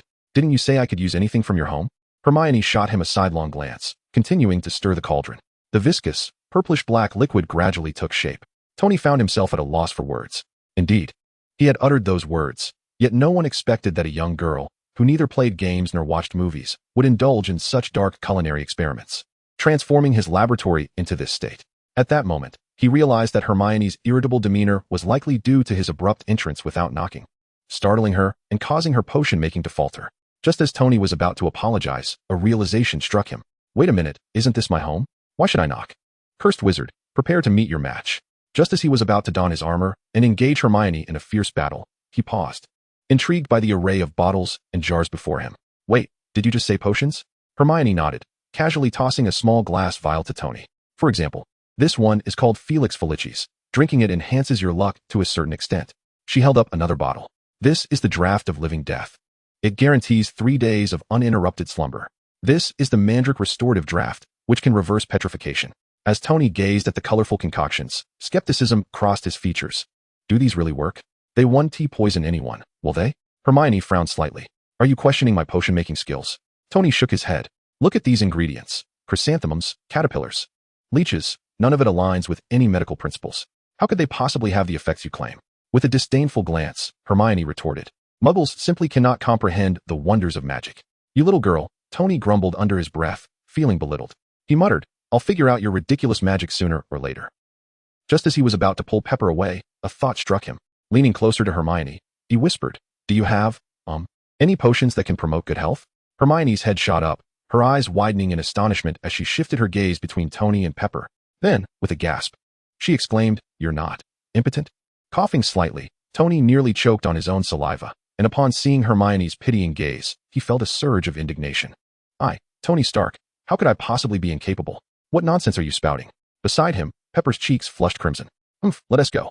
Desiring to avoid further conversation with Hermione, Tony grasped Pepper's hand and prepared to depart, casually remarking, We shall uncork a bottle of champagne shortly, in a few days. It shall be your birthday, and I have a delightful surprise for you. A gleam of joy sparkled in Pepper's eyes as she inquired, What is it? A surprise. And you shall soon discover. Tony winked at her. Observing Tony's playful demeanor, Hermione interjected, He intends to make you the head of Stark Industries. Pepper gasped, What? Tony, momentarily taken aback, registered Hermione's barely contained amusement and retorted, You must be doing this on purpose. He had meticulously prepared for this surprise over the course of several days, awaiting the perfect moment to reveal it to Pepper in solitude. It was utterly unforeseen that Hermione would casually divulge it. Before Tony could voice any further thoughts, Pepper covered her mouth, her expression one of disbelief. Tony nodded helplessly. Wait, Pepper dear, that reminds me, Hermione announced, retrieving a necklace from her pocket. This is your birthday gift. Pepper accepted the necklace, which floated towards her. The pendant was a metallic orb, its appearance neither particularly unattractive nor strikingly beautiful. In comparison to high-end jewelry, it seemed somewhat rustic. Yet, upon a mere glance, Pepper removed her original necklace and adorned herself with the new one. Oh, how unsightly, Tony began to comment, only to be silenced by a fierce glare from Pepper. Thank you, Hermione. I truly adore it, Pepper declared, fastening the necklace with delight. The two then exited the laboratory and made their way to the bedroom. 5 minutes later. Only Tony returned, with Pepper nowhere in sight. Just 5 minutes. How swiftly time passes. Where's Pepper?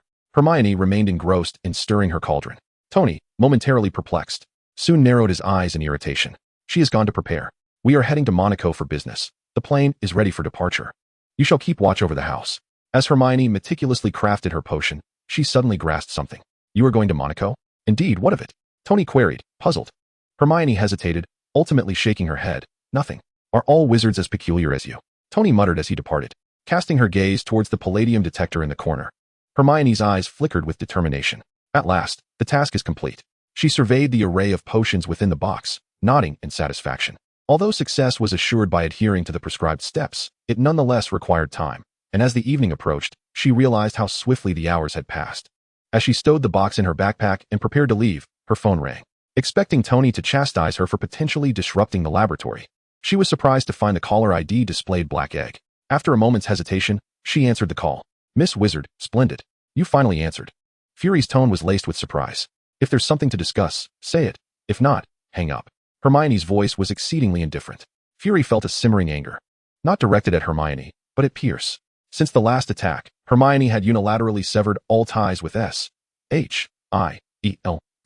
During this period, their calls went unanswered, and agents from SHIELD who arrived at Stark Industries were stopped by Tony.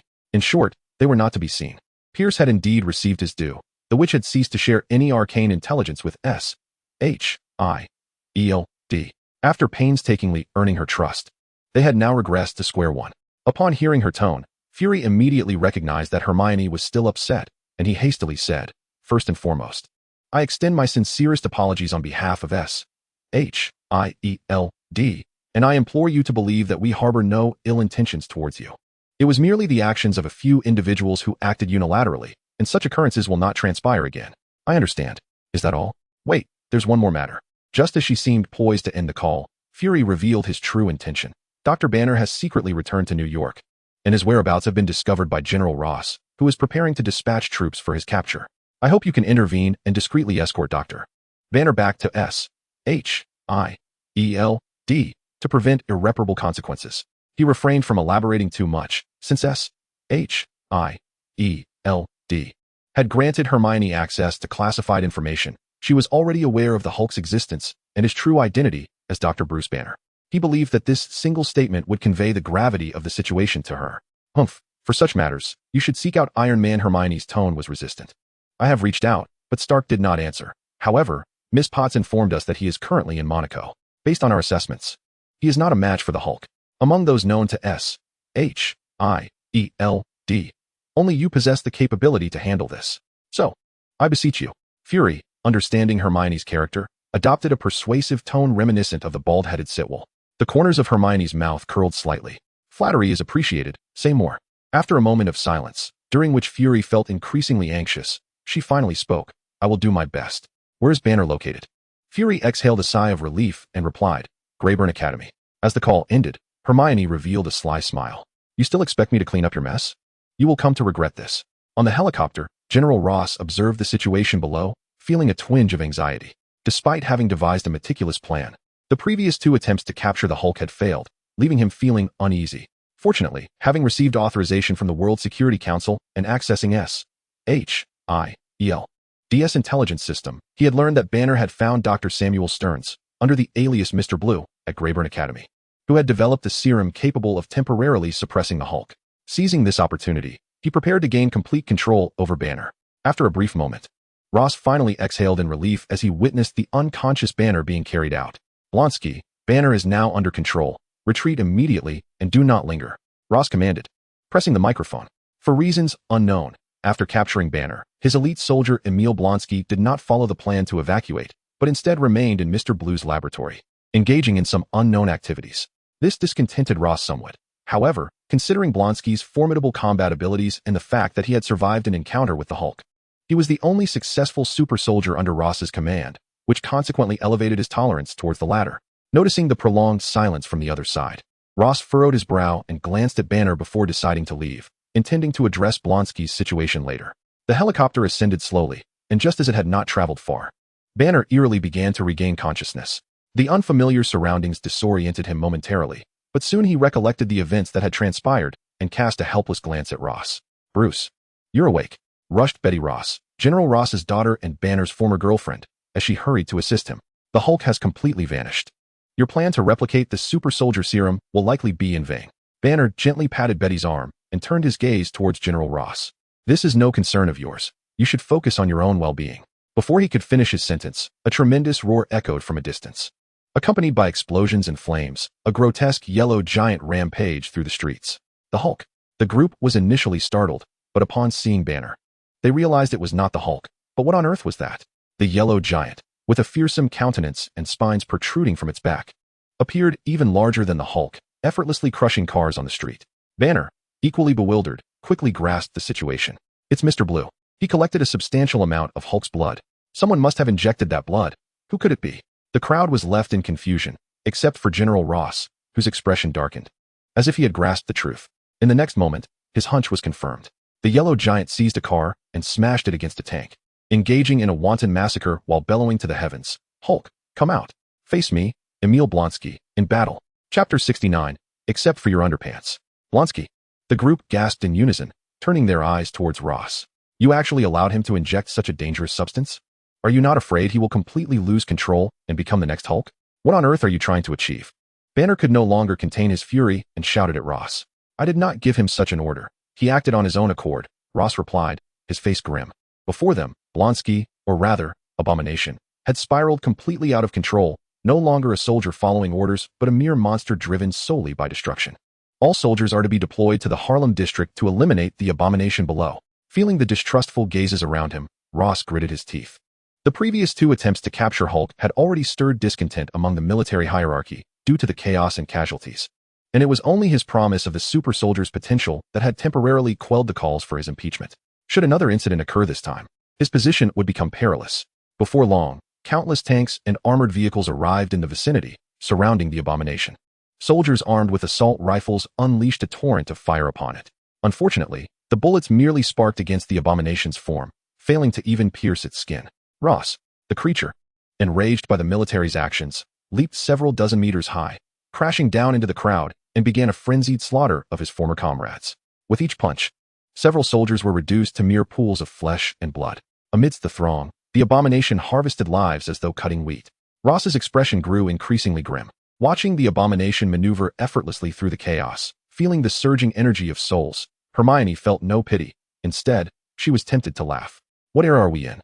Still wielding guns and fixated on the notion of super soldiers? The age of superpowers has arrived. Without super abilities, one is utterly inconsequential in future iterations. Ross, you truly are a talent, disregarding the lives of civilians and soldiers alike, consumed by the madness of the so-called super soldier. A person like that must be preserved. You will be the one to sow discord in the future. Before long, the soldiers below had been entirely slaughtered. And as the Abomination set its sights on the remaining armed helicopter, a chill swept through those aboard. Banner could no longer contain himself and turned to Ross. "I must go." Ross hesitated but eventually nodded. He understood that this was not the time for reluctance. Hulk could be captured again, but if the creature broke through their defenses, there would be no chance for redemption. Betty grasped Banner's hand, shaking her head repeatedly. "We don't even know if Hulk can come out again.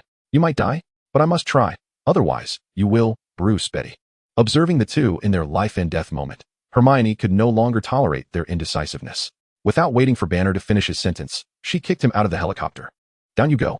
To the astonishment of everyone, Banner hadn't completed his words before he unexpectedly plummeted from the aircraft. Hermione followed suit, conjuring a flying broom in midair, hovering above the Abomination. Roar. Moments later, another thunderous roar echoed from the ruins. Hulk had finally made his entrance. Upon seeing Hulk, the Abomination, whose mind had been solely preoccupied with savagery, instantly abandoned all else, fixating solely on his adversary. The battle commenced. The two giants, one yellow and one green, exchanged devastating blows, causing surrounding buildings to collapse, vehicles to explode, and streets to ignite in flames. The thunderous roars echoed incessantly. A mere manifestation of raw violence, a clash of unparalleled power. A sizable rock soared past Hermione, grazing the shield of the iron armor spell before being deflected aside. Fortunately, all attention was fixed upon Hulk and Abomination. No one noticed this minor anomaly. Moments later, Hulk was sent sprawling by a powerful punch from Abomination, pinned to the ground and rendered immobile. With a sinister grin, Abomination plunged the bone spikes within him into Hulk's chest. You are unworthy of such power. Only I am fit to possess it. Hulk yearned to resist, yet the excruciating pain radiating from his chest hindered his movements, leaving him completely subdued by Abomination. Hermione, observing this scene from midair, nodded slowly, her conjectures confirmed. Abomination's normal state was superior to Hulk's, yet it was capped, unable to grow stronger with increasing rage as Hulk could. Moreover, Hulk had yet to shake off the effects of the previous suppressive potion, and without the enhancement of anger, he was temporarily no match for Abomination. Just as the bone spike was about to pierce Hulk entirely, Hermione finally raised her wand. Disarm. A crimson beam struck Hulk, and in an instant, his trousers disintegrated, exposing his green, glistening backside to the gaze of all present. Hermione exclaimed, "Wow!" A chilling silence enveloped the arena. Abomination lowered his gaze, fixated on the sight before him and the position he held over Hulk, falling into a profound silence. The atmosphere shifted dramatically. The burly men stood still, apprehensive. Someone is going to get killed. Hulk, too, was bewildered, glancing down at the swaying sight. Feeling the cool breeze against his exposed skin and the weight of Abomination pressing down on him, an unquenchable fury ignited within Hulk, his expression turning increasingly savage.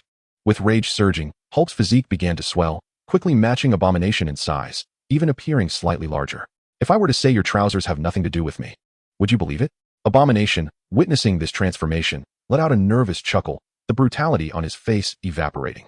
In the next moment, a colossal fist came crashing towards his face. Wait. He barely managed to utter a word before the fist collided forcefully with his nose, sending him hurtling back. Green blood sprayed into the air as he faltered. Before he could regain his footing, Hulk descended from above, crashing down and delivering a flurry of punches to his face. You dared to strip me of my trousers. Bam. You. Bam. You. Bam. Are you even listening? Hulk roared, unjustly burdened with blame. Abomination, after enduring a barrage of powerful fists, finally erupted with rage, kicking Hulk away, sending him flying several hundred meters. Unfortunately, Hulk had lost all semblance of reason. His eyes burning red, clearly impervious to any words. The two titans resumed their battle, but this time, it was Abomination who found himself on the receiving end of the overwhelming force. Observing the chaotic scene below, Hermione found herself somewhat taken aback. She had merely intended to provoke Hulk, never anticipating such a profound response. It seemed to her that even if Betty were to perish before Hulk, it would be of no greater consequence than the current turmoil. The two colossal beasts clashed with fervor, and Hermione watched with great interest, particularly captivated by the diminutive Hulk, whose movements were remarkably attention-grabbing. At that moment, her phone rang unexpectedly. Glancing at the caller ID, she answered the call. Apologies for my tardiness. By the time I arrived, the situation had already escalated to this. She initiated the conversation, effectively silencing the black egg. It matters little now. I am eager to ascertain whether you can subdue Hulk and the other individual. Fury's voice was tinged with urgency, as he insisted that the fighting must cease, lest New York be utterly devastated. You are correct, yet I cannot act indiscriminately at this juncture, for it would attract the scrutiny of the Ministry of Magic and jeopardize the delicate relationship between Muggles and wizards, Hermione replied, her tone laced with a sense of helplessness. Pierce, you are utterly reprehensible. Fury nearly gasped in disbelief. I warned you against that wizard threat nonsense, and yet you circumvented me, the rightful director, to deceive the witch. Now she believes it. What are we to do? Taking a deep breath, Fury forced himself to regain composure, which some within S.H.I.E.L.D. possess a limited perspective. They fail to recognize that fostering communication between ordinary people and wizards is the true path. Do not be swayed by such rhetoric. Oh, so that is the case. Hermione's voice was muffled, her attention diverted. Crunch, crunch, slurp, slurp. What does that sound on your end? Fury's words were interrupted by a series of rustling noises over the phone. That does not resemble the sounds of Hulk and Blonsky engaged in battle. Are they gnawing at each other? Pay it no mind. What were you saying earlier? Hermione continued munching on an apple, her gaze fixated on the arena below. I was advising you not to be swayed by such discourse. The crunching once again interrupted Fury's statement. Which, please, what would it take for you to act? Sensing Hermione's steadfast refusal, he relinquished control, placing the decision squarely in her hands. Hermione discarded the apple core, which struck Hulk's nape, contemplating for a moment before responding. I have heard that S.H.I.E.L.D. has recently gathered a plethora of rare plants and materials. Fury breathed a sigh of relief. As long as there was something to negotiate, all was not lost. However, he finally comprehended that following this incident, the witch was decidedly less amenable than before. It seemed that without some concessions, mending the rift between their factions would be no easy feat. The witch was not malevolent, akin to S.H.I.E.L.D. She belonged to the Order, yet she possessed her own temperament, embodying the essence of a cunning little fox. Estimating the initial agreement was made readily. Yet subsequent negotiations began to drag on. It was precisely this moment that they awaited. Gritting his teeth, Fury declared, "Indeed, these materials are suspected to possess magical properties. The SHIELD has indeed gathered quite a collection in recent days. I kindly request, Miss Wizard, if you could visit SHIELD afterward to assist us in identifying these items. Might you have the time?" "Absolutely, I have ample time." Hermione's heart leapt with joy. After having previously divulged various potions and alchemical materials to SHIELD, she now finally awaited the fruits of her labor. However, it was clear that the black-hearted egg was not entirely forthright. Had it not been for this request, the truth would likely have remained concealed. As they sought to ascertain what SHIELD could uncover first, fortunately, Ava had garnered the trust and favor of Hydra. Privy to many classified pieces of information, and had discreetly relayed all wizard-related intelligence to Hermione. Though Fury spoke of identification, both were acutely aware that this identification would likely end up enriching Hermione's coffers. "Not a problem. I shall proceed at once." Hermione readily acquiesced. Thus, a transaction was struck. "Do you prefer the living or the dead?" Hermione interjected as she was about to descend. Such confidence? A single remark caused Fury to pause for 2 seconds. After all, this was the Hulk, and beside him stood another entity equally formidable. One that even a rocket launcher could not breach their defenses. Yet, the tone of the young sorceress suggested she viewed them as mere playthings. According to the existing intelligence from SHIELD, her spells indeed wielded significant power, but only against common folk. Encountering someone like Ironmonger would prove exceedingly challenging, let alone the Hulk, whose defenses far surpassed those of any steel armor. Concerned that Hermione might underestimate these supernatural beings outside the wizarding world, Fury cautiously advised, if possible, capturing them alive would be preferable, but your safety must take precedence. To SHIELD, the value of a wizard far surpasses that of the Hulk. Only a fool like Ross, blinded by limited vision, would fixate on super soldier serum, trailing behind the Hulk incessantly.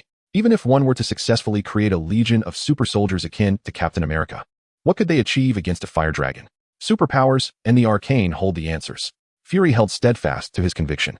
Understood. Hermione nodded, casually dispelling her disguise, and dove towards the fray below. Thunderous explosions echoed. Boom, boom, boom. Hermione commenced her assault, unleashing 3 fireballs that erupted upon the faces of the Hulk and Abomination. Both let out a simultaneous roar, forcibly separated by the sudden onslaught of explosions, abruptly ending the skirmish. As the smoke cleared, a young girl in a black robe perched upon a broomstick hovered in midair, her legs swinging restlessly. Hermione's arrival momentarily quelled the tumult between the warring parties, leaving the 3 of them in a silent standoff, each staring intently at the others, paralyzed in uncertainty. As I gazed at the diminutive figure that had abruptly materialized above, a sense of disdain and confusion washed over me as I exchanged glances with Hulk, both of us equally perplexed. "Who is this? I know nothing of her," I mused. To which Hulk silently echoed my sentiment. In an instant, we communicated without words, only to disregard Hermione moments later as we lunged at one another, fists and feet flying in a fierce and tumultuous conflict. Hermione exclaimed, "Hey, could you at least acknowledge my presence? Am I not a significant threat before you? Why is your focus solely on each other?" Meanwhile, aboard the helicopter, Ross, Betty, and others stared at the suddenly appearing Hermione, their expressions a mixture of bewilderment and disbelief. "What on earth? Why is there a little girl flying on a broom in the sky? Is this some kind of children's animated show?" Before Ross could voice his thoughts, the phone rang abruptly. "Is this Ross?"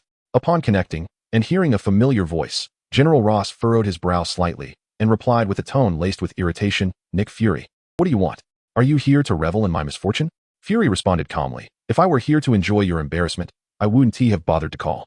Listen, have you seen that flying little girl? I brought her in specifically to deal with the 2 monsters below. If you possess any wisdom, refrain from interfering, regardless of what she does." Ross, incensed, retorted, "The Hulk is a military project. It is not the purview of SHIELD to intervene. We will manage it ourselves." Fury's tone turned icy. "Do you think I relish the thought of cleaning up your mess? Your soldiers have already paid the price due to your incompetence. What more do you intend to do? Allow them to wreak havoc on other civilians? Perhaps you should first contemplate how to respond to the inquiries from Congress." Ross, though furious, recognized the truth in Fury's words. The situation had spiraled beyond his control. After a moment of silence, he conceded, "Hulk and Blonsky have proven too formidable for the military. What can a mere little girl accomplish?" Chapter 71, Hulk's Disdain. Kindred spirits. You have no idea the price I paid to enlist her, Fury replied with a stern tone. Since I have summoned the young witch, I am confident in our ability to subdue these two monsters. Let me reiterate, regardless of what transpires, your role is to observe. This is not a suggestion. It is a warning. Should you provoke her, do not claim I didn't forewarn you of the consequences. Ross furrowed his brow. It was the first time he had witnessed Nick Fury display such unwavering firmness. Clearly, this little girl had instilled a considerable degree of confidence in him. However, he pondered. What did he mean by young witch? Was witch merely a code name for some sort of superpower? Surely, Nick Fury did not intend to imply that this child was an actual witch. In the midst of the chaos, Hermione watched as the yellow and green figures rolled from left to right, then back again, utterly ignoring her presence. Unable to contain herself any longer, she unleashed a disarming spell. A brilliant red light struck the abomination, instantly shredding his stretchy pants into tatters. Observing the small abomination fluttering in the wind, the two colossal beasts fell silent once more. At that moment, Hulk comprehended that the mischief had been orchestrated by this tiny creature. In the next instant, both figures stood bare and simultaneously turned their gaze towards Hermione, their eyes ablaze with fury. Roar! Roar! At this juncture, they united in their enmity, charging directly at Hermione. Surrounded from both sides, a thunderous explosion ensued, another series of 3 explosive blasts. Unsurprisingly, both remained unscathed, yet their forward momentum was abruptly halted. Hermione had no intention of relying solely on the explosive charm to vanquish these two. Her aim was merely to delay their actions. Mirror space. Seizing the opportunity while the two monsters were momentarily dazed, Hermione deftly waved her wand, and the very air around Hulk shattered like glass, enveloping him in an ethereal prison. As Hulk vanished from sight, the abomination glanced around frantically, failing to locate Hulk's presence, and let out a furious roar. Hulk, come out. Then, seemingly coming to a realization, he turned his gaze towards Hermione. Where have you hidden Hulk? With a mischievous smile, Hermione replied, Don't you enjoy a good fight? Forget about that brute Hulk. I shall engage you instead. If you triumph, I will release Hulk to continue the battle with you. Seeking revenge for the humiliation of having his pants stripped and the bitterness of losing Hulk, the abomination could no longer contain his wrath. His gaze turned savage, and with a mighty leap, he charged towards Hermione. Imagining her frail form being obliterated upon impact, Blonsky displayed a cruel smile. All shall be petrified. Just as the abomination was about to collide with her, a chilling sensation coursed through his veins, and he found his limbs inexplicably bound, involuntarily pressed against his sides. He then plummeted straight down, crashing heavily into the ground. Boom! Cracks spiderweb beneath him. What is happening? The abomination struggled fiercely against the binding spell, shaking his disoriented head. Upon seeing Hermione unharmed in the air, his already limited intellect further dulled, and he leaped again. All shall be petrified. Again, he felt a sudden chill, and fell rigidly to the ground. Boom. This cycle repeated several times. Each time he was inexplicably struck down from midair, the abomination finally realized. Roaring in fury, It's you. What have you done?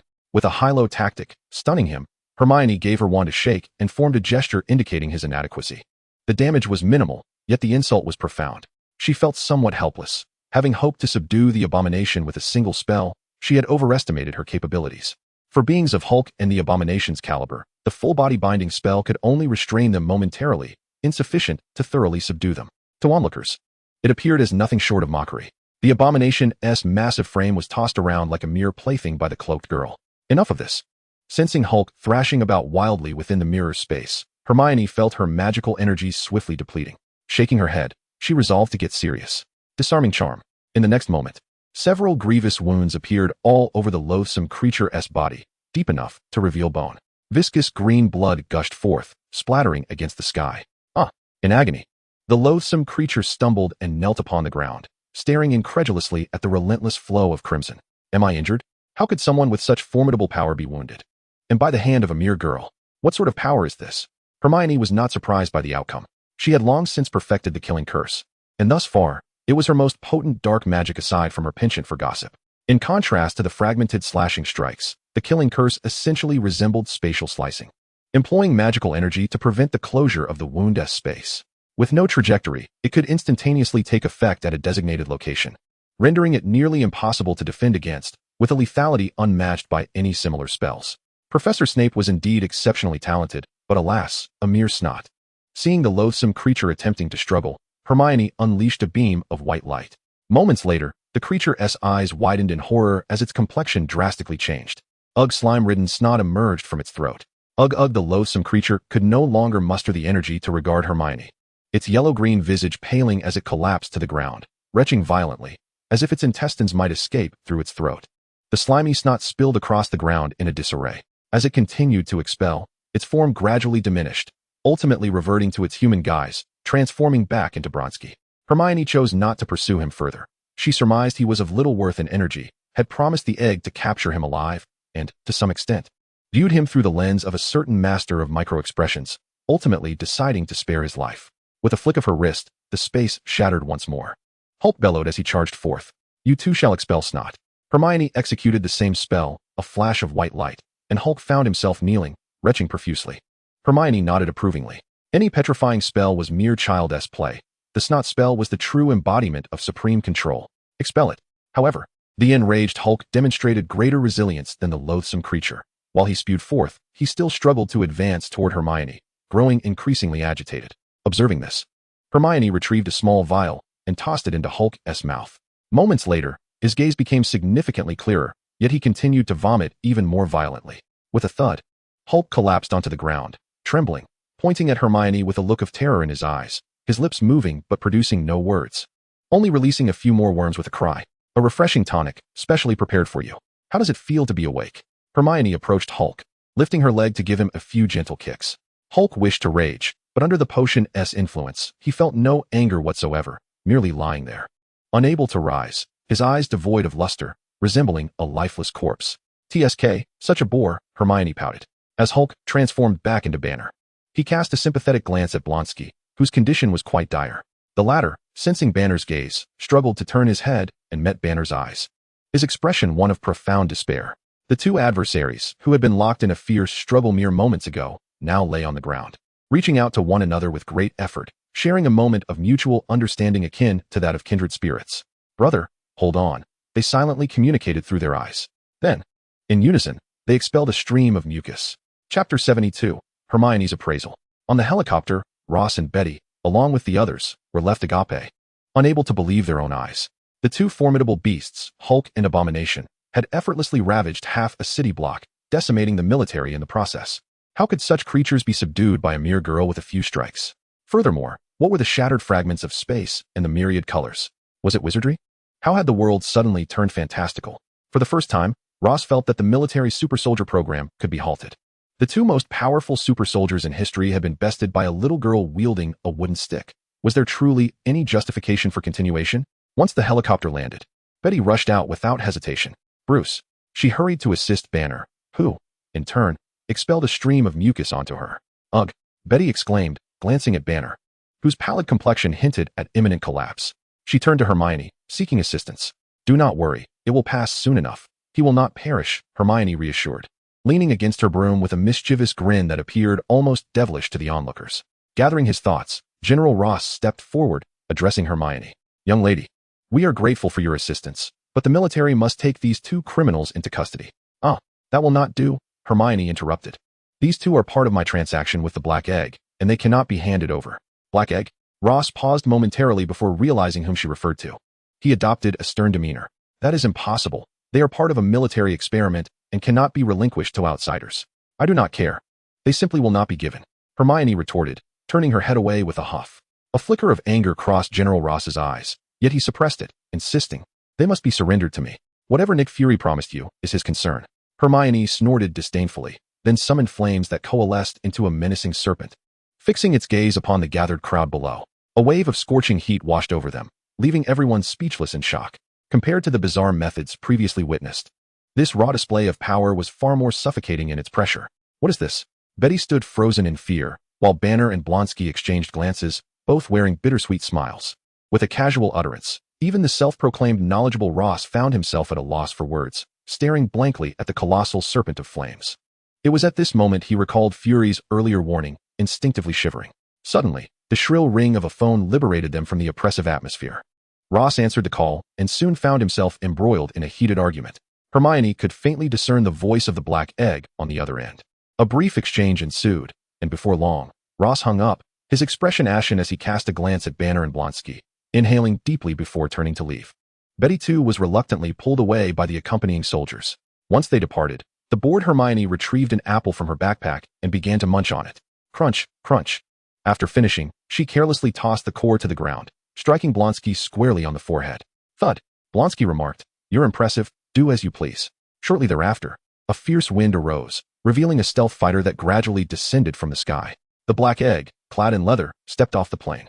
Simultaneously, several agents bound the two naked men securely and ushered them aboard. True to his monstrous nature, Blonsky exhibited remarkable resilience. Despite his wound bleeding profusely and the curse of the unseen blade rendering his self-healing ineffective, he instinctively closed off his internal flesh, sacrificing the outer layer of skin and altering his bodily structure to effect a unique form of self-rescue. Thank you, Miss Witch, for your assistance. Otherwise, this evening New York City would have faced dire consequences. On behalf of all its citizens, I express our gratitude, Fury stated formally as the dust settled. Hermione nodded in acknowledgement. In a good mood today, she relished the thought of the American soldiers indulging themselves, having consumed over 5,000 energy points in one meal. And in an unprecedented act, she bestowed a gracious smile upon the black egg. Nick Fury gazed at Hermione, internally astonished. He had witnessed everything through the helicopter's camera, initially believing that fire was Hermione's most formidable weapon.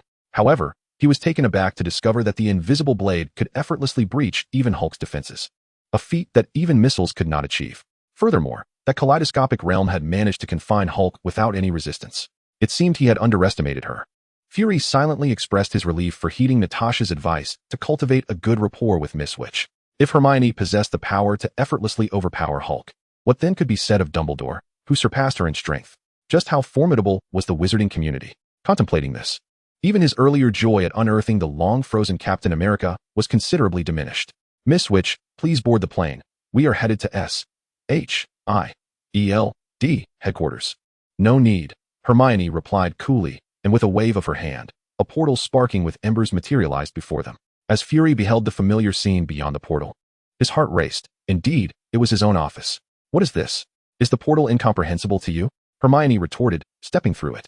Fury had learned from Coulson that Hermione might possess a form of spatial teleportation magic, but in his mind, he had envisioned it as mere instantaneous movement spanning several dozen or 100 meters, limited to what could be seen.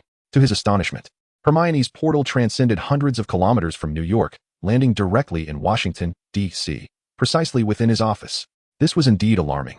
It implied that, should she choose, she could infiltrate any confidential location at will, rendering any protective measures utterly futile in the face of such magic. Each encounter with the young, which continually redefined his understanding. Fury's expression shifted slightly, but he maintained his composure, following Hermione into the portal. With a wave of her hand, the portal vanished. Pressing a button on his desk, Fury glanced at Hermione. Shortly, someone would arrive with the items. Moments later, dozens of metallic boxes were delivered in succession, opening before Hermione. Each contained a variety of items, stones, plants, and more. Hermione cast a cursory glance, her eyes sparkling with delight. She had not anticipated that S.H.I.E.L.D. would manage to procure so many genuine articles based on her schematic. Items like unicorn blood and phoenix eggs were unique to their realms. Yet the majority of conventional potion and alchemical materials could also be found in the Marvel Universe, merely regarded as worthless due to the absence of wizards and specialized alchemy. Now that she was here, did this not imply that all magical materials in this world belonged solely to her? S.H.I.E.L.D. had truly lived up to its promises. Chapter 73, The Web Fiction Master Lockhart. Her own efficiency was limited. By harnessing the resources of Stark Industries and S.H.I.E.L.D., she could maximize the collection of materials from the Marvel realm. African tree snake skins, liquid grass, sun orchids, moonstones. Hermione meticulously counted the usable materials, packing them into her seemingly bottomless backpack, one box after another. Fury watched with a pained expression, yet felt powerless. Is this all? Hermione inquired, glancing at the remaining boxes. Indeed, this is the utmost effort we at S.H.I.E.L.D. have managed in recent days. After scrutinizing him for a moment, Hermione nodded. Very well. If you remember in the future, feel free to call upon me for free identification. She understood that this was certainly not the entirety of the materials S.H.I.E.L.D. had acquired, but she had no desire to expose them. A gradual approach was the key. Moreover, even if they possessed these items, they would not comprehend them, ultimately requiring her expertise. Having identified them for you, what use would it be even if we acknowledged these as magical materials? Fury's expression darkened as he surveyed the few remaining boxes. What are these? He inquired tentatively, gesturing at the leftover materials. Oh, those are mere refuse. You may handle them. I knew it. Fury was utterly unsurprised. How could she possibly have the benevolence to leave anything for S.H.I.E.L.D.? Fortunately, he had the foresight to secretly stash away a few items, the utility of which remained uncertain. Nevertheless, their scientists toiled day and night. Surely they would uncover something of value eventually. In light of your earnestness, Gus, why not indulge him for a while? Hermione cheerfully mused as she began counting her spoils, simultaneously releasing Gus from his confinement. Meow. A large orange cat descended from above, landing squarely on the director's desk. Gus, upon seeing his familiar feline companion, even the black lump of fur could not suppress a flicker of joy. While the two engaged in their intricate exchange, Hermione turned her attention to her spellbook. Hermione Granger. Magic level, 3, 15, 97350, 000. Soul energy, 5, 768. Quite satisfactory. Hermione nodded in approval. It seemed a considerable number had perished this evening. Poor citizens of New York, poor soldiers. What a pity. But what concern was it of hers whether these individuals lived or died? She was not the one responsible for their demise. The Abomination and Hulk were not her creations. She merely arrived a tad late, witnessing the unfolding events. Such occurrences would have transpired on the original timeline regardless. She had not exacerbated the situation. Miss Witch, just as Hermione was tallying her gains, the lamenting voice of the black lump interrupted her. Gus seems to have forgotten me. Turning around, Hermione observed Fury attempting to lift Gus, who defiantly raised a paw, refusing to be held. Is it possible that he is resisting your embrace precisely because he recognizes you? Fury appeared struck by lightning.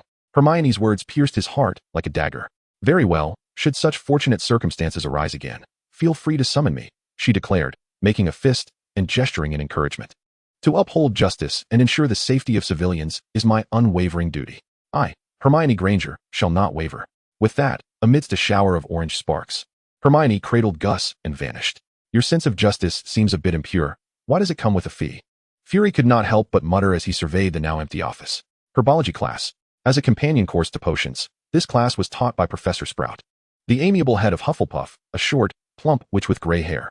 However, the greenhouse, which also served as the herbology classroom, was currently in disarray. Moments ago, dozens of mandrakes had been uprooted from their pots, their piercing screams causing chaos among the students, many of whom, distracted, failed to wear their earmuffs properly and fainted from the noise. Observing the scattered bodies of dazed young wizards, Hermione could only shrug in resignation. She had grown accustomed to such occurrences.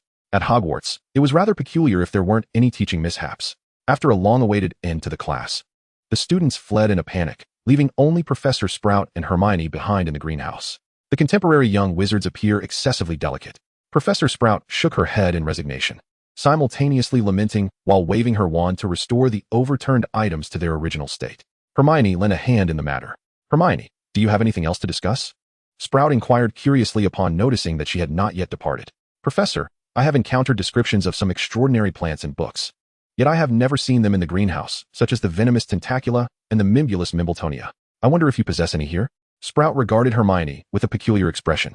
These are exceedingly dangerous plants, including mandrakes, as you witnessed today. While mandrakes can be utilized to brew a potion for reversing petrification, the other two are rather. What purpose do you have for them? Merely for research, Hermione replied, her eyes sparkling with a thirst for knowledge. You know, if mandrakes can be used to create a potion for petrification, it stands to reason that these two could also yield new applications. Sprout scrutinized her with skepticism. Merely research? Hermione nodded fervently. Only research, taking in Hermione's endearing visage and earnest demeanor. Professor Sprout pondered for a moment before retrieving 2 packets of seeds from her satchel and handing them to Hermione. Very well. These perilous specimens are in limited supply, and these 2 packets are the last of my stock. I hope you will make good use of them. Thank you, Professor, Hermione exclaimed joyfully as she departed. Observing Hermione's retreating figure, Sprout felt a twinge of unease, as if she had made a questionable decision.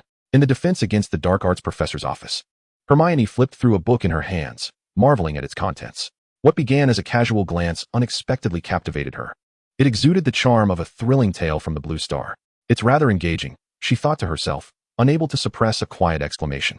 Who would have imagined that arriving in another world would afford me the pleasure of reading web literature? No wonder Gilderoy Lockhart's books gained fame. Setting aside the adventures he chronicled, his writing prowess could be regarded as exceptional even in her former life. In a certain sense, he was indeed a talent. This man ought not to be a professor. He is a natural-born author and performer. Meanwhile, Lockhart, noticing Hermione's engrossment in the book, smugly declared, "This recounts my early experience of vanquishing the Wailing Woman.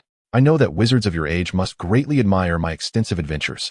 He began to boast while simultaneously preening in front of a mirror, meticulously adjusting his flamboyant golden robes. After a while, Hermione folded the corner of a page and closed the book. Professor Lockhart, as your teaching assistant, I must remind you that your first defense against the dark arts class begins in 10 minutes. Have you prepared your lesson plan?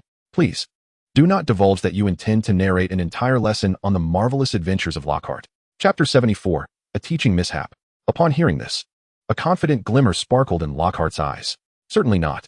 In addition to my thrilling tales of adventure, there shall also be an assessment. It is imperative to gauge their foundational knowledge to tailor a targeted teaching plan moving forward. With that, Lockhart picked up a stack of examination papers from the table and handed them to Hermione. Do not think that just because you are my assistant, you are exempt from supplementary lessons if you cannot answer these crucial knowledge points. As Hermione accepted the papers, she merely glanced through them before narrowing her eyes. What is Gilderoy Lockhart's favorite color? Pray tell, what does this question assess regarding one's proficiency in defense against the dark arts?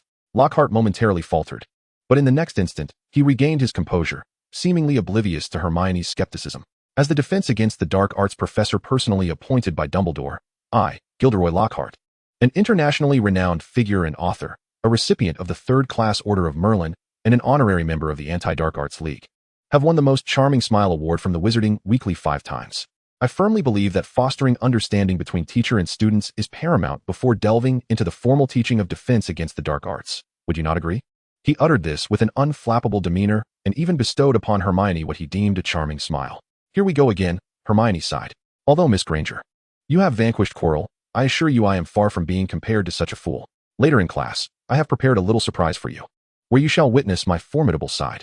Lockhart confidently patted a cage draped in black cloth beside him. Indeed, if one were to measure incompetence, Quirrell pales in comparison to you. By the way, you two seem to hail from the same house, do you not? First Quirrell, then Lockhart. Ravenclaw's reputation is suffering. 10 minutes later, in the Defense Against the Dark Arts classroom, a group of young witches and wizards gazed in bewilderment at the papers in their hands. All turning to Hermione. Hermione leaned against the handrail on the second floor and subtly shook her head in Lockhart's direction, conveying, "Do not look at me. The questions he devised have nothing to do with me."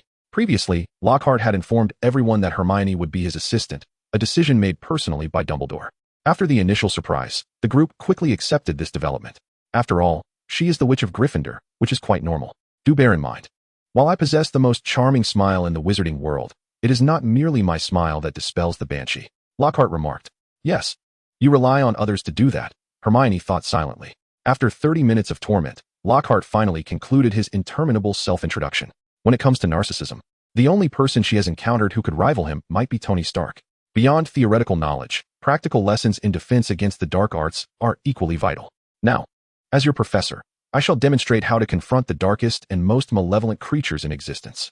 Lockhart lifted the birdcage shrouded in darkness and placed it upon the lectern. His expression grave.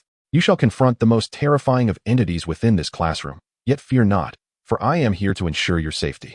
Hermione rolled her eyes at his words, suspecting the cage contained none other than Voldemort himself. Witnessing her reaction, the tension in the room intensified. As dozens of eyes fixed upon Lockhart, with a flourish, he unveiled the dark cloth. A cacophony of chattering blue pixies erupted forth, startling the young wizards. A few could not stifle their laughter, while Seamus exclaimed, "Cornish pixies? How delightfully dark, how wickedly terrifying." Ignoring the laughter below, Lockhart proclaimed, "Do not underestimate them. These are truly troublesome little mischief makers. Watch as I tame these dark creatures." With that, he flung open the cage door. Countless pixies surged out, wreaking havoc throughout the classroom, transforming it into a chaotic scene filled with screams. Hermione leaned on the railing, surveying the tumultuous classroom, and pressed her fingers against the bridge of her nose in exasperation.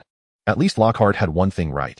These little creatures were indeed adept at causing chaos. As a teaching exercise for the second-year students, their inclusion was somewhat fitting. For confronting dark creatures was indeed a theme of defense against the dark arts. It could be said that Lockhart possessed some theoretical teaching acumen, albeit limited to pure theory.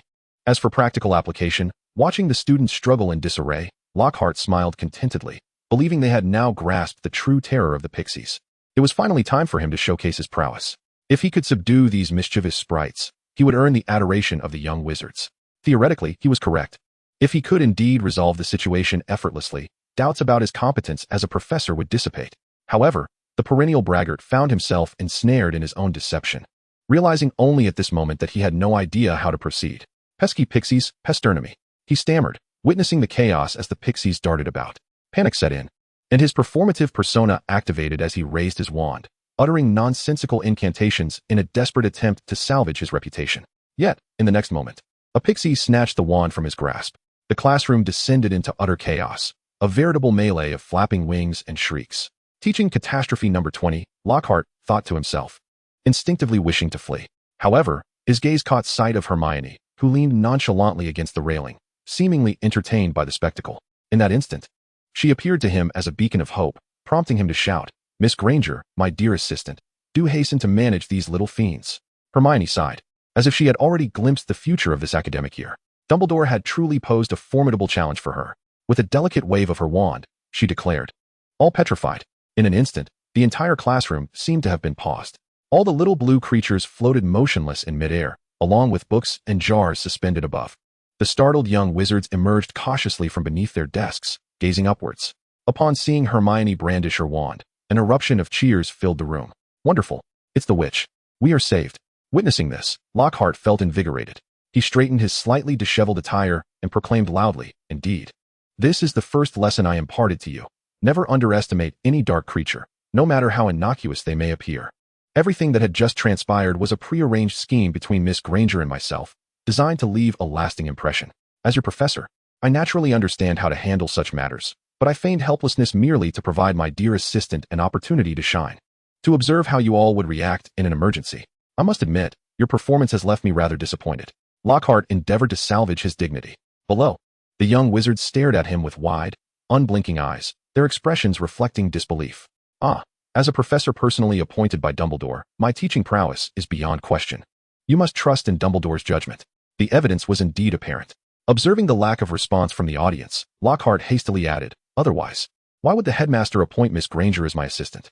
Only she possesses the intellect to keep pace with my thoughts. Wouldn't you agree, Miss Granger?" The collective thought among the students was that Dumbledore had merely designated Hermione to clean up Lockhart's mess. Hermione, feeling somewhat fatigued, pressed her forehead and softly replied, "Yes. You are absolutely right." Pleased with her cooperation, Lockhart remarked, "I find today's teaching method quite effective. We can continue this approach moving forward.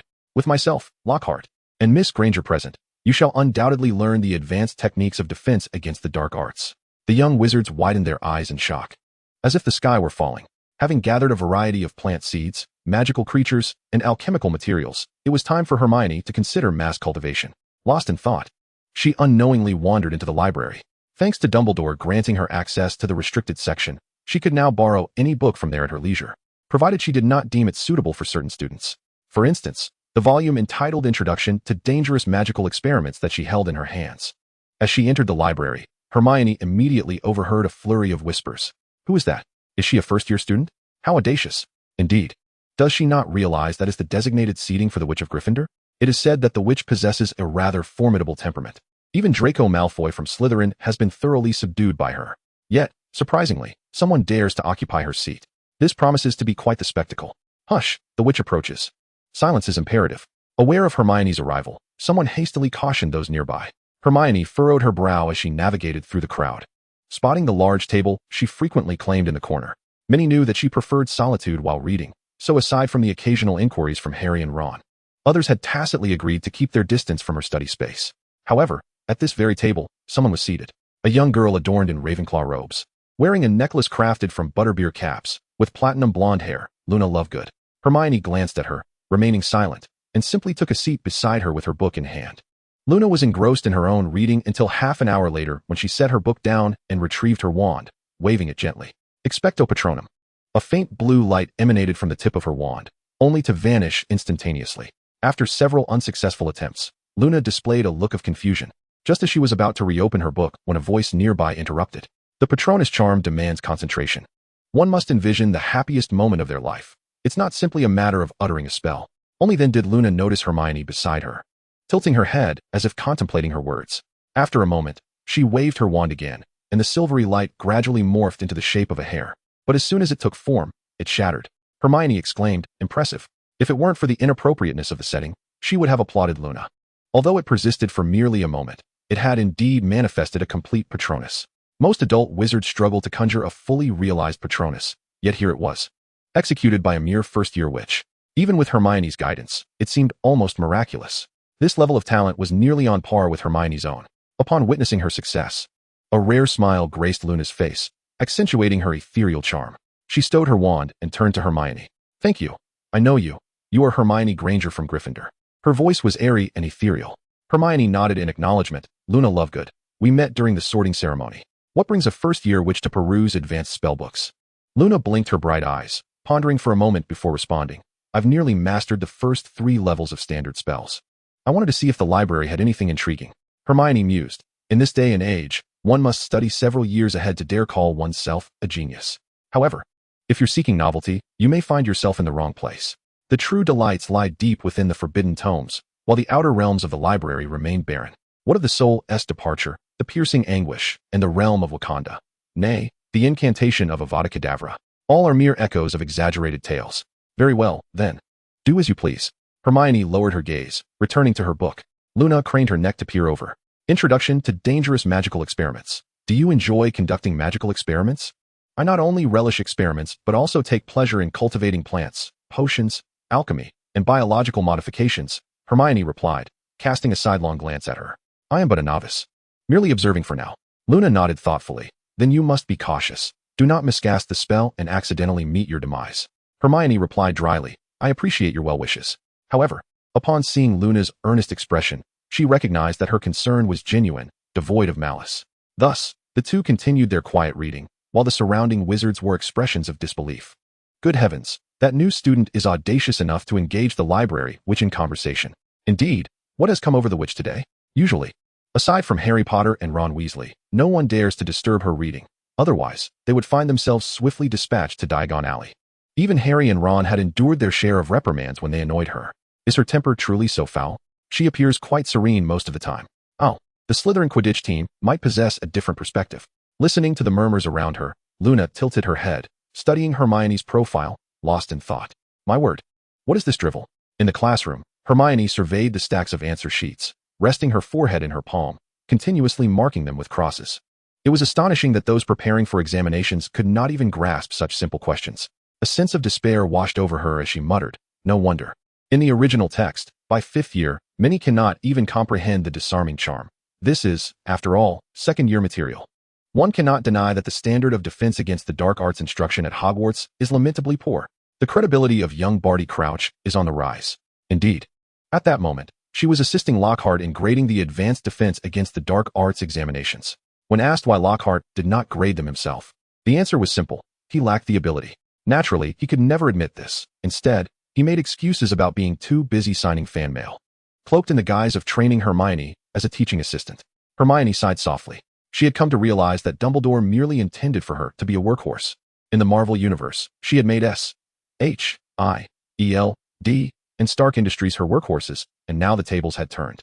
Truly, the wheel of fate turns inexorably. Harry. As Lockhart signed autographs, he chuckled and remarked to Harry, can you conceive of a better way to spend attention than helping me respond to fan letters? Sitting to his left, Harry offered an awkward yet polite smile. I can't imagine, Professor.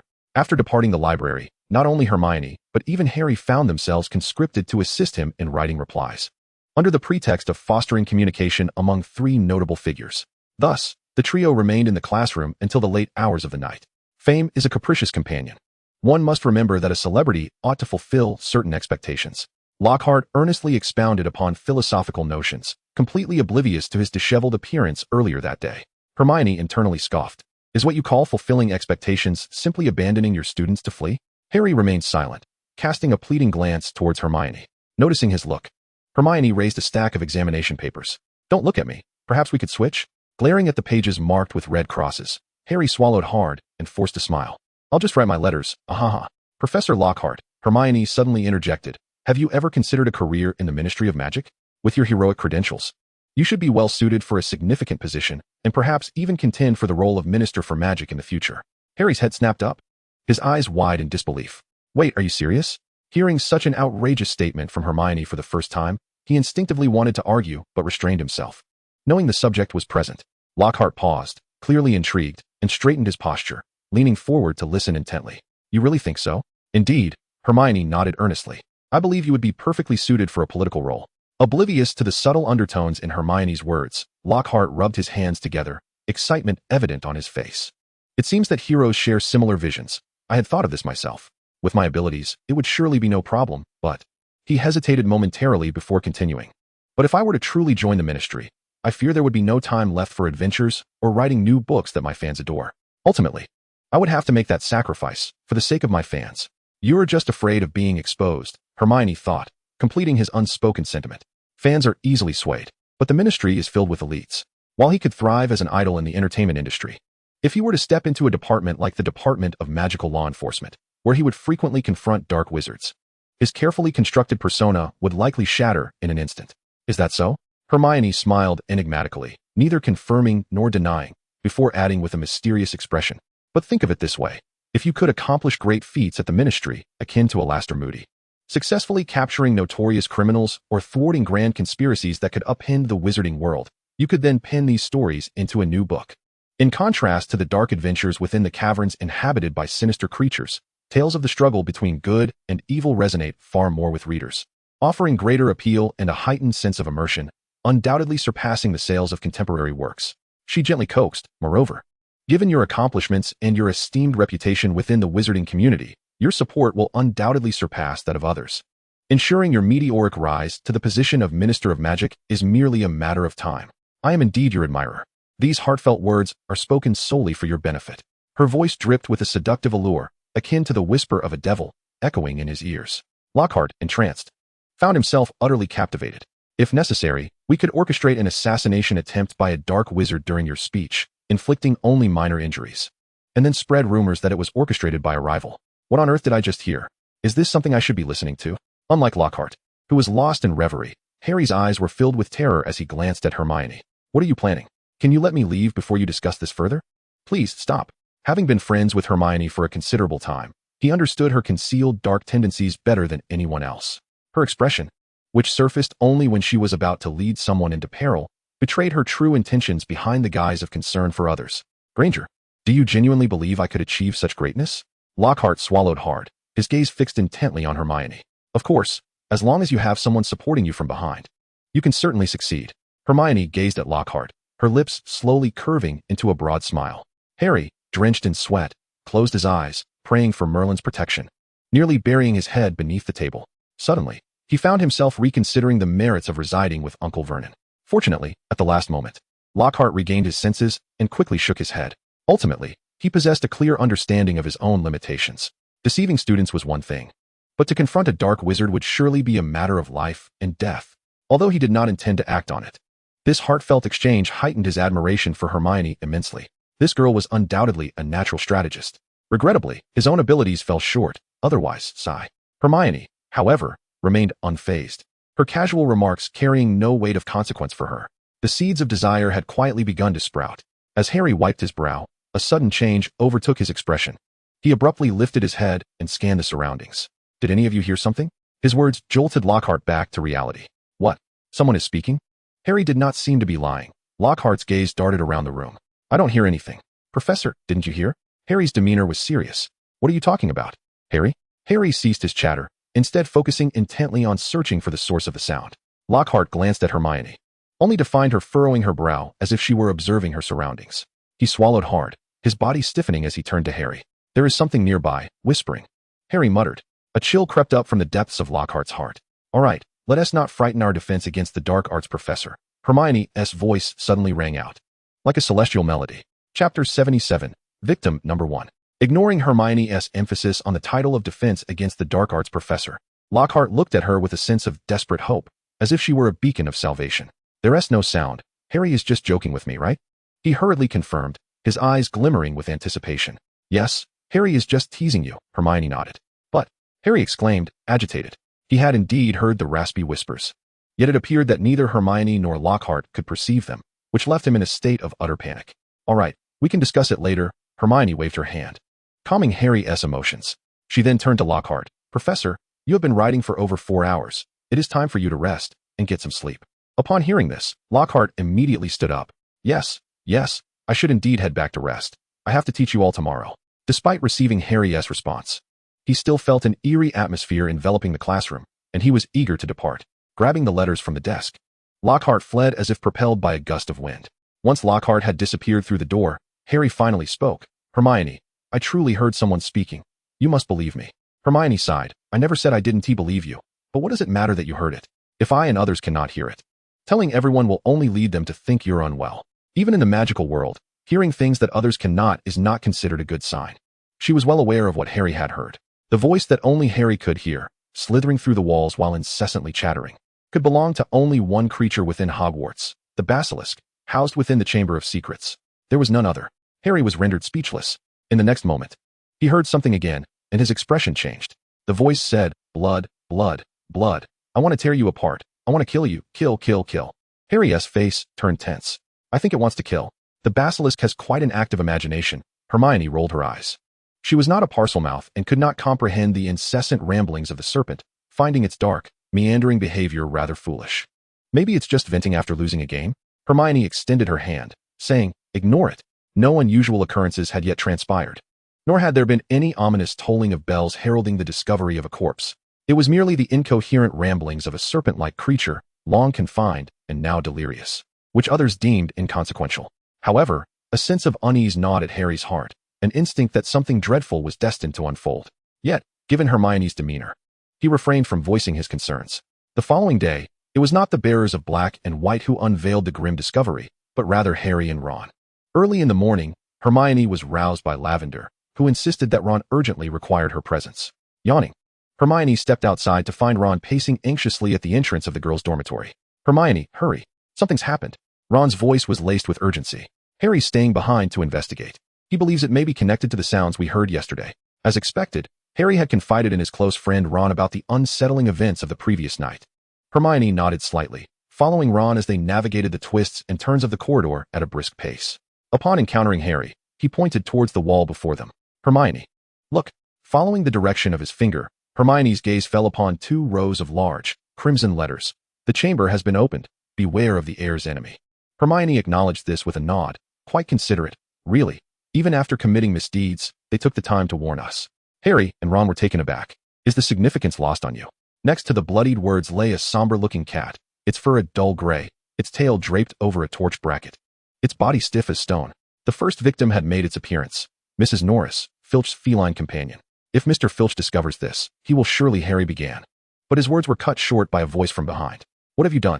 A chill ran down Harry's spine as he slowly turned to face the Hogwarts caretaker, Argus Filch. Filch's gaze was fixed intently on Mrs. Norris, his lips quivering, before he lowered his head and glared at Harry. You've murdered my cat.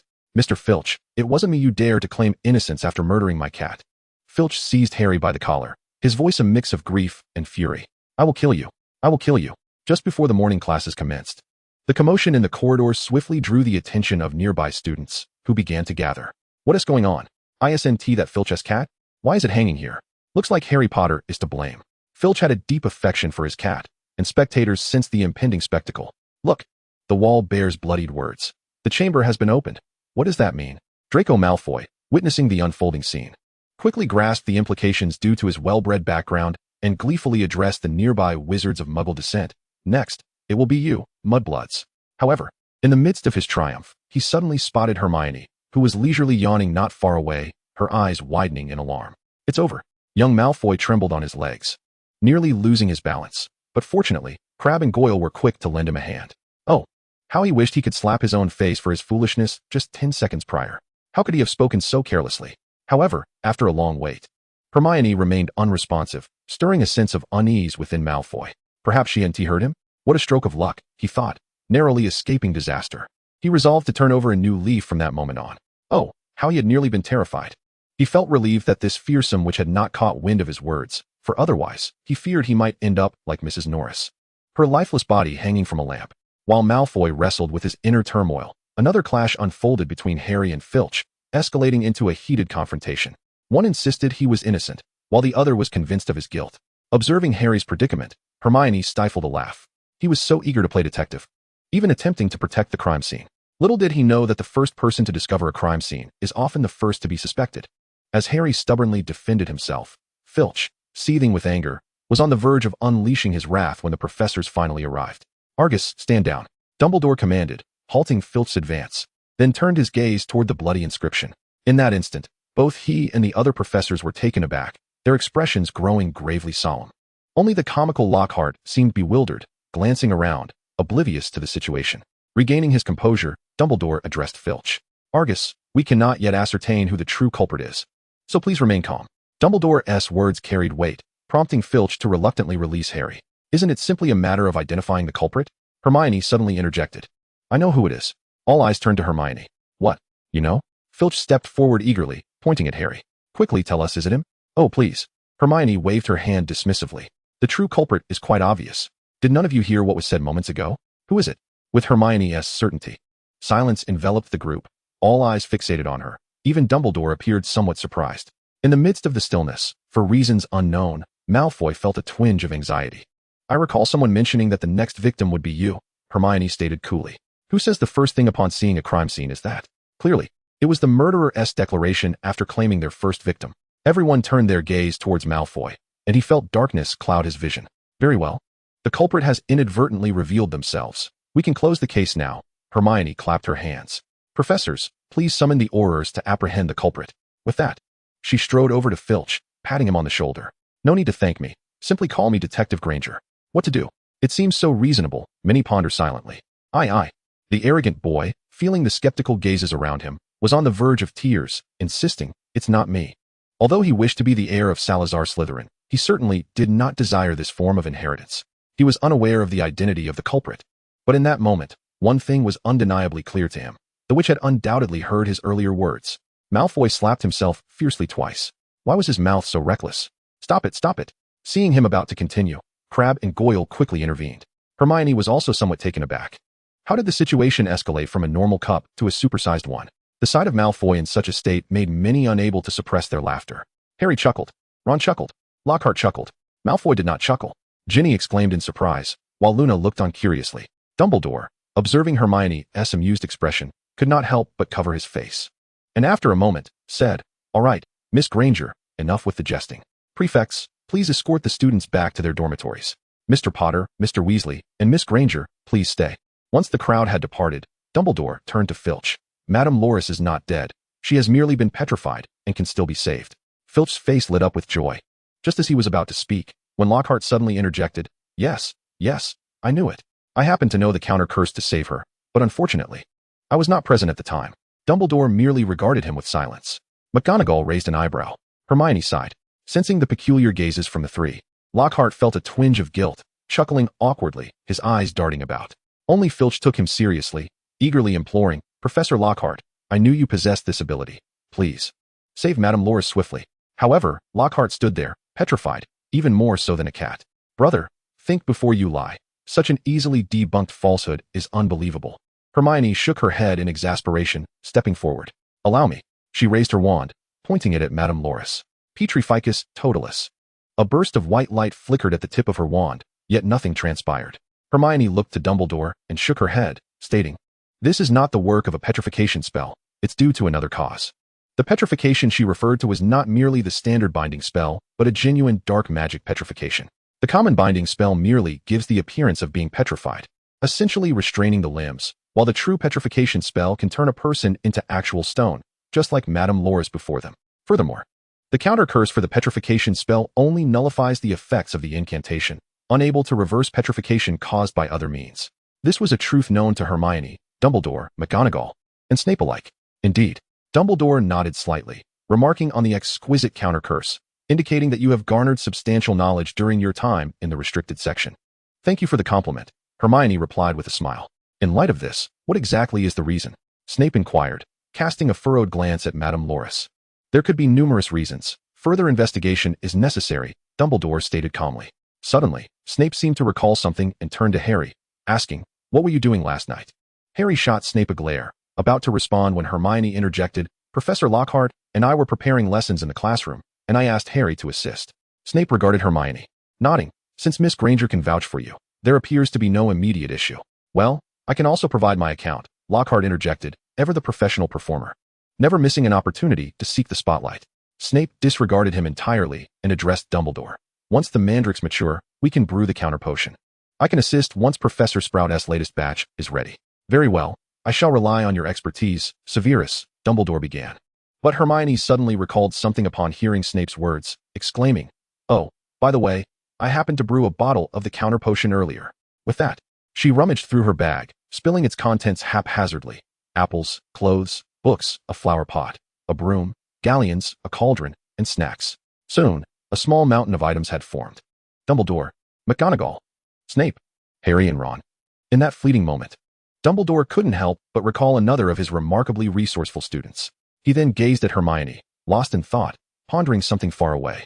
After a prolonged search, Hermione finally produced a glass vial filled with a yellow-brown liquid. Snape immediately took it, uncapped it, and inhaled deeply. Indeed, it is the counter potion. He looked at Hermione and then at the vial in his hand, incredulity in his voice. You brewed this yourself? Hermione shrugged. I didn't have many ingredients, so I managed to brew just one bottle. Upon her admission, Snape appeared momentarily dazed, but after regaining his composure, his brow unfurled as he unexpectedly remarked, well done. Harry and Ron's eyes widened in astonishment. Good heavens, did Snape just compliment someone? Is this truly the Snape they knew? Surely, he hasn't been possessed by something. The potion administered to Madame Loris soon revived the feline. Filch rushed forward, embracing it, then approached Hermione with a beaming smile akin to a blooming chrysanthemum, repeatedly expressing his gratitude. Thank you, thank you, thank you. All right, all right. Hermione waved her hands dismissively, somewhat overwhelmed by his exuberance. In any case, she had only one bottle of the potion. She chose the cat, leaving the others to fend for themselves. Chapter 79, Poisoned. Snape gazed at the empty potion bottle, still lost in thought. Dumbledore sighed softly. Come, Severus. He then turned to Harry and Ron. You too. Exercise caution. After class, make your way directly back to your dormitory. Once the professors departed, Harry, fuming, exclaimed, It wasn't even me. That vile Snape is deliberately causing me trouble. If it weren't for Hermione's testimony, I would have been falsely accused. Poor Professor Snape, Hermione ventured cautiously. Is it possible that when he inquired about your whereabouts last night, he was actually trying to assist you? As long as someone vouches for you, it would effortlessly eliminate your suspicion. Harry and Ron exchanged glances, seemingly taken aback by her novel perspective. In the next moment, both of their minds conjured the image of Snape's dark countenance. Harry shook his head vehemently. Impossible. Absolutely impossible. Ron echoed. Hermione, are you all right? That is Snape we're talking about. Sensing their resolute sentiments, Hermione wore a look of resignation. Well, Severus, you'll have to move mountains on your own. I can't help you any further. Harry, indignant, remarked, I truly don't understand why Snape always targets me. It's probably because he graduated from Slytherin. They're all like that. Just look at Malfoy. Ron expressed the Gryffindor disdain towards the Slytherins. Hermione's eyes sparkled with a sudden idea. Harry, would you want Snape to treat you more normally in the future? Harry nodded. Do you have a plan? Hermione smiled mysteriously, leaning closer to whisper 2 words in his ear. Harry's eyes widened in disbelief. What kind of ridiculous idea is this? Are you serious? Trust me. Give it a try when you return. Even if it doesn't work, it can't possibly get any worse, can it? Hermione coaxed. As Harry grappled with his turmoil, Hermione glanced down the empty corridor. It seemed somewhat familiar since her arrival that morning. It wasn't until just now that she recognized it. Wasn't this the place where she once vanquished a troll? Truly, a site notorious for incidents. She took a moment to pay homage to the late quarrel. Once her reverie subsided, Harry seemed to regain focus, as if he had resolved to act. What now? The search began, awaiting the judgment of their house. Hermione left with a parting remark, not looking back. Harry and Ron were left pondering. Just as Hermione landed, she received a call from Pepper. Little Hermione, it's Tony he. Pepper's voice was tinged with urgency. Take your time, no need to rush. Hermione soothed, her mind racing with curiosity. It appeared that Tony had encountered some trouble. But why was Pepper so anxious? Surely he couldn't have met a dire fate. After all, he carried a portable suit of armor. It should be quite difficult for him to perish. After a while, once Pepper had calmed down, she spoke. Tony was attacked by a whip-wielding assailant in Monaco, employing what seemed to be his miniature reactor technology. Fortunately, he returned to New York unharmed. Although the police are still investigating the identity of the attacker, isn't that a fortunate outcome? Hermione asked, puzzled. She was well aware of the assailant's identity, Ivan Vanko, whose father, Anton Vanko, had once collaborated with Tony's father, Howard Stark, on the reactor's blueprints. However, the former later defected from S.H.I.E.L.D. after his father's demise. Ivan believed the Stark family was to blame, leading him to create his own reactor and electric whip to seek vengeance against Tony. In summary, it was a tangled web of interests between 2 families. While Tony was safe this time, I had just learned that he had been poisoned for quite some time without informing us. Pepper's voice brimmed with frustration and urgency. Hermione suddenly understood. It was palladium poisoning that had been discovered, explaining Pepper's anxiety. No worries, I have a solution, Hermione stated. Really? Pepper's voice conveyed a hint of delight. The remarkable Hermione would never disappoint. Rest assured, I will first check if this fellow can still breathe. After receiving Pepper's coordinates, Hermione made her preparations and opened a portal. Stepping through. Stark, I need you to get off that giant donut. The voice of the exasperated Black Egg, seeing Tony seated atop a colossal donut advertisement in his Iron Man suit, was filled with resignation. 2 minutes later. 4 individuals sat around a table in the shop: Black Egg, Pepper, Tony, and Natasha. So, you are actually with S.H.I.E.L.D.? Tony directed an accusatory gaze at Natasha, seemingly irked. And you knew all along, but chose not to inform me? His ire shifted to Pepper, unyielding. Pepper glared back at Tony. What about you? Did you tell me and little Hermione about your poisoning? Concerned for Tony's safety. She had feigned ignorance of Natasha to allow her to infiltrate Stark Industries as a secretary for his protection. Had Natasha not uncovered something and informed her, she would still be in the dark. This clarified Tony's erratic behavior over the past few days. Tony was momentarily speechless. This is just how he is. You should be accustomed to it by now, a voice chimed in from the side. With a rustle and a spark, Hermione emerged from the portal. Little Hermione. Both Pepper and Natasha rose simultaneously. Sister Natasha, it has been a while. Hermione waved and shared a gentle embrace with Natasha before turning her gaze to Tony. Tony's eyes widened as he looked at the portal. What is this new magic? I've never seen anything like it before. You have encountered an abundance of magic unseen before. I have been exceedingly occupied this academic year, and I am not here to discuss this with you today. Rather, I have come to save your life. Hermione declared calmly, rummaging through her bag. Save? How? Tony replied with a bitter smile. Even S.H.I.E.L.D.'s specialized antidote can merely alleviate the symptoms of palladium poisoning temporarily. As long as it remains within me, the radioactive substances in my body will never vanish. He appeared to have resigned himself to his fate, seeking only one last revelry. Hermione's pupils glimmered with a haunting blue light as she scrutinized Tony from head to toe. Under the weight of her piercing gaze, Tony felt as though his entire being was laid bare, all his secrets exposed to her enchanting wizard's eyes. Just as he could no longer contain himself and was about to speak, the blue radiance in Hermione's eyes gradually faded, returning to normal. Indeed, the poisoning is severe, she remarked, disregarding his concerns as she retrieved a cauldron and an assortment of chaotic ingredients. While others remained oblivious to her intentions, Tony, recognizing the familiar scene, began to suspect what was to come. Chapter 80. Drink. Why not drink? The 4 of them dared not interrupt, focusing intently on Hermione's actions.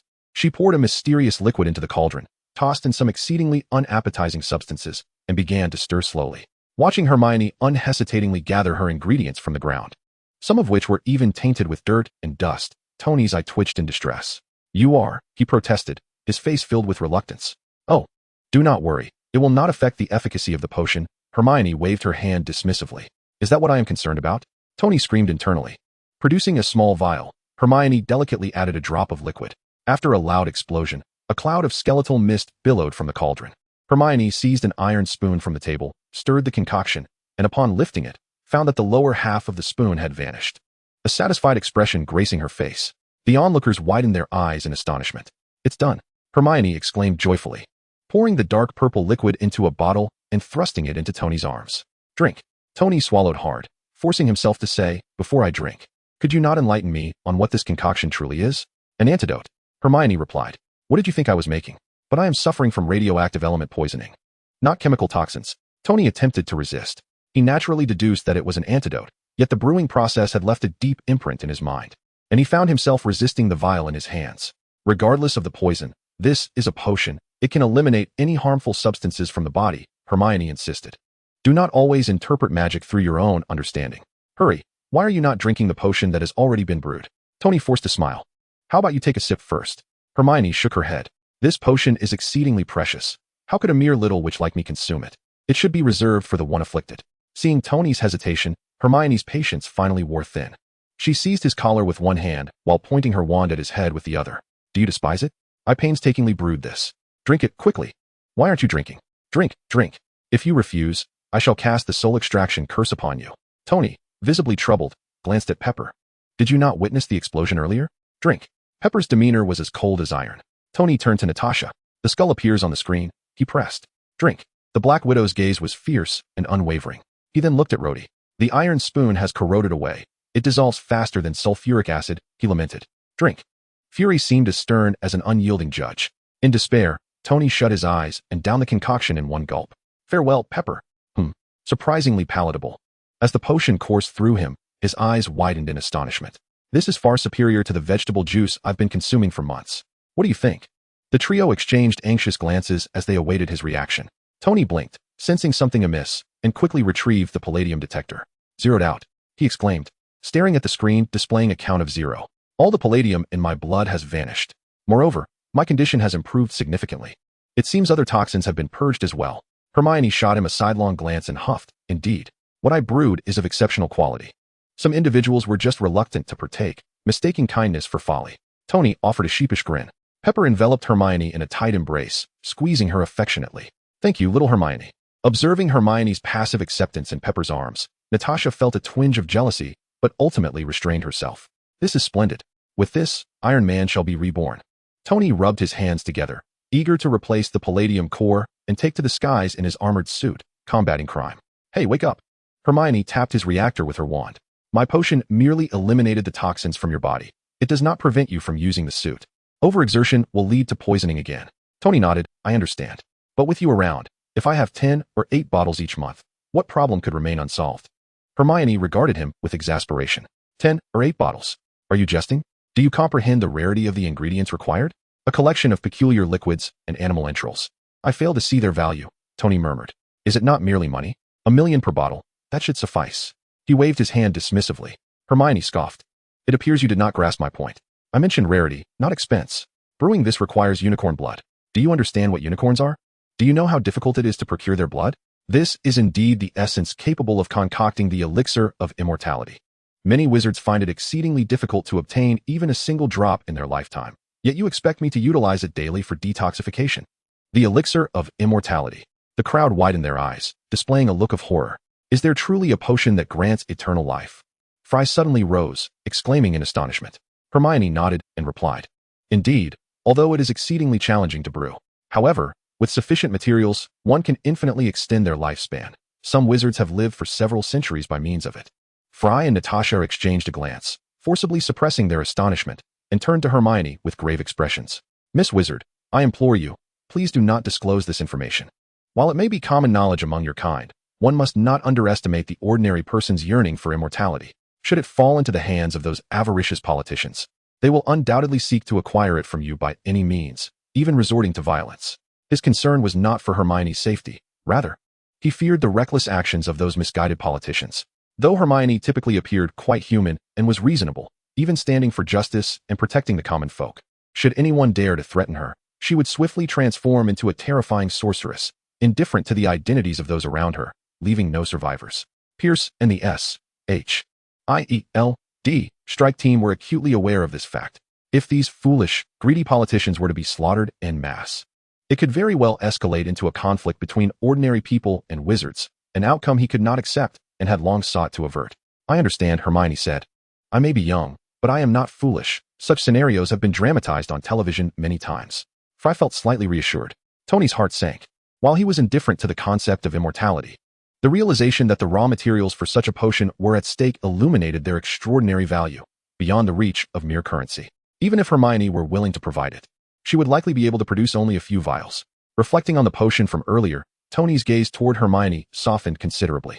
Despite their frequent bickering and her seeming lack of responsibility, she was indeed willing to offer such a precious item to save him in a critical moment. Chapter 81, The Wish-Granting Room. "Moreover, even with abundant materials, I will not concoct it in unlimited quantities." Hermione's voice carried a hint of coldness. "Why not?" Tony genuinely inquired. Perplexed. "Do you believe that palladium poisoning is merely poisoning, but magical toxicity is not?" Hermione replied nonchalantly. "Wizards can consume potions without adverse effects because their bodies are essentially vessels of magic, accepting it without resistance. However, your mundane bodies are different. If you consume too much potion, you may be overwhelmed by the undigested magic before your ailment is cured. Thus, the elixir of immortality cannot confer eternal life upon mortals, and the antidote cannot provide infinite detoxification."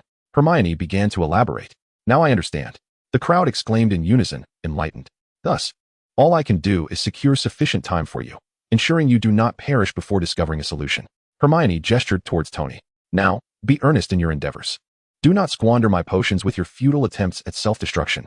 Observing the eager gazes of those around him and recalling the potions Hermione had already expended, Tony took a deep breath, his resolve gradually solidifying, hope blossoming anew. Motivation had sparked within him, yet the pressing question remained: how to find a new element to replace palladium. The harsh reality loomed before him. Sensing Tony's predicament, Fury stepped forward and spoke. Your father, Howard Stark, left you some items, currently housed within SHIELD. Our scientists have been unable to yield any results. But perhaps you might succeed where they have failed. This is precisely why I sought you out today. Tony nodded, an instant surge of unbounded energy flooding through him. What are we waiting for? Let us depart swiftly. Once Tony and the black egg left, an eerie silence enveloped the three remaining individuals, none daring to break the stillness. Little Hermione, after a prolonged silence, Pepper and Natasha spoke simultaneously. You go first. No, you speak first. Hermione interjected, I still have classes to attend.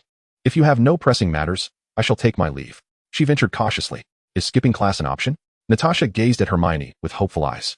Why don't we take a drive around the city? It would be delightful for you to explore the various sights of New York. Alas, I cannot escape my responsibilities. I am not merely attending a class. I am instructing others. Leaving Gilderoy Lockhart to his own devices would undoubtedly lead to chaos. Hermione scratched her head, her gaze drawn to the golden snitch hanging from Pepper's neck, and an idea suddenly struck her. She then produced a metallic bracelet and handed it to Natasha. This is a little contraption I concocted a few days ago. It contains a disillusionment charm, capable of bending light around oneself to blend into the surrounding environment. Please assist me in testing it. Hermione beamed with delight. Such items had been plentiful during her alchemical experiments, and today was an opportune moment to gift one away. This is a magical artifact, Natasha exclaimed, momentarily taken aback, feeling a mix of gratitude and guilt. Pepper had been tending to her during these days, while Natasha had been preoccupied with missions, unable to spend quality time with her. Observing Natasha's expression, Pepper recalled something and glanced at the golden sphere around her neck. Wait a moment, isn't that the golden snitch from the Quidditch Cup? Hermione nodded. Indeed, as the champion, it was awarded to the Gryffindor team. Are you truly willing to part with such a meaningful item? Pepper asked hesitantly. Moreover, it belongs to your teammate. The bespectacled boy caught it. Might he have any objections? Fear not. He would not dare voice any dissent. Pepper, Natasha, isn't little Hermione the charming model student? What is this behavior akin to that of a school bully? Time is of the essence. I must attend to my duties. Until we meet again. Hermione waved goodbye to the two and vanished in a puff of smoke. Pepper and Natasha exchanged glances, both displaying expressions of helplessness. This child, always bustling about, what could she possibly be preoccupied with? Is the academic pressure at Hogwarts truly that overwhelming? As Natasha caressed her bracelet, her phone rang unexpectedly. Upon answering, Fury's voice came through, sounding somewhat urgent. Agent Romanoff. A critical situation has arisen with Coulson. We urgently require the assistance of the young witch. Natasha furrowed her brow. Coulson, wasn't he dispatched to New Mexico? Has something mysterious occurred there? She recognized that Fury would not readily seek out little Hermione unless the matter was of significant magnitude and shrouded in mystery. Fury continued, Indeed. I have dispatched Sitwell and Barton to assist Coulson. They can manage most matters, but there is one item that necessitates the young witch's personal identification. I've sent the photograph to your phone. If possible, it would be best for her to attend in person. Additionally, I have gathered some magical materials here that require her expertise for appraisal. Natasha sighed in resignation. You are a moment too late. Little Hermione just departed, and I have no idea where she has gone. Alas, there is little that can be done. I deeply sense that SHIELD possesses a limited understanding of the mystical realm. In situations like this, we must always turn to Hermione for assistance. After ending the call, Natasha glanced at the recently received photograph, murmuring to herself, What is this? A hammer? Hogwarts, 8th floor, 8th floor. Hermione wandered through the castle, glancing about in search of something. It was not until she spotted a tapestry depicting a troll clobbering a hapless Banaba that her eyes lit up, prompting her to halt. Approaching the wall opposite the tapestry, Hermione closed her eyes, concentrated, and began to move along the wall. It was not until her third pass that she opened her eyes. To her astonishment, a previously barren wall now bore a smooth, grand door. It evoked a sense of having spun left 3 times, spun right 3 times, and uttered a call to open. Eureka! A surge of joy filled Hermione as she pushed the door open and stepped inside. As the door closed behind her, it gradually shrank until it vanished into the wall, as if it had never existed.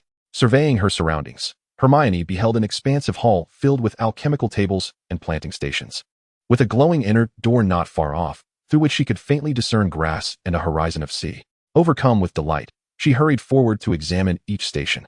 After contemplating for a moment, Hermione closed her eyes, focusing her mind. The vast room seemed to resonate with her thoughts, its internal decor and layout beginning to transform gradually. Wall hangings ascended, carpets materialized, tables and chairs arranged themselves autonomously, and even the ceiling appeared to rise significantly. Moments later, Hermione opened her eyes, surveying the adjusted surroundings with a look of satisfaction. If one were to inquire about the nature of this place, it was undoubtedly the extraordinary room of requirement. Chapter 82. Why is your head pointed? The most wondrous location within Hogwarts Castle is indeed the room of requirement. It manifests only when an individual has a genuine need, adapting its layout precisely to meet the seeker's desires. It is also a frequent site of various incidents. At that moment, Hermione was in dire need of a space. After learning the activation details from someone, she headed straight to this place, locating the entrance door. Upon arriving at a series of planting stations, Hermione planted seeds of Mandrix, Venomous Tentacula, and Puffskein in bulk. Then, she drew her wand and pointed it at the pots. Grow swiftly. With a flourish of a growth charm, hundreds of seeds broke through the soil, transforming into seedlings at a visible pace. Wingardium Leviosa, watering cans and fertilizer levitated, proceeding to nourish each planting station in turn. On another end, Hermione opened her backpack, and an array of alchemical materials floated out, aligning themselves neatly on various alchemical tables. With a mere thought, a gem, as red as blood, appeared before her, hovering above the alchemical table, emitting a soft crimson glow that enveloped the entire area. Hundreds of magical threads emanated from the Philosopher's Stone, connecting to the alchemical materials. Points of light began to extract from the materials, gradually converging towards the stone. Although the Philosopher's Stone could replace alchemical materials, each use drained energy, especially considering the myriad of tasks Nicholas Flamel had undertaken over the centuries, leaving its energy significantly diminished. Fortunately, her notes contained methods to replenish its power. By smelting alchemical materials or magical items, in conjunction with the alchemy created by Flamel, she could reverse charge the stone. This was the primary reason Hermione required the S.H.I.E.L.D. to gather various materials extensively in the Marvel Universe. After a brief moment, Hermione retracted the Philosopher's Stone, which glowed a brighter red, its appearance resembling that of a crystal, exuding a mysterious aura, clearly improved from its previous dim state. With the interior arranged, she stepped into the inner chamber. The moment she entered, it felt as if she had transitioned into another realm. Gentle breezes, lush grass, towering cliffs, and azure waters under a blue sky greeted her. Is this the sanctuary conjured by the Room of Requirement? Hermione mused to herself. As she opened her pocket, a white horse galloped out. Hermione produced a vial of unicorn blood and injected it into the creature. Shortly thereafter, the white horse fell into a deep slumber. Remaining completely still, caressing its side, Hermione gazed at her spellbook. Unicorn in transformation. Hermione nodded, observing the gradual protrusion atop the white horse's head, uncertain of when the transformation would reach completion. Why is your head so pointed? After toiling for quite some time, several hours had elapsed unbeknownst to her. Upon returning to the hall, Hermione glanced at the disarray of items piled in the corner and the cabinet, choosing not to disturb them for the moment. Although this place had morphed into her desired form under her influence, the remnants left by others would not simply vanish into thin air. Focusing her mind, the grand door reappeared, and she exited directly. In the corridor, Hermione, with a notebook in hand, contemplated her forthcoming actions. Suddenly, laughter echoed from around the corner. A thought crossed her mind, and the item in her hand vanished as she proceeded forward. Upon nearing, she found 3 girls standing in the corridor, 2 of them facing the third, laughing boisterously. We want to tell you where your shoes are hidden. If you have the guts, find them yourself. Oddball Lovegood. One taunted. The other added, have you even looked in a mirror? You're such a sight. How dare you sit in the witch's seat? We only dare to observe from afar. What gives you the right to warrant her patience? The platinum-haired girl across blinked and was about to respond when she spotted Hermione emerging from the corner, immediately waving enthusiastically. Hi, she exclaimed, seemingly unfazed by the ongoing bullying, her face adorned with a smile. The 2 girls, with their backs turned to Hermione, noticed her reaction and turned around, their expressions shifting to alarm upon recognizing her. Granger, they stammered. Seeing Hermione remain silent and merely watching them, the 2 began to panic. I was just joking with her. She interrupted your reading, one stuttered. Hermione had already grasped the situation from their previous words. It appeared that during a prior visit to the library, her patient conversation with Luna, including teaching her the Patronus charm, had displeased some individuals. Given Luna's peculiar disposition and her unconventional views on various matters, it was no surprise that she faced ostracism and even bullying from other first years. Such phenomena are inescapable in any world. Hermione waved to Luna, who bounced over to her side with remarkable agility. The 2 girls, sensing Hermione's lack of interest in their antics, hurriedly bowed and departed. I still need to ask them where they've hidden my shoes, Luna remarked as she watched them retreat. A quick glance revealed that she wore a shoe on only one foot, the other bare, her smooth, white foot glimmering. Do you think they would tell you? Hermione inquired. Luna shook her head. Then why do you still want to ask? Hermione posed a soul-searching question. Luna gazed at Hermione earnestly. How then can I reclaim my shoes? What about your wand? Hermione questioned. Luna retrieved her wand from behind her ear, revealing it in the palm of her hand. Can you use magic? Luna nodded, her expression somewhat perplexed. Are we to use the summoning charm? But I am unaware of its approximate location. Before she could finish her sentence, Hermione interrupted. What summoning charm? Seize the opportunity to give them a good thrashing, and I assure you that you shall never again suffer the misfortune of losing your belongings. This is far more effective than the summoning charm. Luna's eyes widened, as if she were hearing such novel rhetoric for the first time, tilting her head in contemplation. With a flick of her wand, Hermione summoned Luna's shoe from the rafters and departed. During their earlier exchange, she had already employed the legilimency spell to locate the hiding place of the shoe. As Hermione walked further away, her silhouette gradually fading, Luna finally snapped back to reality, picked up the shoe from the ground, and without pausing to put it on, hurried after her. Sensing the differing rhythms of their footsteps behind her, Hermione, without turning around, felt her wrist being grasped. Come with me, Luna exclaimed, pulling her in a specific direction. You ought to put on your shoe first. Hermione sighed, resigned to follow her, drawing curious glances along the way. 10 minutes later, they arrived at the edge of the forbidden forest. It was only then that Luna released her grip and donned her shoes. What are we doing? Now it was Hermione's turn to be bewildered. Wait a moment. Luna still held onto her wrist, seemingly afraid she might flee, while looking up at the sky as if anticipating something. Moments later, a dark silhouette appeared on the horizon, growing ever closer, diving straight towards them. Hermione squinted slightly, intending to raise her wand, but retracted it upon recognition. A skeletal black Pegasus, adorned with a dragon's head and enormous bat-like wings, swooped down beside them, landing gracefully. Luna smiled and gently patted its back, which emitted a soft huff. A Thestral. Hermione immediately recognized it. Hogwarts had indeed housed a few, but they were exceedingly rare, and Hermione had never had the opportunity to see one until now. The Thestral visits here daily. I usually come to feed it some raw meat, Luna explained, glancing at Hermione. Noticing her calm demeanor, Luna joyfully remarked. You can indeed see it. Hermione nodded, choosing to remain silent as she listened intently. 2 years ago, my mother perished due to a mishap during a magical experiment. Ever since then, I have been able to see them, Luna reminisced. My father told me that Thestrals can only be seen by those who have witnessed death firsthand. By the way, she continued, turning to Hermione, you were reading the introduction to dangerous magical experiments at that time. Since you can see it, you must have encountered death. Luna scrutinized Hermione's face. My intuition tells me that your experience is far more profound than mere observation. Hermione nodded. You are correct. I have not only witnessed death, but I have also caused it. Surprisingly, Luna did not react with fear. Instead, she clapped her hands together in delight, seemingly pleased with her accurate deduction. Indeed, my suspicions were correct. Hermione smiled as she retrieved a piece of raw meat from her bag to feed Nightshade, seizing the opportunity to draw a vial of blood. Although Luna was unaware of her intentions, she did not intervene. It was only after Nightshade had eaten his fill and departed that she produced a magazine from her clothing, presenting it to Hermione. Thank you for helping me find my shoes. This is a small token of my gratitude. Hermione opened the magazine, which bore the bold title, Sing a Different Tune. Well, it seems she is promoting her own publication. Hermione was aware that Luna's family was the editor of this very magazine, which consistently opposed the ministry-sanctioned Daily Prophet, yet enjoyed remarkably high sales. No wonder Luna had been a conspiracy theorist since childhood. Oh dear, it's almost time. We'll chat later, Luna exclaimed, bouncing away. Halfway through, she suddenly remembered something, turned back to wave goodbye, and continued on her way. In the Defense Against the Dark Arts classroom, Hermione observed Lockhart, who was rehearsing his lines as if preparing for an upcoming performance, and stealthily approached the expressionless Snape beside her. In a hushed tone, she inquired, Professor Snape, do you have some leverage over him? Ever since the petrification incident, Lockhart seemed to have seen an opportunity and rushed to Dumbledore to propose the establishment of a dueling club, citing the need to enhance students' self-defense skills. Strangely enough, Dumbledore had agreed. Consequently, the forthcoming Defense Against the Dark Arts classes would be conducted in the dueling club, with today's focus being practical dueling exercises. It was uncertain what means Lockhart employed to compel Snape into being his sparring partner. At Hermione's words, Snape's lips twitched slightly. After a lengthy pause, he slowly uttered 2 words, ask less. Hermione paid little heed to his brusque demeanor, as she had surmised the reason behind it. If it had been anyone else requesting his presence, Snape might not have acquiesced.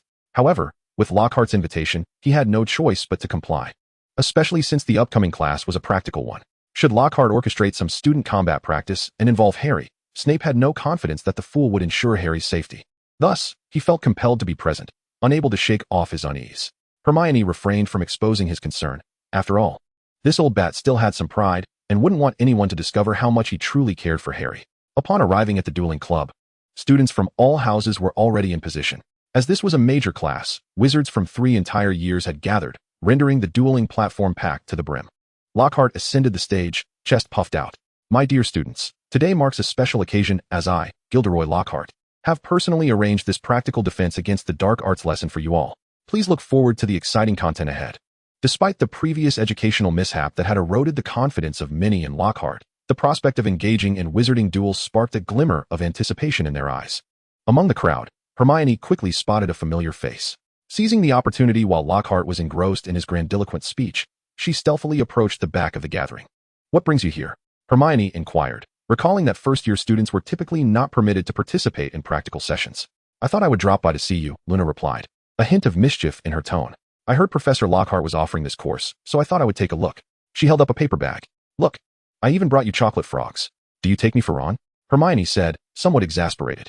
Yet, upon meeting Luna's clear and sincere gaze, she accepted the bag with a reluctant smile. Luna beamed, even brighter in response. At that moment, Lockhart finally concluded his opening remarks.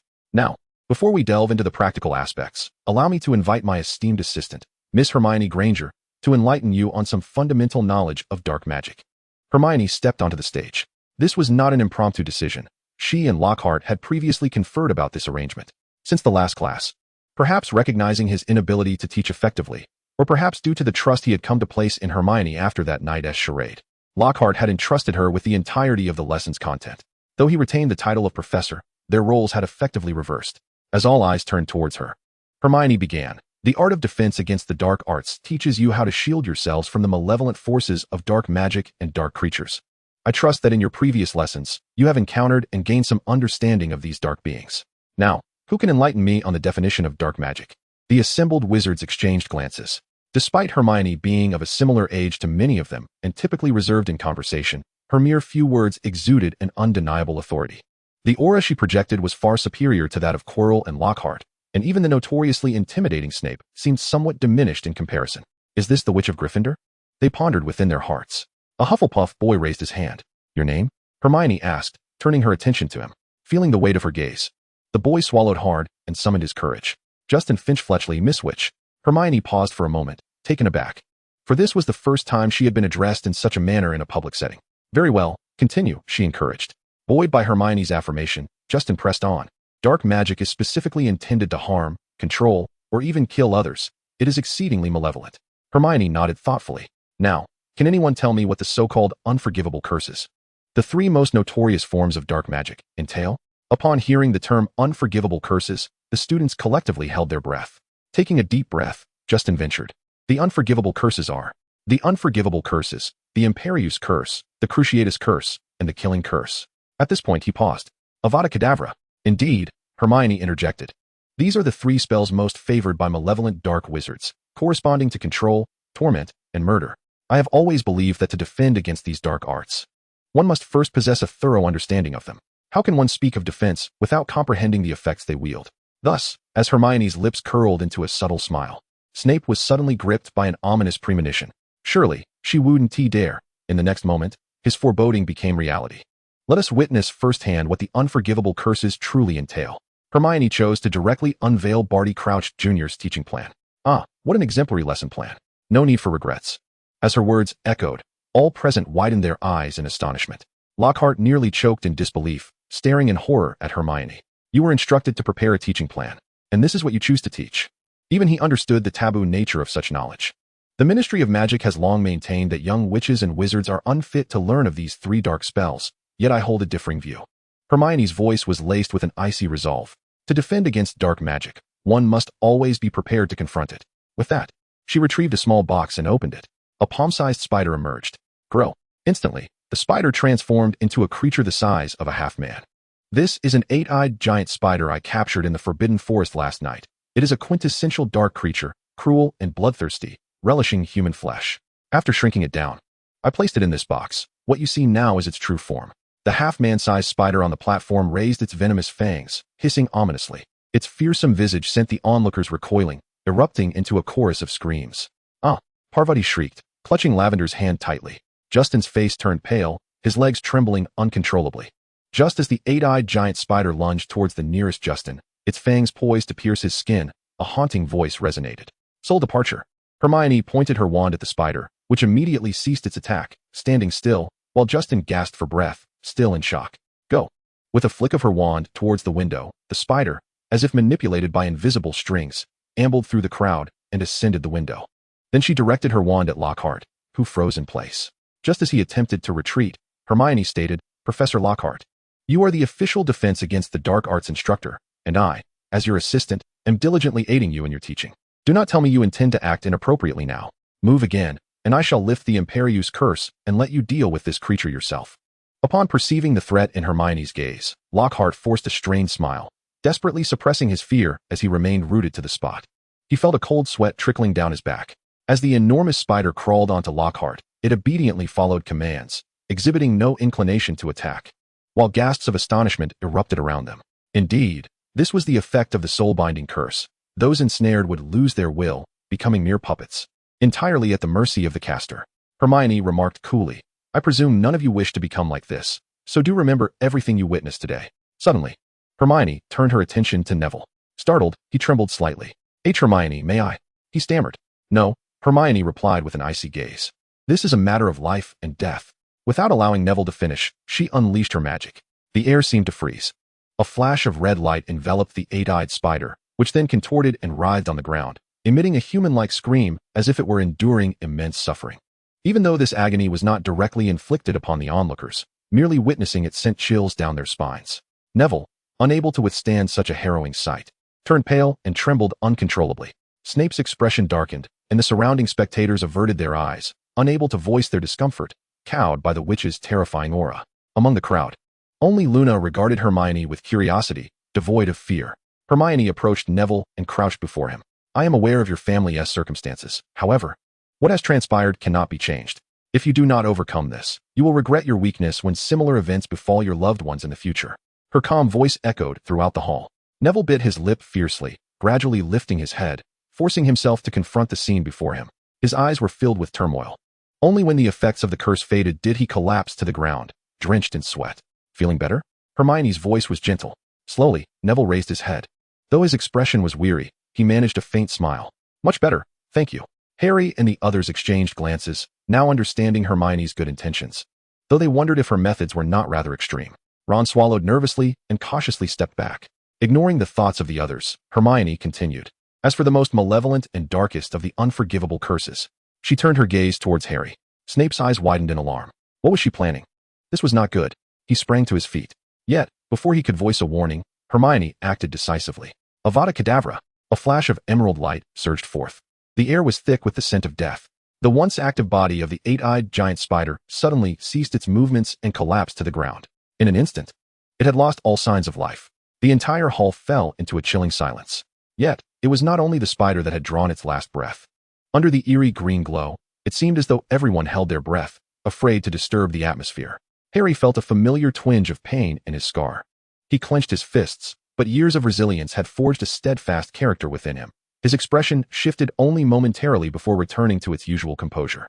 He then nodded gently at Hermione, who, upon noticing, revealed a satisfied smile. Harry had indeed matured rapidly, far surpassing his peers.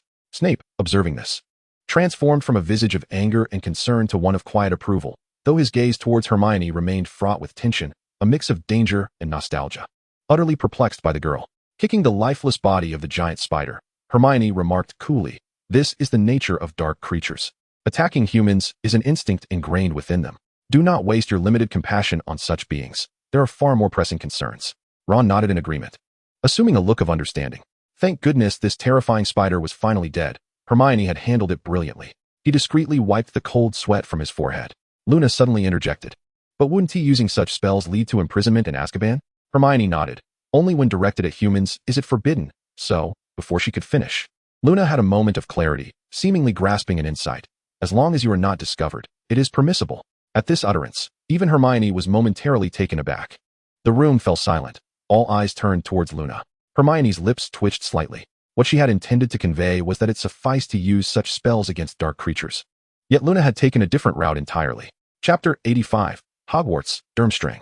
This Luna was somewhat different from her previous impressions. Why did she suddenly seem a bit peculiar? Hermione shook her head, dismissing the strange feeling from her mind. "Now, let us discuss the 3 unforgivable curses." Her voice regained clarity, recapturing everyone's attention. Due to their extreme danger and near impossibility to defend against, I personally recommend that upon encountering dark wizards, Hermione paused, her gaze sweeping over the group. Her tone calm, yet laced with a chilling urgency. It is best to strike first. Hey, what are you saying?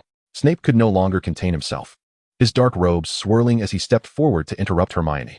Are you teaching defense against the dark arts or dark magic? If this continues, it is likely that the students of Hogwarts will instinctively react to any encounter with the incantation for the killing curse. Are you intent on transforming Hogwarts into Durmstrang? Severus Snape's expression was ominously dark, and an icy aura enveloped him. Thus, the disarming spell has become a mandatory defensive charm for you all. Just as Snape was on the verge of an explosion of fury, Hermione suddenly shifted her focus and turned to the side to address Professor Lockhart. Now, let us invite Professor Lockhart to demonstrate the application of the disarming spell for us. Snape abruptly halted, and the fiery anger on his face cracked slightly. Fortunately, this girl had not yet become so arrogant as to publicly teach the unforgivable curses. Snape silently exhaled in relief. However, it was indeed astonishing that she had truly mastered these 3 forbidden dark arts, and that last Avada Kedavra had even taken form to a lethal extent. It was hard to fathom how much murderous intent resided within this young girl. Snape's gaze towards Hermione grew increasingly complex. Sparse applause erupted from the audience. Most of the students remained enraptured by the shock of the 3 unforgivable curses and found it difficult to collect themselves. Finally, seizing the opportunity to showcase himself, Lockhart raised his hands to quell the non-existent fervor. To ensure that you all can successfully learn something, I have decided to have your beloved potions professor assist me in a dual demonstration, allowing you to deeply appreciate the power of the disarming spell. Amidst Snape's lifeless stare, Lockhart, beaming with a smile, stepped onto the stage. Originally, Lockhart intended to spar with Hermione, but after witnessing her recent display of skill, he promptly abandoned that idea and turned his sights on the more easily intimidated potions professor, Snape. After years at Hogwarts, teaching only potions, Snape's combat abilities must surely be quite lacking. Even Lockhart felt he could easily handle him. With unwavering confidence, Lockhart approached and stood opposite Snape. Noticing Harry's worried expression, Lockhart turned his head and reassured, "Do not worry, Harry. I will be very measured in my approach, and I will certainly return your beloved Professor Snape to you intact." Snape's expressionless face twitched slightly. He chose silence and quietly drew his wand from his robe. The two bowed to each other and then turned to walk to the edges of the dueling platform. Upon turning back, Lockhart struck what he believed to be a graceful pose, cleared his throat, and leisurely announced, 3, 2, 1. As the words fell, before Lockhart could even finish his pose, a clear, deliberate voice rang out. Expelliarmus. A flash of red light surged forth in an instant. In the midst of the crowd's indifferent gazes, Lockhart unexpectedly flew backward, his wand slipping from his grasp and landing far away. The assembled wizards wondered why they felt no surprise at all. Lying awkwardly on the ground, Lockhart's handsome face flashed with a moment of confusion and bewilderment. Who am I? Where am I? What just happened? As realization dawned upon him, his expression subtly shifted. Yet, in the blink of an eye, he sprang to his feet, dusting off his clothes, and feigned nonchalance as he proclaimed, "It certainly showcases the effectiveness of a disarming charm. But I must say, Professor Snape, your intentions were painfully evident, making it quite easy to thwart you." Harry, Ron, Hermione, and Neville exchanged amused glances, unable to suppress their smiles at Lockhart's desperate attempt to regain his dignity. Even the ethereal Luna couldn't help but let out a soft giggle. They all recognized that Snape had deliberately slowed his incantation, yet Lockhart remained utterly defenseless and fell victim to it. Snape, maintaining his usual stony demeanor, showed no inclination to engage with him. Realizing his own folly, Lockhart awkwardly shifted the conversation. "Now, let us find a pair of volunteers to demonstrate the spell in combat." He had come to fully acknowledge that he was no match for anyone present and had no intention of participating himself. Looking around, Lockhart noticed that no one was willing to step forward, creating an awkward silence. Reluctantly, he turned his gaze back to Snape. "Professor Snape, might you suggest a student from Slytherin, while I seek a volunteer from Gryffindor?" Even he understood that a match between Gryffindor and Slytherin would captivate the student's interest. Snape nodded, surveying the crowd until his eyes landed on Malfoy, whom he addressed in a flat tone. "Malfoy, you shall go." Lockhart then noticed Hermione, who was sharing chocolate frogs with Luna, and quickly added, "Miss Granger, perhaps you should take the stage instead. I believe everyone is eager to witness your remarkable performance once more." However, before his words could fully register, Malfoy, who had been making his way to the platform, suddenly stumbled, his legs giving way beneath him as he fell to the ground in a heap. "No, I don't want to. Change me out. Change me out." Malfoy cried out in terror. "Don't let her come near me. Don't let her come near me," he shouted, scrambling backward until his back pressed against Snape's legs. Clinging desperately to the professor's thigh, refusing to let go, completely disregarding his pride and image as a pure-blood Slytherin noble. To Snape's surprise, Malfoy's reaction was far more intense than anticipated. He furrowed his brow slightly and cast a questioning glance at Hermione, silently inquiring, "What exactly have you done to him?" Chapter 86, Parseltongue. Hermione shrugged her shoulders, exasperated, and then picked up a chocolate frog to feed to Luna. Gilderoy Lockhart, utterly at a loss, turned once more towards the Gryffindor direction and called out, "Harry, perhaps you should step forward." In all of Hogwarts, he was most familiar with Hermione and Harry, and he could only rely on his acquaintances for assistance. Harry nodded in agreement, showing no reluctance, though Lockhart's abilities were limited and his demeanor excessively narcissistic and flamboyant. One could not deny that he harbored no ill will. Upon hearing that Harry would take the stage, Malfoy, who had been trembling with fear moments earlier, instantly regained his composure. He sprang to his feet with remarkable speed, dusting off his clothes, and flashed a defiant expression at Harry. Seeing Malfoy's rapid transformation, Harry's anger flared. "Ah, so you fear Hermione but have no fear of me, do you? Let me show you a thing or two shortly." The two had always been at odds, and today presented a golden opportunity for an officially sanctioned wizard duel, a scenario both eagerly anticipated. They approached within a breath of each other before halting. "Are you scared, Potter?" Malfoy sneered ominously. "Dream on," Harry retorted defiantly, a cold huff escaping his lips. As both were intent on teaching each other a lesson, the tension between them thickened palpably. "Wands at the ready." Hermione's voice rang out, interrupting their silent standoff. The rules were simple.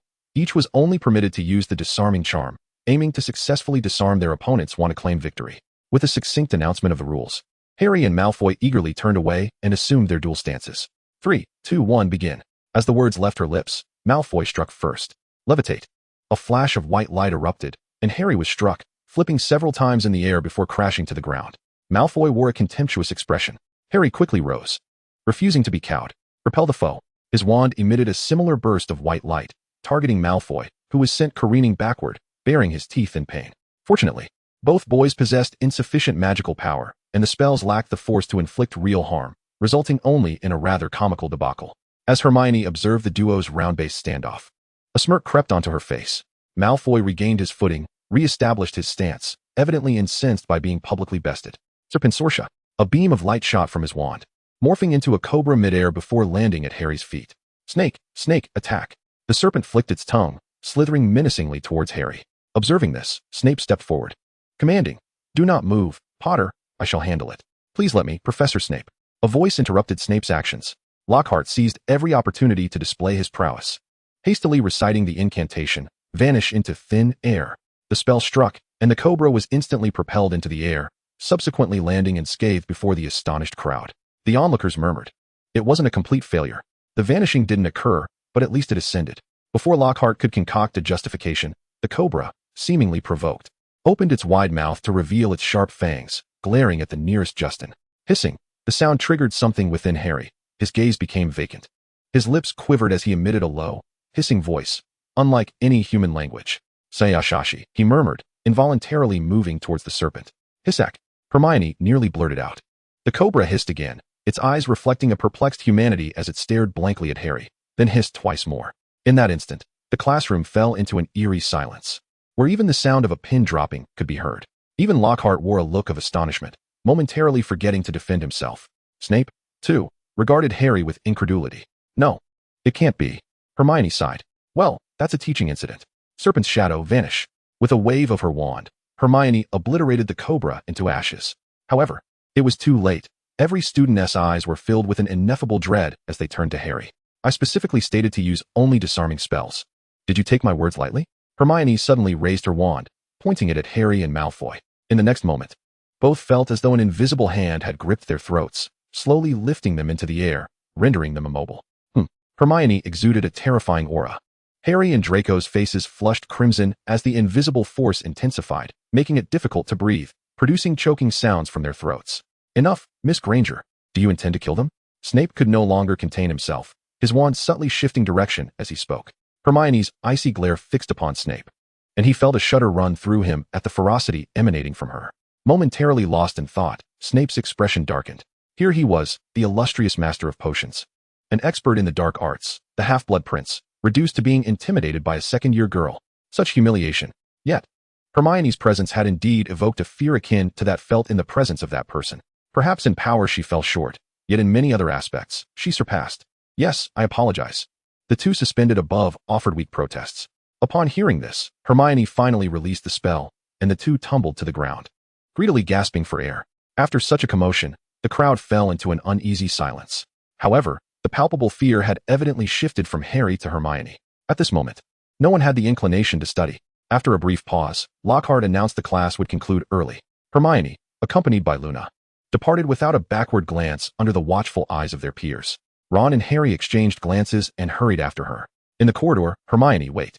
The sound of hurried footsteps echoed behind them. Harry and Ron reached Hermione, breathless. I'm sorry, Hermione. I shouldn't have. Hermione waved her hand dismissively, her tone impatient.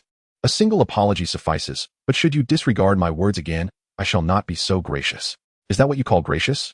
Ron and Harry were somewhat at a loss for words. What would you be like if you weren't gracious then? Only Luna appeared unfazed.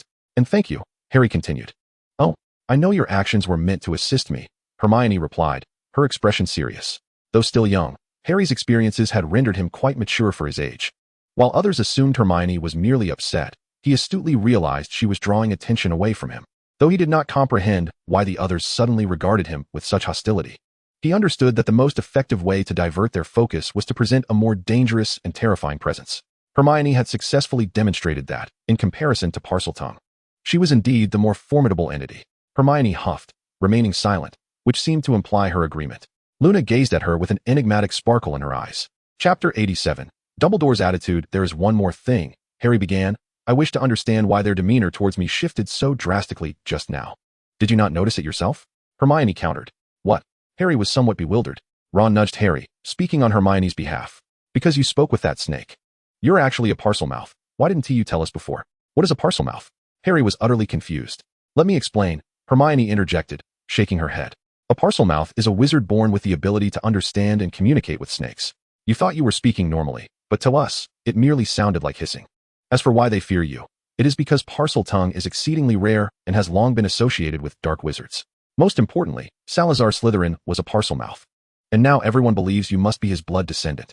Harry stood frozen, as if struck by lightning. Had he heard this news before, he might have been indifferent. However, following the petrification incident, Professor McGonagall had informed them in class about the legend of the Slytherin chamber. Without a doubt, he was now perceived as Slytherin's heir, the very one behind the opening of the chamber and the orchestrator of the petrification events. A large pot was abruptly placed upon his head. No, I truly am not, he exclaimed, seemingly apprehensive of Hermione's potential misconceptions, and hastily provided an explanation. I understand. You need not elucidate further, Hermione replied, granting Harry a sense of relief. Suddenly, a thought struck him, and he raised his gaze towards Hermione. So, this implies that the true heir of Slytherin remains concealed among the students. Does it not mean we are all in peril? Enough, enough. What are you so worried about? Hermione replied nonchalantly. The so-called heir of the Chamber of Secrets is likely to target me first. What are you all so frightened of? Upon hearing this, Harry, Ron, and Luna exchanged concerned glances, finally grasping the gravity of the situation. They had each been preoccupied, one consumed by worry, another by shock, and the last merely seeking amusement, completely overlooking the seriousness of this matter. Salazar Slytherin's ambition was to eradicate all students of Muggle descent from Hogwarts. Given their awareness of Hermione's heritage, this indicated that she was indeed the most vulnerable among them. Hermione, fret not. We shall assuredly protect you, Ron declared with unwavering resolve. Hermione replied, if the day ever comes when I require your protection, then I fear I am doomed. With a dismissive wave, she turned and departed, leaving Ron and Harry in a state of concern. In the headmaster's office, Dumbledore regarded Severus, who stormed in with palpable fury. Severus, please, take your time. There is no need for such haste, Dumbledore said calmly. That girl is far too dangerous. She cannot be allowed to remain near Harry. Severus leaned over the edge of the desk, his voice low and urgent. There are many students at Hogwarts. Whom do you refer to? Dumbledore inquired, maintaining his composed demeanor. You know precisely who I mean, Severus replied icily. Aside from that Weasley boy, the only person Harry is familiar with at Hogwarts is that Granger girl. Dumbledore shook his head slightly. Severus, referring to a young girl in such a manner is hardly courteous. He shifted the conversation, adding, moreover, I recall you harboring a certain admiration for Miss Granger, do I not? That is because, Severus began, but abruptly swallowed his words. That is because Miss Granger bears a striking resemblance to Lily, does she not? Dumbledore completed his thought. At the mention of Lily, a flicker of nostalgia crossed Severus's eyes, and his previously fierce demeanor softened. After a lengthy silence, he finally spoke again, his voice subdued, though I cannot fathom why you would appoint her as a teaching assistant for defense against the dark arts and grant her access to the restricted section. Regardless, Granger is indeed perilous, and we must devise a means to distance Harry from her. You need not be reminded of the last student who emerged from the restricted section, do you? Initially, Severus had believed that aside from her appearance, Hermione bore little resemblance to Lily. They were both Gryffindors, both from Muggle backgrounds, both possessing a talent for potions, both remarkably intelligent and eager to learn, and both had a Potter by their side. Yet Harry bore little resemblance to her, save for those eyes. However, it was only now that Snape perceived the stark contrast between Hermione and the figure he held in his heart. The disparity was unfathomable.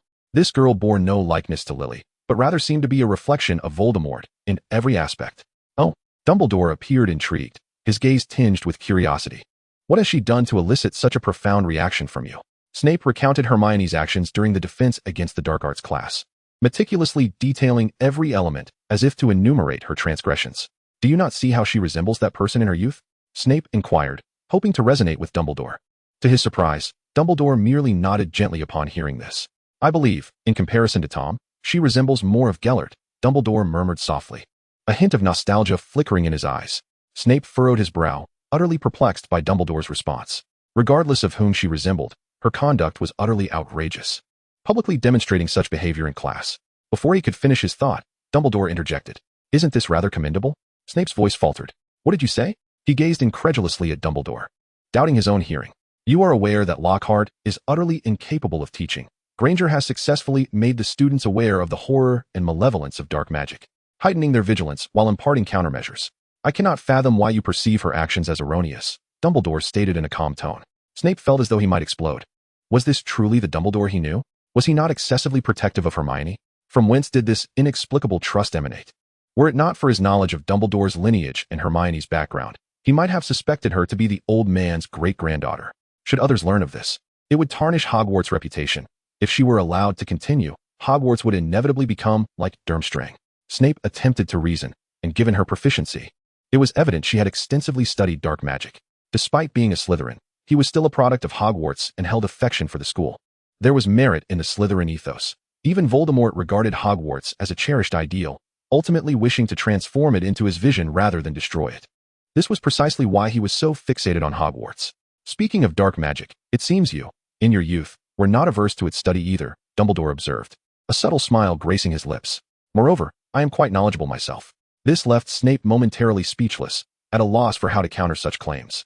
Rest assured, nothing will go amiss. You simply do not understand her yet, Dumbledore replied with a smile, his tone brimming with confidence. Chapter 88. Harry encounters Snape.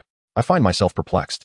Do you possess an understanding? Severus Snape felt a weariness settle within him, reluctant to continue discussing Hermione, and inquired about another matter. Are you aware that Harry speaks Parseltongue? Dumbledore abruptly lifted his gaze, a spark igniting within his eyes. In that fleeting moment, Snape perceived that the elderly man before him was no longer the affable headmaster of Hogwarts, but rather the return of the greatest wizard of the century. The aura of authority he exuded eclipsed even that of the individual in question. I see, he acknowledged. In an instant, Dumbledore reverted to his previous demeanor, as if everything that had just transpired were but a figment of imagination. To be startled twice within a single day would leave even a steadfast soul like Snape feeling somewhat stifled. Observing Dumbledore's impenetrable demeanor, Snape ultimately resigned himself to departing from the headmaster's office. He understood that Dumbledore had made up his mind. Further discourse would prove futile. The desolate corridor echoed with muted sounds. Snape, his expression dark, strode forward with purpose. Suddenly, he froze. A familiar figure emerged ahead. A pale yellow gown, voluminous hair, no. It was the Gryffindor robe, cascading red locks. It was the one he yearned for day and night, yet could never reach. Snape's heart raced, blood surged to his head, leaving him momentarily dizzy. Could it be? An absurd thought flickered through his mind, yet he quickly dismissed it with self-mockery. How could that possibly be? Surely, he was simply so consumed by longing that he had conjured an illusion. As Snape approached, Lily's visage grew clearer. Those enchanting eyes, wait. The glimmer within them was not the warmth of memory, but rather panic? Snape jolted back to reality, while the eyes bore an uncanny resemblance to Lily's. This was not her. The figure before him was Harry. Dressed in a gown, adorned with a wig, Harry stood there. Snape's mind went blank. He stood there in stunned silence. Harry, equally taken aback, had not anticipated encountering the very person he wished to avoid most. Dressed as a woman? The words Hermione had whispered in his ear not long ago echoed in his mind. At the time, he had deemed it absurd, giving it little thought. Yet somehow, Perhaps the incident with Parseltongue had muddled his mind, and upon returning, he had inexplicably gone through with it. Now, having been caught by none other than the loathed Snape, he wished he could simply vanish. Despair washed over him. Hermione has betrayed me, he thought, lowering his gaze, cold sweat soaking his back. The air seemed to freeze. Time passed, second by second. Silence. A deafening silence. At last, Snape broke the stillness. His voice was hoarse and deep, laced with a barely perceptible tremor. Potter, what on earth are you doing? Harry lifted his head, casting a swift glance at Snape before quickly averting his eyes. It's Hermione, he stammered. She uttered a phrase that lingered in the air, leaving him bewildered. He was at a loss for words, even unsure of his own actions. Subconsciously tugging at the hem of his skirt, attempting to conceal the legs clad in thigh-high stockings. Harry stammered. Should he confess to Snape that he merely wished to experience the sensation of being a girl? Or should he admit that he found it amusing? Regardless of the rationale, it seemed utterly foolish. Snape fell into silence once more, his expression a tapestry of shock, confusion, and anger, yet predominantly marred by an ineffable sense of loss. He bore into Harry with an intensity that suggested he sought answers within those eyes reminiscent of Lily's. Harry felt an unsettling chill beneath that gaze, which had shifted from its customary icy sharpness to an indescribable warmth. Change back, Snape finally spoke, his tone deliberate, each word seeming to squeeze through clenched teeth. The unfamiliar look in his eyes left Harry disoriented. Could it be that Hermione's method truly bore fruit? Harry dared not utter another word, lowering his gaze and swiftly retreating towards the dormitory. Yet, why had he noticed a faint redness around Snape's eyes moments before? Snape stood rooted in place, unable to face Harry, fearing the tears that threatened to spill before him. After a considerable period, his tumultuous emotions began to settle. He pondered, and suddenly found merit in Dumbledore's earlier remarks. It was merely a display of dark magic. Perhaps Harry truly deserved a friend like Hermione, after all. Meanwhile, Hermione, oblivious to the shadows of three individuals that had begun to envelop her, was engaged in a conversation over the phone. As adults, they must learn to resist temptation. She mused. Let us cut to the chase. What is it this time? She inquired directly. The prospect of enticing the hapless individual with benefits suggested there was trouble at hand. Ahem Fury seemed to choke slightly, responding with resignation. Miss Witch, it appears that in a small town in New Mexico, some peculiar occurrences have arisen, and it may require your attention. Mysterious events? Hermione's interest piqued. Wait, New Mexico? She immediately contemplated a certain possibility. Surely, a hammer had not fallen? Calculating the timeline, it appeared that a certain clumsy giant should soon be receiving a hefty blow from his father, followed by a similar fate from his brother. A grand family drama was on the verge of unfolding. Perhaps it was an opportunity to gain some advantage? I understand. Hermione's lips curled into a slight smile. Send me the address. On the other end of the line, Fury noticeably breathed a sigh of relief. Splendid, Miss Sorceress. Agent Coulson has already arrived with his team, and I shall ensure that he fully cooperates with you. Please remember to send the report and identification materials to Stark Tower. Coulson spoke into his phone. Yes, Director Fury. I understand. I will arrange for a plane immediately to fetch Miss Sorceress. A rustling sound emerged from behind him. Hermione stepped forth from the portal. Coulson turned, and the words he was about to utter were swallowed back as he beheld Hermione's sudden appearance. It seemed that the situation would not require such cumbersome arrangements after all. The magic of Miss Sorceress transcended mere prowess. It was nothing short of miraculous. Welcome, Miss Sorceress. Coulson regained his composure, striving to uphold the professionalism expected of an agent. He swiftly retrieved the dossier on the anomalous events from his briefcase and handed it to Hermione. This encompasses all the current information regarding the anomalies. Hermione accepted the documents and perused them with great speed. Upon encountering the familiar hammer in the photograph, a smile crept across her face. Indeed, it is you. Meow meow hammer. She murmured, Mjolnir. Coulson and Fury were momentarily taken aback. Mjolnir? That name rings a bell, Coulson mused, scratching his non-existent hair. Hermione looked at them, astonished. Haven't you heard of Norse mythology? Only vaguely, Fury replied. Those tales must mention Thor and his hammer. Fury's single eye widened as a realization dawned upon him. Are you suggesting? Hermione nodded, pointing at the hammer in the photograph. This is Mjolnir, the legendary hammer of the god of thunder. Chapter 89. The confrontation of magic and divinity. The expressions of Fury and Coulson froze in disbelief. Thor, the one from Norse mythology? Coulson's voice trembled slightly. He felt as though his worldview was crumbling. Observing their naive astonishment, Hermione scoffed. These so-called deities are merely more advanced extraterrestrials. Their technology and power far surpass yours, which is why they are revered as gods. The two men regained a semblance of clarity. More importantly, I am concerned about why Thor's weapon has manifested on Earth. Hermione closed the dossier, her eyes gleaming with excitement. After listening to the instructions from the other end of the line, Coulson hung up and turned to Hermione. His tone respectful. Miss Sorceress, from this moment forth, You hold the highest command authority at the temporary base. I shall fully support your actions. Additionally, we recently apprehended an individual who may be connected to Thor's hammer, but he has refused to divulge any information. I hope you can assist in interrogating him." With a playful smile, Hermione responded, "Oh, is that so? Then let us go and meet him." As they embarked in the vehicle, they had scarcely traveled a short distance when a vast chasm suddenly appeared before them. As Hermione disembarked, her gaze immediately fell upon the iconic bald head and spectacles of Sitwell, accompanied by a sycophantic smile. "Shout-E, it's been a while," Hermione casually greeted him. "Miss Witch, you are too kind. How have you been? Have you been resting well? Please, do not hesitate to ask for anything you may need," Sitwell replied, bowing and rubbing his hands together. "Now that you are here, the town feels secure, and we have a steadfast leader." Hermione responded with a knowing smile. "Rest assured, I can discern loyalty from treachery. Even if the Hydra is vanquished in the future, you shall remain unscathed. I assure you of that." She then turned her attention to the large pit nearby. Surrounding it was a temporary base of S.H.I.E.L.D., with numerous armed guards stationed, keeping a watchful eye over the entire chasm. At the bottom of the pit lay an ancient-looking short-handled hammer, quietly resting. The bald man led Hermione into the meteorite crater. "We have attempted various methods, yet we cannot budge it even an inch," Coulson remarked, his tone laced with a sense of helplessness, but more so with a reverence for the unknown. Hermione's gaze fixated on the hammer. Its head was square, adorned with mysterious runes, while the handle was crafted from some unknown material, wrapped in leather, emanating a profound and sacred aura. She extended her hand and grasped the handle, applying a slight force. It remained immovable. As anticipated, Hermione understood that this was Odin's divine power at work. Only one deemed worthy by Mjolnir could lift it. Suddenly, a faint tremor coursed through her spellbook in her mind, causing its pages to flutter until they settled on a new entry: Rune Runes. Rune Runes. Aesir magic that can bestow various effects on objects through language. The effects vary according to the wielder's strength. A description materialized on the spellbook.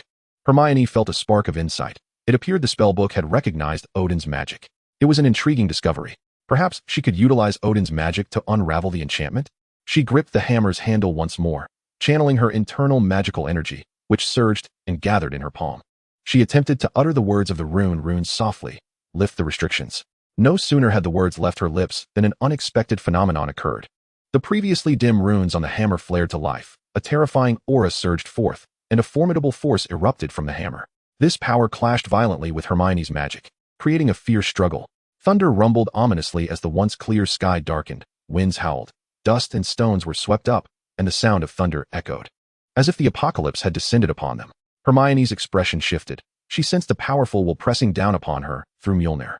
This will was ancient, authoritative, and utterly inescapable. She instinctively released her grip. Almost simultaneously, the dark clouds dispersed, the wind subsided, the thunder faded, and the sky returned to its serene clarity. The surrounding agents of S.H.I.E.L.D. stood in stunned silence, utterly bewildered by the unfolding events, their instincts driving a profound sense of dread within them, causing many to tremble. Indeed, Odin, that cunning old deity, had a contingency plan. Even in his slumber, he remained vigilant. Hermione wore an expression of discontent. Coulson's gaze was fixed upon Mjolnir. He had just witnessed the runes upon the hammer glow with an unprecedented brilliance. He glanced at Hermione, his tone laced with skepticism. "This hammer possesses magical enhancement," Hermione elucidated. "I attempted to dispel the enchantment, which inadvertently triggered its backlash, resulting in the phenomenon we just witnessed." Coulson and Sitwell exchanged glances, each reflecting mutual astonishment. They had already felt the might of Thor's hammer, but the fact that the witch could contend with it raised profound questions. Did this imply that her power was on par with that of the gods? "Witch, are you able to lift it?" Coulson inquired cautiously, his voice tinged with uncertainty. Hermione shook her head. "Odin's magic surpasses my own. I am currently unable to unravel it." Coulson and Sitwell were once again taken aback. Odin, was he truly the legendary Allfather? The very thought was staggering. Simultaneously, they felt an immense relief at having Hermione on their side. Otherwise, they would have remained as lost as headless chickens in the face of this enigmatic hammer. Sitwell regarded Hermione with a gaze filled with reverence. He recalled Alexander Pierce's earlier plan to capture the witch, which had ended disastrously, resulting in the loss of an ear for Pierce, with the wound refusing to heal until he resorted to self-inflicted methods to stem the bleeding. In retrospect, that seemed an exceedingly foolish endeavor. Could Hydra, with its penchant for self-destruction, still afford to exist? Doubt began to take root in Sitwell's mind. As a senior member of Hydra, he was well aware of many self-destructive actions taken by the organization. In his view, the landscape had shifted, yet those in power remained oblivious. They were now dabbling in superpowers and magic, while Pierce clung to his outdated belief in firearms. Take the Insight Project, for instance. Did they truly consider Hulk a viable target? Could they honestly believe that a single shot wouldn't result in the destruction of their airborne carrier by an enraged Hulk? Not to mention the Witch. He had never been particularly loyal. His initial involvement was merely a misstep, but his adeptness had quickly elevated him to a higher rank. Now, betraying Hydra posed no psychological burden for Sitwell. Perhaps it was time to contemplate the future. Aligning himself with the Witch seemed a prudent choice. Chapter 90. First Encounter with the God of Thunder. Take me to meet the individual you apprehended, Hermione stated nonchalantly, arms crossed. Very well, Coulson replied, turning to gesture for her to proceed. Sitwell hurried forward, eager to lead the way. 3 individuals entered the confines of the base, traversing several corridors until they arrived at the entrance of a heavily guarded interrogation room. Through the one-way glass, Hermione observed a robust man within.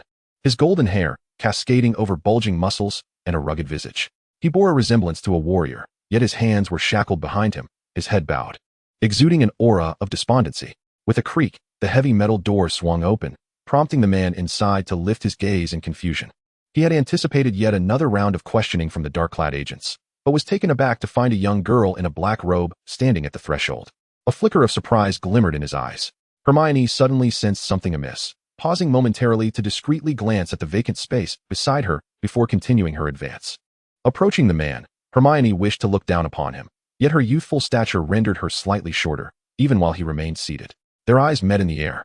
Thor Odinson, Hermione declared suddenly. Thor's pupils contracted sharply. How do you know my name? His tone was deep, his voice gravelly. Hermione offered no reply, merely waving her wand lightly. With a click, the handcuffs fell open. Thor flexed his wrists, astonishment evident in his gaze as he regarded Hermione. There are still sorcerers in Midgard? To him, it was unfathomable that such an advanced profession could exist in such a primitive realm as Earth. Sorceress, Hermione corrected, raising an eyebrow. Is there a difference? Thor inquired, somewhat bewildered. Indeed, there is a significant difference, Hermione replied coolly. You shall learn more in due time. She paused before continuing. Moreover, the depths of Earth are far greater than you perceive. If you wish to uncover more, perhaps you should inquire with your father, Odin. Sensing Hermione's lack of reverence towards Odin, Thor furrowed his brow. He seemed poised to retort, yet the words faltered on his lips, and he instead lowered his gaze to his empty hands, his expression dimming. You are right, but that is now impossible. Upon mentioning Odin, Thor appeared to activate a melancholic switch within himself. I once believed myself invincible, able to act as I pleased, yet now I am nothing, unable even to lift my own hammer. Are you also seeking the Moonlight Spear? Hermione asked knowingly. From the looks of it, you did not descend willingly but were cast down to earth by the All-Father, stripped of your divine power? Thor nodded, his gaze lost. Due to my arrogance in venturing to Jotunheim, nearly causing a grave error, my father stripped me of my powers and banished me here. Hermione listened attentively. I had assumed that if I exhibited good behavior, I would regain his favor, reclaim Mjolnir, and return to Asgard. But now, it is all too late. My father is dead. At this revelation, Thor's eyes glistened with unshed tears, his voice trembling. What? Hermione feigned shock, her eyes widening. Odin is dead? How is that possible? With a bitter smile, Thor's voice was laden with anguish and resignation. It is all my fault. Had it not been for me, my father would not. He recounted the dreadful tidings that Loki had shared with him. Hermione, well aware that Loki was deceiving him, knew Odin was merely resting peacefully at home, yet she chose not to expose the falsehood. Meanwhile, Coulson stood nearby, listening to the conversation between the two formidable figures, feeling a sense of unease and restlessness.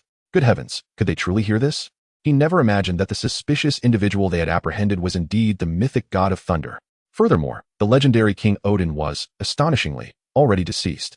Both men were grappling with a profound upheaval of their worldviews, discreetly wiping the cold sweat from their brows, yearning for a refreshing soda to calm their nerves. The magnitude of this revelation surpassed their capacity to comprehend, leaving them in a state of utter bewilderment. Report to the officer. At that moment, an agent hurriedly burst into the interrogation room, interrupting the discourse. A few individuals were outside, claiming to be colleagues of this person. The agent gestured towards Thor, his expression peculiar. Coulson and the bald man exchanged bewildered glances. Colleagues? Could the god of thunder truly have colleagues on Earth? Only Hermione suddenly grasped the implication and stifled a chuckle. Let them in, she instructed. Moments later, several individuals entered the interrogation room. Leading them was a tall young woman, followed by a bespectacled girl who curiously surveyed her surroundings while clutching a laptop. Bringing up the rear was a middle-aged man with slightly graying hair, appearing somewhat anxious. Hermione instantly recognized the three. They were indeed the friends Thor had made during his time on Earth. Hello, I am Jane Foster, Jane addressed Coulson first, gesturing to the others. This is my colleague, Daisy, and Dr. Selvig. Her gaze then fell upon Thor. As for him, he is also our colleague, Dr. Donald Blake. He merely lost control of his emotions after you seized his research materials, which led to his intrusion into the camp. I apologize for his actions and hope you might exercise leniency. She added, oh, and we are willing to post bail and compensate for any damages he may have caused. Jane's voice trailed off, clearly sensing that her reasoning was somewhat contrived, given that Thor's demeanor and appearance did not resemble that of an ordinary researcher at all. Daisy and Dr. Selvig anxiously regarded Coulson, evidently lacking confidence in this explanation. An eerie silence enveloped the room. Coulson, Sitwell, and Hermione exchanged strange glances, while Thor buried his face in his hands, unable to bear the sight. Observing this, Jane and her companions appeared bewildered, utterly unaware of what had transpired. Had they said something amiss? Why were these individuals regarding them with such expressions? Clearing her throat, Coulson cleared his throat, ready to expose her fabrications. When Hermione suddenly gestured discreetly, taken aback, Coulson instantly grasped her intent and remarked, since this is a misunderstanding, let them go. He waved his hand, signaling the agents to open the interrogation room door. Jen was momentarily stunned. This was entirely unexpected. She had assumed that Coulson was the leader here, but upon noticing Hermione's gaze, she realized that the true authority lay with the young girl before her. Thor's affirmation of her thoughts only solidified her realization. Thank you, he murmured to Hermione. After they departed, Coulson looked at Hermione with confusion. Miss Wizard, what are you implying? It was one thing not to know your identity before, but now that you do you still wish to imprison the heir to the Asgardian throne? Hermione retorted. Chapter 91. The Close Combat Sorcerer Loki. Asgard, is it truly powerful? Coulson inquired cautiously. It's all right, Hermione shrugged, her tone indifferent. It used to be strong, but now, the real troubles lie with Odin and Hela. However, the most troublesome aspect remains the Bifrost. The Bifrost? What is that? Coulson asked, puzzled. A planet-destroying weapon, Hermione replied coolly. Among the 9 realms, only Asgard possesses such a device. A planet-destroying weapon. Coulson's pupils dilated sharply, his heart sinking. He hurriedly picked up the communicator, dialing Fury's number. Director, we have an emergency. Coulson, calm down. The voice of the director crackled through the device. What has happened? Coulson took a moment to compose himself before detailing all that had transpired. After a brief silence, Fury responded, Miss Wizard, what is your perspective? His voice bore a hint of fatigue, clearly indicating that the information he had just received had weighed heavily on him as the director of S.H.I.L.D. How much do you know about the 9 realms? Hermione countered. The communicator fell silent for a few seconds before Fury's deep voice replied, nothing at all. Then allow me to provide you with a brief overview. Hermione began. The 9 realms are 9 distinct worlds interconnected by the World Tree. They are Asgard, Vanaheim, Alfheim, Svartalfheim, Jotunheim, Nidavellir, Muspelheim, the Helheim, and Midgard. With each name she uttered, Fury's brow furrowed deeper. Among them, Asgard is where Thor hails from, colloquially known as the realm of the gods, currently nominally ruling over the entire 9 realms. Midgard is our Earth, located at the center of the World Tree, also referred to as the Midway. Hermione paused briefly before continuing. As for the other realms, each possesses its unique characteristics, which would take some time to elucidate. Fury inhaled deeply. He was aware of the existence of Kree, Skrull, and other extraterrestrial races, but this concept of the 9 realms was entirely new to him. So, what you imply is that we have become entangled in the internal upheaval of Asgard, and the other party is merely a nominal sovereign of Earth. Merely a nominal sovereign. She replied, for years, it has thrived solely under Odin's dominion, now on the brink of obsolescence. Have you not noticed that even the frost giants from Jotunheim no longer heed his authority? Hermione shrugged. But fret not, matters of Asgard are for them to resolve. It does not concern us. Let them thrash about as they wish. Thor is but a fallen prince, stripped of his powers, incapable of stirring any significant turmoil. Fury remained silent for a moment, seemingly weighing the pros and cons. If, and I emphasize if, Asgard genuinely intends to bring harm to Earth, what shall we do? He inquired, his tone laden with gravity. You truly are committed to your role, Hermione remarked, arching an eyebrow. Rest assured, the foundation of Earth is far more profound than you might imagine. Even if Odin were alive, he would scarcely dare to act against Earth. You have no inkling of the myriad of formidable beings concealed within. Hermione's declaration was resolute. Are you not one of them? Fury pondered silently. Having witnessed the might of Mjolnir and Thor, and with the present calm after the storm, Hermione had no desire to linger further. After exchanging a few words with the bald-headed individual, she departed. Sir, have we attracted significant trouble? Coulson queried after Hermione's exit. Fury slowly responded, Coulson, do you believe the sorceress's words? Indeed, Coulson replied without hesitation. The wondrous spell she had demonstrated, coupled with her enigmatic background, left him with no grounds for skepticism. Then let us act accordingly, Fury stated with a hint of resolve.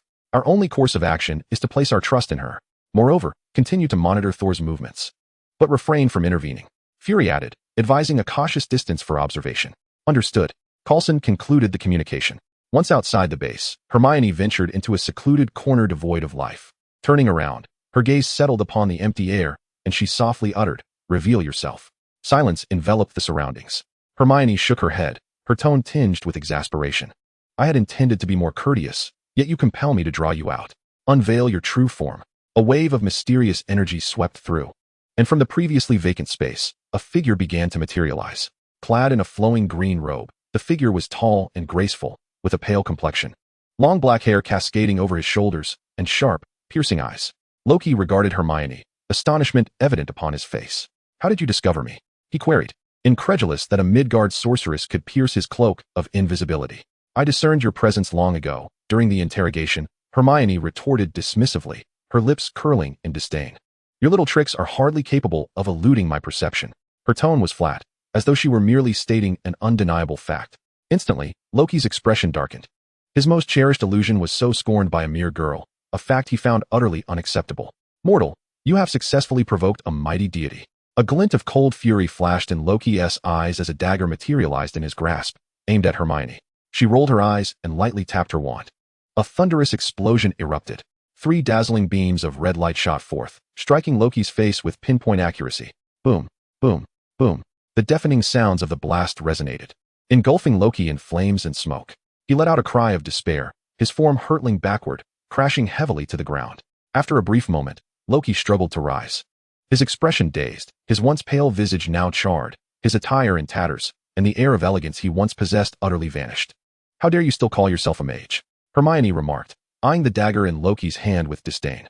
The trio of explosions had left Loki's head spinning. Though his constitution was robust, being of the frost giant lineage, he had withstood Hulk's relentless assaults and remained lively. While not fatal, the pain was quite considerable. Ouch! Seeing Hermione raise her wand again, he hastily raised his hand in surrender. "Stop, stop, stop!" After the beating, Loki recognized that the girl before him was not to be trifled with, his gaze suddenly much clearer. A certain misty figure, Wei Junjia, came to mind. Had he truly not kept up with Earth for all these years? Were the sorcerers of today so formidable? Loki found it hard to believe. The sorcerers of Midgard are far more intriguing than I had imagined. Loki feigned calm, though his demeanor was markedly diminished from before. The god of mischief, ever adaptable. "So, what business do you have with me?" Hermione inquired directly. Loki's eyes darted, and he suddenly wore a smile. "What if we were to collaborate? You are a powerful being, worthy of such an alliance. Assist me in ruling Asgard, and once the deed is done, I shall help you govern Earth. Together, the entirety of the 9 realms would be ours to command." His tone dripped with temptation, as if he could already envision the throne of dominion. "A few trifles, you say? Drunk on delusion?" Hermione regarded Loki, unable to suppress her laughter. "Ha ha." She laughed until she nearly doubled over, as if she had heard the most absurd of jokes. Chapter 92, The Arrival of the Destroyer. Loki's expression darkened in an instant. "What are you laughing at?" he said coldly, a note of anger lacing his voice. Hermione stifled her laughter, her gaze towards Loki laced with mockery. "I laugh at your ignorance. You are but a frog in a well, oblivious to the vastness above." Hermione said, "Do you know how many powerful beings reside on Earth? Not even Odin would dare claim dominion over it, let alone you." Just as Loki was about to retort, he noticed Hermione gazing upward. She opened her mouth to speak, yet no sound emerged. However, Loki perceptibly deciphered her unspoken words from her lips. "Heimdall." Loki was momentarily taken aback, but he quickly grasped Hermione's implication and sealed his lips. Hermione waved her wand, unleashing a series of incantations: Guardian of Peace, Protective Aegis, and Soundproofing Charm. The trio of spells intertwined, forming an invisible barrier that enveloped them both. "Now, we can engage in a proper conversation," Hermione stated, her tone serene as she regarded Loki. "It seems your knowledge of Asgard far exceeds my expectations," Loki remarked with keen interest. "In that case, our collaboration is all the more imperative." "Collaboration is not without its challenges," Hermione replied, arms crossed. "Why should I assist you?" "Because we share a common adversary, Thor and Odin." Loki's gaze hardened. "He has usurped the throne that rightfully belongs to me. And you, a formidable sorceress, find yourself confined to this primitive planet. Do you not feel stifled?" He attempted to sow discord. Hermione remained noncommittal. "I can aid you in acquiring greater power, the status you deserve, and even immortality." Loki baited her, his tone laced with seduction. "If you help me ascend to the throne, All of this will be yours. Really? You possess these things yourself, yet you paint me grand visions? Hermione rolled her eyes. After a brief silence, seemingly contemplating, Hermione finally spoke. I can assist you. A glimmer of triumph flickered in Loki's eyes. However, she swiftly redirected, but I have no interest in Earth. Loki faltered. Then what do you desire?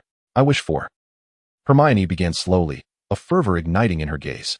Loki's smile gradually faded as he regarded her in disbelief. Days later, Hermione returned to the small town. From a distance, she noticed Thor in the company of Jane Foster, the two sharing laughter in an intimate manner. Hermione approached them. Hello, Thor, she greeted. Thor looked surprised upon seeing her. What brings you here? I came to see you, Hermione smiled, casually inquiring about his recent endeavors. Well, Thor replied cheerfully, draping an arm around Jane's shoulders. I've met Jane. She is a delightful girl. The bluntness of his words caused a faint blush to color Jane's cheeks, revealing her shyness. Observing their affectionate interaction, Hermione felt as though she were inundated with romantic gestures. Jane Foster recognized Hermione, recalling that this young lady had appeared alongside H.I.E.L.D. And who might this be? She asked Thor. This is my friend, Hermione. Thor introduced her, embodying the spirit of camaraderie. Although he and Hermione had only met once, anyone who seemed amiable could be considered a friend. Hello, I'm Jane Foster. She extended her hand. Hello. Hermione reciprocated the handshake. I am Hermione Granger, a sorceress. A sorceress? Jane Foster was taken aback. Thor explained. Hermione is the sorceress of your Midgard. She wields magic. Which? Hermione emphasized. Jane gazed at Hermione, her eyes brimming with astonishment and curiosity. So, you truly possess magical abilities? She couldn't help but inquire. Over the days they had spent together, Jane had gradually come to believe Thor's words, though she had yet to witness it firsthand. With the emergence of a sorceress friend, she fervently hoped Hermione would unveil some enchanting prowess to prove that she had not fallen for a madman. Hermione smiled, offering no response. She turned to Thor and asked, And what about you? Do you intend to remain on Earth indefinitely? What's wrong with that? Thor retorted, Life here is tranquil, and I quite enjoy it. Besides, I have Jane. He cast a gentle glance at Jane. All right. Enough with the sweetness, Hermione shrugged. If you wish to live as a mortal for the rest of your days, there is indeed nothing wrong with it. Just fear that others may not grant you that opportunity. Thor was taken aback, about to inquire the meaning behind her words when suddenly, a colossal beam of light pierced the sky. The pillar descended from above, landing in a clearing outside the small town. With a thunderous roar, the ground trembled, dust billowing into the air. A rainbow bridge, Thor exclaimed, astonished by the familiar light. As the brilliance faded, 4 figures emerged from the beam. At the forefront stood a striking woman, wielding a long sword, her gaze sharp. Following her were 3 companions, all clad in armor and brandishing weapons. Sif and Vandal, you all. Thor recognized them instantly. They were his comrades from Asgard, the 4 warriors of the Celestial Palace. Thor, Sif exclaimed, her face lighting up with delight. We finally found you. Vostag called out. Thor, come back with us quickly. Asgard needs you. What has happened? Thor furrowed his brow, a sense of foreboding creeping in. Your father is not dead, Sif exclaimed anxiously. He has merely entered Odin's sleep. Loki deceived you. He usurped the throne, and now Asgard has fallen into his hands. Impossible. Thor murmured, shock and confusion filling his eyes. Loki, why would he do this? Now is not the time for such discussions. Vandal urged. We must return swiftly to thwart Loki. What has Loki done? Thor pressed, seeking the truth. Hogun's expression grew grave. He secretly brought frost giants into Asgard, disrupting your ascension, and attempted to, before Hogun could finish, another beam of light, even more radiant than the last, descended from the heavens, landing not far away. With a deafening crash, the earth shook as a massive metallic figure emerged from the light. It stood tall and imposing, its entire form enveloped in gleaming silver armor, with a visor that flickered ominously with a crimson glow, exuding an overwhelming aura of dread. Chapter 93. The tornado destroys the parking lot. The destroyer. Sif's expression shifted dramatically as she exclaimed in shock. Why would the destroyer appear here? Shouldn't only His Majesty, the All-Father, be able to command it? The king lies in slumber. Who could it possibly be? At this thought, she abruptly fell silent. The answer was painfully evident. Loki had indeed unleashed the destroyer. Vostag, unable to comprehend the situation, questioned Loki's intentions. The destroyer's armored head slowly lifted, its gaze fixated on Thor. Can't you see? He must be afraid of Thor returning to claim the throne, hence sending the destroyer to eliminate him. Sif roared. For Asgard. The 4 warriors of the palace exchanged glances, their resolve unyielding as they surged forward to engage the destroyer in fierce combat. However, their assaults felt akin to mere tickles to the destroyer. With each mighty swing of its colossal arms, the destroyer unleashed cataclysmic force, and every time its visor opened, It released searing columns of fire that laid waste to everything in its vicinity. The 4 warriors of the palace found themselves retreating under the overwhelming power of the foe. Thor watched helplessly as his friends were subdued by the destroyer, a glimmer of determination igniting within his eyes. He understood, in that fleeting moment, the true meaning of Odin's wisdom. Jane, take care of yourself. Thor's gaze softened. He approached the destroyer with resolute steps, his eyes unwavering. Loki, I know you are watching. Thor shouted defiantly, directing the confrontation toward himself. Do not harm my friends. If you seek my life, then come and take it. I implore you to spare the others. He spread his arms wide, fearlessly confronting the destroyer. Thor! Jane cried out in anguish. She yearned to halt Thor's reckless advance, but felt utterly powerless. Hermione, I beg you, save him. Jane turned to Hermione, as though grasping a lifeline. Her eyes filled with fervent hope. Hermione regarded Thor with a serene demeanor. The time is not yet ripe, she stated softly. Loki seemed stirred by Thor's declaration. And at last, the destroyer ceased its assault, the 2 locking eyes across the vastness of space. After a prolonged silence, the destroyer turned away. A collective sigh of relief escaped the crowd. Suddenly, the destroyer pivoted and delivered a tremendous blow, sending Thor hurtling through the air. He crashed heavily to the ground, blood spilling from his lips, grievously wounded. Thor! Jane could no longer contain herself, rushing forward to embrace Thor, tears streaming down her face. Just then, Mjolnir, which had lain quietly in the crater, began to tremble. It soared into the sky, transforming into a streak of light that flew toward Thor, landing firmly in his grasp. Countless dazzling bolts of lightning erupted from the hammer. Thor slowly opened his eyes, witnessing his wounds mend at a visibly rapid pace. He rose to his feet, gripping the hammer's handle tightly, as his battle armor materialized from the void, enveloping him piece by piece. With a mere thought, he transformed. Thunder crackled and the wind howled. In that moment, the god of thunder had returned. Hermione, witnessing this spectacle, could not suppress her inner thoughts. Indeed, he is still the favored son. That old trickster Odin merely wished for Thor to gain some experience on Earth, to mature a little, never intending to change his heir. Whether it was Thor's courageous self-sacrifice that reinstated his worthiness to wield the hammer or his near-death encounter, there was a singular condition that could restore his power. Yet, a glimmer of coldness flashed in Hermione's eyes. Odin, your schemes may be well-crafted, but Earth is not some public restroom you can enter and exit at will. Jane's eyes widened in astonishment, her heart racing with shock. Thor, radiating with lightning and surrounded by a tempest, resembled a deity descending upon the earth. She had never witnessed such a breathtaking sight, her initial fear and apprehension gradually replaced by a surge of inexplicable excitement. Daisy and Dr. Selvig were equally stunned. Their mouths agape, rendered speechless. What on earth was happening? Coulson, alerted by the commotion, hurriedly approached with several agents, his gaze fixed in disbelief upon the transformed Thor. The destroyer armor, sent by Loki, was relentlessly pursuing Thor, and in a moment of desperation, he activated his father's divine prowess, reclaiming the power of the thunder god. The ultimate confrontation between opposing forces was imminent, the climax of the narrative approaching swiftly. Hermione succinctly summarized the scene. Coulson muttered, perplexed. Is this some sort of action movie trope? He turned to Hermione, inquiring, the destroyer armor? What is that? A magical weapon, Hermione explained succinctly, crafted personally by Odin. Possessing immense destructive power. Think of it as a version of Tony's Iron Man suit. Coulson grasped the concept immediately. Suddenly, the destroyer armor unleashed a searing column of fire, hurtling toward Jane and the others. Watch out! Thor exclaimed in alarm, desperate to assist, yet time was no longer on his side. In the nick of time, Hermione waved her wand. An extraordinary scene unfolded before them. An invisible barrier emerged, shielding Jane Foster and the others from the inferno. The fire collided with the barrier. Akin to a dragon siphoning water, rapidly absorbed. Without hesitation, Hermione pointed her wand at the destroyer armor. Flame reversal. A thicker column of fire erupted from the tip of her wand, roaring towards the destroyer armor and engulfing it. However, when the flames dissipated, the armor remained unscathed, seemingly impervious to fire. Stay back, Hermione instructed Coulson and the others. Then, with a flicker of apparition, she materialized beside Thor. Looking into Hermione's eyes, Thor was filled with gratitude. Thank you, Hermione, you saved Jane. Let us set that aside for now, Hermione interjected. We must first deal with the trouble at hand. She raised her wand, aiming it at the destroyer armor. Shatter to pieces. Shatter to pieces. Shatter to pieces. 3 dazzling beams of white light erupted from the tip of her wand, striking the destroyer armor with a resounding boom. The surface of the armor cracked extensively, with numerous metallic shards cascading down. Yet, the damage was not severe, and the broken areas began to mend at a visibly rapid pace.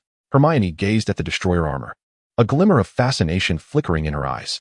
What splendid magical material this is! She could not help but exclaim.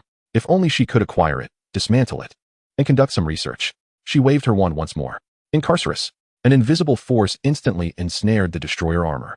The body of the destroyer stiffened abruptly, suspended in midair by an unseen power, rising ever higher. It struggled fiercely but found itself unable to break free from the binding. Now Thor. Hermione called out to Thor, having decided to maintain control and allow him the opportunity to strike. After all, this entity was not a living being. She lacked the means for a decisive blow and preferred not to wear it down gradually, leaving it to the mighty MJ. Seeing the opportunity, Thor wasted no time and soared into the sky, raising MJ to summon thunder. The heavens roared, dark clouds gathering ominously. Lightning danced within the clouds, resembling silver serpents. The hammer swung like a helicopter, with Thor's figure suspended in the air. The wind howled, coalescing around Thor to form a colossal tornado, swirling with electric fury.